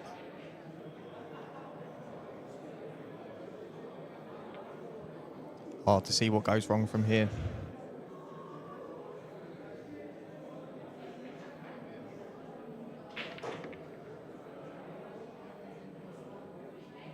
Yeah, thank you for clearing it up for us, Richie Lotter. Good to hear from you again. Yeah, we were digressing. Apologies for that.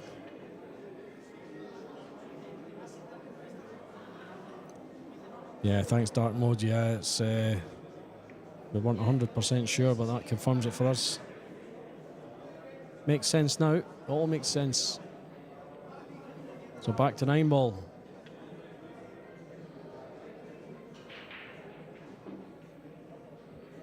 Queuing very far over to the left on this one. Didn't feel like it was necessary, but it's a beautiful stroke. He's left it. Yeah, he's got a slight angle there. Should be okay. I find a lot of players prefer just to play, you know, even straight in pots, just with side, just naturally. So should just be pushing through. Does he push through too much? That's fine there. Absolutely fine. Well done. So this is going to be 3-0 Beado against Lechner. That's only our race to 8, remember. Yeah, and this is a losers round 3 match, and we've got 2 of the game's elite. It's absolutely crazy. Yeah. Yeah, it's a good mix, pro and amateur in the club. And all the guys from the Goldricks that have entered, these guys are all very good at the top of their game. For club players anyway. Fraser Patrick being one of them. He's went 2-2 now with Pham Phuong Nam. Fraser being of the snooker fraternity, has made the switch to 9-ball.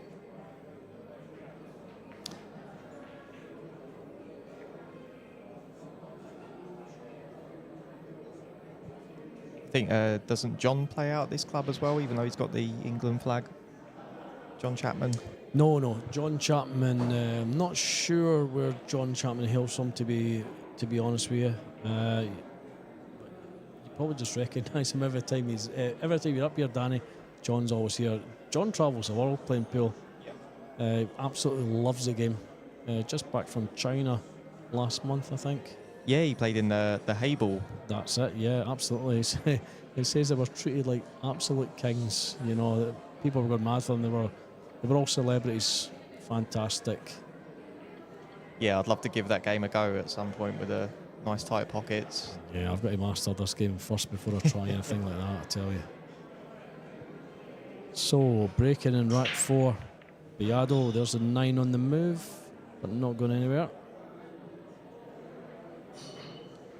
Does he take the 2-ball up into the corner? I think that offers him better, best position for the 3. Certainly not going to be cutting it in the middle there.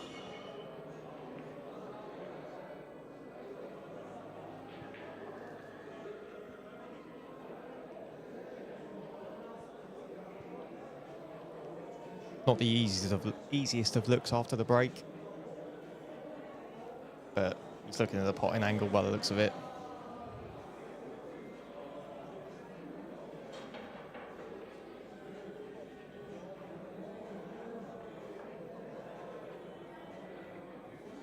Cue ball is, of course, going to be coming back over this side of the table, so he's going to have cover if he does miss.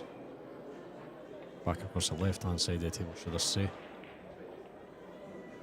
Yeah, he's played that well. Yeah, perfect. Pocket speed as well, because any harder and that doesn't drop. So he's in contention to win this one. Everything pretty much wide open.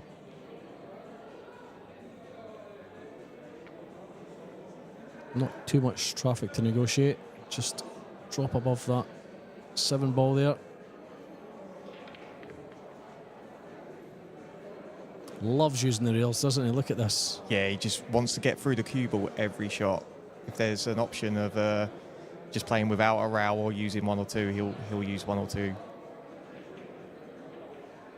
You find that a lot with the Filipino players. They really just like to get through that cue ball, give it a good firm hit, and it works. It's a simple one here, nothing bizarre. Yeah, he's key shot here in the match to get onto the 6. Yeah, he's left himself quite straight. I think, is he looking at just topping through off 2 cushions and playing the 6 in the middle pocket? He's got the angle for it.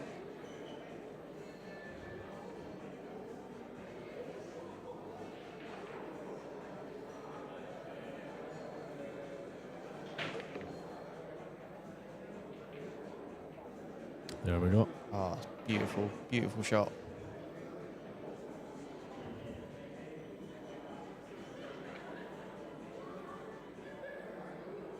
So probably just going to come off the side rail here and leave the 7 in the pocket where he's standing.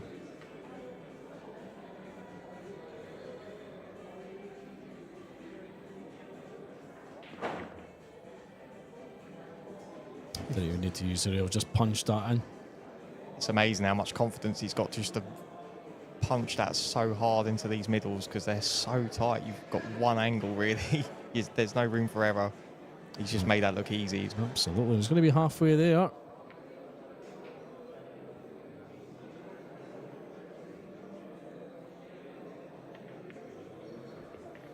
Yeah, I think Max will start to be concerned now. He'd just be hoping for a chance to put a few together himself. Absolutely, yeah. He's a wee bit of hill to climb. Max reaching the halfway point. Is of course only raced 8. Riku Rompinen 5-1 up on John Chapman on table 14. There's Riku breaking. Gary Thompson 1-0 up on Bui Triong An. They are on table 11, the stream table, Scottish Q Sports live streaming.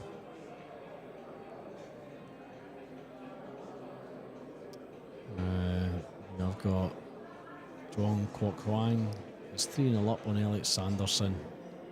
So yeah, Elliot Sanderson needs to do something here.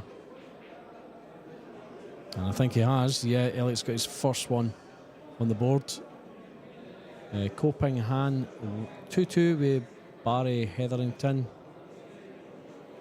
Fraser Patrick is 2-2 with Pham Phuong Nam. Pierre Francesco Garcia 4-2 down to Jan van Lierop. Yeah, and it looks like Van Lierop is racking the ball, so I'm not sure if there's another... It is, yeah. Just as you says that, Danny, Garcia's got another one on the board. So is Fraser. He's 3-2 up now. And another one just... Yeah, it was Elliot's one that came up there. 3-1. 3-1 down, Elliot.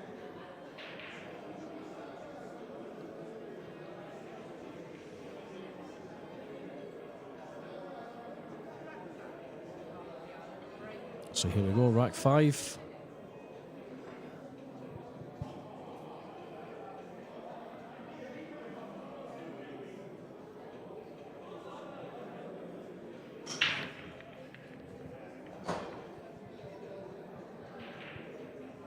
Makes that one ball in the middle pocket. The 2 balls not in a friendly position. Yeah. It's just going to be the safety here. 1 behind the 9.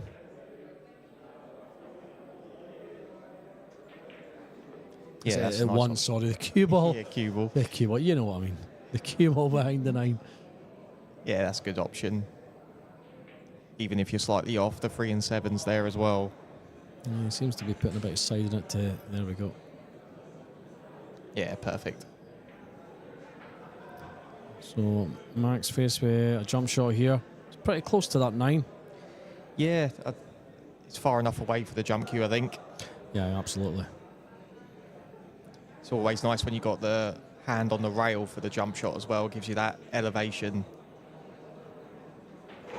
Yeah, it certainly makes a difference. Allows you to jack up more when you're so close to the ball that's interfering with play.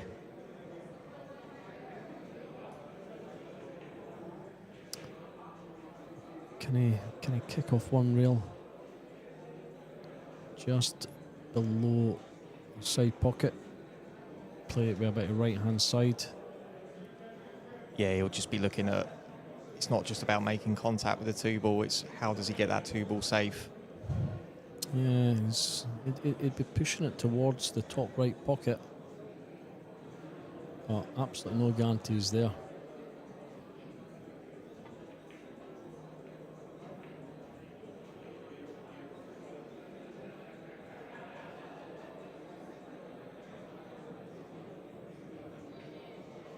Oh, he's gone for the three railer. Is it three railer he's gone for? I can't see the angle what he's going for from here. Three rails, 1, 2. Oh no, he's not. He's just tying something. Yeah, there was no. I just thought he was going for three rails. See, that's me and my mad shots there. There was no escape from that angle. Yeah. He's not even tied the ball up. I'm not sure what He's what cut off done. the potting angle for the 4. Yeah, but it's goes into the top pocket. It does, but then you've got the 6 as well. It's a clever enough shot. But yeah, let me try and explain. The guys on the stream obviously are not going to see me pointing to the screen, but yeah, off this side here, Danny, down there. Yeah, one of them. You know what I mean? Yeah, it just wasn't on. One of these spot on the ball shots, if you like. I wish I had your imagination, Dave. I just thought if he's going to play a deliberate foul, he'd play a better deliberate foul. Yeah, these guys don't play these crazy shots, man.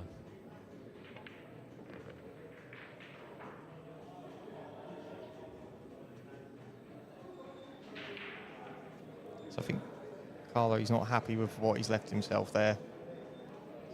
And screw back for the 4 here. I think that's about his only option. Yeah, but it's dead straight, so he's going to be going close to the rail. I mean, if he was right there, he could. The 4-8 combination is on. But I don't know if he can get over there. Yeah, he'll want to avoid the combo. He'll rather just play the 4 up into the top pocket. Absolutely.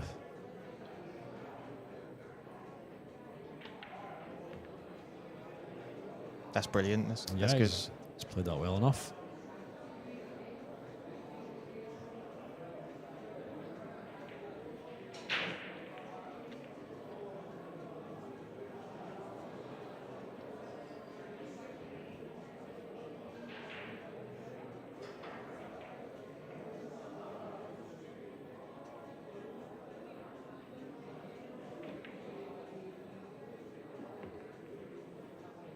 Yeah, he's made light work of that. Left himself a sharper angle on the 4 rather than get close to the rail.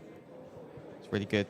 Got a bit of navigation to do here with the 6. Does he leave himself the combo or does he try and get short side?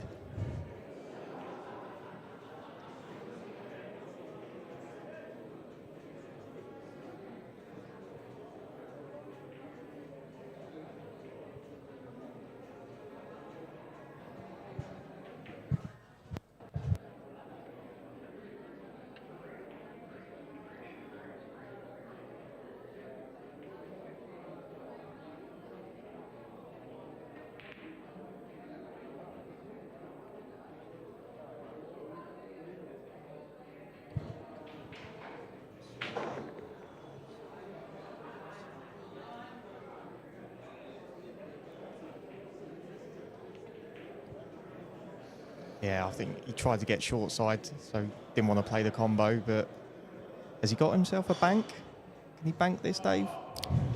Yeah, I think that's his only option here. I mean, he's got the safety option, but we know Carlo's a very aggressive player, I think. And he's also got a 4-0 lead. Which Yeah, softens the blow should anything go wrong. Yeah, do you almost feel like it's a free bank when you're 4-0 up? Absolutely. I don't often get 4-0 up, so... Yeah, 4-0 up or 4-0 down. I'm still going for that back, Danny. He's played the safety. It's not great. He's trying to get behind the 9 and he's left the 6 ball.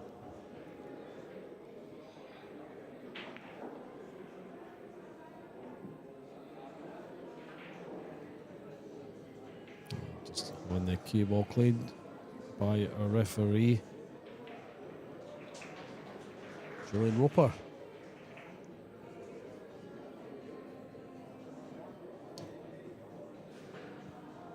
Yeah, mentioned Julian got his TV match on the Masters last week. Was it last week, Dave? It was, yeah, his Sky TV debut.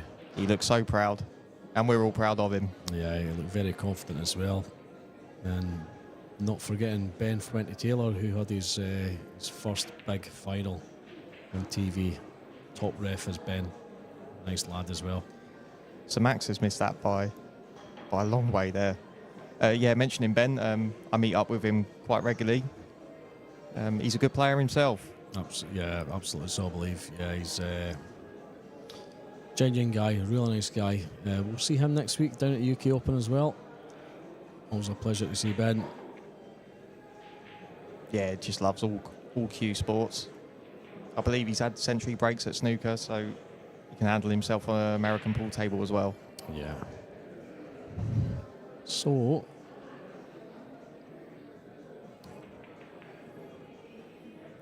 a thin cut into the middle, if that's what he's looking at.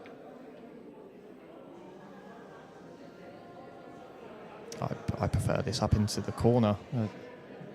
Cue balls flying all over the place if he tries and cut that in the middle.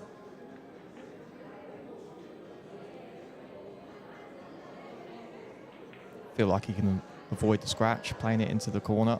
Yeah, if he catches it thin enough, should be okay. Wow. That's what I was saying about the cue ball, though. Look, he's made the 8 for good measure. Yeah, that's a little bit lucky. You know, that cue ball was flying. Maybe he felt like he couldn't avoid the scratch in the middle. It was the easier pot, I think. Yeah. He's okay here, though. Yeah, it's a tester. Tricky 7, but do nothing with the cue ball. I say do nothing. He loves using the rails, doesn't he? Of course he does. That's the problem. You play them at pace. He's done a few where he's absolutely nailed them, and that one's caught him out. And that's always the risk with playing with pace in these middles. As soon as you catch that point, it's not going in, and you've got one angle. So here we go. What can Max do here? Bit of a freebie. Max wasn't expecting this rack. It's going to be 4-1. There we go. First rack on the board. Well done, Max Lechner. Moments like that can change matches, Dave, can't they? Yeah, certainly can. Max with the break. Let's see what his break's like. See if he can run a few together. There's Gary Thompson. The lower table on your screen there, table 11. Gary's 2-1 down to Bui Truong An. And you can see on table 12 there, Koping Han at the table. 3-2 up on Barry Hetherington. And that's soon going to be 4-2 up. Table 13, Duong Kwok Hwag is 3-3 with Elliot Sanderson. So Elliot coming back there, 3 on the bounce.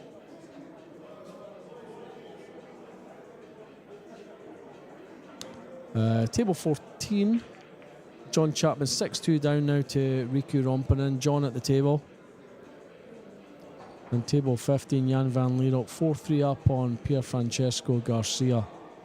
And at the far end there, table 16, Fraser Patrick is now 4-2 up on Pham Phuong Nam. Fraser breaking.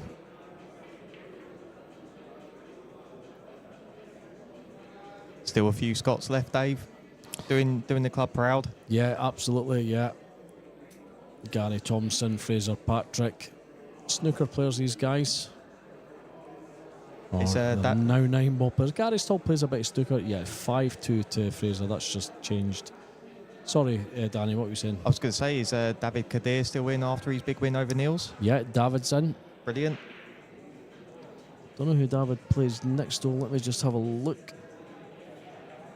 David plays the winner of match 183, which, yeah, it could be. That's Fraser Patrick, potentially. Oh, that's a shame. Could be an all-Scottish affair. Yeah. What a match that'll be in here. That'll be one for the locals to watch. Yeah, they'd rather meet later, wouldn't they, than lose around 4. Yeah, definitely. Obviously, two very talented locals, mate. Yeah, certainly are.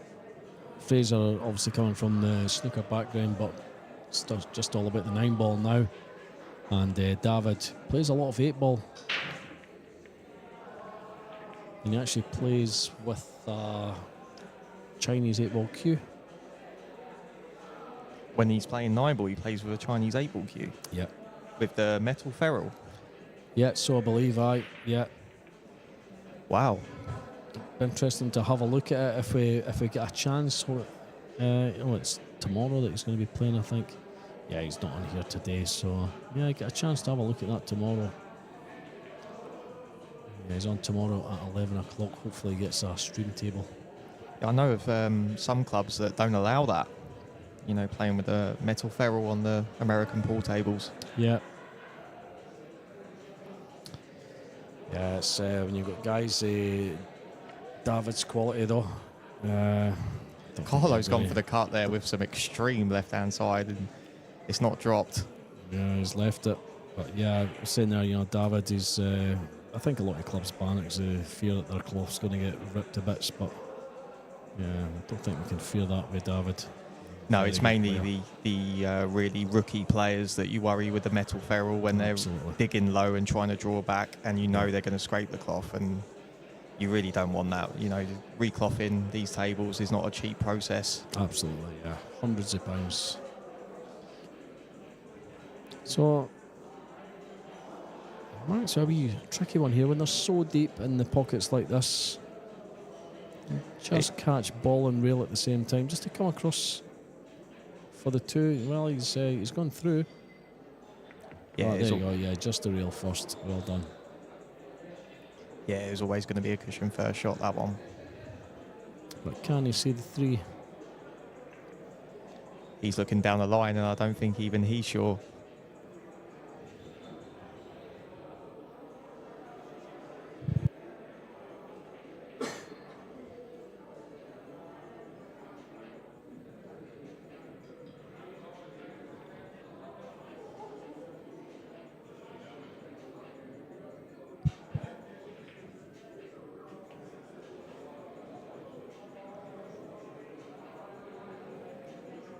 Julian, just keep an eye on that 6-ball there. But he's played it like it goes. Yeah, he's made his mind up with this. This angle just screw down for the 4.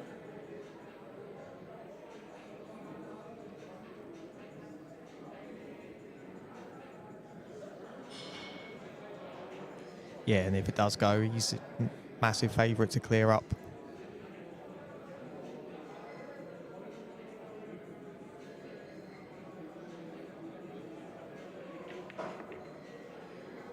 Thanks for joining us, Mark Ingram.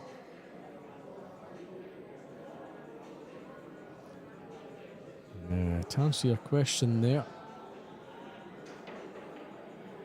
I'm not going to lie to you.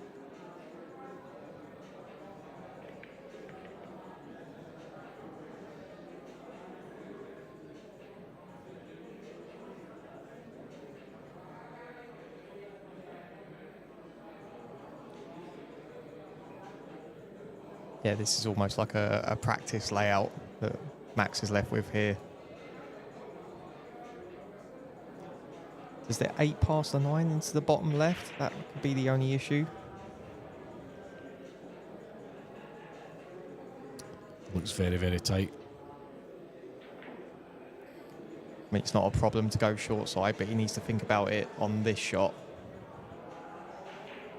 Just one good positional shot here. Well, judging by what it's left, it must go. Or he's going to have to come down to the bottom end of the table. He's looking for the middle pocket. Yeah, yeah. It doesn't go. Just screw around off of 3 rails. It's a small area to land in. Absolutely. I mean, he's if he overruns it, he's got the side pocket as well on the right-hand side.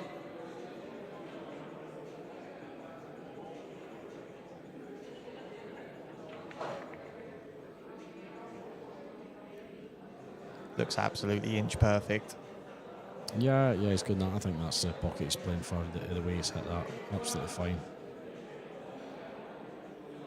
So, tricky middle pocket sees, he's absolutely fine, and this is going to be 4-2. Yeah, there's a side view that Daniel Williams likes.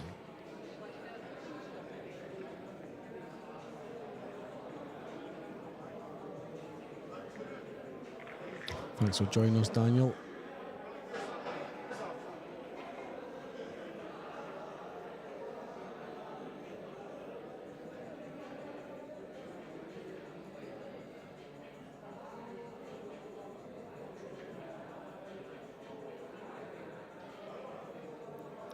Let's bug invite them out for breakfast at 10 a.m.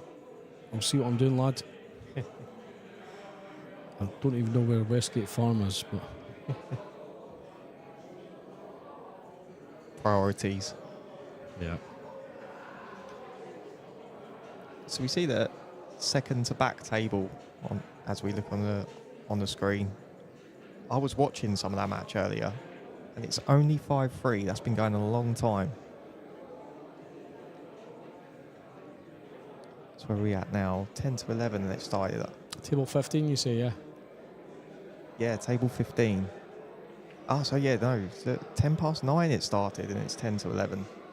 There's a few 5-3 matches there. Look at this, table 15, 16 and 13, they're all 5-3. Riku Rompinen is on the hill against John Chapman, 7-2 there. And we're back to 21. Max wasn't happy with his last break, so he'll be looking to put that right.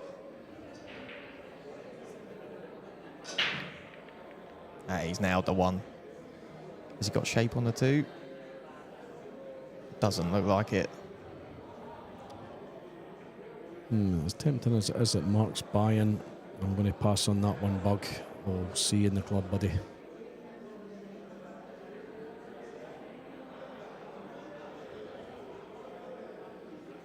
I'll pass on that as well, Mark. I'll make my way up, buddy. Thanks for the offer of the lift and the breakfast.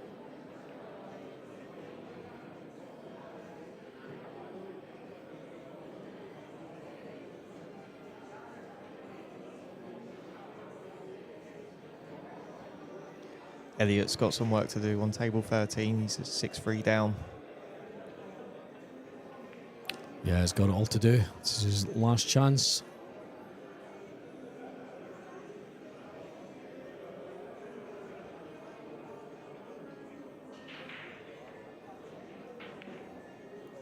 What does Max play here? Does he take the push out, or does he go for a kick? It's called push out, yeah.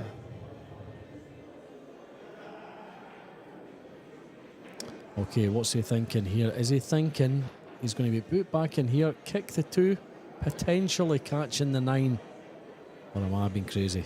Nah, he's pushed to a kick safety, so he's going to put the 2 between the 8 and 9 and knock it down table and use the 3 for cover.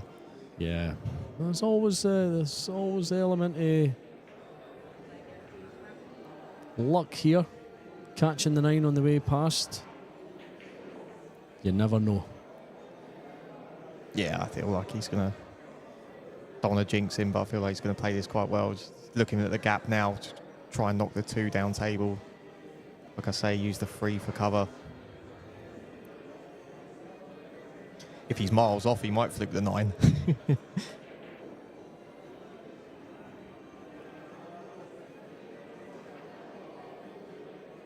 He's having a good think about it.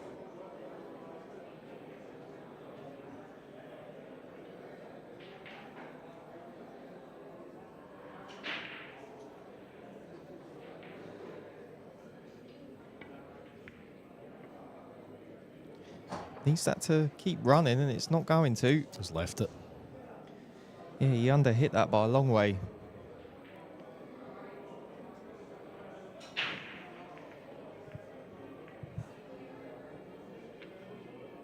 What's the angle like for Carlo to get on the 3? He's looking at it like it's almost straight. He's jacking up. Is he trying to get back short side? Trying to play the red 3? Yeah. Trying to play the referee into the bottom right-hand corner as we look at the screen. He's still got a card at. It's not overly difficult, but it's getting the position on the 4. Yeah, the cue ball's naturally going over to the left-hand side, so he's just got to make sure of the pot. Yeah. It's never easy when you play into a blind pocket. Always makes it a bit harder. Tend to aim closer to the rail, miss it on the thick side, just to give you a bit more leeway.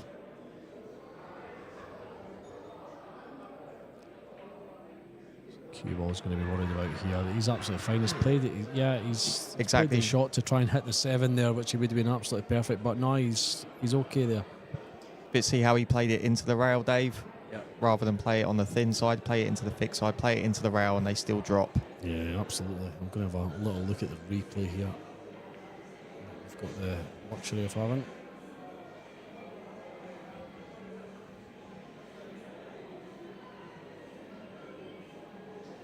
Yeah, he's just above that first diamond, isn't he? Yep.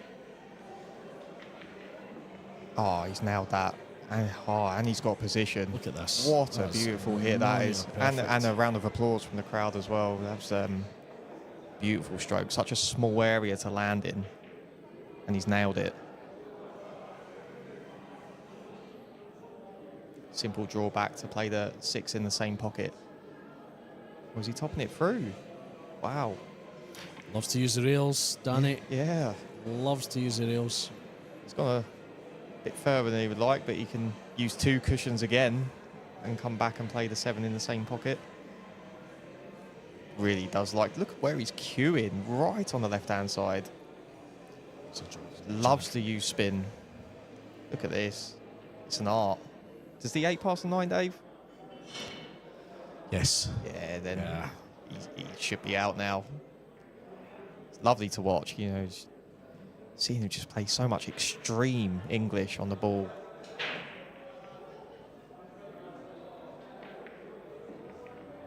Yeah, he's played that well. Absolutely perfect on the 8 ball. Straightforward now. It's going to be 5-2.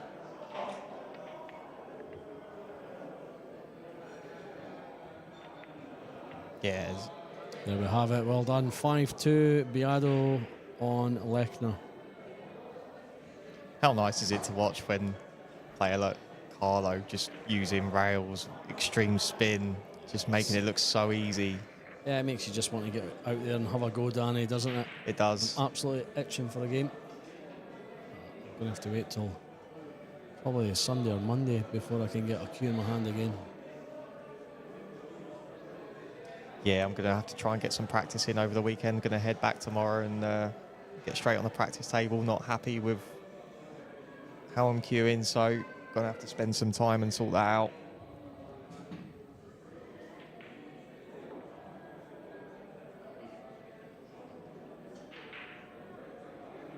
I wish I could take one of these tables home with me, though.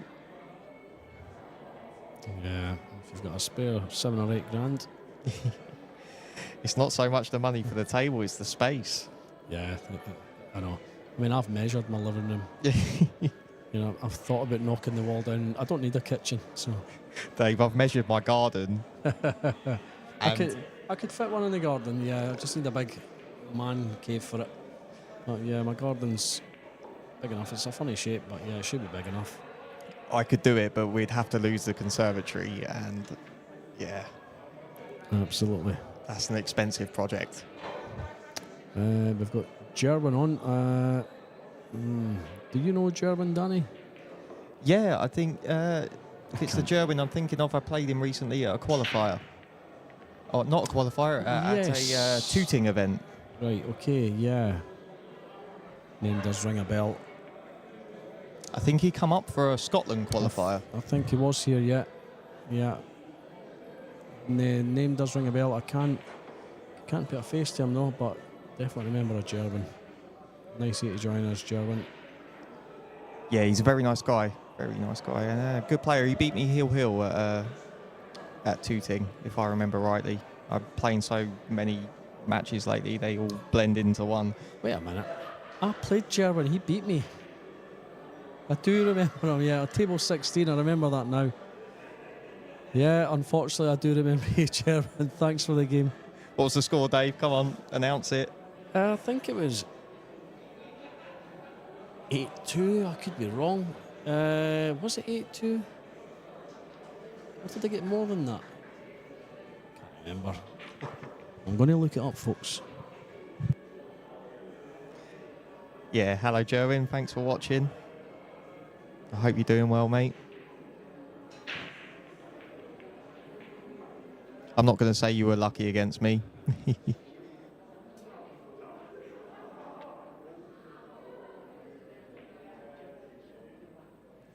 Carlo with a shot on the free here, position to 4. It's not easy. Again, look, he loves playing with some extreme side. Look at this. Gonna have a shot into the top corner. Really nice to watch. He's not happy, but it's always nice just to watch these shots when they're playing with extreme English. Yeah, 7-3, Jerwin beat me. I've got over it. I think I was 2 or 3 up as well, and you know, the guy just stepped up another gear. He was struggling with the tables, not used to the 4-inch pockets, and then all of a sudden, boom, off he went. Just found his arm, got used to the table, and he was away. Annihilated me. Yeah, I saw enough from when I played him to know that he can play. Absolutely. I think I missed an easy 8-ball at Hill.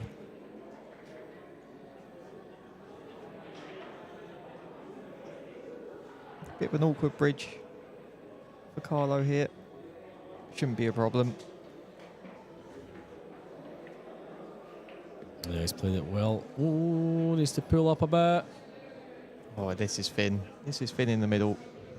It does go into the bottom right. Yeah, see where he was pointing there with a cue. See someone asking for Elliot's score. I can't see his name on the live score, so it suggests to me it's not gone well. No, Elliot's lost 8-3 there, unfortunately, for Elliot. Yeah, 7-3 Jerwin. So it says on Q score anyway. Yeah, it is a funny score. I think it would be 8-3. Maybe it was 8-3. Maybe Q score's wrong, but yeah, I'm seeing 7-3. Carlo's absolutely nailed that cut. Spun the cue ball round for perfect position. Brilliant. He's feeling great, isn't he? Look at him.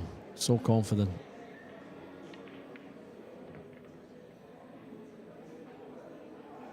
You notice that he gets up quite quickly, but he's already delivered the cue dead straight. You know, see some players jump up on their shot, but the cue's already delivered once he's up. Yeah, it's certainly doing him no harm at all. And there we go. 6-2. Couple of racks to go. Table 11, Gary Thompson is 6-1 down on Bui Triong An. Table 12, Ko Ping Han 5-3 up on Barry Hetherington. Table 13 just being called. Mark Bijsterbosch versus Ernesto Molina. And table 14, Imran Majid and Mohamed Sufi. So that table just starting, sitting at 0-0. Table 15, Jan van Lierop 5-4 up on Pier Francesco Garcia. Yeah, that's a tactical game, that one. Table 16, Fraser Patrick now 6-3 up on Pham Phuong Nam.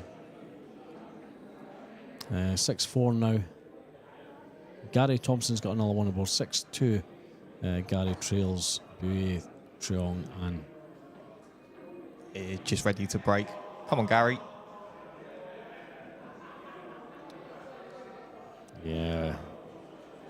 Good to see a good match on this table. On the other stream, Scottish Q Sports live streaming YouTube channel.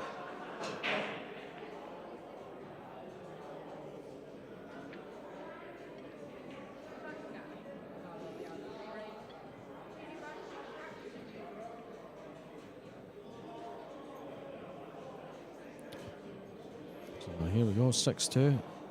Viado breaking.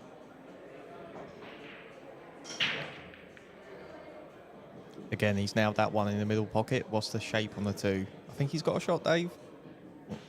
Yes, definitely has. So it's a long one.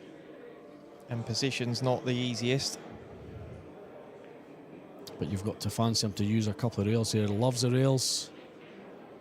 Powering through.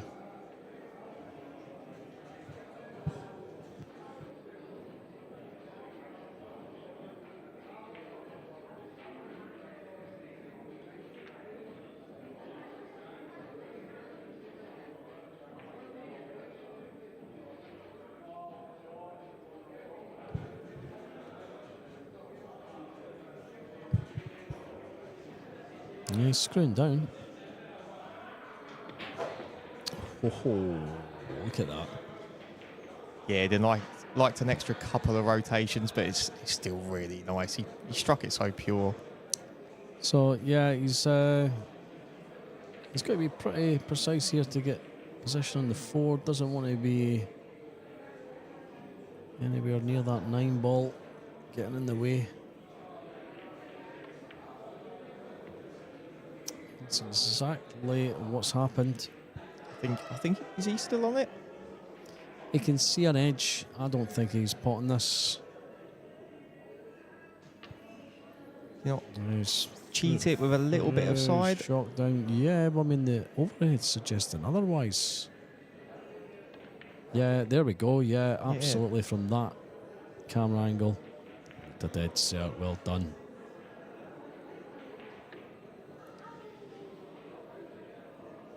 Yeah, and I think gets himself on the hill here, and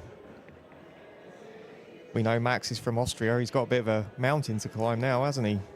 Yeah, absolutely. Sorry for the poor punt. It's okay, I was pretending to ignore it, but yeah, now that you bring it up.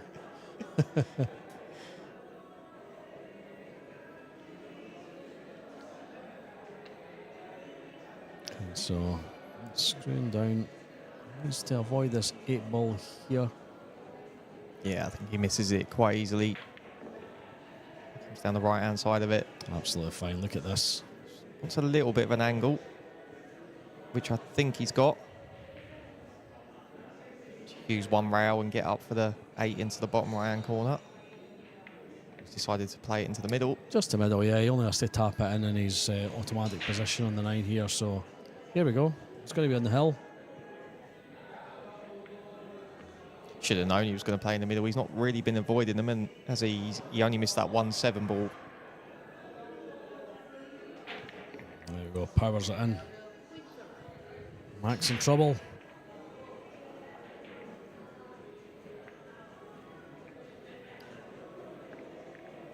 Yeah, Fan Phuong Nam's pulled another one back against Fraser Patrick. 6-5 to Fraser there. Jan van Lierop, Pierre Francesco Garcia still sitting at 5-4.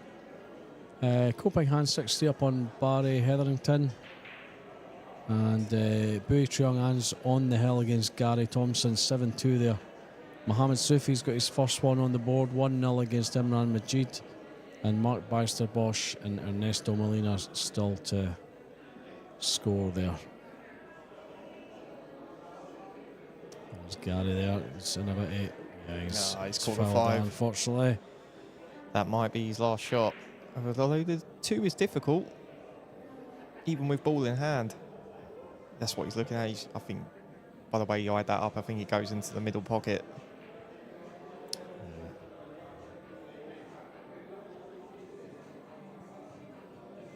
So, not looking good for Gary here. It's another one of the local lads. Potentially going to be dropping out. Yeah, that's a nice cue ball position.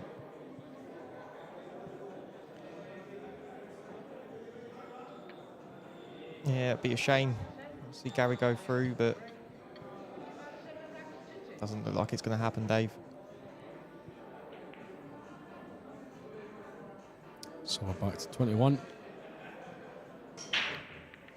There's a 9. Just about. He's not got an easy shot on the 2, has he? Don't really want to be cutting this in the middle pocket. Not an easy shot, but he's got a shot all the same. It goes past the 4. It goes past the 4. Let's have a look at the overhead. Yeah? It's my wild prediction. It goes past the 4. Oh. It does, yeah.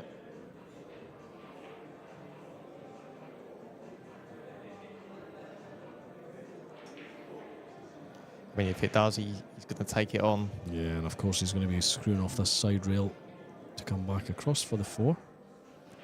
It's a tall order. May just elect to play the safety.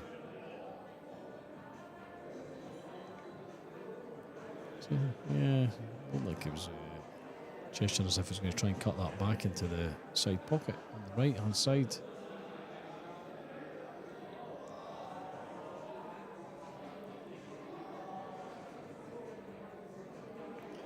I think he's thought better of it, and now is he looking at a safety? No, he's looking at position on the 4. Is he going to try and cut this to the right-hand middle? Oh, that's a that's a brave shot, Dave, isn't it? He's playing the safety. He's just going to roll the 2 up behind the 5, leave the cue ball up behind the 4. Oh, he's went too far. It's left Max a golden chance here. Yeah, just caught out by the speed of the table and the cushion there.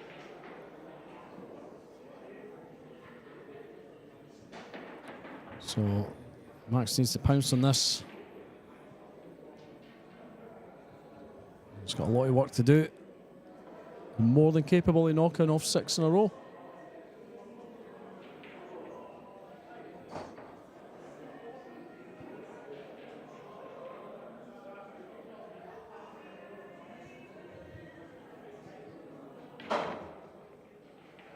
Smashed it in. There we go.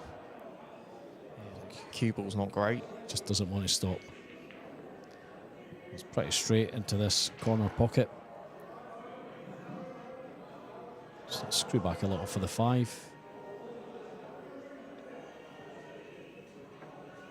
Doesn't need to do an awful lot with the cue ball. 6 is over the pocket, so as long as it gets half decent on the 5, he's all right. He won't be happy leaving himself there, though. A lot of distance. Nailed it. So he's now looking good to take this rack.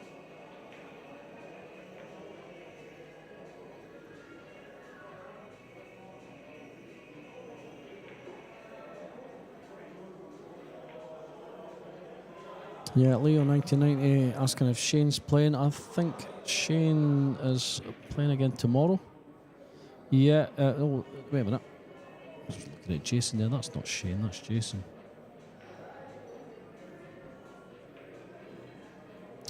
Yeah, Shane will be playing Eklund Kachi tomorrow at 3:15 on this very table. That's providing all the matches go on time. So 3:15 on the stream. Shane Van Bonen versus Eklund Kachi. Yeah, again, Max is not ideal in position. Obviously, you still back him to make the ball, but he won't be happy that his cue ball's so loose at the moment. Maybe the pressure of knowing that he can't lose one more rack, and again, he's shaking his head. He's left himself straight on the 8. It was the shot before, he just didn't have ideal position, and once you're travelling that kind of distance, you can leave yourself without an angle. Yeah, it's just not feeling it, is it? What do you do here, Dana? Do you screw back off the rail closest to the cue ball here? Yeah, exactly, and just take a mid-long range shot. That's where he's pointing his cue. Just come off the side cushion. Just take your medicine. Don't do anything silly. He's tried to go. He's going to be good on this. It's going to be good. Look at that. Unbelievable. A really nice shot. I'd have come the other side and just taken a longer pot, but he's backed himself and got through that cue ball nicely. There you go. We round of applause there for Max. Rightly so, because he made that look easier than it was to get position there. Yeah, it was well deserved.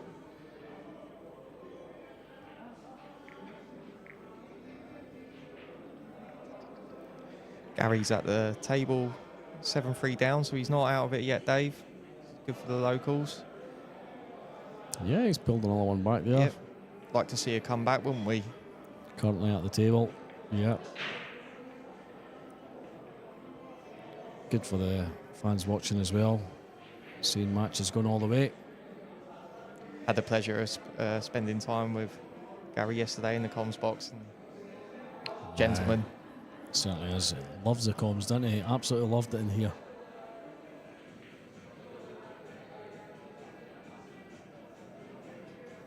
Andy Morris has joined us as well in the chat. Thanks for joining us, Andy.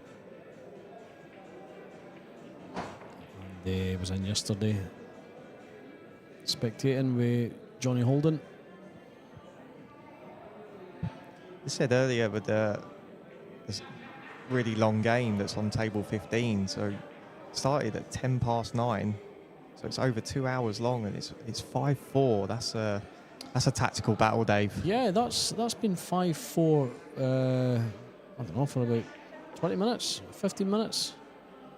It's been 5-4 for a wee while now. That is quite a tactical battle.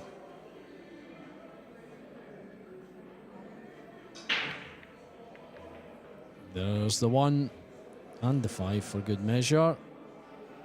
Yeah, you see, Max wasn't happy with that because he come top side of the middle pocket, and that's not what he normally does with his break. See him last year, he was known for making 3 9-balls in one match where he sort of come off the side cushion and cannoned into the 9, and that's why he's come top side of the middle pocket. So yeah, just not quite achieving it here. He's got a shot on the 2.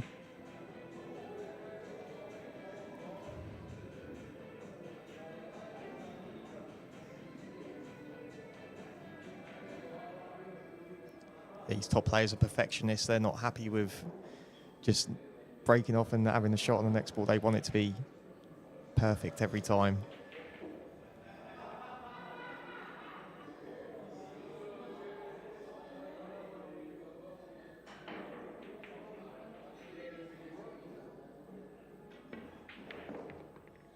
He's played that nice, Dave. Absolutely. Don't be hampered by the 7 though. Yeah, he's fine. I think he can get his cue past there. It's going to be all right. Doesn't have to do a lot with this. Yeah, he could just draw it back a few inches. Pink 4 in the top right-hand corner. Just take a wee punch at it. Yeah, it's not hampering him too much. Just like so. Should be a break and run. Even though he wasn't happy with his break, it was effective. Yeah, his back was against the wall at 7-2 down. He's putting everything into this now. Could be the start of the big comeback.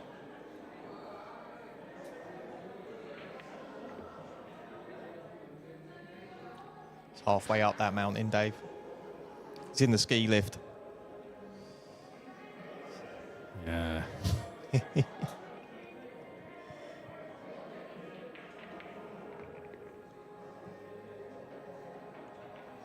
Absolutely fine there. Yeah, nice angle just to bring it over to the left-hand side of the table off the cushion. He can draw up if he wants to play it in the middle, but I like just punching it over and playing the 8-ball into the top left. He's decided to draw. Nothing wrong with that as long as he gets top side. Yeah, which he has. Maybe a bit straight. He's going to be good though. Yeah.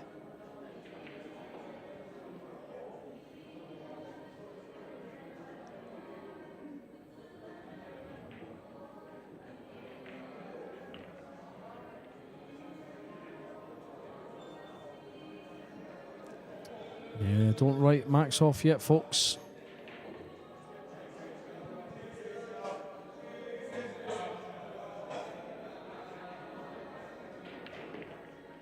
Yeah, 7-4. Taking them well.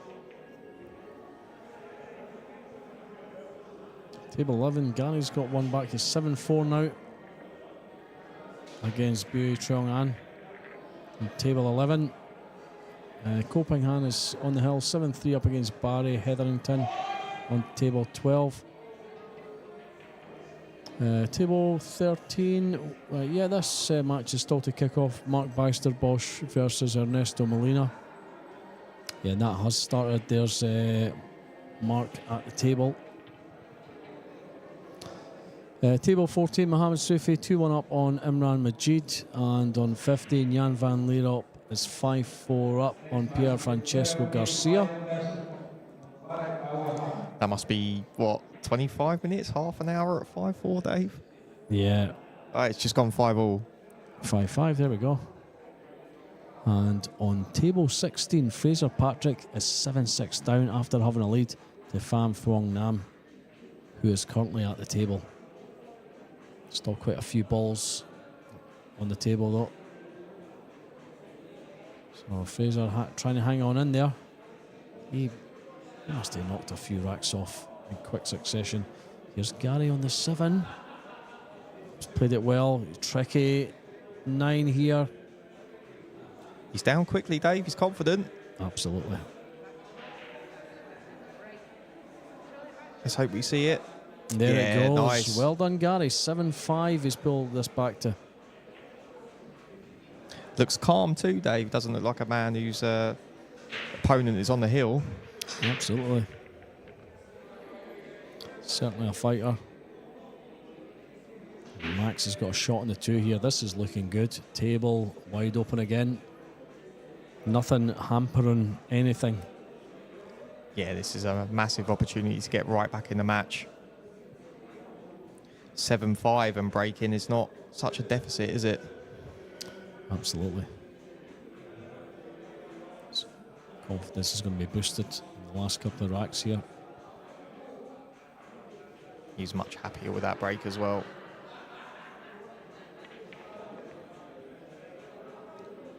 Cue that nicely. Yeah, nice wee angle just to drop off the top rail here, get under the 4.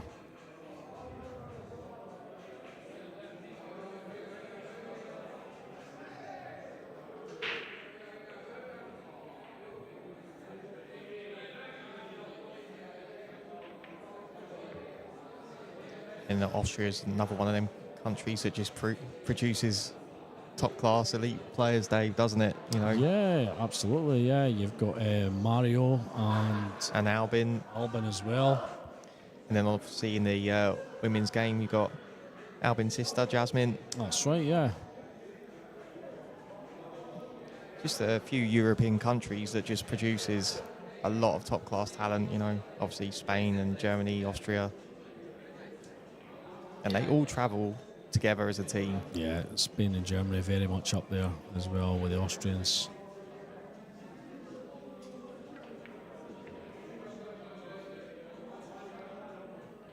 Not so many British players at the top, is there? Obviously Jason. No, what we need, Dave, is more clubs like this one, and you'll start to see the improvement, I think. Yeah, definitely. Agree with that. Because it's, obviously speaking from personal experience, it's very difficult to transition when you come to these top-class events on the slick, brand new cloths, lovely tables, tight pockets, and you're used to, well, you're not used to that, and it's hard to transition quickly. And if we can get more clubs invested in the players, then the Brits will start producing top-quality players, because there's enough Qists. Well, I mean, there's Carl Boyes has kind of thrown his hat in the ring again, hasn't he? And he's been playing pretty well this weekend. So, don't know if he's completely out of retirement yet. He's of course got a job to do. Yeah, I was saying last night, I hope that he plays in a lot more comps, because just for the nostalgia of it, it's brilliant to see him back, and good name for the game. It gives us so many highlight moments, and just want to see it. Yeah, without a doubt. So, a couple of pots here, Max. Good on the 9. This is 7-5. Yeah, and a break and run.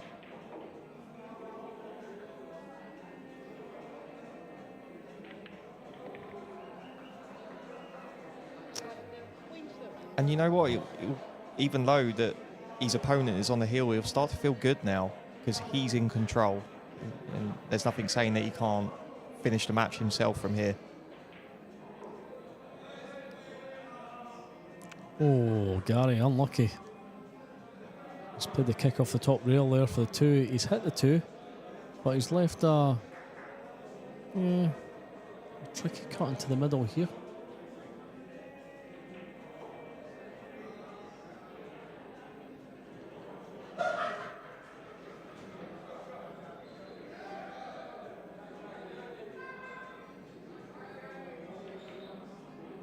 Yeah, and Bui Triong An just missing the cut there. He's going to be a bit fortunate. And Gary looking for a good safety. A few balls down the bottom of the table there that are they're a decent target to aim for. Just playing it soft. Getting behind the 5. Does he have the cover? I don't think he's got the cover, Dave, for that. Yeah. Even if he has, he wanted it a lot tighter to the 5 than that. Yeah. Yeah, having to come off 2 rails here. But you get it tighter and it eliminates this kick, you know. Okay, yeah, so he's missed it, though. Gary. So we're back to 21. Carlo Biado still a lead over Max Lechner, 7-5 now. Yeah, we've missed the break shot there, haven't we? Yeah, I think we were just trying to stay with Gary's match there to see if that kick was made, which it wasn't. Gary with ball in hand there. I can see that he's at the table just now. Rightly so, we got to support the locals.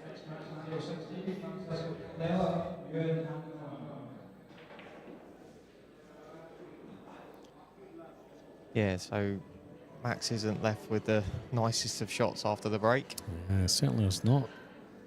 He'd have been hoping that he could have put a pack together and just keep Carlo in his chair and finish the match off, which these players are more than capable of doing.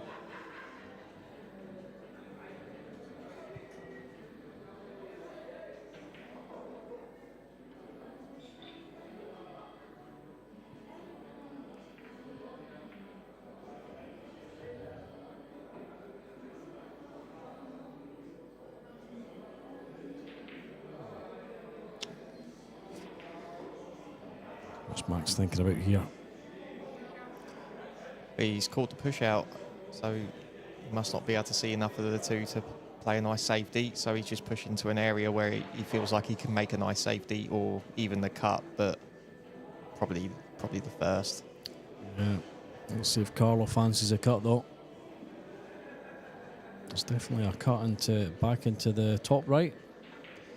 Yeah, the cue ball's flying.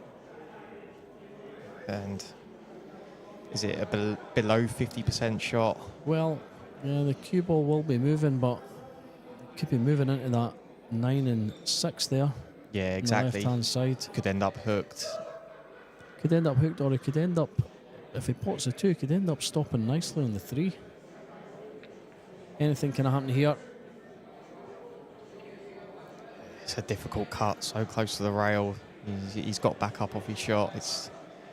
I don't like it, Dave. He's put Max back in. He certainly has. Yeah, I don't like that shot. I like playing the 2 up and down the table and using the 9 and 6 for cover with the cue ball. Just missed the 3 with the 2 up and down.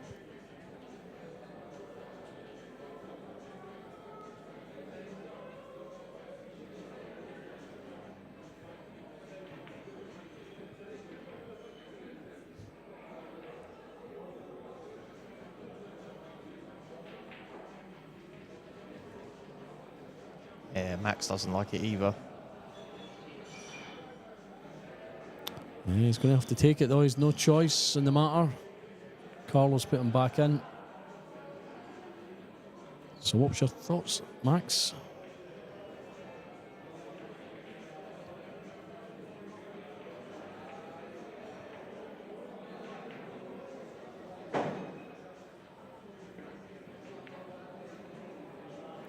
Did he go for the cut, Dave, and was a long way away? He must have done.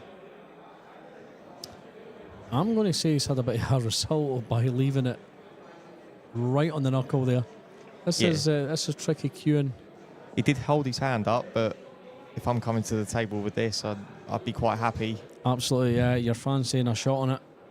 The three's not far away either, so not manoeuvring the cue ball too much.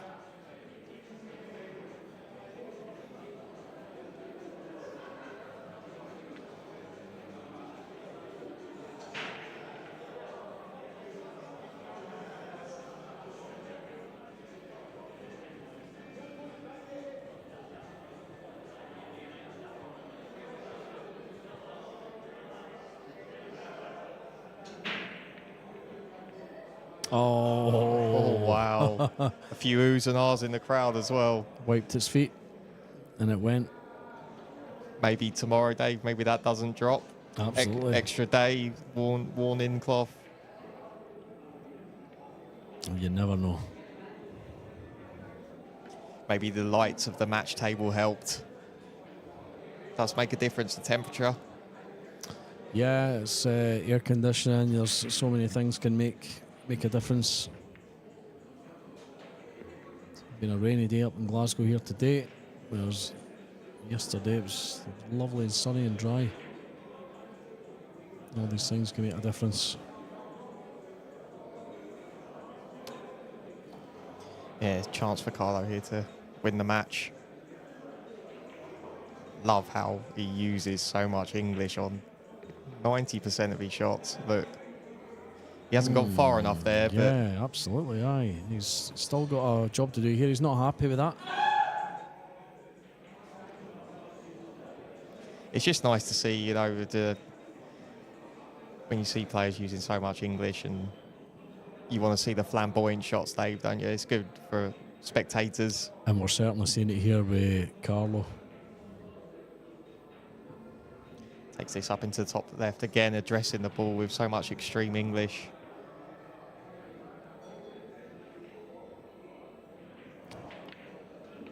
Oh, heart of the pocket that time. Yeah. Never touched the sides. It's almost like it assists him with potting because it's unneeded on a lot of his shots, but it just feels natural for him to play with the English. There we go. Should be straightforward. He's got a nice angle. No heroics here whatsoever.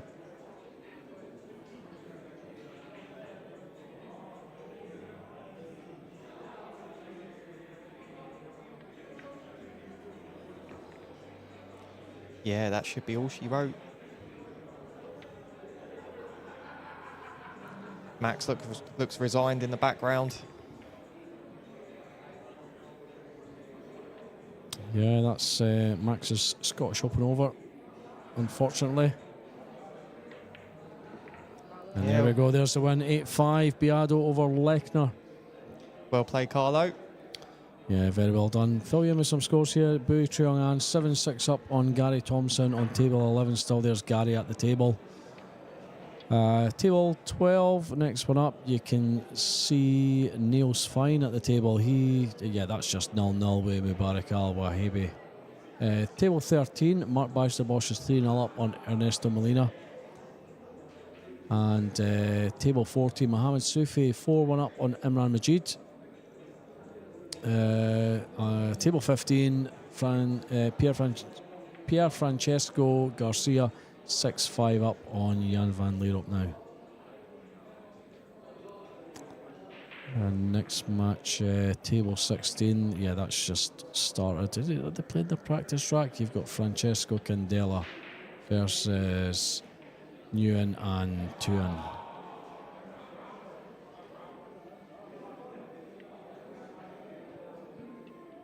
So we will be back soon.